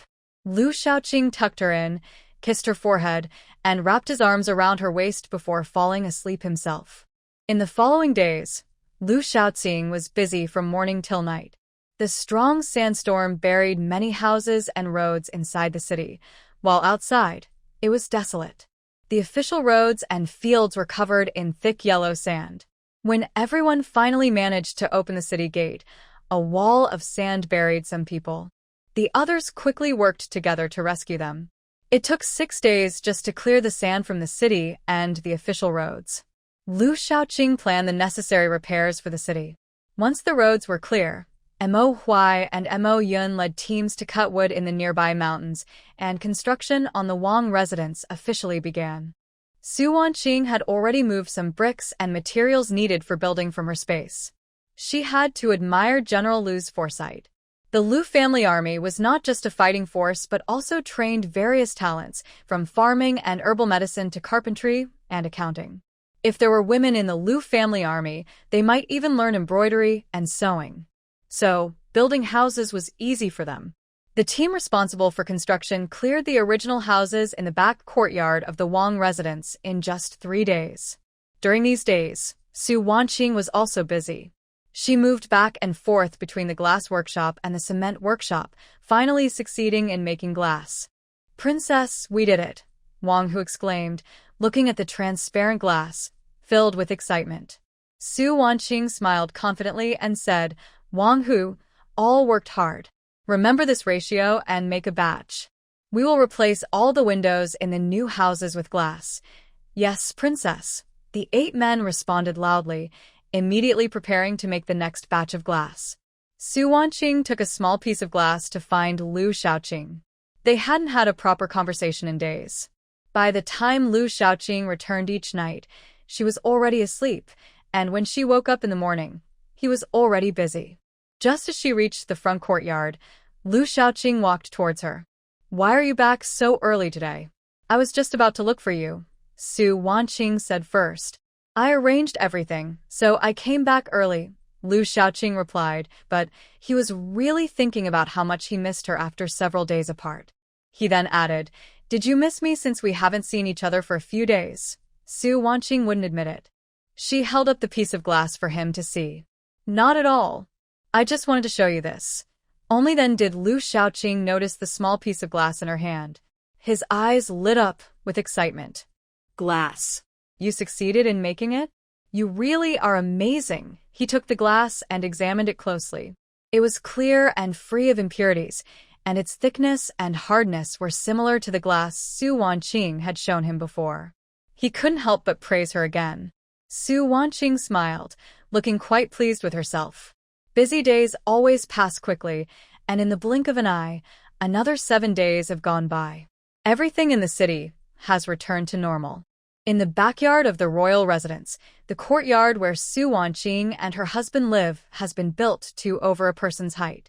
Following Su Wanqing's suggestion, the glass windows have been made into hinged windows and are now embedded in the walls. Although the cement is not yet ready, the supply in her space is sufficient, and their house is entirely made of cement. Once the wooden floors are laid, and the walls are painted white with putty powder and latex paint, along with some decorations and vintage cushions and furniture, it will be warm and comfortable. Su Wanqing has collected many pieces of furniture and decorations in her space, and she can finally start picking them out for use. Construction has also begun at the military camp in the west of the city. The foundation is being dug with an excavator, so the building speed is quite fast. The walls are made of large blue bricks, mixed with straw and a small amount of cotton to keep warm and strengthen the walls. At the same time, an old brick kiln left in the city has been cleaned up by Mou and his team. A few of them know some skills for making blue bricks, but they are not very skilled. Su Wanqing gave them a few books to study, and they began testing the kiln yesterday. Once the bricks are successfully fired, the construction of an city will no longer lack building materials. In the capital, the palace, Emperor Tianqi angrily swept everything off the imperial desk to the floor, smashing the porcelain decorations in the study. Since the full moon night over 10 days ago, when the poison in his body flared up and all the imperial doctors were helpless, his temper has become extremely irritable, and he vents his anger at the slightest inconvenience. Except for the close eunuch who has always been by his side, the eunuchs and palace maids in the study have been replaced twice. Hearing the smashing sounds from inside, the eunuchs and palace maids on duty trembled in fear, worried they might be punished and lose their lives. After a quarter of an hour, Emperor Tianqi finally tired of smashing things. Sitting on the dragon chair, he gasped for breath. Chief Eunuch Chun Wei cautiously offered him a cup of hot tea, saying, "Your Majesty, please calm down and drink some hot tea." Emperor Tianqi took a moment to sip the tea and then slammed the cup down on the desk, declaring, "Issue an edict. Prince Dingbei has killed the border general with the intent to rebel. His crimes are severe. Immediately escort him back to the capital." Hearing such an edict, Chun Wei felt a chill down his spine and bowed even lower, respectfully replying, "Yes, Your Majesty." In the East Palace, the Crown Prince's dark eyes were filled with rage as he tore apart the secret letter in his hand, shouting, "Useless. A bunch of useless people. They can't even deal with someone who is poisoned and about to die." His legs were injured. Although he had used the best medicine and had recovered somewhat, the sudden intense pain on the full moon night had kept him awake all night, and the excruciating pain only eased after a long time. As a result, his leg injury worsened again, and he still could not walk. What was even more infuriating was that he had been poisoned that night. If he could not find an antidote within 3 years, he would die from the pain. This nearly made him faint, but no matter how he investigated, he could not find out who had poisoned him. His current situation was very delicate. Although his father had not stripped him of his title, the previous affection was long gone. The ministers in court, who were always looking for opportunities, were already eager to move and might have turned to other princes. It was said that the third prince had been frequently summoned by the emperor recently and was in close contact with many ministers. The plan to assassinate Lu Shaoqing in the northern border had failed, allowing Lu Shaoqing to successfully take over in city. The emperor must have received this news and was likely extremely disappointed in him. In short, the crown prince was now just a decoration. As he thought about this, the crown prince couldn't help but smile bitterly. He had believed that the position of crown prince was firmly in his grasp, and he had a good relationship with his father. But now, everything seemed to fade away like a dream. Suddenly, he straightened up. No, he was unwilling to give up. How could he abandon years of effort so easily? He called for the eunuch outside, saying, "Go summon Prime Minister Su to the palace. I want to see him." The eunuch, trembling, reported, "Your Highness, Prime Minister Su left the capital over a month ago and has not returned." "What? Why has no one reported such an important matter to the crown prince?" The crown prince angrily questioned. The eunuch, frightened, knelt down, carefully explaining, "Your Highness, please forgive me.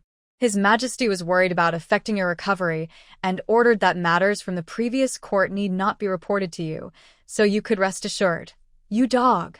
Just because the Emperor forbids it, you think you can keep silent? Are you loyal to the Emperor or to me? Get out! All of you get out!" "Yes, yes." The eunuch hurriedly got up and quickly retreated from the palace.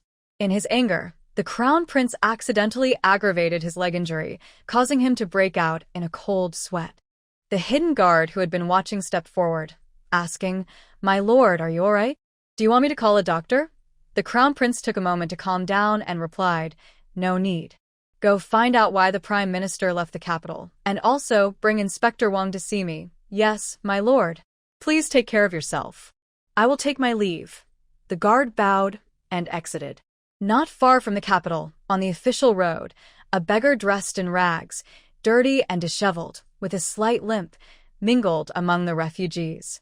He occasionally glanced toward the city gate, hoping to see someone familiar or a carriage appear, but after waiting for 2 days without seeing anyone he knew, he was tormented by hunger and felt weak all over. This man was none other than the missing Prime Minister Su. After he had given instructions on all the supply locations, he was knocked out from behind by Mo Huai and thrown into a pile of beggars. When he woke up, he found his clothes had been stripped down to just his underwear. He never imagined he would live such a humble and miserable life, fighting with dogs for food, snatching food from children, being beaten by others and bullied by a group of beggars, even having one of his legs broken. After enduring countless hardships, he finally made it to the capital, but he looked no different from the refugees, and the city guards would not let him enter. He tried to force his way in, claiming to be the current prime minister, but no one believed him, and he was driven out. He had been waiting among these people for 2 days. As long as someone he knew appeared, he no longer cared about face or dignity. He just wanted to enter the city and return to the prime minister's residence, to be the high-ranking prime minister once again. But no matter how anxious he was, no one of status appeared at the city gate.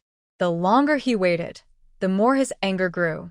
He thought that once he entered the city, he would definitely report to the emperor about the situation at the Shuntian prefecture. The people who were also denied entry were all victims of the disaster in Licheng. After the earthquake, the capital was also affected, and the survivors from Licheng were not properly settled, and all poured into the capital. At first, Emperor Tianqi, wanting to show his benevolence, ordered the Ministry of Revenue to allocate funds to settle a batch of disaster victims. However, in the capital, whether officials or commoners, there was a natural sense of superiority, and conflicts inevitably arose when facing the victims. The victims, having lost their homes, sought protection from the court, but they never expected that upon arriving at the emperor's feet, they would face insults and humiliation from these people. Within a few days, several riots broke out. The Shuntian prefecture, responsible for settling the victims, reported that the victims were rioting and looting food, betraying the emperor's kindness. Emperor Tianqi was merely putting on a show. His private treasury and most of the palace had been robbed, and he was in urgent need of money. He immediately ordered that the victims be prohibited from entering the city and instructed the Shuntian prefecture to settle them in nearby towns and villages. But even after so long, the victims outside the capital still lingered and did not leave. When Prime Minister Su was first driven out by the soldiers, he learned from an old man about the situation. The Shuntian prefecture made it clear that to obtain new household registration and settlement, they needed to pay a corresponding amount of money. However, this batch of victims was different from before. Surviving the earthquake was already a miracle, and how could they possibly have extra money? So the situation remained deadlocked. Even if someone reported to the emperor, the Shuntian prefecture was not afraid. They were acting when the imperial decree reached in city. It was already August. During the past month, the weather had become increasingly hot, with midday temperatures reaching around 45 degrees. Construction in city took place early in the morning before sunrise and in the late afternoon before sunset, while most people rested in their cool, ice-filled homes during the day. Xia Yanche prepared cooling herbal soup for everyone, and in the afternoon, each person received a bowl of mung bean soup to prevent heatstroke. Daily meals included both vegetables and meat, with enough rice to fill them up. These conditions energized the soldiers of the Liu family, who confidently claimed they could work outside even at noon. With such enthusiasm, all the construction projects at the Wang residence were nearly completed. The courtyard where Su Wanqing lived was the first to be finished. The high temperatures had their advantages. After the house was built, it required little drying time and could be furnished within a few days. The interior was simple, with whitewashed walls as she desired. The reception area was divided into 2 rooms, with a small heated bed built by the window, connected to a firewall. As long as the firewall was lit, the bed would be warm without any smoke in the room. On ordinary days, the bed was covered with soft cushions made from high-quality shoe brocade. Su Wanqing selected several matching decorative pillows from her space, making it look both comfortable and beautiful. The outer room featured a complete set of golden silk Nanmu furniture, intricately carved and elegant, with a few gemstones embedded in the 2 armchairs at the head of the table. On the wall behind was a grand landscape painting, detailed and lifelike. The hall was adorned with various jade ornaments, either bright green or vivid red, all exquisite pieces. A few vases of fresh flowers added a touch of warmth and elegance. Su Wanqing's bedroom was much more casual, with a cream-colored sofa that looked very comfortable, paired with a white coffee table. In winter, when a thick mat was laid on the floor, sitting there to enjoy tea or watch dramas would be truly cozy and pleasant. There was a matching minimalist dressing table with several jewelry boxes filled with various accessories that Liu Shaoqing had prepared in the capital. The bed was a large light gray one from her space, measuring 2.5 meters.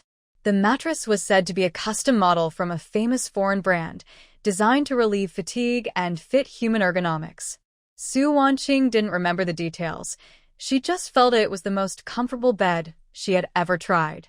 No matter how she slept, she felt at ease, and it didn't cause numbness even after a long time. It was also expensive, a bed and mattress costing 450,000. At the time, she was so eager that she bought it without much thought, only to find she hadn't used it before her time travel. Now that it was out, she thought about waking up every day on such a soft and comfortable bed, making her want to shout with joy. This room also connected to a washroom and a dressing room, with underground drainage in the washroom for convenience. There was also a door on the other side for servants to bring in hot water for bathing. Bai Jinxia, seeing the setup, was so excited that she refused to leave that night, saying, "Sister-in-law, I want to sleep with you tonight." Su Wanqing smiled at Liu Shaoqing and nodded. But before she could say anything, he covered her mouth and said unhappily, "No, your courtyard is ready. You need to go back to your own place." "Sister-in-law," Bai Jinxia said pitifully, her eyes pleading. Unfortunately, Liu Shaoqing was relentless, joking that their bed couldn't be shared with anyone else. He insisted on giving her an unforgettable night. Making an excuse, he said, "Qing, this can be considered our new home. Let's wait for an auspicious day to officially move in, shall we?" Su Wanqing had no objections. After all, the furniture was brand new, and she was sensitive to smells, so waiting a few days was fine. She nodded. "Okay, I have no objections." Su Wanqing and Bai Jinxia's courtyards were separated by just 2 walls for easy visits. Xia Yanche's courtyard was in the front yard and had just been completed, with the interior still being organized. Liu Shaoqing didn't have his own courtyard. He preferred to be close to Su Wanqing all the time, so he wouldn't build a separate courtyard that might give her a reason to push him away.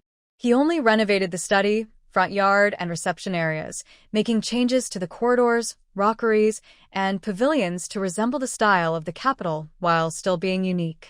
The walls and gates of the Wang residence were also refurbished and painted anew. Anyone unaware might think the Wang residence was preparing for a celebration. Su Wanqing was very pleased with the newly refreshed Wang residence, which was grand and imposing, exuding luxury and comfort everywhere. Half of the buildings in the military camp in the west of the city had been completed. Su Wanqing drew up plans for bunk beds, instructing them to build according to her design.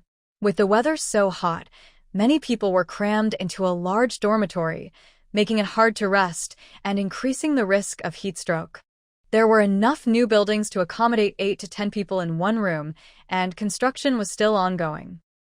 The imperial decree was delivered by the commander of the Imperial Guard, Xiao Yu, and another high-ranking eunuch, Wang Qi, who led 1,000 imperial guards out of the capital in a grand procession. They looked much more impressive than when Lu Shaoqing and the others left the capital. However, neither of them expected the journey to be so difficult. The scorching heat limited their travel time to less than 3 hours during the day, making their progress painfully slow, forcing them to travel at night instead. Halfway through, they encountered a large group of refugees fleeing disaster. Some recognized the royal banner they carried. They rushed forward, crying out about the severe drought in their hometown, where crops had failed and rivers had dried up, pleading for the court's help. Xiao Yu managed to say a few comforting words, patiently explaining, "I understand your feelings, but we have a mission and cannot take you back to the capital. Please head to the nearest town and seek proper shelter from the local authorities." But the refugees were not easily persuaded by just a few words. Wang Qi raised his hand to summon a team of imperial guards to drive them away, saying, "If they refuse to leave, just kill them." Only then did the group of refugees scatter in panic. After 2 more days of travel, they still couldn't find any drinkable water. The land was parched and cracked, and the scorching sun made it impossible to rest properly. Xiao Yu led his men into the mountains, where they found just enough water to last 3 days. The journey was dragging on. Everyone was hot and thirsty. Even Wang Qi, sitting in the carriage, had lost a lot of weight, let alone the imperial guards who had to keep moving. In addition to the heat, they had to endure constant mosquito bites, unable to expose any skin. But wrapping themselves tightly only made it harder to breathe. After more than a month of this, the group was nearly driven mad. They only had hard biscuits to fill their stomachs each day. When they finally saw the heavy and tall city gates of Incity, they were so excited they nearly cried, thinking about how they would eat and drink well and sleep soundly once inside. "The decree has arrived. Duke Dingbei, hurry and receive it," Wang Qi's hoarse and slightly high-pitched voice rang out. Today, the guard at the city gate was Mo Feng, who spotted the slowly approaching group from a distance. The person sent to report to the Wang residence must have already arrived. Wang Qi thought that after his shout, the people inside would quickly open the gates for them. But seeing the gates remain still and the soldiers on the walls unmoving, he shouted angrily, "Didn't you hear my words? His Majesty has issued a decree. Why aren't you opening the gates for us?" Only then did Mo Feng lean over the wall to look down, as if just noticing the people below. "Oh, it's Commander Xiao. I apologize for not welcoming you properly. Mo Guard, I am here on the Emperor's orders to deliver the decree. Please open the gates for Duke Dingbei to receive it," Xiao Yu said. They were all familiar with each other from their time in the capital. Xiao Yu felt a twinge of regret. Besides bringing the decree, the Emperor had also issued a verbal order. Except for Lu Shaoqing, who was to be taken back to the capital, everyone else around him was to remain. The Emperor had sent him, the commander of the Imperial Guard, to personally deliver the decree, partly because Lu Shaoqing was highly skilled and partly due to concerns that his guards might resist, making it difficult to control them. In addition to him, there were also 50 shadow guards in the group, all of whom only took orders from the Emperor and were capable fighters, so they were not worried about handling Lu Shaoqing and his 5 guards. The Tianqi emperor suspected that the poison he was suffering from was related to Lu Shaoqing, which is why he sent Xiao. As Mo Feng was thinking about how to delay, a soldier rushed back and whispered a few words in his ear. Mo Feng's eyes lit up upon hearing this. Ever since the prince was secretly harmed 3 years ago, they suspected the emperor was behind it, and they had long lost faith in the court. Now that the prince finally understood, he felt the weather was not so hot anymore, and his body felt relaxed. Captain Xiao, I'm truly sorry, but our prince has fallen ill again and cannot meet with you. Please return, Mo Feng said loudly, his voice betraying his excitement. You. Are you trying to rebel? We carry the emperor's decree. Does Duke Bei dare to defy it? Wang Qi shouted angrily. Xiao Yu frowned, his expression darkening. How about you read the decree? I will report it to our prince, Mo Feng suggested again. You. How dare you? Wang Qi's hand trembled as he pointed at Mo Feng. Will you read it or not? If not, I'm leaving. It's almost time for dinner, Mo Huai said, glancing at the sky and nodding in agreement. Indeed, dinner was approaching, and both the military camp and the prince's residence had prepared meat dishes. Where should he eat? He felt conflicted. After thinking, he decided to return to the prince's residence, where the princess prepared cold drinks daily, and he could also get 2 bowls to share. Xiao Yu, with his sharp eyesight, noticed the changing expressions on Mo Feng's face, and his own face darkened further. What was this person thinking? They were in a hurry to enter the city, not just to deliver the decree. Their water supply was nearly gone, and their food was running low due to delays on the road. They urgently needed to resupply. Mo guard, this is no joke. Please open the city gates quickly. Defying the emperor is a serious crime. Does your prince really want to defy the decree? He gestured for Wang Qi to take out the decree, but he dared not reveal its contents, or the city gates would never open. Mo Feng looked at the bright yellow decree in Wang Qi's hand and scoffed. I'm sorry, but our prince may not have time to accept the decree right now. Please return. At this moment, Lu Shaoqing was indeed busy, waiting for the cement on the ground to set. The 2 of them sat in a room filled with several ice basins, enjoying chilled watermelon and feeling quite happy. The watermelon was stored by Su Wanqing from her past life, with thousands of them.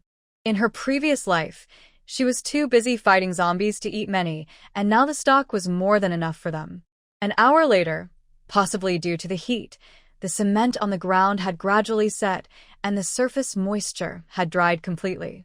Success! Su Wanqing's eyes sparkled with joy. After so long, they had finally succeeded. Lu Shaoqing showed no restraint in his happiness, smiling as he said, Everyone involved in making the cement will be rewarded, Su Wanqing added. Each person should also receive a big bowl of fruit ice, and send 2 watermelons to each workshop, so they can taste it too. Old Fu smiled and bowed, saying, Yes, my lord and lady, I will convey your generous rewards. He then left to relay the message, imagining the delighted expressions of the workers when they saw the watermelons and fruit ice. Su Wanqing looked at the cement floor and sighed with relief. With the cement ready, they could now proceed with road construction in the city, fortifying the city walls and renovating the military camp. Lu Shaoqing, however, kept watching her. The woman's bright eyes and radiant smile seemed to light up his heart. He couldn't help but wonder what his life would be like if he had never met her. Shaoqing, what are you thinking? Aren't you happy that the cement is ready? Su Wanqing asked when she noticed him staring at her in a daze. Lu Shaoqing smiled gently and pulled her into his arms. Qing, will you marry me? Su Wanqing was taken aback. Why was he suddenly asking this? He had been so attentive to her these days, and whenever she suggested something, his thoughts always aligned with hers. He trusted her completely, without any secrets. His gaze was always filled with deep love, and her words made his heart race. Su Wanqing knew her heart had already given the answer. She smiled at him and nodded gently. Lu Shaoqing felt a rush of joy, his heart racing wildly. He tightly embraced her, his face beaming with happiness and satisfaction. The servants outside the hall were surprised by their lord's hearty laughter, their eyes wide in disbelief. Was this really their usually calm and composed lord? An hour later, Su Wanqing emerged in a beautifully embroidered bridal gown, wearing a phoenix crown and exquisite makeup. She held a double-sided embroidered fan adorned with pearls and gems, slowly walking out. She suspected he had planned this for a long time. Otherwise, why would he propose today, which was a lucky day, and how did he prepare the wedding attire? Her heart raced, and her palms were slightly sweaty. The last time she married, it was just a memory of the original owner. This time, it was her own genuine feelings. It was impossible not to feel nervous. This was her first time getting married in both lives. Lu Shaoqing wore a matching red groom's outfit, his jade crown enhancing his handsome appearance. Under Old Fu's guidance, they performed the wedding ceremony again. Though Old Fu and the others didn't understand why the lord and lady needed to redo the ceremony, it didn't stop him from joyfully preparing everything. Perhaps next year, they would have a little master in their household. The residence was already decorated with red silk, and everywhere was adorned with red double happiness characters, creating a festive atmosphere. In the courtyard outside the front hall, people lined up neatly all the way to the entrance of the prince's residence. Out of 5,000 troops from the Lu family, 4,009 were present. The remaining 1,000 had to guard the city gates and could not attend the celebration. They glared at the Imperial guards outside, wishing they could throw them back to the capital. The guards were confused by the glares, thinking, "You defied the emperor's decree, and you still have the nerve?" Everyone cheered as the couple completed their vows, shouting, "Congratulations to the prince and princess on their wedding." Someone added from the back, "May you have a son soon." The atmosphere became uncontrollable, with blessings and laughter echoing far and wide. Lu Shaoqing ignored the commotion and carried Su Wanqing toward the backyard. His steps were light. Ever since he awakened his powers, he had become much stronger, easily passing through the intricately carved corridors, the flower gate, and the stone bridge. Su Wanqing felt her face burning. Ever since they confirmed their relationship, this man had become increasingly affectionate, always wanting to be close to her whenever he had time. Even when he was busy in the study, he would pull her along, even if she was just sleeping beside him. She had gotten used to showing affection in front of others, but she never expected him to prepare everything so quickly today, gathering the entire Lu army to witness their union. Who would believe he hadn't planned this in advance?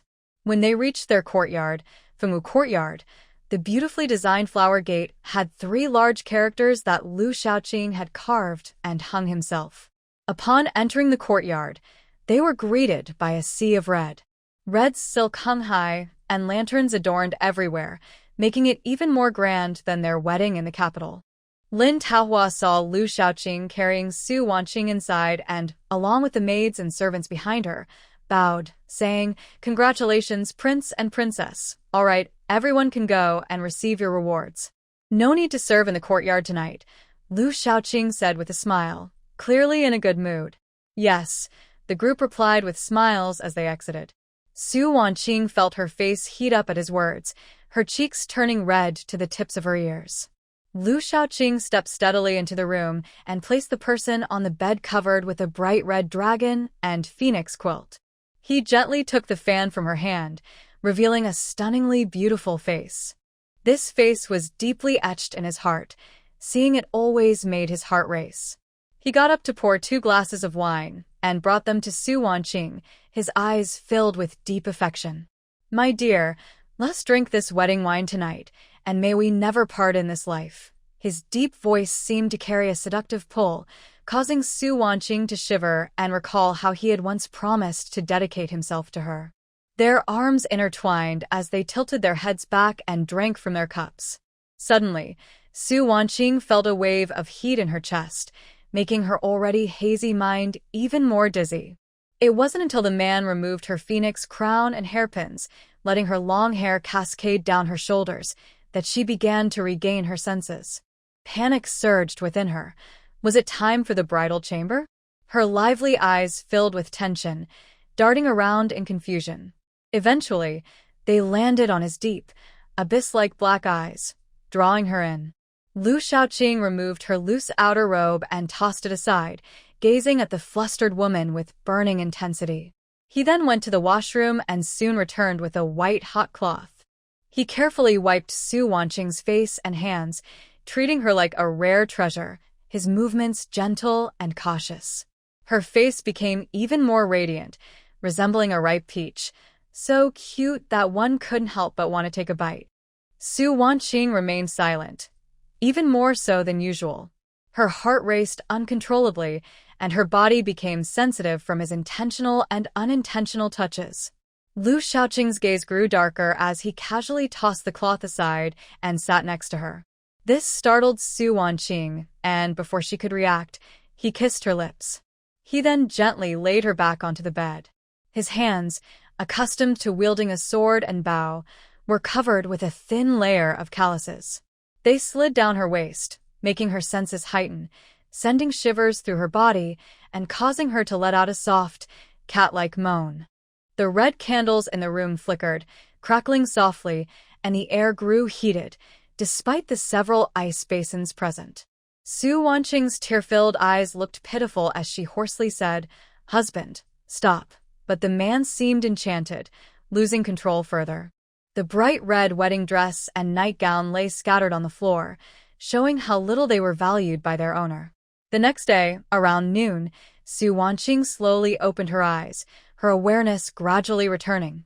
She was furious that the man had kept her inside for 2 days and wanted to scold him. If she hadn't been genuinely angry last night, he would have continued his antics.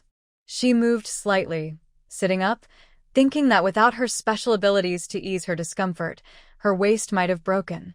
Just then, the door creaked open, and someone quietly entered, walking lightly before pushing open the inner door. Lu Shaoqing entered, carrying a breakfast prepared by Qin Shu. Upon seeing her awake, he smiled and asked, "My dear, are you hungry?" Su Wanqing didn't want to respond. The man had also been restless for 2 days and had stayed up late last night, yet he showed no signs of fatigue. She didn't want to talk to him, but her stomach growled with hunger. I haven't washed up yet. I'll go get you some water," he said, placing the tray on the table and leaving with a cheerful demeanor. Su Wanqing smiled slightly and got dressed. After breakfast, she lay back on the chair outside and casually asked, "Have the people outside the city left? I went to the city gate early this morning.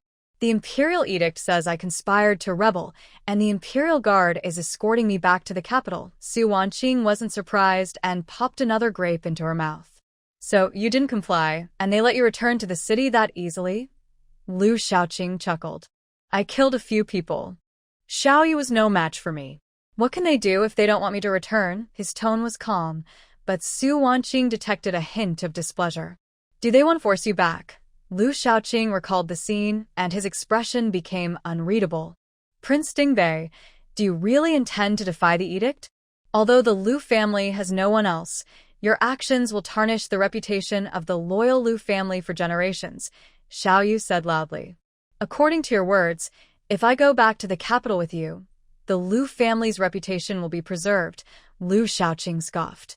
Xiaoyu was left speechless. The edict stated that Prince Dingbei conspired to rebel. How could the Lu family still be considered loyal? However, he had responsibilities. He solemnly said, "Prince Dingbei, I am merely following orders. Please lay down your sword and return to the capital with me. The Emperor will decide your fate. I know you are following orders. Otherwise, why would I waste words with you? Go back and tell the Emperor that I, Lu Shaoqing, will only be Lu Shaoqing from now on, no longer the Prince Dingbei of the court. If he accepts, we can coexist peacefully. If not, let him come to battle." As Lu Shaoqing finished speaking, thousands of Lu family soldiers echoed, "Let him come to battle." Xiaoyu's face darkened. What should he do now? Lu Shaoqing refused to return to the capital and even rejected loyalty to the court. He had anticipated difficulties, but never expected Lu Shaoqing to defy the edict. Wang Qi, seeing the strong stance of the Lu family army, was frightened and wanted to retreat, losing the arrogance he had when reading the edict. He would definitely report Lu Shaoqing's misdeeds to the emperor. He clearly wanted to rebel. Both sides were at a standstill, filled with anger and anxiety. Xiao Yu found himself in a dilemma. If he returned like this, the emperor's wrath would surely punish him severely, and one misstep could lead to dire consequences. But now, engaging in battle with Lu Shaoqing was out of the question. The Lu family army was made up of elite soldiers, outnumbering them by more than double. There was no chance of victory. Just as he was about to order a retreat, shadows leaped from the horses behind him, charging toward Lu Shaoqing.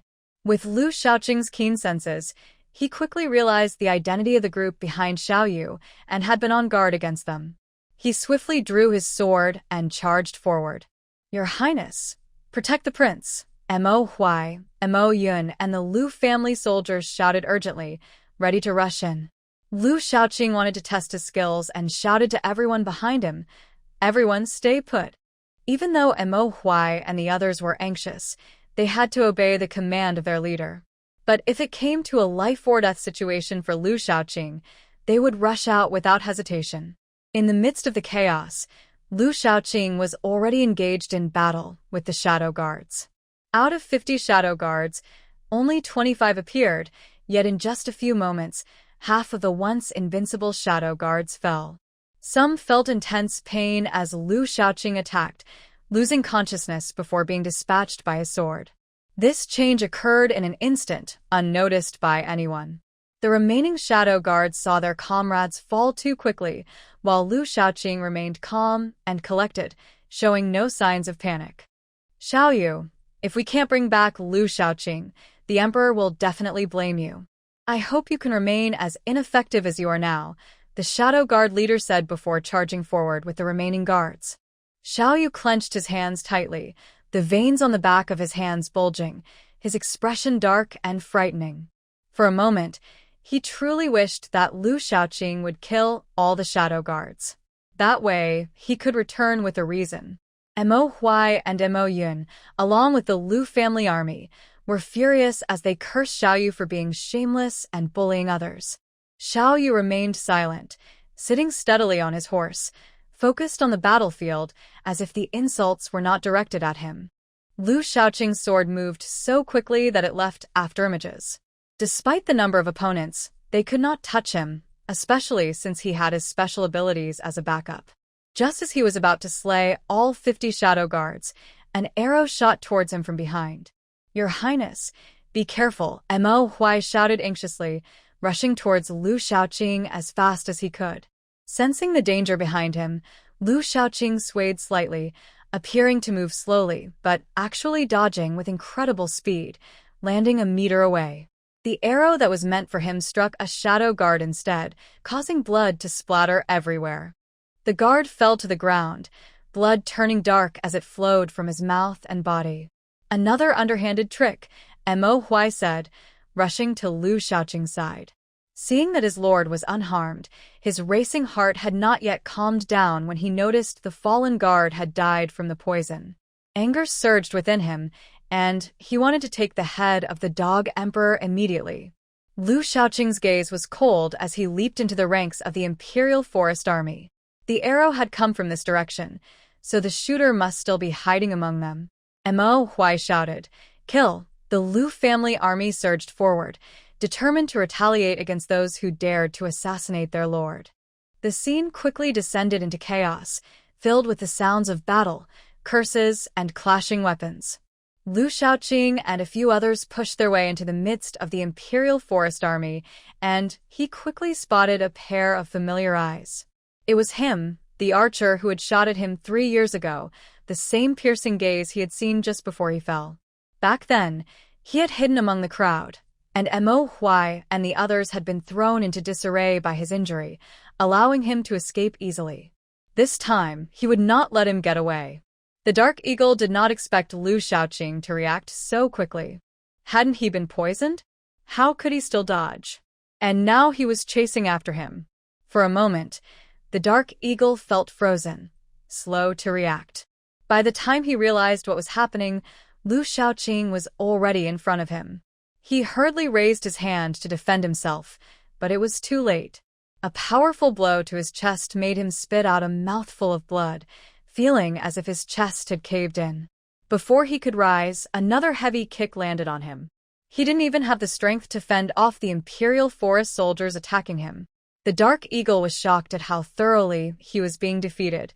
In just one encounter, he was powerless to fight back. Lu Shaoqing, dissatisfied that he hadn't killed him with his kicks, unleashed a bolt of lightning, causing the Dark Eagle's body to convulse before falling silent. Confirming that the Dark Eagle was dead, Lu Shaoqing sliced through the encircling Imperial forest soldiers with his sword and stepped over their shoulders back to the city gate. "Stop," Xiaoyu shouted, feeling extremely frustrated.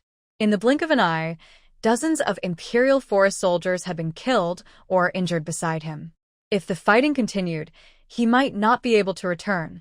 He had witnessed Lu Shaoqing's actions and, to be honest, he was unaware that such a skilled archer was hidden among their ranks. Perhaps he had been there since the start or had joined them along the way without him noticing. Now that the archer was dead at Lu Shaoqing's hands, pursuing the matter further was pointless. Stopping the fight would reduce casualties among the Imperial forest soldiers. They hadn't eaten well for days, and their water supply was completely gone. They were just waiting to return to the city for supplies. He didn't know whom to blame. Was it the Shadow Guards? The assassin targeting Lu Shaoqing? Or their emperor? With a resigned sigh, he thought he shouldn't have come. If he had come, he should have left on the first day, when the city gate was still closed. Seeing that Xiaoyu had no intention of continuing the fight, Lu Shaoqing also didn't want to push for a total massacre. He spoke. "The Lu family army will cease fighting." Hearing the command, the Lu family army withdrew, stopping their attack and returning to Lu Shaoqing's side. "Prince Dingbei, I hope you won't regret your actions today. If we meet again on the battlefield, I will not show mercy," Xiaoyu declared before turning his horse around and ordering, "Return to the capital." Su Wanqing, having heard the events unfold, said nothing.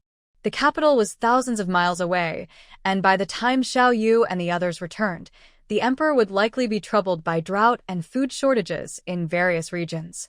Would he send troops to attack them? If there were no natural disasters, they might need to urgently recruit and train soldiers. But now, there was no need to rush. Even if they did come, she could still win with fewer troops, especially with the former war god by her side. The two enjoyed a few leisurely days, essentially taking a post-wedding vacation.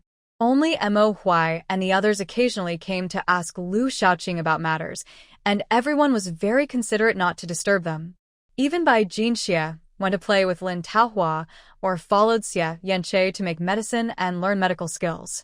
Eventually, Su Wanqing grew bored lying around and wanted to get some exercise. Since she didn't need to worry about the city, she decided to explore outside and familiarize herself with the terrain near in city. Lu Shaoqing had no objections and was more than happy to lead the way. One day, before dawn, the two left the city. The weather was still cool, and they rode quickly on horseback. Lu Shaoqing knew of a beautiful spot, but wondered how it had fared under the current heat. It was the perfect opportunity to take Su Wanqing to see it. After a quarter of an hour, they stopped at the foot of a mountain. Seeing that no one was around, Su Wanqing stored the horses in her space, and they began to walk up the mountain. In the early morning, the forest was filled with the sounds of birds, but the leaves on the trees drooped, lacking vitality. The grass underfoot had turned yellow, with unknown insects jumping and flying among them. Su Wanqing took out 2 mosquito repellent sachets, handed one to Lu Shaoqing, and hung one on her waist. As they chatted and walked deeper into the woods, their figures appeared particularly harmonious. After climbing over the outermost mountain, they reached a valley through a narrow cliff that could only accommodate one person at a time. The stream flowed gently, with tall grass and trees on both sides, vibrant with greenery, interspersed with unknown flowers in red, yellow, and purple. They bloomed freely, beautifully, and carelessly. In the distance, there was a green grassy slope where animals could be seen grazing and resting. Even further away was a dark green forest that looked like a pine forest. Su Wanqing wondered if there were any pine trees that bore pine nuts. She wouldn't mind competing with squirrels for food. Everything blended perfectly together, each unique in its own way. "This place is beautiful," Su Wanqing said, her eyes sparkling like stars, bright and dazzling. Lu Shaoqing replied in a low voice. The water level here has dropped significantly, revealing the riverbed. It used to be wide and shaded by green grass, with animals resting on both sides, like a paradise. He had discovered this place by chance during a pursuit. Whenever he felt troubled, he would come here alone to sit and reflect. Now that he had a wife he loved deeply, returning here felt different. He saw the unique beauty of the scenery anew. It still feels like a paradise. Perhaps we could consider building a house on the hillside and come here to stay for a few days when we have time, Su Wanqing suggested as she walked toward the river. Then, recalling the upcoming natural disasters, she added, but maybe not. We don't know how much the temperature will drop later. Let's wait until everything settles down. Lu Shaoqing took her words to heart, watching her with soft eyes as he followed her. By now, the sun was high in the sky, but many areas by the river were shaded by tall trees. Being deep in the mountains, the temperature was very comfortable. Sunlight danced on the river surface, creating a colorful display. For a moment, the brightness made it hard for Su Wanqing to keep her eyes open. Curious, she took a few steps forward. The river was shallow, and the stones underneath were smooth and shiny from the water's flow. Su Wanqing picked up a stone and noticed it had a hint of green showing through, instantly delighted. Shaoqing, come here. This is jade. Lu Shaoqing stepped closer, took the stone from her, and examined it. Indeed, it's jade. The color suggests it's quite good quality. Su Wanqing smiled like a cat that got the cream, feeling a bit proud. It's no surprise she found such fine jade. Let's keep looking to see if we can find more. She lifted her skirt, squatted down, and picked up another stone to check. Her eyes widened in surprise. This one was jade, too, and the side touching the water was a pure red color. Then she found a third one, and it was jade as well. Could this be a jade mine? Su Wanqing exclaimed, looking at Lu Shaoqing with confusion. How could he have missed it after coming here so many times? Lu Shaoqing felt awkward. He always just sat on the big stone above. Who would come to the river to pick up stones for fun? Plus, the river used to be fast and deep, with only ordinary stones on the banks. Let's go upstream and see. This might really be a jade mine. Su Wanqing stored the stones she had collected in her space and stood up, and the two of them continued upstream. As they walked, they kept finding stones, all high-quality jade. By the time they reached the halfway point, they realized that 80% of the stones they picked up were definitely jade. Su Wanqing's eyes sparkled. There were countless stones in this river. Even if only half of them were jade, she would be happy enough to sleep and wake up smiling. They kept picking until their hands were sore, and only then did she finally use her space power to start collecting the stones from the river. Suddenly, she saw a white stone among the others, specifically, a milky white one.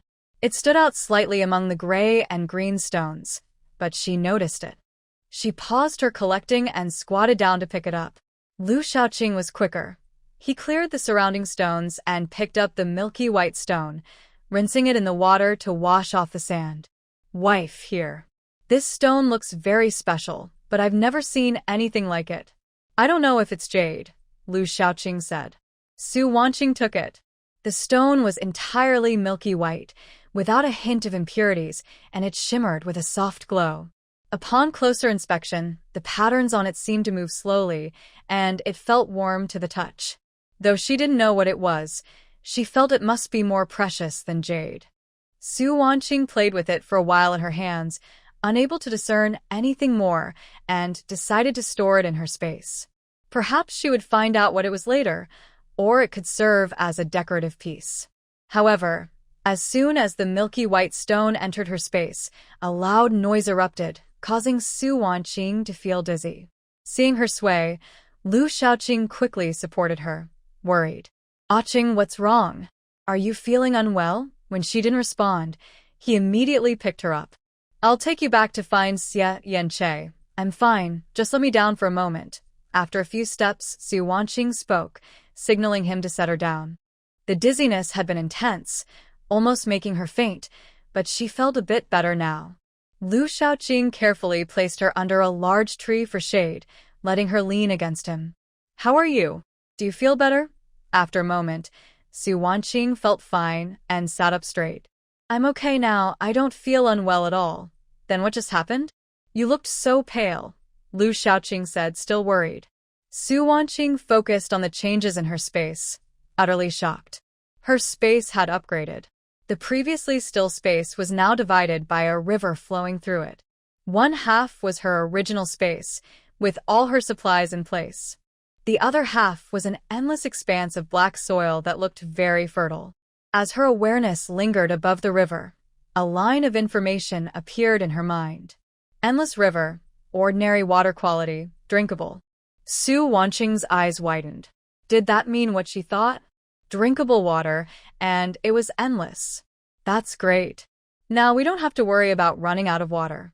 Even if there's a drought outside, and city won't lack water anymore. She was thrilled. Ha! She directed her awareness to the black soil, and more information appeared in her mind. 100 acres of black soil can accelerate crop maturity. Crops taste great. During the apocalypse, she had imagined countless times how wonderful it would be if her space could grow crops, and now it finally came true. And it even had the ability to speed up crop growth. How amazing! As for the specific growth times, she guessed it would depend on the crops themselves. For example, vegetables and wheat have very different growth times, and it would likely be the same in her space. One might mature in just a day, while the other could take half a month or a month. The crops grown in her space would taste great.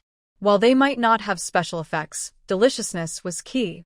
In the outside world, even a bowl of coarse rice porridge was considered a delicacy. Su Wanqing was excited to think about how tasty the food grown in her space would be. She would plant the land as soon as she got back. Her awareness shifted again, this time to the distant rolling hills. Big Green Mountain can promote rapid growth of plants and animals. Su Wanqing felt momentarily confused. Big Green Mountain? This bare mountain, and they called it Big Green Mountain? The soil on top looked decent, but it hardly seemed like a big green mountain. Was this telling her to turn the mountain into a big green one? Su Wanqing felt a pang in her heart, but then became incredibly happy. She could plant and raise animals. This space was hers to cherish. Wasn't it just about farming and planting trees? She could do it. There was no problem at all. Aching, how are you feeling? Still unwell, Lu Shaoqing's voice pulled her back from her thoughts, looking at her with concern. She smiled brightly. Shaoqing, my space has upgraded. I can plant and raise animals now. Lu Shaoqing felt relieved and happy for her as she shared the changes in her space. As long as she was fine, he was content. They didn't rush back, spending 3 days in the valley, almost turning over every stone in the river, but they still couldn't find another milky white stone. The river must have produced so many jades because of the energy from that stone. The further we go from here, the fewer jades there are, Su Wanqing said, exhausted as she sat on the riverbank. Lu Shaoqing nodded in agreement. I'll have the people I send out pay attention to see if they can find another one. Su Wanqing shook her head. No need. I'm very satisfied with my space, as it is now. I have the land I've always wanted and can raise animals. I feel like I shouldn't ask for more. Perhaps one day we'll stumble upon another stone like that again, just like this time. Lu Shaoqing gently patted her head, his smile reflecting his satisfaction. He felt incredibly lucky to have met someone as wonderful as her. So wonderful that he never wanted to let her go, wishing to keep her by his side forever. Princess, you have returned, Mo Huai said happily as he looked at the two. The prince and princess had been away for 3 days and were finally back. Was there anything unusual in the city during these 3 days? Lu Shaoqing asked. Reporting to the prince, a group of over 200 people arrived from outside the city yesterday. They claimed to be citizens of Anqing. After verifying their household registrations, we confirmed their identities and, following your orders, allowed them to enter the city, Mo Huai replied respectfully. Good. Next, we will proceed according to plan. The identities of those entering the city must be carefully checked at the city gate, and we must not let any spies slip in. Yes, my lord. Mo Huai and Mo Yun reported some other minor matters, and then Lu Shaoqing and his wife returned to their royal residence together. The military camp in the west of the city had enough housing for everyone, but construction was still ongoing to expand further. In the future, the Liu family army would certainly not be limited to just 5,000 men. Since there were no battles at the moment, it was best to complete the housing now.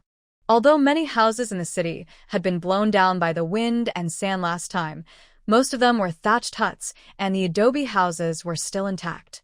Chun Dainyu sat silently in his yard. At just 33 years old, he already had many gray hairs and deep lines on his face, looking like a man in his 40s or 50s. He was the one who led over 200 people back to Anqing.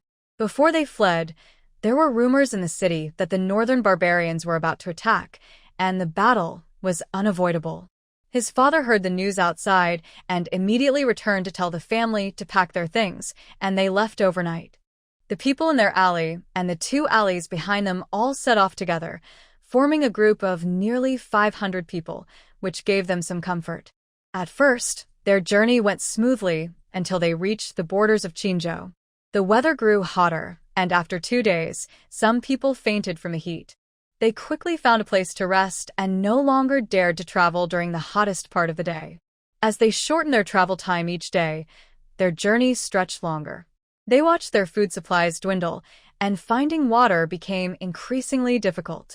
Each time, a group of men had to venture deep into the mountains to find enough water. The rivers outside had dropped significantly, and nearby villagers were guarding the area, making it impossible for them to approach.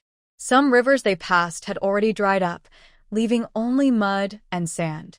They finally managed to reach the city of Qinzhou, but the price of food there was shockingly high.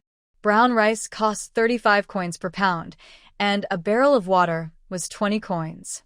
Other goods had also risen in price. Exhausted from their journey, they had no choice but to grit their teeth and spend their silver to buy some food, despite the high prices. After purchasing supplies, they immediately left the city and continued south, hoping to find a suitable town to settle in soon. Perhaps their purchase of food in the city drew attention, as they were soon surrounded by a group of refugees rushing down from the mountains. Without a word, they began to rob them. In the struggle, many from their group died, including his father, who fell victim to the chaos. Before his father died, he told him not to flee. They had heard news in the city that the northern king had achieved a great victory, pushing back the northern barbarians, and Anqing was safe. His father urged him to take his wife and children back to Anqing, where the northern king and their home awaited them. So he returned, bringing back those in the group who were willing to come. But what would happen next? Chun Dainyu looked at his dilapidated yard, covered in a thick layer of yellow sand. In the city, besides the returnees, only the elderly who had refused to leave remained. Then there was the Liu family army. All the shops in the city were closed, and the well only had a shallow layer of water left. If more people came, it would surely not be enough. With no jobs, no food, and no water, how would they survive? At that moment, Chun Dainyu's wife, Li, came out of the house. She felt completely different from her husband. Returning to Anqing gave her a sense of security. She no longer had to sleep outdoors, worrying about theft or the possibility of starving to death. Finally back, despite enduring much hardship and losing weight, she had slept well last night and felt great today. As for the future, she hadn't had time to think about it, but it couldn't be worse than the journey. "Dear, you've been squatting there for quite a while. I've cleaned the house. Let's tidy up the yard together," Li said cheerfully. However, seeing her husband's furrowed brow, her joy dimmed a little. Chun Dainyu looked up and saw his wife's cheerful demeanor, which eased his heart. With his wife and children by his side, he couldn't give up first. He stood up and said, "I'll tidy up the yard. You take a break." At that moment, their 3 children returned from the woods, each carrying a small bundle of firewood and wearing cheerful smiles. "Mom and Dad, we're back. Dad, we passed by East Street on the way back and they just posted a notice saying the royal residence will start hiring tomorrow. The daily wage is 30 coins, and workers can also receive an extra barrel of water each day. Plus, the wages can be exchanged for food," their eldest son, Chun Hu, said excitedly. He had just turned 15, the minimum age for work. Really, Huzi? Are you sure? Chandania's voice trembled with excitement, even more than his son's. Dad, I heard the guards read it word for word and many people around were listening. That's great, Shuyun. We have a way to make a living now. It was right for us to come back, Chunhu said, pulling Li's arm. If the children weren't there, he would have wanted to lift his wife and spin her around, releasing the tension and insecurity of the past days. I heard it too. The Northern King has always cared for the people. Returning was the right choice. Dad and Mom, I want to work too. If Dad works, our family will earn 60 coins a day, or 4 pounds of food, enough to fill our stomachs. Good. Huzi has grown up and knows how to help the family, Li said, wiping her tears of joy. Mom, I want to go with Dad and my brother, but I'm too young. But if they go, I'll be the man of the house and do all the heavy work, their second son, Chen Wang, said with determination in his eyes. Mom, I can help you cook and wash clothes, their little daughter added. Good. You are all good children, Li said. Such scenes played out in the alley, with smiles and tears on everyone's faces, but they all felt the same way. They had a way to survive. The Northern King had given them hope. Meanwhile, the Northern King, praised by the newly arrived citizens, was in Su Wanqing's space, wielding a hoe and planting trees on the mountain. Everything in the space can be controlled by thought. Usually, taking things and organizing the space is easy, but now that there are suddenly fields and mountains, Su Wanqing finds it a bit difficult to manage with her mind. She tried several times, but she could only plant half an acre at most each time. After 10 attempts, she needed to rest for a while and use her abilities to calm her nerves before continuing. At this rate, it would be faster for her to use a large planting machine directly. Plus, she also needed to plant trees and grass on the mountains. How long would she be busy alone to manage everything in the space? Su Wanqing glanced at Lu Shaoqing, who was not very busy, and thought that he would also enjoy the harvest from the space in the future, so why shouldn't he help? She took his hand and pulled him into the space. Her space had always allowed others to enter, but since she was used to living outside, she often forgot to go in. So when the space upgraded, she didn't even consider whether it could accommodate others. The moment she pulled Lu Shaoqing in, she realized she had never brought anyone inside before and didn't know if there were any restrictions.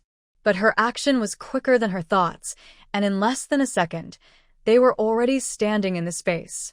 Su Wanqing. Well, that's fine. Lu Shaoqing felt a flash before his eyes and a bit dizzy. Once he steadied himself, he saw a completely different scene. Wife, where is this? Lu Shaoqing looked at the unfamiliar surroundings, surprised. This is my space, just as I told you. There are water and mountains, and a large area of fertile land waiting for us to plant. Su Wanqing smiled, thinking free labor should not be wasted. Even though Lu Shaoqing knew about the space and had heard her describe it, he was still a bit shocked to see it for real. But he quickly responded, Wife, I can actually come in here. Yes, it has always been possible. It was just cold and uninviting before, so I didn't come in. Now that we have land and mountains, we need to come in and work. I want to plant everything, including various fruit trees and plants on the mountains. Then I'll help you. I'll do all the digging. My abilities have reached level 2, and my strength is several times what it used to be. Su Wanqing had already experienced this firsthand and didn't want to comment. She cleared her throat, shaking off her distracting thoughts, and said, How long will it take you to dig all this land? I have a large planting machine and a harvester, so we don't need to worry too much about the fields. The main issue is the mountains, where we have to dig holes one by one for the trees. I'm too slow alone, so you need to help too. Okay, no problem. I'll take care of the digging. Little did he know that in the future, if he bullied someone too much, she would throw him into the space to dig holes and plant trees to wear him out. Of course, that was a story for later. The two of them worked in the space for about 2 hours, and when they exited, they realized that less than an hour had passed outside. Comparing the two, Su Wanqing found that time in the space flowed 3 times faster than outside. She was happy. Her space truly favored her. The next day, a few refugees trickled into the city, all former residents of City. At this time, Many places outside were just beginning to suffer from famine, and they were primarily considering heading south or to the capital. Very few thought of fleeing north, except for the original residents of Incity. Having lived in Incity, they heard on the road that the northern king had achieved a great victory and that the northern barbarians had not sent troops again. Remembering how the northern king cared for his people, most were willing to return. This included some merchants who had done business in the city. Both Lu Shaoqing and Su Wanqing were very busy these days. They needed to re-register all the residents' household registrations, property deeds, and land contracts, including detailed records of each person's skills and previous occupations. Unclaimed vacant houses, shops, and land were to be registered first. If no one claimed them with the old contracts within 3 months, they would belong to the royal mansion for unified sale and distribution. These tasks were complicated and tedious, and Lu Shaoqing had to supervise everything personally, eliminating all unreasonable practices and establishing new rules. Lin's father and son, along with Xue Huayan, were sweating from the workload, and their wrists ached from all the writing. Additionally, there was recruitment in the city, mainly for building houses, repairing the city walls, and resurfacing roads. The materials used were all cement and gravel, allowing the residents to see the benefits of cement construction. Once the roads were completed, Lu Shaoqing planned to have the residents build their houses with cement as well. Daily, they registered workers, distributed food and money, and recorded the collection of tools and materials, along with lunch provisions. This was a very complex job, but luckily the Lu family army was mostly literate, so finding a few good writers for documentation was not a problem. Otherwise, Lin's family and Xue Huayan would be exhausted and still wouldn't finish all the writing. Xue Huayan's 2 uncles also took charge of the work, each responsible for a section, and they were busy every day. The 2 aunts were anxious and hesitated for a long time before asking Su Wanqing to arrange work for them. Su Wanqing smiled and said, "Don't worry, aunts. You'll have work soon, and it will be something you're good at." Hearing this, they happily went home to wait for news. With hope and income, the family's smiles grew brighter each day.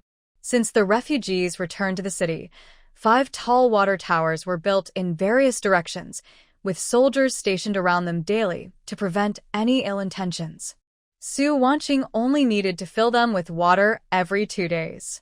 She had been busy setting up shops, opening a grain store, a fabric shop, and a general store in the name of the royal mansion.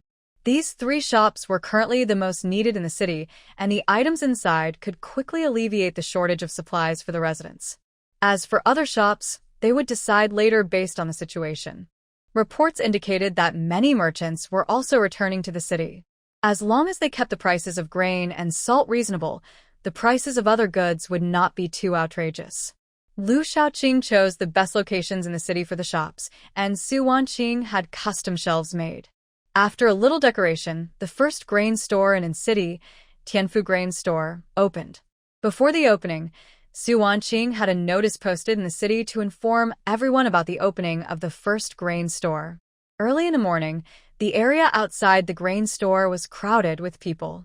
Xiao Bo had spent most of his life in Incity and was very familiar with the people and customs, making him the perfect choice to manage the grain store. Looking at the crowded crowd outside, he frowned, knowing that everyone had been through tough times. However, if they opened the doors and everyone rushed in at once, it could easily cause a mess, and if the princess came by, it would be unacceptable if someone bumped into her. Now, in everyone's eyes, Su Wanqing was the best princess in the world, and no one could harm her. He signaled to his assistant, Xiao Lu, to open the door slightly and stepped outside. As Xiao Bo stepped outside, the excited townspeople shouted, "Shopkeeper, when will you open the door? How much is rough rice per pound?" "Yes, shopkeeper, how many pounds can each person buy per day?" "Do you have gray flour?" "Shopkeeper." Xiao Bo raised his hand to calm them down. "Please be patient, everyone." Seeing that the crowd quieted down a bit, he continued, "I understand you are eager to buy grain, but if we all push and shove, no one will get any. Let's form a line, and then we can open the door to sell the grain." Some tried to ask more questions, But Xiaobo suddenly became serious, his demeanor changing to one of authority that only someone who has been through battle could possess. The townspeople, who had just seen his friendly face, were taken aback by his fierce presence. They remembered that this was the shop run by the Princess of Dingbei, and causing trouble today would be foolish.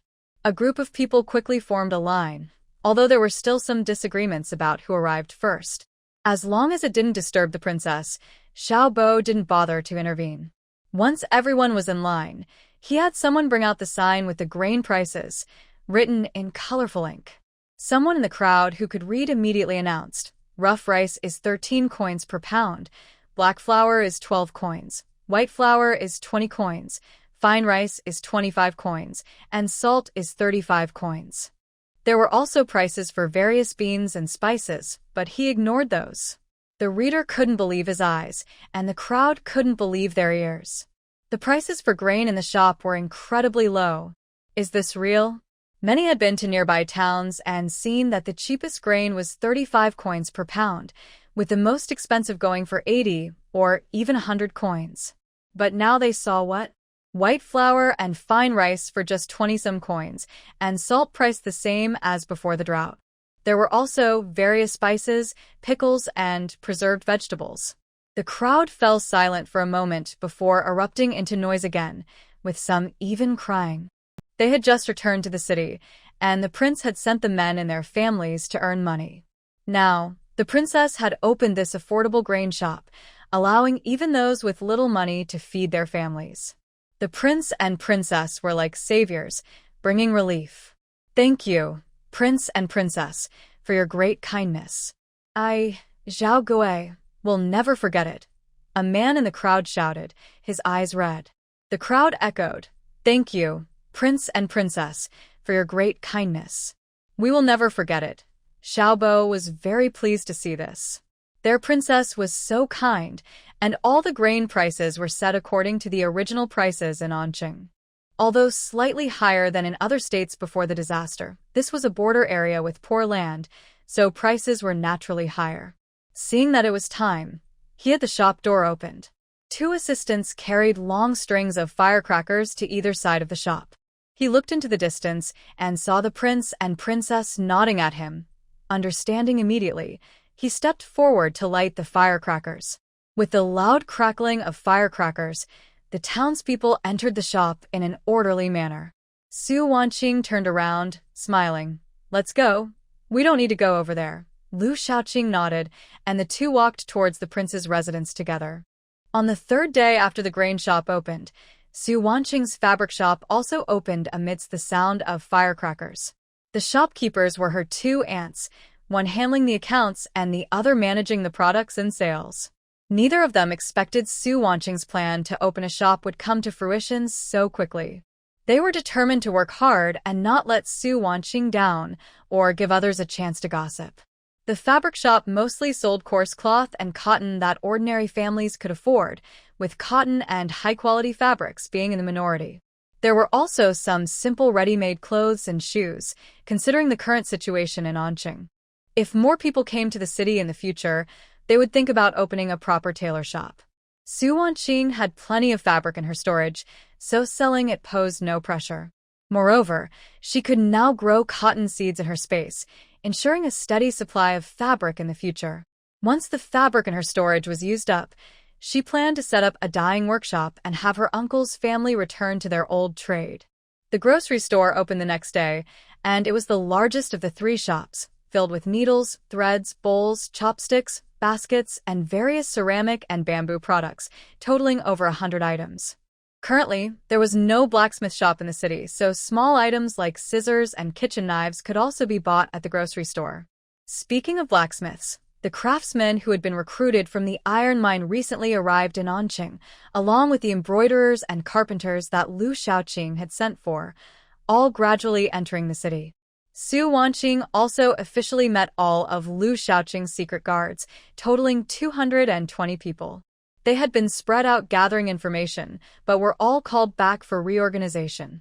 With the disaster approaching, even if these people were sent out again, they would need to return before the heavy rains, or they could lose their lives in the subsequent cold snap.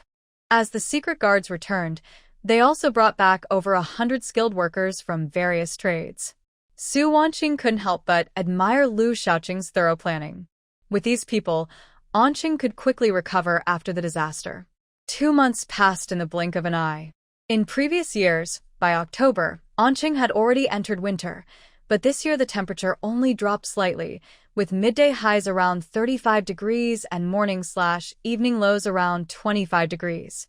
According to reports from the secret guards, temperatures in the south were still in the 40s and had not dropped much. No matter which state or city, there were many people fleeing due to drought, cracked land, dried-up rivers, food shortages, and rampant banditry, leaving the court in a state of chaos. Last month, the crown prince was officially deposed by the Emperor Tianqi, with the decree stating that the crown prince had lost virtue and lacked love for the people, leading to divine punishment that caused suffering among the populace. Considering his past merits, he was stripped of his title and confined for life in the royal tomb. When Su Wanqing saw the news from the secret guards, she laughed. This emperor really knows how to shift blame. I thought they had a deep father-son bond. Huh. At the same time, the third prince's influence in the court grew stronger. He personally went out to calm the people, using his own money to provide porridge for those gathered outside the capital and setting up shade tents.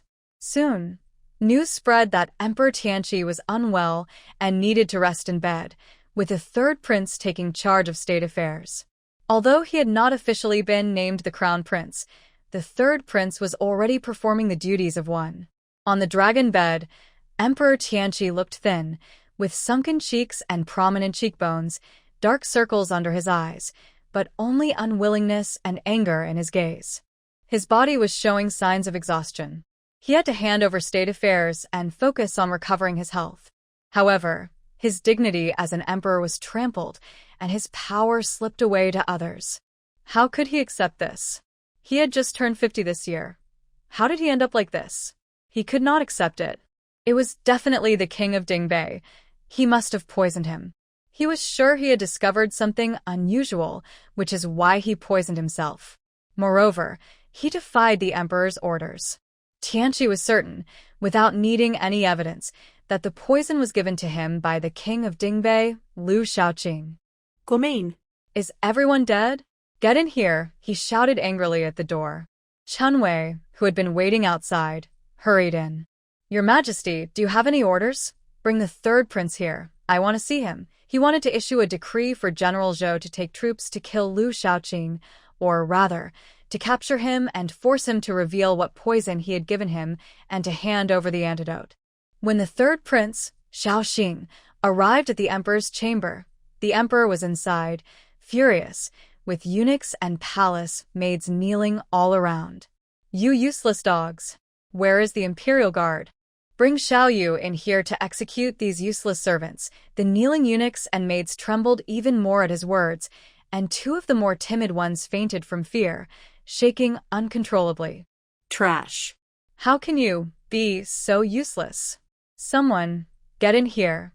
Even though the emperor was weak, he shouted with all his might. Shaoxing hurried into the hall, anxiously approaching. Father, please calm down. I will handle these servants. You mustn't let yourself get too upset. He signaled to Chunwei to take the others away. Chunwei felt a deep sadness, knowing these people would not be kept, and waved for them to get up and leave with him. The emperor's chest heaved with anger, but seeing his dutiful son calmed him a bit. His voice was hoarse. Have you heard any news from the Imperial Medical Institute? Shaoxing showed a pained expression, reluctant to answer but forced to say, Not yet, but please rest assured. I have sent people to find a renowned doctor, and we have also dispatched someone to the southern border. As soon as there is news, it will be rushed back to the capital. The emperor still felt it was not enough.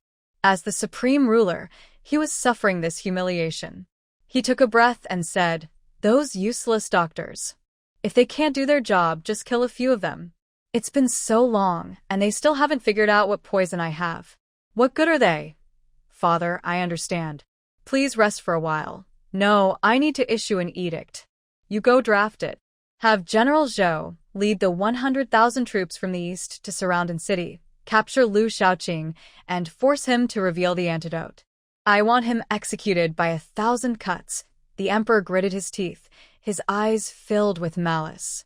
As soon as he finished speaking, he couldn't stop coughing, and his chest suddenly hurt intensely. Xiao Xing found it ridiculous.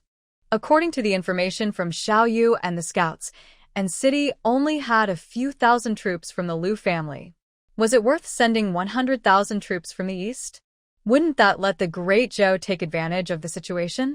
Moreover, with the ongoing drought, the people were starving, and the granaries were tight for the military. It wouldn't hold out much longer. How could they start a war now? Though Xiao Xing was cunning, he also knew the current situation. He continued to appear respectful and dutiful. "Father, are you all right? I'll go call for the doctor." The emperor gripped his hand tightly, not letting him leave. After a while, he finally stopped coughing. "I'm fine, much better. You go draft the edict and bring it to me." He looked at Xiao Xing with concern, his imposing presence still terrifying even in his weakened state. "Yes, father. I'll go right away. You should lie down and rest. I'll bring the edict for you to seal with the jade stamp," Xiao Xing reassured him. Drafting the edict didn't mean it would be issued. Looking at the emperor, who was breathing heavily with his eyes closed, his expression turned dark. "Father, since you will die sooner or later, it would be better to go sooner and avoid more suffering." He strode out of the chamber and, passing by Chenwei outside, whispered, "Increase the dosage tonight." Chenwei said nothing, just bowed lower, appearing to be showing respect to the third prince. Xiao Xing made his way to the study, feeling excited and thrilled. For 20 years, he had dreamed of this position. Now it was finally within reach, but for some reason, after the excitement came a sense of unease. With the drought, the people were starving, and he wondered how much tax revenue could be collected next year. Without tax revenue, the treasury would not be full, and the Duke of Baining was occupying in city, unwilling to return to the capital. He suddenly felt that the position he had worked so hard to obtain was full of holes. But he quickly dismissed such thoughts. Natural disasters were temporary. At most, next year's tax revenue would be lower, and a few commoners would die. It was not a significant issue. What mattered now was stabilizing the situation in the court to ensure he could ascend smoothly after the emperor's death. As for the restless women in the emperor's harem, they could go with him. Su Wanqing returned to her courtyard, exhausted, and collapsed onto the swing in the yard. "Finally, the shop is up and running. There are still too few capable people, so I need to continue training some of my own staff." The grapevines above seemed to have forgotten the season. The leaves were lush and green, though there were no grapes. Her space already had a large supply of water, and after the upgrade, it had even more. The plants in the royal residence were thriving. She gazed at the vibrant green above, lost in thought. By Jinxia heard that Su Wanqing had returned early and quickly put down her herbs, happily running over to find her. "Sister-in-law, are you done with your work?" The young girl had a radiant smile on her face. Su Wanqing smiled back. "Sier, come sit. We've been too busy lately and haven't had a good chat." "Sister-in-law is busy with important matters.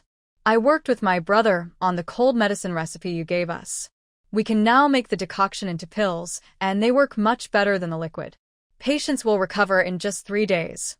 Last month, when Su Wanqing saw Xia Yanchen working on herbal medicine, she had the idea to write down the formulas from some cold medicine boxes from the future and gave them to him, letting him decide the dosage and briefly explaining how to make the pills. She didn't expect it to actually work. "That's great. Now that you've mastered making pills, you can try making other medicines into pills too." If they could make anti-inflammatory and pain relief pills, it would greatly improve the survival rate of the people in In-City during extreme weather. Recently, over 10,000 people had returned to In-City, and they selected 5,000 strong individuals to join the Lu family army. The basic construction in the city was nearing completion, and every morning, 10,000 soldiers would train in the west of the city, with Lu Shaoqing personally inspecting their progress. Though there was no war, and city needed a strong army to maintain independence, and with the initial 5,000 elite troops, the Lu family army would have a standard for future expansion. After chatting for a while, Bai Jinxia suddenly said, "Sister-in-law, my brother wants to plant medicinal herbs in the empty space in his courtyard. He wants to know if you have any seeds. You and the elder brother have been busy lately, and he hasn't had a chance to ask. I thought I'd ask today. The temperature is indeed suitable for planting, but is it the right season? Will the herbs sprout and grow?" Su Wanqing's thoughts, interrupted by Bai Jinxia, resurfaced. Bai Jinxia shook her head. "I don't know. My brother wants to give it a try. It might work. If not, we can plant them next year. Some common herbs are used in large quantities, and he's worried there won't be enough later. All right, I'll find the seeds later. If they can be planted, you must let me know. There's plenty of land to the south. We can plant more herbs then." She couldn't take the seeds out of her space immediately, so she would give them later. If the herbs could be planted, could they also grow food? With enough water, they could have the people in the city plant a batch of food. And city wouldn't collect taxes for now, allowing the people to have food to better survive the disaster. Su Wanqing felt the current temperature. It was a bit warm, but it wouldn't kill the crops. It was worth a try. When Lu Shaoqing returned home in the evening, Su Wanqing happily greeted him. "You're back." Lu Shaoqing smiled and hugged her. "Did you miss me, my dear?" She had never come out to welcome him like this before. "Of course not. You're getting more shameless," Su Wanqing replied with a playful glance, thinking he was ridiculous. What she didn't realize was how cute her expression was to Lu Shaoqing. After several days without meat, his thoughts began to wander. "I can be even more shameless. Do you want to see?" Lu Shaoqing said as he picked her up and strode toward their bedroom.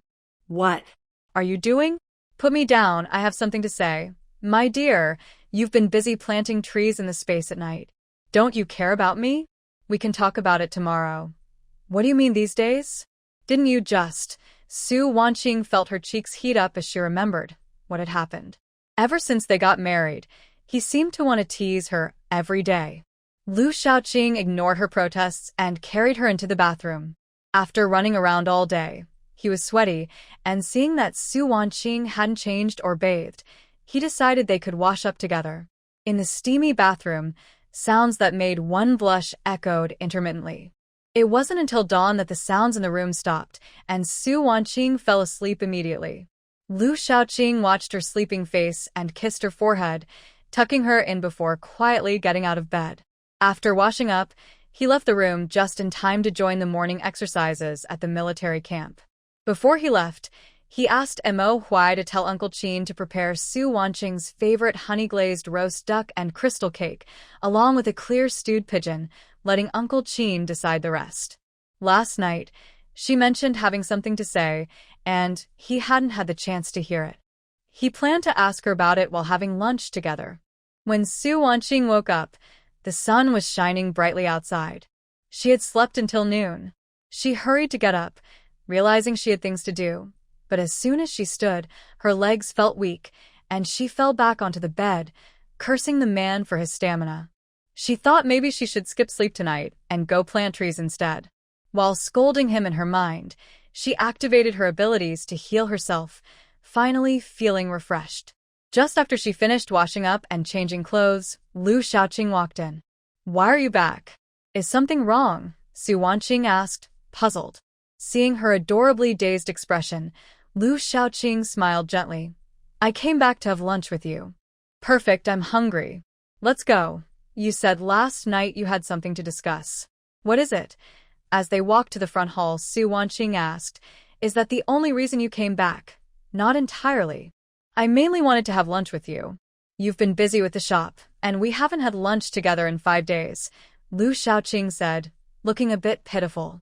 Su Wanqing couldn't help but laugh, suddenly thinking he resembled a big dog seeking attention. She wanted to pat his head, but he was too tall, so she only managed to touch just above his ears. Lu Shaoqing was taken aback by her sudden gesture, but once he understood, he bent down with a smile. "Feel free to touch, and if it's not enough, we can go back to the room now." Su Wanqing found it both funny and annoying, rubbing his face with her hands. "I'm hungry. Let's see what Uncle Qin made today. It will definitely be all your favorites." When they reached the front hall, Lin Taohua had just set the table. "Greetings, Your Highness and Princess." Seeing them enter, Lin Taohua and a few servants bowed. No need for formalities. You all can go eat, Su Wanqing said. Yes, we take our leave, they replied before exiting. Su Wanqing looked at the table filled with her favorite dishes, including some spicy lotus root, and asked, "Where did this lotus root come from?" "I don't remember picking any." Lu Shaoqing knew the answer. "We fished it out from the pond in the backyard. Remember, we went to see the lotus flowers last month. The royal residence had a large area in the west backyard." Su Wanqing recalled the lotus pond in the capital's royal residence and had someone dig a pond, fill it with water, and plant some lotus roots. Worried that the rough planting method might not work, she had sprinkled some energy-absorbing crystal powder into the pond. To her surprise, just a month later, the pond was filled with blooming lotus flowers. She even invited the Shui family to enjoy the lotus flowers, and they all had an outdoor barbecue together. Recently, Uncle Fu noticed that some lotus leaves were turning yellow, so he wondered if the lotus roots were growing. Yesterday, he sent someone to check, and not only had they grown, but there were also quite a few. Su Wanqing was thrilled. It seems the high temperatures have made the plants forget the season. "I wanted to tell you yesterday that we could try planting a batch of grains. The outside temperature is similar to last summer, so the seeds should sprout just fine. Once the first batch of grains sprouts, we can have the Lu family army plant a large quantity. This way, we will have a significant source of food, reducing a lot of trouble. And the common people will surely follow suit, planting their own grains, which will help them get through the upcoming disasters." "You're right. I always feel that disasters won't pass so easily. Even if they do, the world will be in chaos for a while, and we don't know how long it will take to stabilize again. The more food we have, the better. For the past 10 days, I've been busy with this." Uncle Lin and the others have already registered the land of every household in the city, and they've measured and recorded the vacant land inside and outside the city. A part of the Lu family army has already started clearing the land. I originally planned to ask you for some seeds once the land was halfway cleared, so the Lu family army could plant some first. Once the common people see the results, they will want to plant their own land. So you thought of this early on, not too long ago. Things have been too chaotic lately. I only thought of it half a month ago. Su Wanqing rewarded him with a kiss. "Then why didn't you say so earlier?" "I could have brought out the tiller and seeder from the space." "No, didn't you say you only have a few of those machines in your space? They need to stay in there for use. What if they get damaged when taken out?" "The Lu family army has 1,000 men. They have the strength and won't take too long. If they broke anything, he would have to work in the space every night, leaving no time for intimacy with his wife." That was absolutely not an option. Su Wanqing didn't know his thoughts. If he didn't want to take them out, fine. However, she could take out the sweet potatoes and potatoes from her space for cultivation. "I have 2 types of crops in my space that are suitable for sandy soil. With the crystal powder, we can definitely yield 4 to 5,000 pounds per acre." 4 to 5,000 pounds per acre? Is that true? Such high-yielding crops? Then we won't need to take food from the space, and the people of Anqing can eat well. "My dear, you truly are from the celestial realm. Not just me, but everyone in Anqing should be grateful to you." Celestial realm? Su Wanqing thought of the scenes from her past life before the apocalypse. To them, wasn't that just the celestial realm? She shook off the images in her mind, saying, "No need to thank me. If this disaster causes everyone in the country to die, and I'm the only one left, I wouldn't like that kind of loneliness." At first, she didn't feel much sense of belonging here. She was just surviving instinctively. Now she had loved ones and friends, each of whom cared for her sincerely, without any schemes or manipulation. Their smiles were genuine and kind, allowing her to relax around them.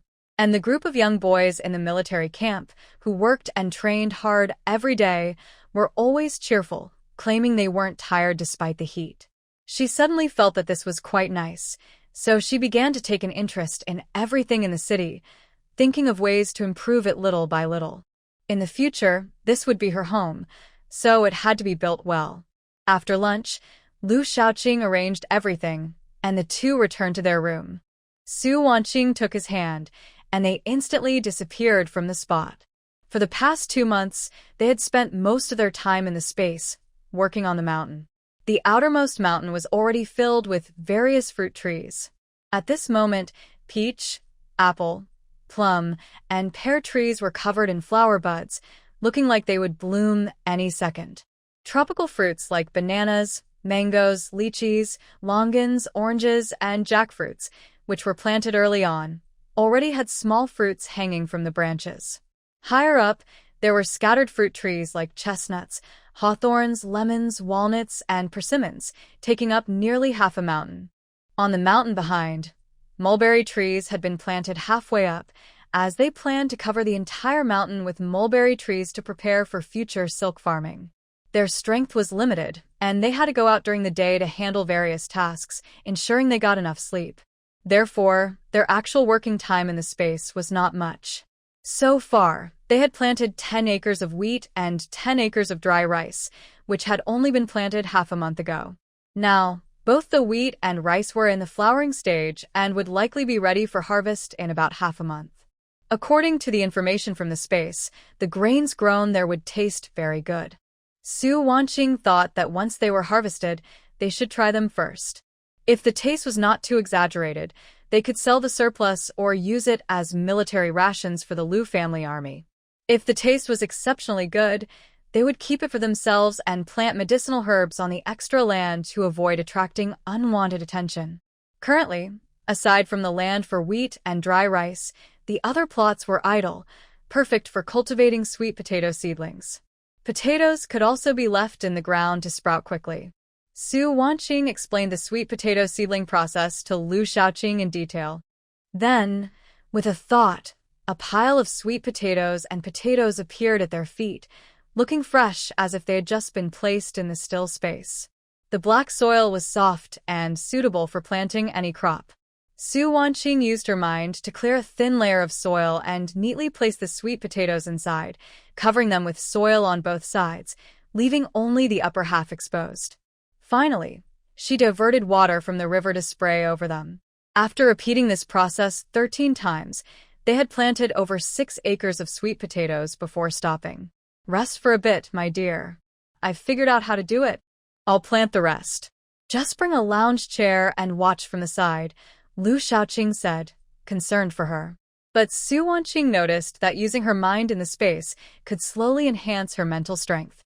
At first, she could only use her mind to plant 10 times at most. After 2 months of practice, she could now do it 13 times, so she only stopped when her head felt heavy. Okay, I'll rest for a bit. You can plant 5 more acres of sweet potato seedlings. The first batch is almost done.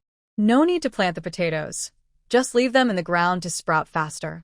Later, we can cut them where they sprout, wrap them in ash, and plant them. Close your eyes and don't speak. Rest until you feel better, Liu Shaoqing said, wiping the sweat from her forehead, not wanting her to worry. Seeing her resting with her eyes closed, Liu Shaoqing picked up a hoe and went to work. During this time, he had become skilled at using various farming tools.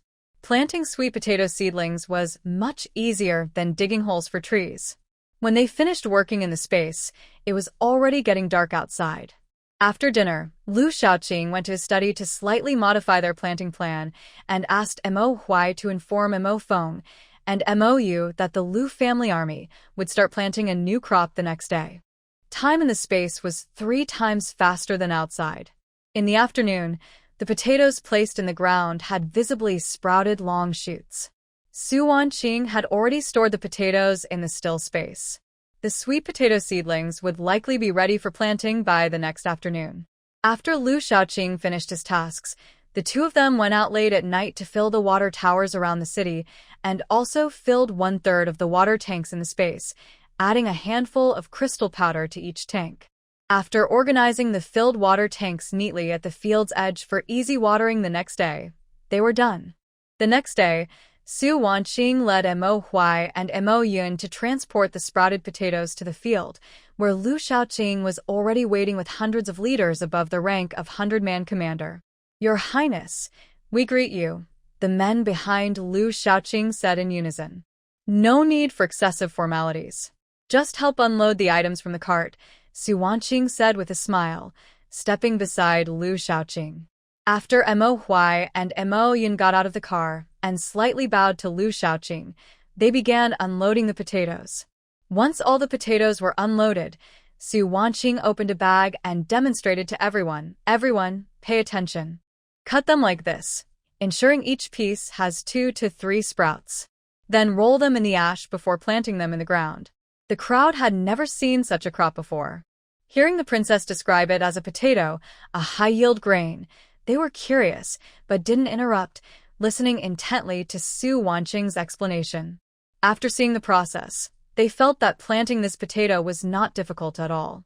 After cutting a few potatoes, Su Wanqing looked up and asked, "Did everyone see clearly? Is there anything you don't understand or need to ask?" "We saw clearly. No questions," the crowd replied in unison, clearly well-trained, standing tall with determined expressions. "Good, Mo Huai, Mo Yun, start distributing the potato seeds," Su Wanqing instructed. "Yes, Your Highness," Mo Huai and Mo Yun replied respectfully. The 100-man commanders took charge and led their teams to collect the potato seeds. Su Wanqing and Lu Shaoqing stepped back, watching as the crowd cut and wrapped the potatoes in ash before planting. They were indeed well-trained, able to fight with swords and farm with hoes.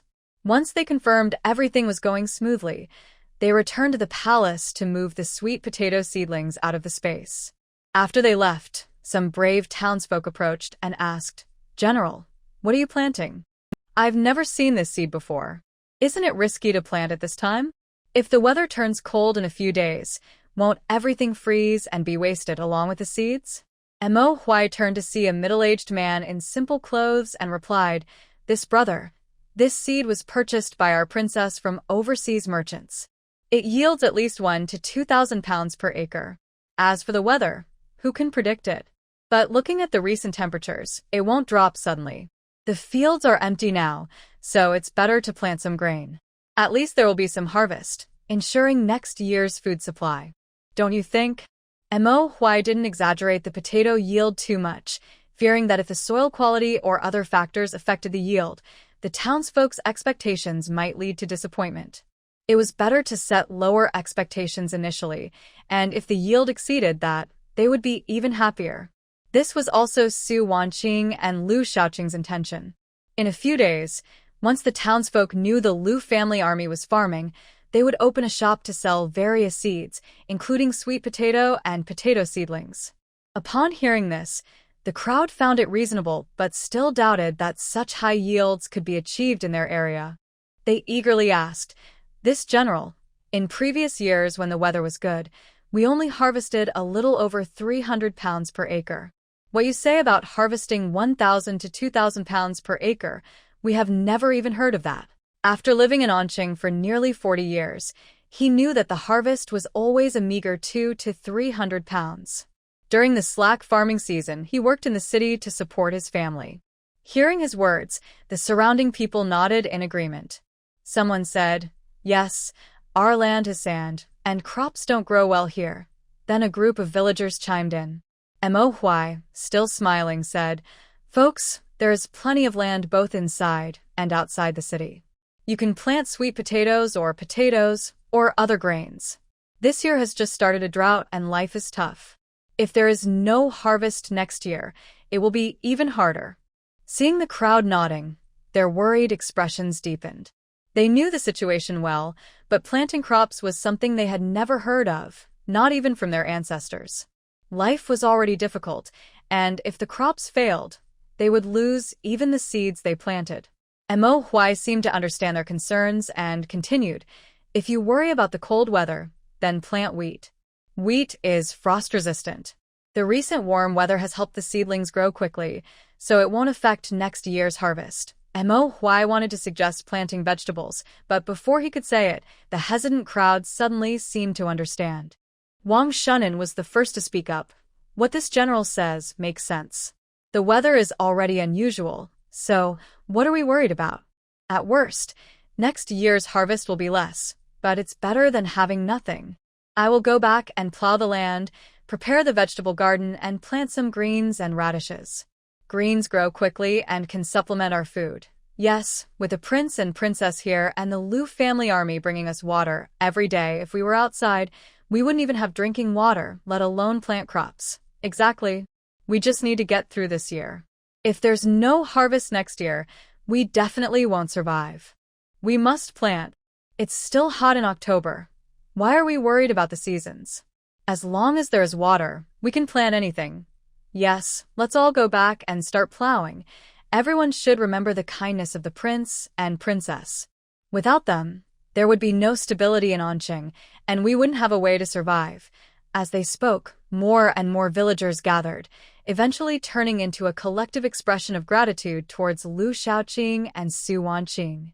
It took a while for everyone's emotions to settle before they returned home to get their hoes and start plowing. Those interested in potatoes were taken by Mo Huai and others to the fields, where they explained the planting methods, yields, and some simple recipes Su Wanqing had mentioned. They also invited them to come back the next day to learn about planting sweet potatoes. Upon learning that Su Wanqing's seed shop would open soon, selling potato and sweet potato seedlings, everyone immediately decided to plant several acres of sweet potatoes and potatoes. Those with insufficient land could rent from the government office, paying only 10% of the harvest. The city's government office was temporarily managed by Lin Hongyuan, a well-read and upright man who prioritized the interests of the people. He was clear-headed in political matters and didn't waver in his support for Liu Shaoqing, instead offering many suggestions to help the Liu family army expand quickly. Xue Huayan served as his assistant. Although he was intelligent from a young age, he was still young and needed more experience in handling affairs. The two worked well together, gradually sorting out various city matters and putting them on the right track. Recently, they had been promoting the construction of cement houses at low prices, allowing the people to work in exchange for housing, gradually replacing wooden houses with cement ones, ensuring at least 1 or 2 rooms in each home were built from cement. Though they didn't know why Liu Shaoqing was so eager to promote this, even allocating a large sum of money for city construction, both were clever enough to sense something was amiss, especially with the unusually hot weather in October. It felt like the scorching summer sun was sweeping across the land, with a clear blue sky occasionally dotted with a few clouds. In the fields, farmers were busy wielding hoes and guiding oxen, and as the sun set, they showed no signs of heading home. On the third day of the bustling farming in the city, Su Wanqing suddenly remembered that they couldn't use the tiller, but they could bring the oxen out to work. That afternoon, she and Liu Shaoqing, along with Mo Huai, Mo Yun, Mo Feng, and Mo Yu, left the city. When they returned, they brought back 2 large trucks of strong, lively oxen, along with 2 trucks of fodder. This made the onlookers envious. These were working oxen, something most could never afford in their lifetime. The prince and princess had bought so many at once. Half of the oxen were sent to the Liu family army for work, while the other half were given to Lin Hongyuan and Xue Huayan to rent out to those in need for 5 won a day, with the condition that they must feed the oxen well upon return. The government office had become the busiest place in Anqing, with people lining up daily to rent land and oxen. Busy days always pass quickly, and in the blink of an eye, half a month had gone by. The fields inside and outside the city were filled with green shoots, and the fields were bustling with people who wished they could stay overnight just to watch the seeds sprout and grow. Each tender green seedling represented their hope for survival. Families that planted sweet potatoes and potatoes felt a sense of relief, watching their seedlings grow better than wheat and soybeans, and smiles never left their faces. In previous years, they had only planted wheat and soybeans, which looked weak and yellowish, yielding very little. But this year, the wheat was lush and green, a sight they had never seen before, bringing them great joy. Every day, villagers came to check on their fields, their faces beaming with smiles. They began discussing why the crops were thriving this year. They concluded that the unusual weather, with temperatures not yet dropping, was likely the reason for the good growth of their crops. In previous years, even when they planted seeds early, the cold weather would arrive before October, causing the wheat to struggle. My family's harvest will surely be good next year. My wheat is growing well too, not worse than yours. Look at my sweet potatoes. The seedlings say they will be ready to eat soon. Who has better crops than mine? A group of people laughed and argued excitedly. For them, having enough food meant their children wouldn't go hungry, and life began to feel hopeful. Su Wanqing, secretly adding crystal powder to the water, kept her achievements hidden.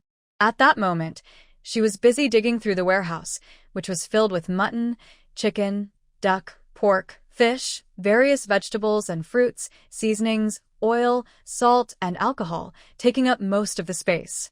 Su Wanqing and her husband were preparing for a barbecue banquet in the military camp tonight. The Liu family army had been working hard recently, farming over 350 acres of land both inside and outside the city, all done by their own hands. Every soldier in the Liu family army looked visibly thinner and darker. Tonight, they would treat them well. After Su Wanqing finished gathering supplies, she and Liu Shaoqing returned to the Wangfu, while Mo Huai and his team went to the warehouse to direct the unloading of goods. Deputy Mo, is all this fresh meat and vegetables really for us to eat tonight? It seems like too much, a sergeant exclaimed, his eyes wide and swallowing hard, already laughing inside.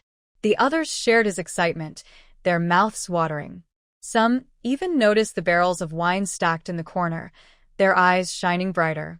Seeing this, Mo Huai laughed. Today, there are no staple foods. The princess ordered that everyone should eat their fill of meat, and there's wine prepared for you all. I bet you're all secretly delighted, so stop chatting and hurry up with the loading.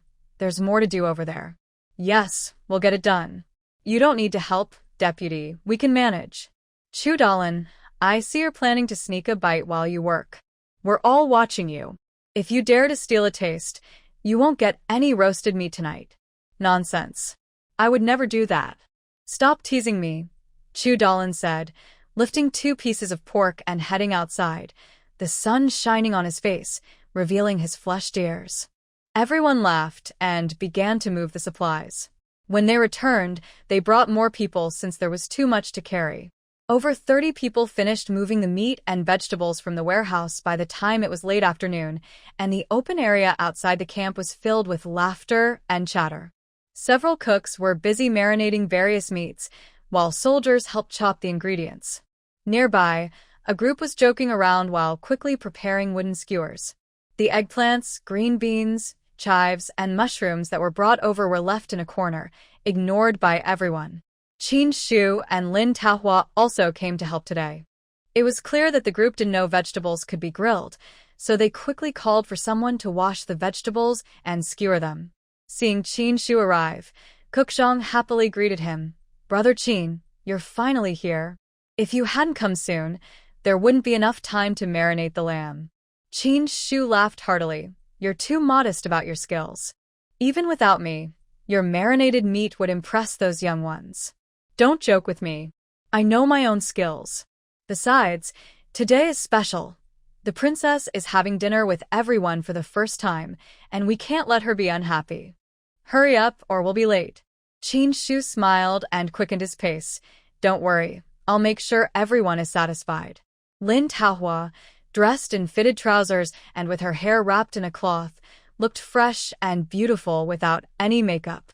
Her skills were second only to Qin Shu's, and it wasn't an exaggeration to say that Cook Zhang's team would have to step aside for her. However, she had been mostly at the Wangfu, so people would be surprised to see her now. The kitchen was bustling with activity, and the soldiers rarely had a chance to relax, all wearing cheerful smiles as they built temporary cooking stations and tidied up the area.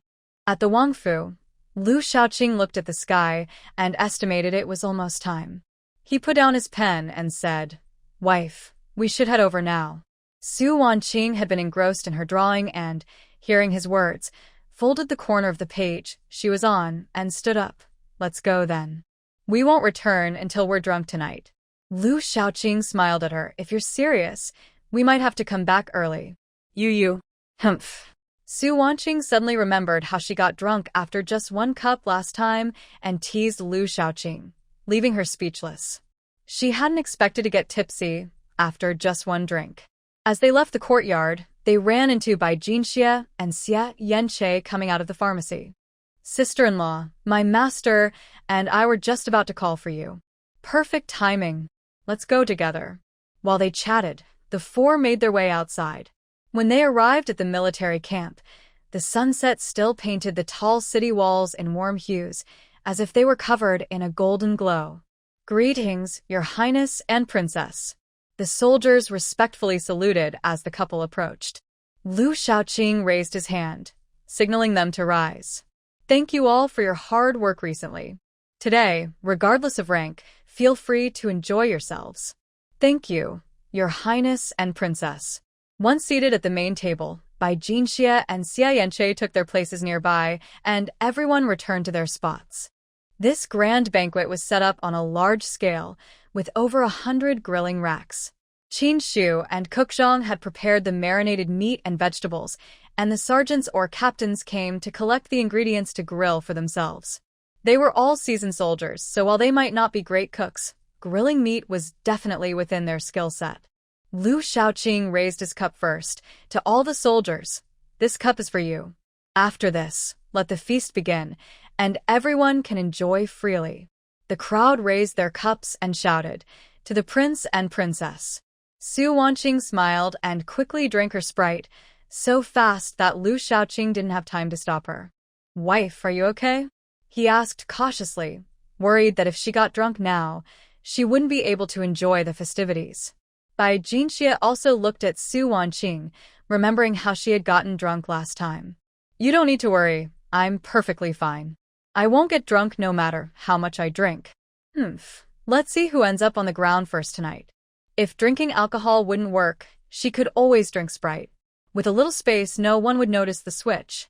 Lu Shaoqing wanted to confirm she was truly okay, just as Lin Taohua brought over freshly grilled lamb. Your Highness, Princess. Thank you, Dr. Bai. This is freshly grilled lamb. I adjusted the marinade this time. Please try it. Sounds great, it smells delicious, Su Wanqing said, picking up a piece of meat and tasting it. Her eyes lit up. This is good. The spicy and cumin flavors are just right. Bai Jinxie also took a bite and nodded vigorously at Lin Taohua. Taohua, your skills are getting better. Next time I go out with my master, I'll have to take you with me. Lin Taohua couldn't help but laugh. I'm glad you both like it. Enjoy your meal. I'll go grill some beef and vegetables to bring over. She didn't dare to respond to Bai Jinxie's comment, knowing that Dr. Bai had been keeping a close eye on her. Seeing Su Wanqing enjoying her food, Lu Shaoqing felt relieved. He glanced at her cup, smiled, and also took a piece of meat to eat. He needed to fill his stomach. Those young ones wouldn't let him off easily. Sure enough, after just a few bites, people came over to toast them. One after another, 4 or 5 groups approached, and seeing more people coming with cups raised, Lu Shaoqing decided to stand up. Wife, I'll go entertain those young ones. You eat more. With that, he took a cup in one hand and a jug in the other as he walked down, followed closely by Mo Huai, Mo Yun, Mo Feng, and Mo Yu. The atmosphere immediately filled with laughter and cheers, calling for Lu Shaoqing to drink, some wanting to see him show off his skills. Their smiles, illuminated by the firelight, were dazzling. Su Wanqing watched from above, feeling envious. As a circle formed below, Lu Shaoqing's deep and magnetic voice called out, "What's the point of practicing swordplay alone? Who will come out to spar with me?" This made the crowd fall silent, some pushing each other forward. Since the prince had recovered, his martial arts had become even more formidable. Just as everyone hesitated, a pleasant female voice rang out, "I'll do it." The crowd turned to part a path, and Su Wanqing walked over with a smile, her pink lips parting again. "I'll spar with the prince, how about that?" Lu Shaoqing was surprised to hear her voice, then smiled and said, "Since the princess is interested, I will gladly accompany you." The people around them erupted in laughter and cheers. Those who had been drinking and eating in the distance also gathered to see what was happening. Bai Jinxie pulled Xia Yanqi up to join her, saying, "Senior brother, let's go see the excitement." Xia Yanqi looked at the girl holding his hand and smiled. He thought, how could the person he raised be taken away by someone else? Lu Shaoqing was just exaggerating. The two in the center of the arena fought without weapons, using only their bare hands. Su Wanqing had not truly learned any martial arts. Her moves were honed from her past life experiences. Her actions were quick and precise, targeting vital points. Lu Shaoqing, with his unique mindset from past and present lives, used broad and stable techniques to counter her fierce attacks. For a moment, neither seemed to have the upper hand. The soldiers were surprised that their princess could match their prince. Although neither was using their full strength, they believed they couldn't evade such fierce attacks, let alone withstand more than 10 moves. Only Mo Huai, Mo Yun, Xia Yanche, Bai Jinxia, and Lin Taohua, who had been through so much together, were excitedly watching the spectacle, fully confident in Su Wanqing's abilities. Mo Feng and Mo Yu were shocked again. Their usually gentle and smiling princess was actually a master. As they watched, they silently swallowed hard, mourning for their prince for a moment. In the arena, Su Wanqing found a gap in Lu Shaoqing's defense and kicked him away. Lu Shaoqing stepped back a few paces to steady himself, showing no embarrassment in front of so many people. He laughed heartily. "My wife is indeed better. I admit defeat." "Thank you, husband, ha." She knew he was being playful, but it made her happy that he allowed her to kick him in front of everyone, showing he truly cared for her and didn't mind others' opinions. Su Wanqing felt a swell of emotion. At that moment, she realized she was not alone. She was loved. Unknowingly, she had begun to integrate into this place. Not everyone was close to her for personal gain. The laughter and cheers around her brought her back to reality. Her smile widened, and her eyes sparkled. Lu Shaoqing took her hand, and seeing her bright smile, his eyes were filled with tenderness. At that moment, everything else seemed to fade away, leaving just the two of them, timeless in their connection. Suddenly, someone shouted, "Chu Fan, I wouldn't dare challenge the prince and princess, but am I afraid of you? Come on, let's spar." Lu Shaoqing turned to see a group of sergeants competing. Chu Fan and another named Zhang Wang had stepped into the center, each holding a battle knife. The sound of metal clashing filled the air, followed by cheers that drowned everything else out. He looked back at Su Wanqing and said, "You just intimidated these young men. They will surely respect you more from now on." Su Wanqing smiled. "I wasn't trying to intimidate them. I just saw you without an opponent and felt like joining in."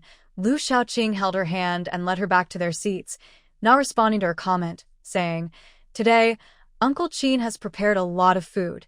We must eat some and not waste it." Then he suddenly remembered what Su Wanqing had been drinking and asked, "What were you drinking earlier? Was it water? Want to know?" Su Wanqing laughed as she sat down, then used her powers to pour him a large glass of Sprite. Seeing no one was watching, she discreetly brought it out. "Try this." Lu Shaoqing looked at the bubbling drink, took a big sip, and was glad he had previously tasted cola. Otherwise, the strong flavor would have surprised him. After a moment, he said, "Wife, this drink is great. I'll go down and have another round with them later." He poured the Sprite into an empty wine jug, a sly smile on his face. Su Wanqing thought he was becoming more childish, perhaps truly letting go of his past grudges. The people around him were loyal friends, helping him regain some youthful spirit. As they chatted, Bai Jinxia happily returned, saying, "Sister-in-law, you are so impressive. You actually beat Big Brother. That's amazing." Before Su Wanqing could respond, Xia Yanche interjected, "If you practiced your sword skills seriously, you wouldn't struggle against a few bandits." Su Wanqing sighed inwardly. He really didn't know how to speak, which was why their relationship hadn't progressed. "Humph, you say that, but you only know some flashy moves," Bai Jinxia retorted. "I focus all my energy on studying illnesses and medicines, unlike you who just—" He was cut off by Su Wanqing, who said, "All right, stop arguing. Our Jinxia is already very skilled and knows things others don't. Dr. Xie, please don't always criticize her." She worried that if he kept talking, he might scare her away. "Sister-in-law is the best to me. I don't want to be on good terms with Big Brother anymore. Sister-in-law, I want to be with you these days. Okay, I'm going to the shop tomorrow. Let's go together." The two chatted warmly while eating. Su Wanqing poured Bai Jinxia a glass of Sprite, and the girl's eyes lit up as she clung to Su Wanqing's arm, pouting. "Sister-in-law, why did you only bring this out now? It's so good. Can I have another cup?" Su Wanqing couldn't resist her cute behavior, but since she was watching her, she couldn't make more. She said, "Okay, there's none left here, but I'll bring you a can when we go back. Just come find me whenever you want some." Hee hee, okay. Thank you, sister-in-law. Seeing the two enjoying themselves, Lu Shaoqing picked up the wine jug and went to find the people who had just filled his cup, determined to make them drink until they were down. Only Xie Yanqi looked a bit disappointed as he watched Bai Jinxie act sweetly with others, unconsciously tightening his grip on the wine cup. Why did Jinxie act differently with him? Did she really not like him? He quickly shook his head, trying to dismiss such a terrible thought. He just didn't know how to make girls happy. Every time he wanted her to be close, his words came out wrong. Frustrated, he downed his drink in one go. Should he follow them when they went out tomorrow? After all, he was almost done making the medicine for high fever. Yes, 2 girls going out needed someone to protect them. Feeling a bit relieved, he thought the little girl was still too young and just needed time. If he showed more of himself, he was sure she would notice him. If Su Wanqing heard his thoughts, she would definitely roll her eyes. Did he misunderstand her abilities? If he kept trying to show off, he might only push her further away. Besides, if In City wasn't safe, then there would be no safe place in the Tianqi kingdom. At this moment, less than 50 miles from In City, a group of people was setting up camp to rest. This terrible weather.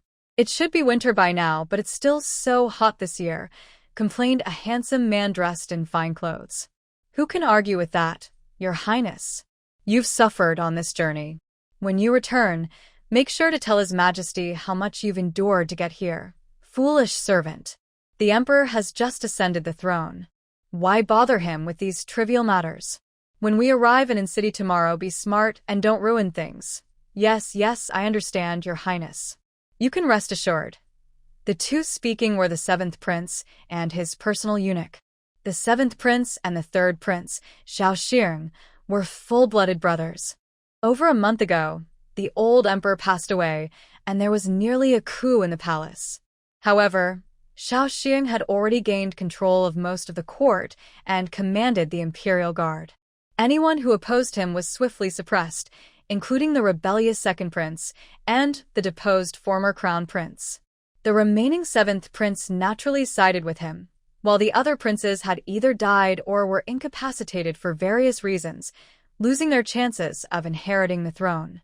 Ultimately, Xiao Xing successfully ascended the throne, becoming the new emperor, and renamed the country Qian, now known as the Qian dynasty.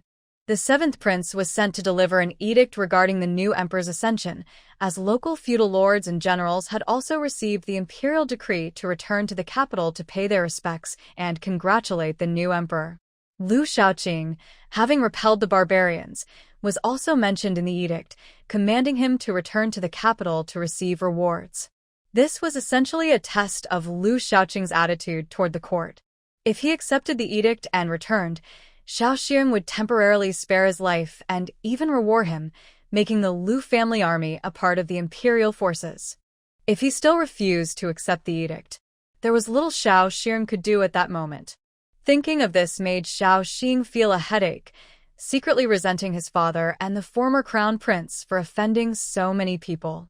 He had just ascended the throne and had too many matters to worry about, especially with the drought worsening day by day, leading to riots in many places. It was a crucial time for employing people. If Lu Shaoqing could return to the capital, Xiao Xing would order him to lead troops to quell some of the riots. Xiao Xing could only think positively, hoping Lu Shaoqing would consider the Lu family's century-old reputation and not oppose the court. After all, difficulties are only temporary. Once the natural disasters pass and the court recovers, what could he do even if he occupied In City? A large army could easily take him down. He believed Lu Shaoqing was not foolish enough to only focus on immediate gains and losses. The court was willing to overlook past grievances, and he would surely assess the situation and return to the capital. The next day, before dawn, the 7th prince was awakened by his personal eunuch. "Your Highness, it's time to set off. If we leave now, we can reach the city before noon." The 7th prince, still half asleep, forced himself to sit up, took the cloth from the eunuch to wipe his face, and finally felt awake. They had already wasted too much time on the journey, and once they reached the city, he planned to sleep for 3 days before returning to the capital. As for whether he could enter the city, he hadn't even considered it. As the younger brother of the current emperor, coming personally to deliver the edict was already a significant gesture for the Duke of the North. If he defied the edict again, it would be a serious crime of rebellion. He believed the Duke of the North knew how to choose wisely. Liu Shaoqing had already received news from his hidden guards in the capital that the new emperor had ascended the throne. To show his importance to Liu Shaoqing, he specifically sent the 7th prince to announce his return to the capital. Last night, he had also received reports that the 7th prince's group would arrive at the city gate today, so he estimated the timing and waited on the city wall. As noon approached, a group of 1,000 people arrived at the city gate. The 7th prince looked at the closed city gate with a worried expression, unable to believe that the guards had not seen their royal banner. "Go knock on the gate and tell them I have arrived," his trusted guard immediately replied respectfully and shouted at the gate, "Princeton has arrived. Open the gate to welcome him." Liu Shaoqing signaled to Mo Huai to respond. Mo Huai smiled and nodded, enjoying seeing the court officials in distress. He quickly said, "We haven't heard of any prince in the court. Could this be a trick?" The guard, hearing this, cautiously glanced at the 7th prince and continued, "Prince N is the 7th prince, personally appointed by His Majesty after his ascension. You are in a remote area, so the news hasn't reached you yet. His Majesty has ascended? Which emperor? What happened to the former emperor?" Mo Huai asked, looking surprised and confused, causing the others nearby to stifle their laughter. "You." The guard was shocked and angry at his bold words, but had to hold back, saying, "The former emperor has passed away. The current emperor is the former 3rd prince. Do not speak recklessly." "Oh, I see. We really haven't received any news," Mo Huai replied nonchalantly, still standing there without any intention of opening the gate. The guard widened his eyes. Then what? Was there nothing else? Shouldn't he be asking for the gate to be opened for our prince? How could it just end here? Not only was the guard stunned, but the 7th prince in the carriage was also taken aback. Once he realized what was happening, he angrily slammed his wooden prayer beads on the low table. "This is outrageous. A mere gate guard dares to insult His Majesty and me. Liu Shaoqing, I want that man's head," the 7th prince angrily declared, lifting the curtain and stepping out of the carriage. "I am Prince N Shaoxiu. Hurry and inform the Duke of the North that I've arrived and demand he come to the gate to greet me personally." Mo Huai was about to pretend not to recognize the 7th prince and provoke him further when Liu Shaoqing raised a hand to stop him. Standing in Mo Huai's position, he looked down at Shaoxiu and said, "7th prince, I am now considered a person plotting rebellion in the eyes of the court. What brings you here today?" Seeing Liu Shaoqing above him, the 7th prince felt even angrier and didn't pay attention to how Liu Shaoqing addressed him. He shouted, "Duke of the North, my royal brother has ascended the throne, and I have been sent to deliver the edict. Open the gate quickly and let me in. Also, I want that soldier who just shouted to personally open the gate for me." The last sentence was nearly gritted out through clenched teeth. As a dignified 7th prince, how could he be so humiliated? "7th prince, this city can only be entered, not exited. Are you sure you want to come in?" Liu Shaoqing remained unfazed by the threat in his words, speaking in a calm tone. "You, Duke of the North, I advise you to recognize the situation. The former emperor has passed away, and my royal brother has ascended. He is willing to overlook past grievances and summon you to the court for rewards. This opportunity is only once. If you miss it, you may regret it. The new emperor wishes to overlook past grievances, but unfortunately, I no longer wish to serve the court. I also advise the 7th prince to turn back now. If the court's troops come again, it will be a day of conflict." With that, Liu Shaoqing took a bow and shot an arrow, which grazed the 7th prince's temple and embedded itself deep into the carriage's canopy. The people below immediately panicked, and someone drew their sword, shouting, "Protect Prince N." The 7th prince was so frightened that he fell back against the edge of the carriage, a layer of cold sweat breaking out on his forehead. He had almost died. This thought kept echoing in his mind. His good days had just begun. How could he die? The eunuch beside him was also drenched in cold sweat, stammering, "Your Highness, are you all right? Return to the capital. Quickly, change direction. We're going back. I don't want to come out again. Yes, quickly change direction and return to the capital." The eunuch's voice was sharp and trembling. He was also greatly frightened. If Prince An died here, as his personal eunuch, he would be the first to die. The guards, witnessing the scene, were equally shocked, not expecting the Duke of the North to truly rebel. They had not accepted the former emperor's edict, and now they were refusing this one as well. Everyone fled quickly, not daring to look back at the city gate. They had only 1,000 men. How could they possibly be a match? The seventh prince and his group ran far before their pace slowed down. It was noon, and the sun was making their exposed skin feel slightly hot. They dared not stop, fearing that if they rested, the Liu family army might think they had other intentions and chase them out of the city. The guards took turns drinking water to ease the heat, but the limited supply was gone after just half a day. When the seventh prince learned that there was no water left, he finally calmed down from his fear and shouted angrily, "With no water, why aren't we speeding up? Go find water ahead and hunt for some food. I need to calm down." He didn't consider whether the others could handle the increased pace in such hot weather. The captain of the guards respectfully replied, "Yes, Your Highness. We will speed up. Please hold on tight." Under the blazing sun, the group quickened their pace again. However, they did not expect the return journey to be even more difficult. The drought worsened, and even with money, it was hard to buy food. In the end, the seventh prince had to use his status to pressure some wealthy merchants in the city to get a little food. Unexpectedly, as they passed through a valley, they were blocked by a group of robbers rushing down from the mountain. The robbers were numerous and strong, and soon they killed nearly half of the guards and ran off with the food. The seventh prince, terrified, hid in the carriage, trembling. When the robbers were far away, he dared to lift the curtain and look outside. He seemed to ignore the dead guards on the ground and only noticed that the robbers not only took their food but also led away their horses. He was so angry that he trembled all over, struggling to breathe, but felt helpless. Without horses, the carriage was useless. The eunuch beside him advised, "Your Highness, we should leave quickly. If those robbers come back, we won't be able to keep what little we have left."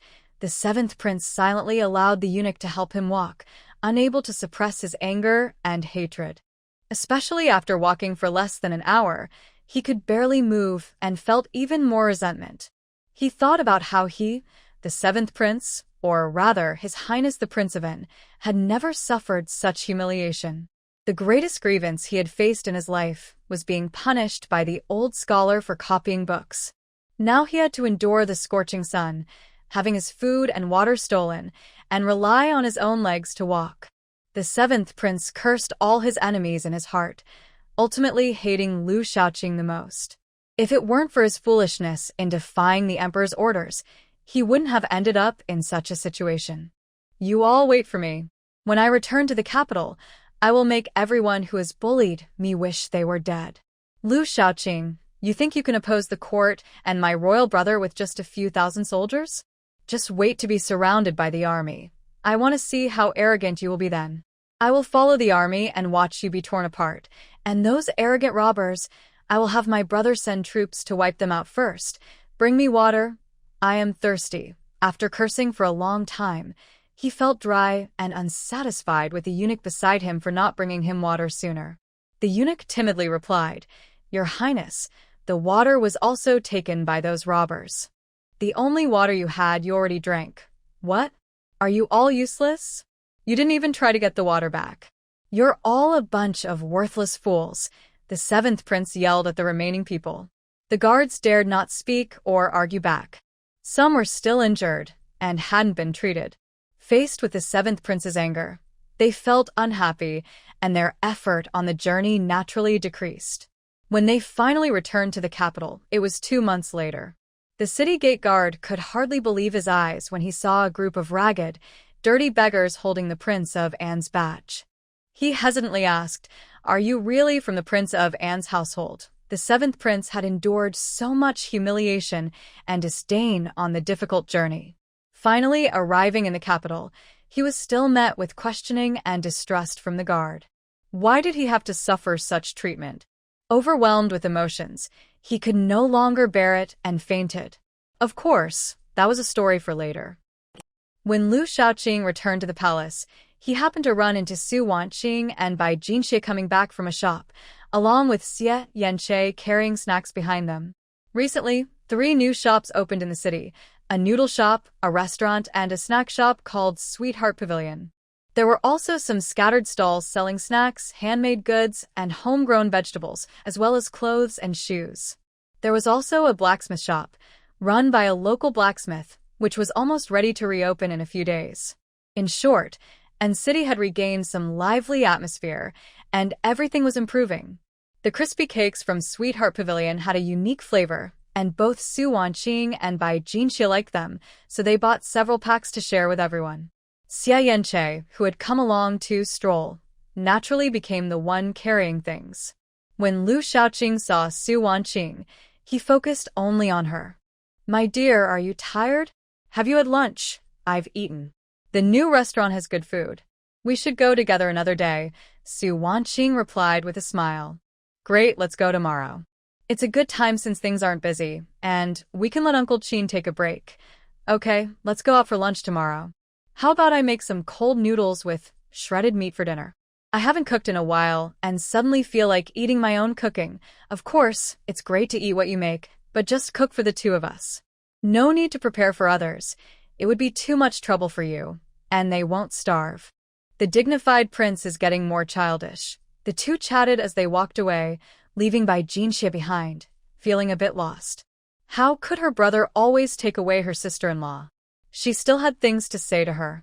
Xie Yanche caught Lu Shaoqing's glance, realizing he was giving him an opportunity, so he smiled and said, "Xie, senior brother needs your help. Let's go back to the pharmacy together." Bai Jinxie turned around, glaring at him angrily.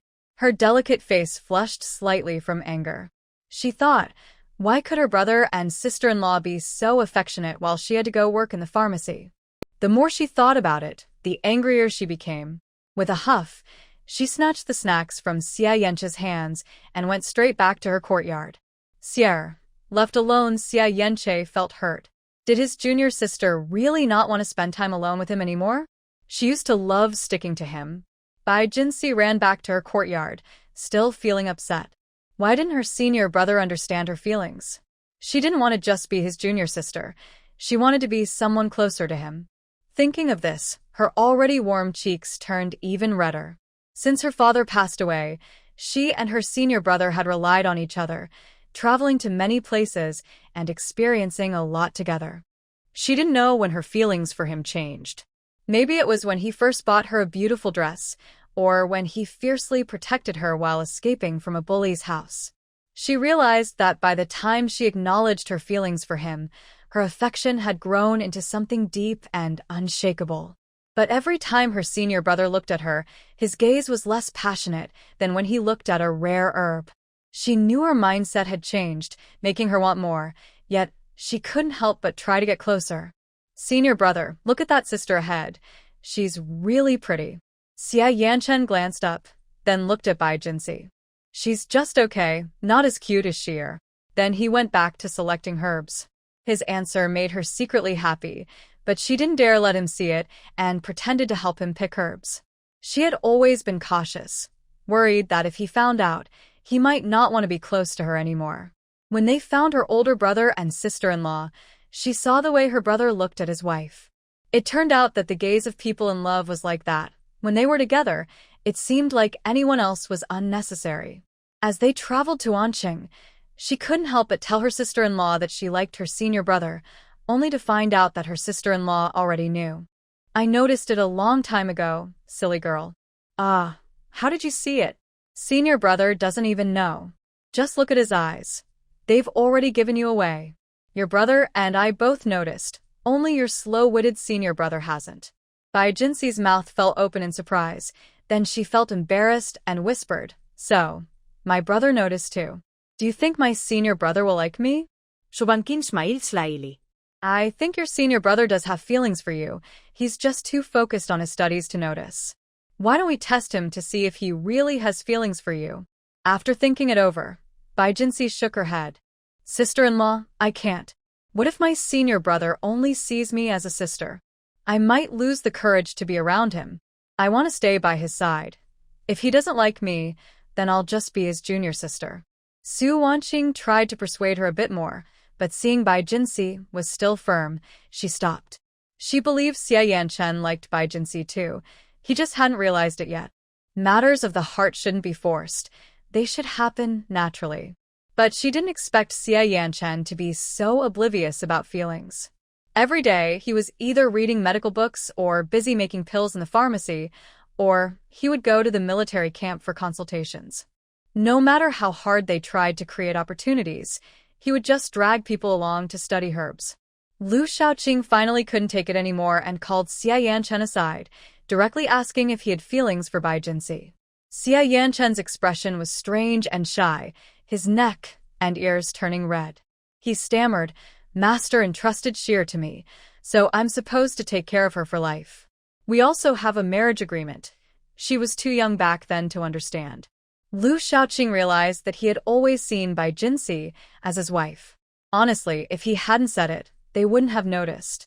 You really know how to hide things. Why didn't you say this earlier? Sheer is almost 15. Your behavior shows nothing but brotherly concern, not a hint of romantic feelings. If you keep your feelings hidden, what if she likes someone else? That's impossible. We grew up together and have been through so much. How could she like someone else? Some even said she might like you, but it turns out she only sees you as an older brother. Xie Yanchen hurriedly denied it, but he couldn't shake off his anxiety. The girl was almost 15, definitely at the age to marry. What if she liked someone else? No way, he wouldn't allow that. With this thought, he decided not to go to the military camp with Lu Shaoqing and turned back to the Wang residence to connect with Bai Jinsi. It was a pity that while he excelled in medicine, his emotional intelligence was lacking. Even now, everyone could see he liked Bai Jinsi, yet he hadn't formally expressed his feelings to her, leaving her uncertain about his affection. Both of them were awkward, and others couldn't break the tension, feeling anxious instead. For dinner, Su Wanqing cooked herself. The noodles were fresh from the space, and she only needed to prepare a sauce. Since both of them loved meat, she added plenty of shredded meat. She first blanched the cleaned meat, the faint smell lingering in her nose. Su Wanqing didn't mind. Her sense of smell was always sensitive, so it was normal to notice the odor.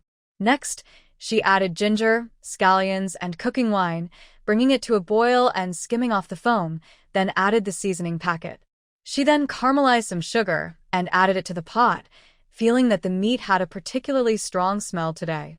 She poured in a bit of white wine, hoping it would help.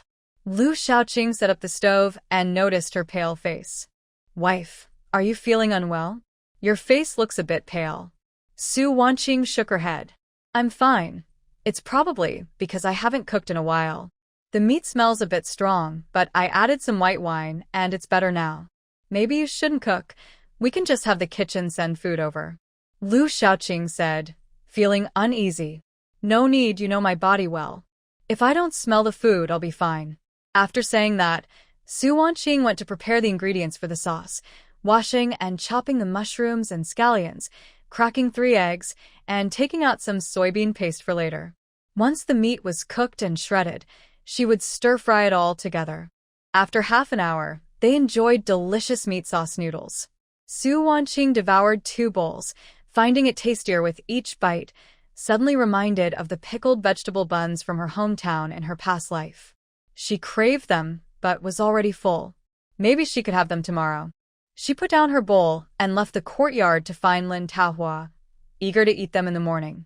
She wondered if Taohua and Uncle Qin would know how to make them.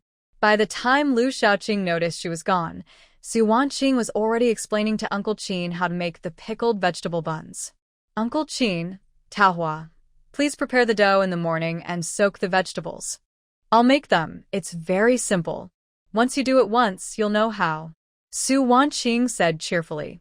Uncle Qin wanted to say he could try making them himself, so the princess wouldn't have to wake up early, but he feared messing it up and delaying their meal time, so he nodded in agreement. Okay, we'll prepare everything. When the princess comes, you can demonstrate once. While the three were talking, Lu Shaoqing walked over from the garden. Seeing them there, he sighed internally. Without servants to help, she had to find people for everything, which was quite inconvenient. He thought Lu Mama and Yu Lu and Yu He should be arriving soon, and then she would have someone to assist her, so she wouldn't have to do everything herself. Lu Shaoqing had been looking for suitable servants for Su Wanqing for a long time, but the city was filled with ordinary people, and training them would take a lot of time. The Wangfu had no maids, and the few older women working in the kitchen were not suitable for close service. After thinking for a while, he considered buying a group of maids from elsewhere. Before he could act, news from the capital reminded him of the secret connection his father had established in the palace. Lu Mama. Lu Mama had been wrongfully sent to the Ministry of Punishment, but was rescued by General Lu. He intended to give her some money to return to her family, but she had been sold by her family to a trafficker as a child and had long forgotten where her home was. Kneeling at General Lu's feet, she declared firmly, "General, I cannot ask for more than my life back. I am willing to return to the palace and serve as the eyes of the Lu family there. If you trust me, I will dedicate my life to the Lu family." At that time, General Lu had sensed the emperor's wariness of the Lu family, and for the sake of his son, he agreed to Lu Mama's proposal. In the palace, Lu Mama didn't need to do much. She just had to keep an eye on the happenings and use special signals to contact the secret guards when important news arose. Years ago, it was thanks to a piece of information Lu Mama gathered that General Lu was able to catch a spy in the military camp. Otherwise, the Lu family would have been accused of treason long before Lu Shaoqing grew up. Yulio and Yuhua were the two orphans Lu Mama had raised in the palace. Since Lu Shaoqing returned to the capital 3 years ago, he had kept them hidden, only passing on crucial information to avoid exposing their identities. The last time they sent news was when Lu Mama discovered that the Tianqi Emperor could no longer get out of bed, indicating that a major change was coming to the palace. She took the risk to use the signal. She was also worried about her master's safety. After being rescued from the Ministry of Punishment, she had spent a few days with the young master and had grown to love him deeply. After so many years apart, hearing that her master was in trouble made her anxious, causing her to break out in hives, all while pretending that nothing had happened. When Lu Mama received news that her master wanted to take them out of the palace, she felt as if the world had brightened, and her heart felt light, as if she had returned to her youth. Yulio and Yuhua, whom she had raised since childhood, were absolutely trustworthy. She only hinted at a few words, and the two girls were so shocked they couldn't speak for a moment. After a while, they eagerly asked her, "Mama, is it true that the master has a way to take us out of the palace? Please take us with you. You raised us, and we would never betray the master. Mama, I want to go with you to find the master too. I swear, if I ever have a second thought, I will have no place to be buried," Yuhua added eagerly, her eyes filled with anticipation. They had been raised in the palace, and they would never have the chance to leave, unlike others who could hope to request a favor to leave after turning 25.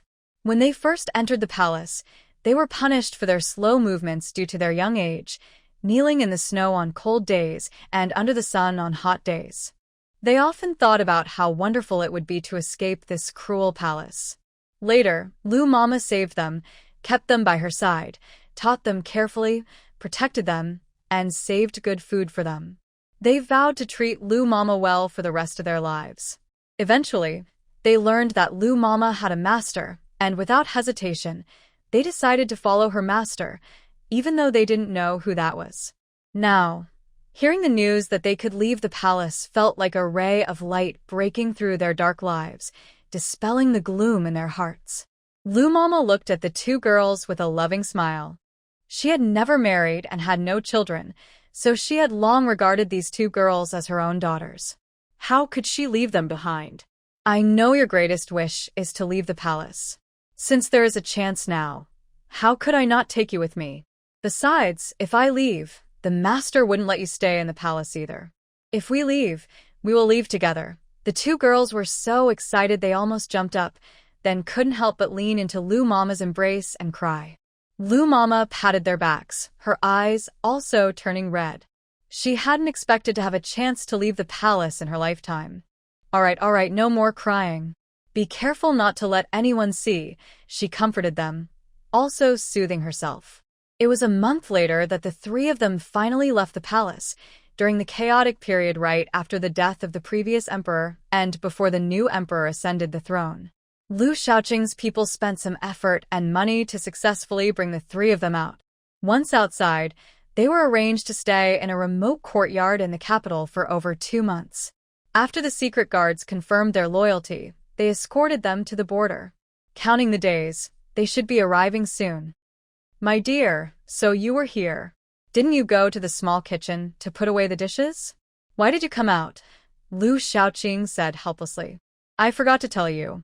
I suddenly wanted to eat baked pancakes, so I came out to find Uncle Qin and the others. Su Wanqing replied with an embarrassed smile.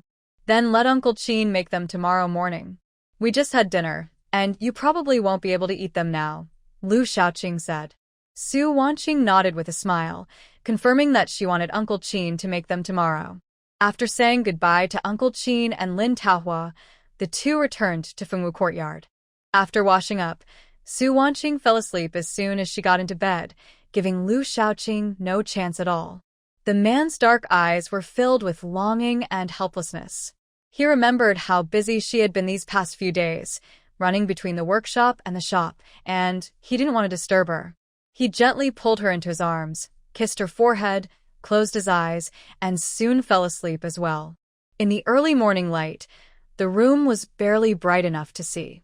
Su Wanqing opened her eyes, and as she moved, the person beside her woke up too. Why are you up so early? Go back to sleep, Lu Shaoqing said with a hoarse voice from just waking up. You sleep a bit longer. I'll check the kitchen. Su Wanqing had missed the dried plum vegetable pancakes last night, and she dreamt that she returned to modern times, excitedly wanting to take a taxi to buy pancakes, only to be attacked by a zombie that appeared out of nowhere. She was so scared that she woke up immediately. Now, she wanted pancakes even more. Seeing her up, Lu Shaoqing got out of bed and followed her into the washroom. When they arrived at the kitchen in the front yard, Uncle Qin and Lin Taohua had already prepared everything. The stove for making pancakes was already lit, just waiting to start. Uncle Qin, Taohua, good morning everyone, Su Wanqing said with a bright smile. Everyone replied, we greet the prince and princess. Su Wanqing gestured for them to rise and asked, is everything ready? Yes, princess. Everything is ready. Please check if you need anything else. Uncle Qin replied. Su Wanqing looked at the ingredients on the counter and nodded, no need, let's get started. She quickly mixed some oil paste with flour, spices, and salt, then added oil and a little water to make a paste. While she worked, she explained the process. Uncle Qin and Lin Taohua watched closely, while Lu Shaoqing could only stand by as a background figure. The other kitchen staff, seeing both masters present, focused on their tasks without sneaking glances. Look, roll the dough like this, spread the oil paste, add the mixed dried plum vegetables, then roll it thin and cook until both sides are golden, Su Wanqing said as she placed the first pancake on the iron plate of the stove. Once the pancake set and colored, it could be flipped. Uncle Qin nodded repeatedly, realizing that pancakes could be made this way with the vegetables wrapped inside, making them crispy and savory. The princess was indeed clever, always thinking of different foods. He respectfully cupped his hands and said, thank you for your guidance, princess. We can handle the rest. Please go rest. They had a bond from their journey together, and the prince and princess never treated their servants harshly, having long instructed them not to call themselves servants anymore. Su Wanqing waved her hand and smiled. No need to be polite. It's me who enjoys this. Uncle Qin will do the hard work from here. We are happy to learn new dishes from the princess.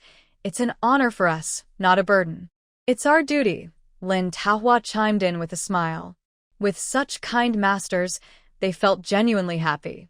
At breakfast, Su Wanqing finally got to eat the dried plum vegetable pancakes she had been craving all night, feeling comfortable inside and out, and her mood lifted significantly. Seeing her enjoy the food, Lu Shaoqing couldn't help but eat another pancake. After breakfast, Lu Shaoqing went to the study to handle some matters, and the two of them excused themselves to rest, hand in hand, returning to their room. The wheat and rice in their space had matured. Su Wanqing looked at the golden wheat seedlings, smiling widely. These were the crops she had planted herself. In the next moment, she waved her delicate hand, and Lu Shaoqing understood the signal, turning the key. The large harvester roared to life, slowly beginning to harvest the first wave of crops from their space.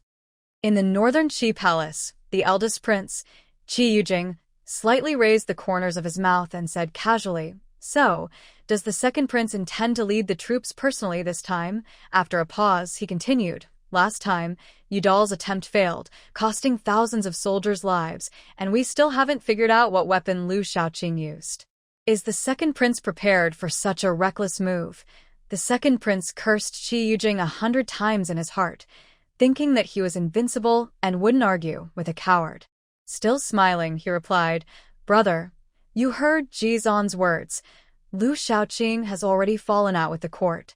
This is his time of isolation, and with the great drought, the people of Tianqi are starving and fleeing. It's the perfect opportunity for us to strike at Tianqi's capital. If we take down Tianqi, we will have food, resources, and beauty. What could we lack? Last time, Yudal was foolish and fell into Lu Shaoqing's trap. This time, I will lead an army of 200,000. Even if Lu Shaoqing has 3 heads and 6 arms, he cannot stop us." After speaking, he bowed to the emperor sitting on the dragon throne. "Father, please trust your son. I will definitely capture in city. Even if I can't take the capital of Tianqi directly, I will at least seize 5 cities to expand our territory." The emperor straightened up, showing no emotion on his face. He had allowed his 2 sons to argue about this for days, and today it finally reached him. He looked at the eldest prince, who remained calm, then turned his gaze to the second prince. "Shower, are you really willing to lead the troops? An army of 200,000 is not as simple as it sounds. The drought affects the whole world. Our Qi state is no exception. Although we are better off than Tianqi, food is still tight. If we go to war now and lose, do you know the consequences?" The second prince lowered his body slightly. "Father, I am willing to sign a military order to capture 5 cities of Tianqi within 3 months. If I fail, I accept military punishment, and I am willing to take out 50,000 taels from my private treasury to buy supplies." Upon hearing this, both the emperor and Qi Yujing looked at the second prince. Qi Yujing quickly averted his gaze, taking a sip from the teacup on the table. After a moment, the emperor suddenly burst into laughter. "Good. You are indeed my son, showing such courage and determination. I and all the officials await your good news." "Thank you, father," the second prince said excitedly. "Brother, when I return, the position of crown prince will be without doubt." The eldest prince stood up, his smile not reaching his eyes. "I wish the second prince success." "Thank you, elder brother." The two left the Qianlong Hall together. The second prince held the freshly issued Imperial edict, his face showing pride. Just as he was about to greet Qi Yujing, he saw him striding out of the palace, as if he didn't know the second prince was behind him. A flash of ruthlessness crossed the second prince's eyes, quickly hidden. This was the palace, with eyes everywhere. He shook his robe, pretending not to care, and headed to his mother's palace. "Shower, how did it go? Did your father agree to let you lead the troops?" Concubine Shu asked anxiously when she saw her son. "Mother, father has agreed to my request. Here's the Imperial edict. I'll set off for the military camp tomorrow and came to inform you so you wouldn't worry." Concubine Shu took the edict and glanced at its contents, her smile widening. "Good, good. My son will surely return victorious this time, and the position of crown prince will be secure. Mother, we shouldn't speak of this in the future. If someone hears it, even if I am confident in winning the war, it will raise suspicion in father.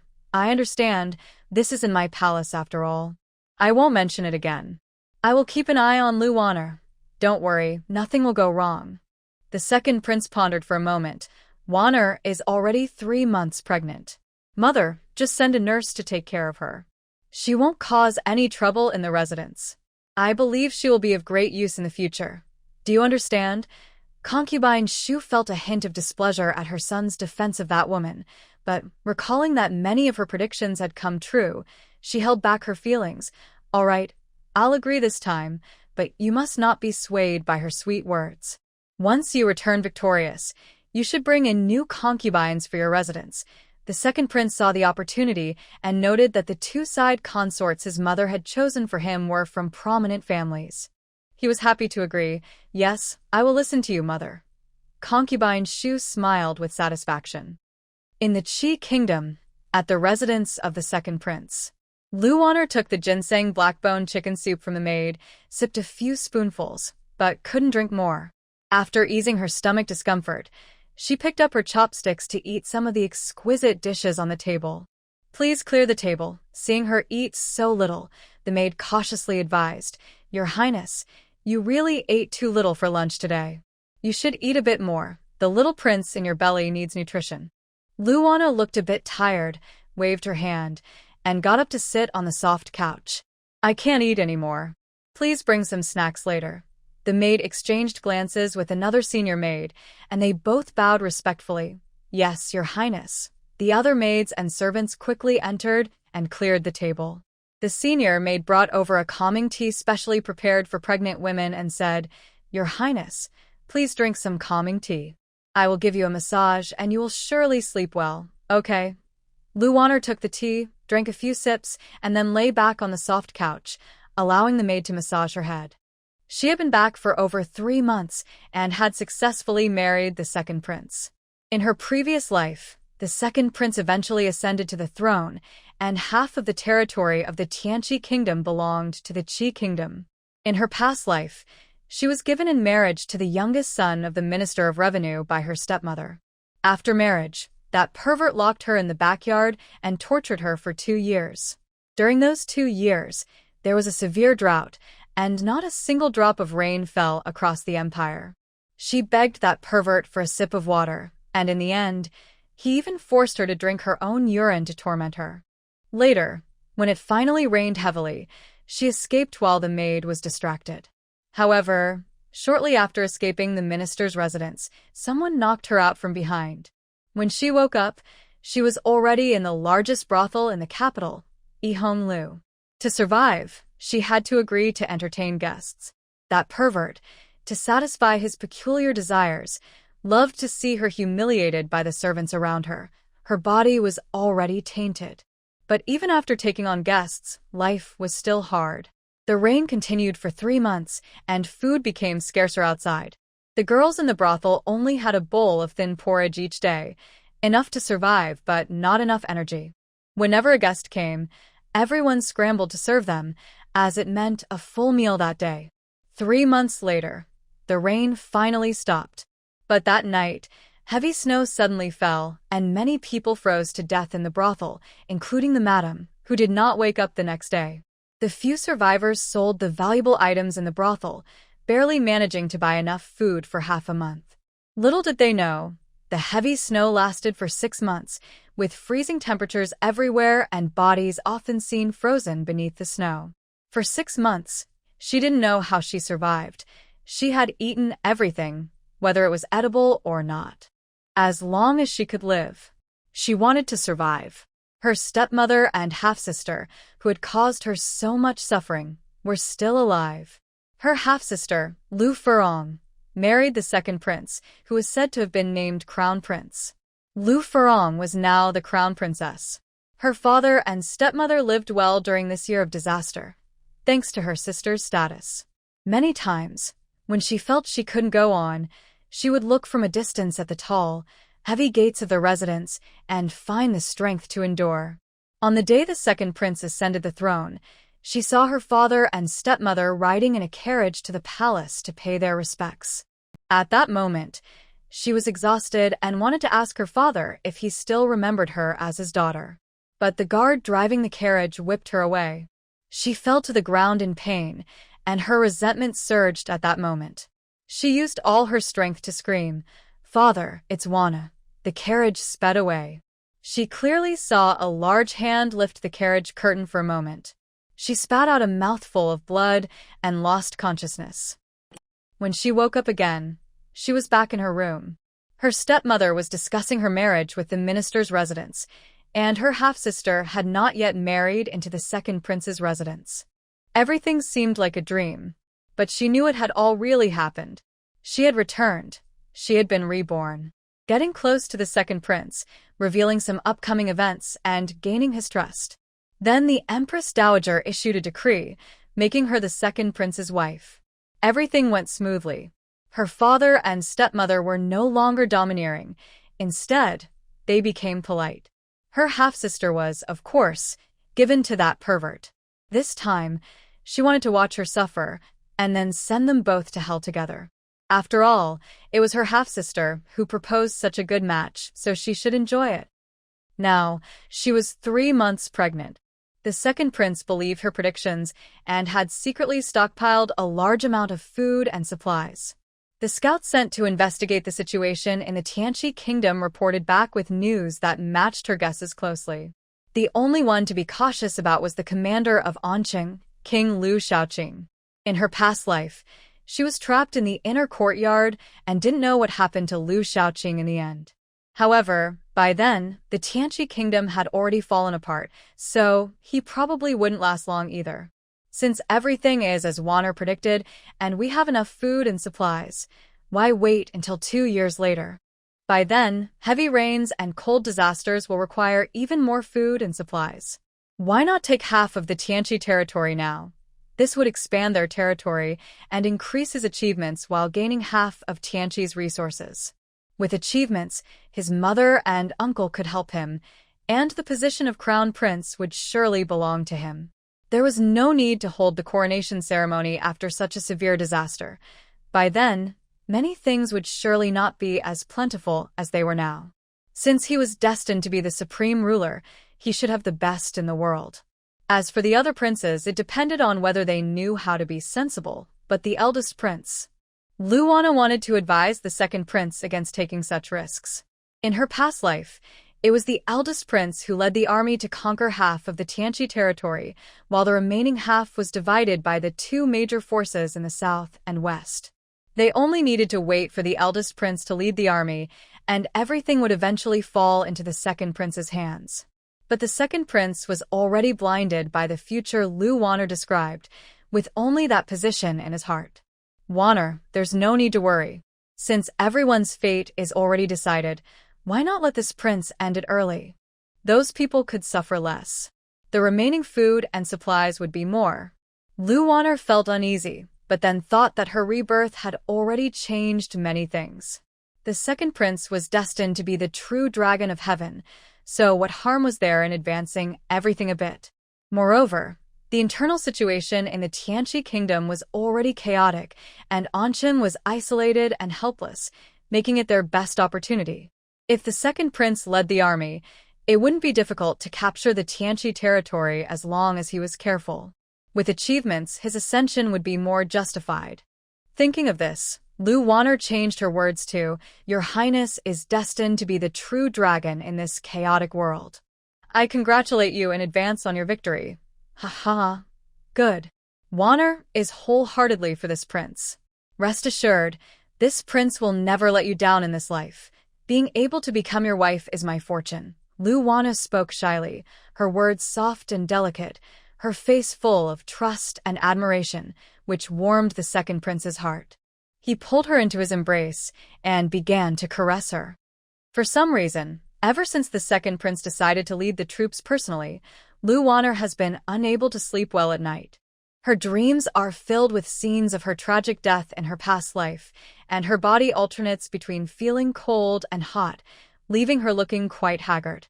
On top of that, her morning sickness is severe, and she can't eat anything, so she spends her days lying around feeling unwell. The palace doctors have visited her several times, saying she is overly worried, which is why her symptoms are stronger than those of other pregnant women. The medicine they prescribed has shown little effect. Recently, her anxiety has been growing.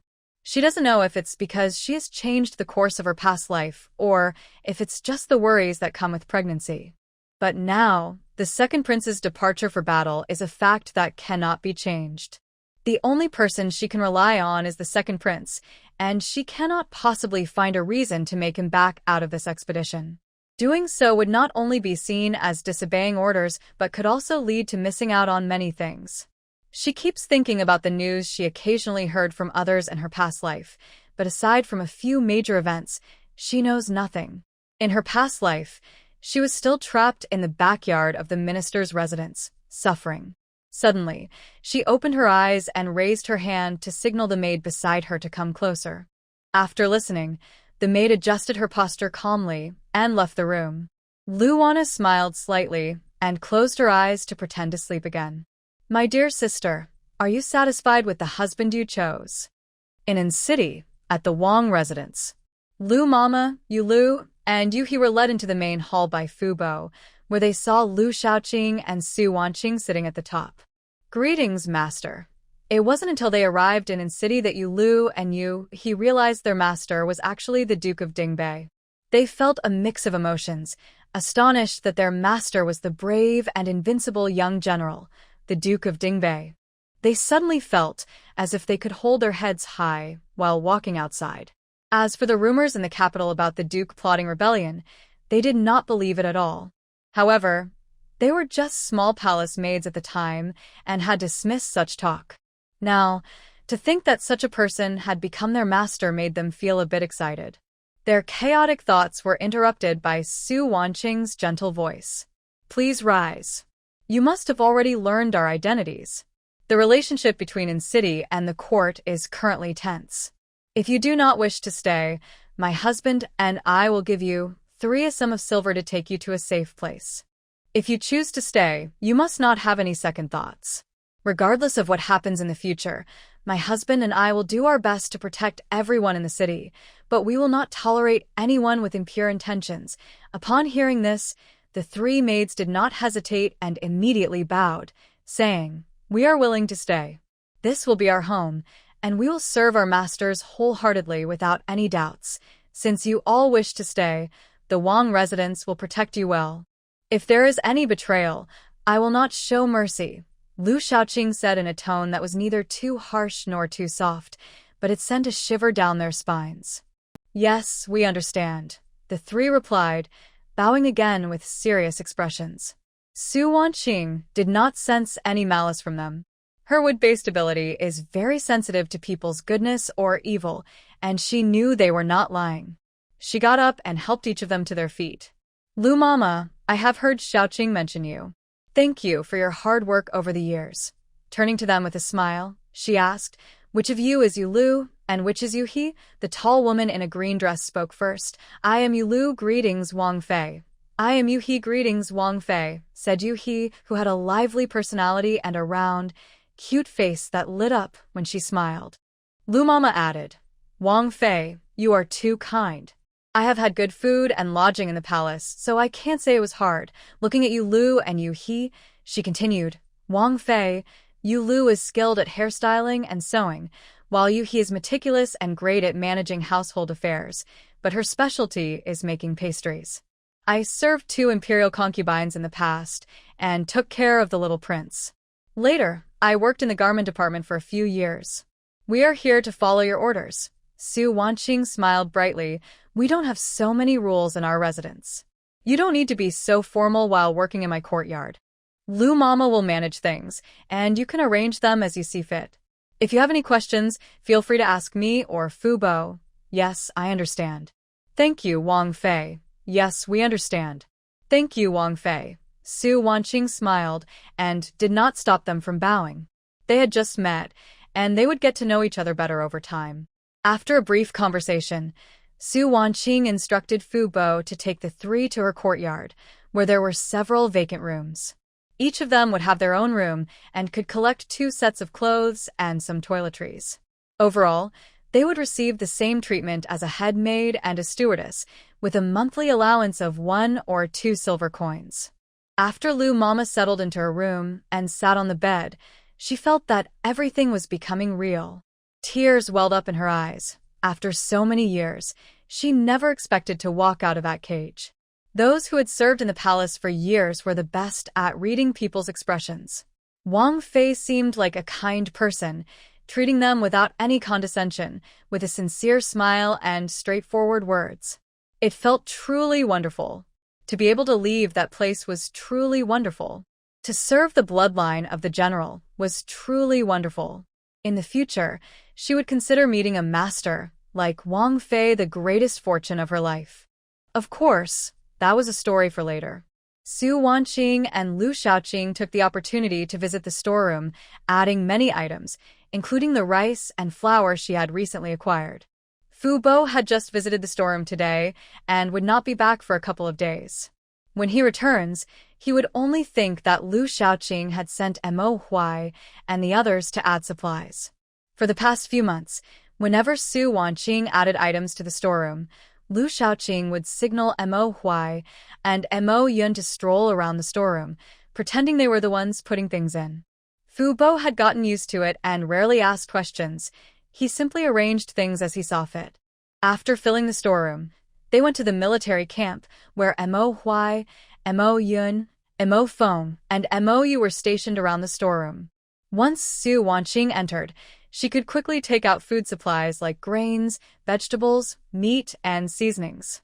In just a few breaths, the large storeroom was filled. Then they went to the supply storeroom.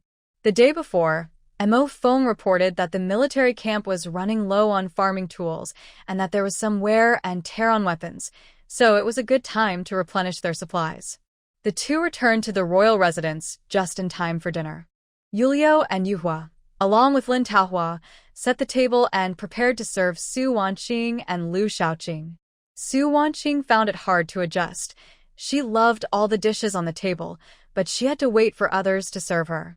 And when they did, it was just a tiny bite. She preferred to serve herself. The ways of noble ladies were something she felt she could never learn.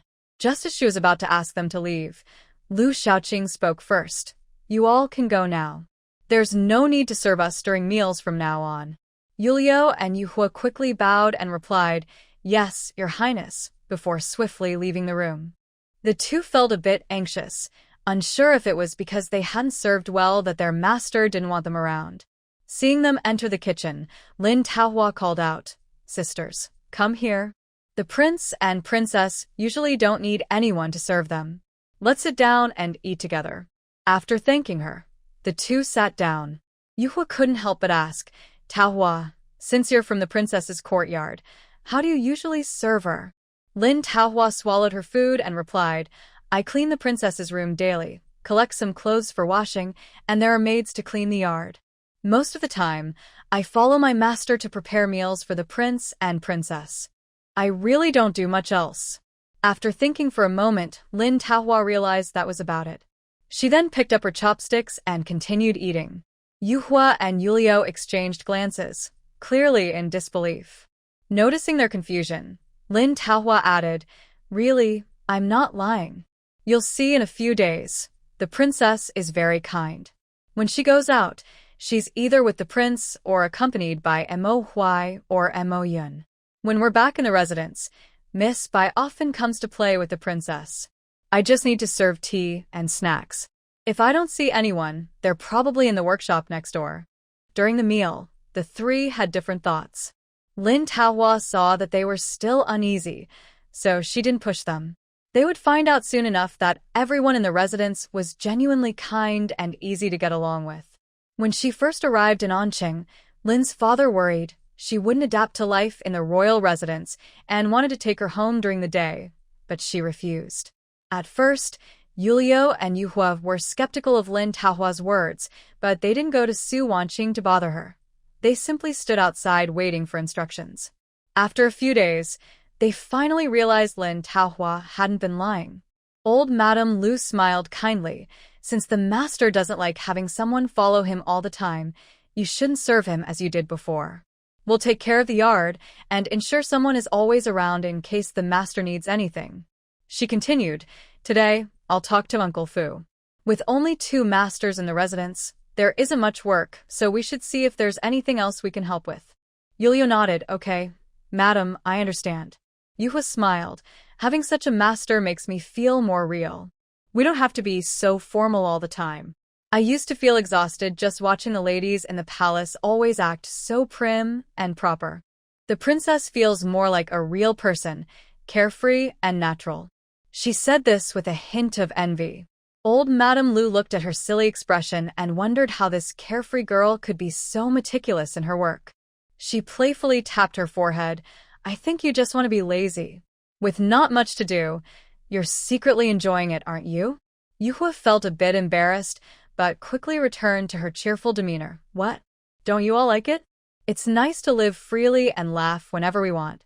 Don't you enjoy it? Old Madame Lu and Yulio were momentarily stunned, then burst into laughter. Lu Shaoqing looked at Su Wanqing's beautiful sleeping face and felt something was off. She had been craving strange foods lately and sleeping a lot. Could it be that spies had infiltrated the city?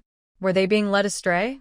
Feeling a rush of anxiety, he noticed she was still asleep, carefully got off the soft couch, and stepped outside, where he saw Yulio on duty. He instructed, "Go ask Dr. Xie to come over, and tell him to be gentle." "Yes, Your Highness." Yulio quickly left. On their first day in the royal residence, they learned about everyone there and the layout of the place, including where Xie Yanqi and Bai Jinxie lived. Hearing that Lu Shaoqing was looking for him and asking him to be gentle, Xie Yanqi thought something was wrong and immediately put down the herbs he was handling to head to Fengwu courtyard. Bai Jinxie had been avoiding him these past few days and was still in her courtyard, not sure what she was doing. When Su Wanqing felt the touch on her wrist, she opened her eyes to see Lu Shaoqing looking at her with concern, while Xie Yanqi was seriously checking her pulse, with Yulio and Yuhua looking a bit anxious behind him. What's going on? What happened? Don't move, my lady. Let Yanqi check your pulse. I feel something is off with you lately, Lu Shaoqing said, gently pressing her back down to lie down. After a moment, Xie Yanqi released her wrist and said with a relaxed expression, "Congratulations, sister-in-law. You're pregnant, just under 2 months. Feeling sleepy is normal. There's no need to worry too much." He thought Su Wanqing's medical skills were better than his. How could she not know she was poisoned?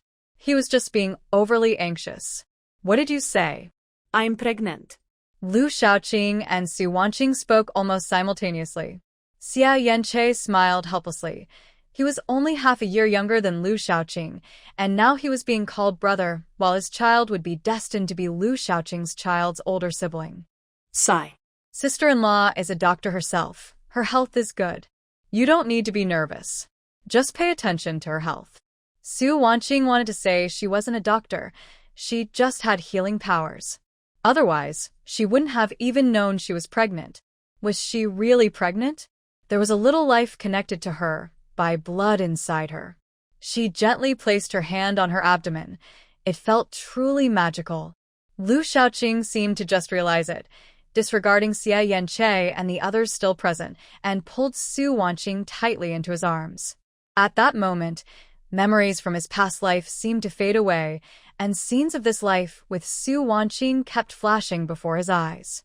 Xie Yanqi couldn't help but roll his eyes. He had learned this from Su Wanqing. Surprisingly, it felt quite nice to use it at this moment. He grabbed his medicine box and called for Yulio and Yuhua to join him as he left. Inside, Lu Shaoqing finally spoke. "My lady, thank you. We're having a child." Su Wanqing wriggled out of his embrace, knowing he was happy, and she was too. "Yes, we're having a child. Do you want a boy or a girl?" "A girl, no. Maybe a boy. In troubled times, it's harder for a girl to survive. A boy can endure some hardships." Su Wanqing laughed, realizing this man had a preference for boys. She had heard that men who are infatuated often prefer boys over girls. Regardless of whether it's a boy or a girl. Don't we have each other? With us around, we can protect them. Lu Shaoqing's eyes lit up as he nodded repeatedly, like a cute, silly puppy. "You're right, my lady. I was wrong. With us, we can protect a girl too. So, let's hope for a girl." He added, "But I'd be happy with a boy too." Su Wanqing found it amusing and didn't want to argue with him. Her heart felt warm, and an indescribable joy spread within her. It turned out that having a child connected by blood felt like this.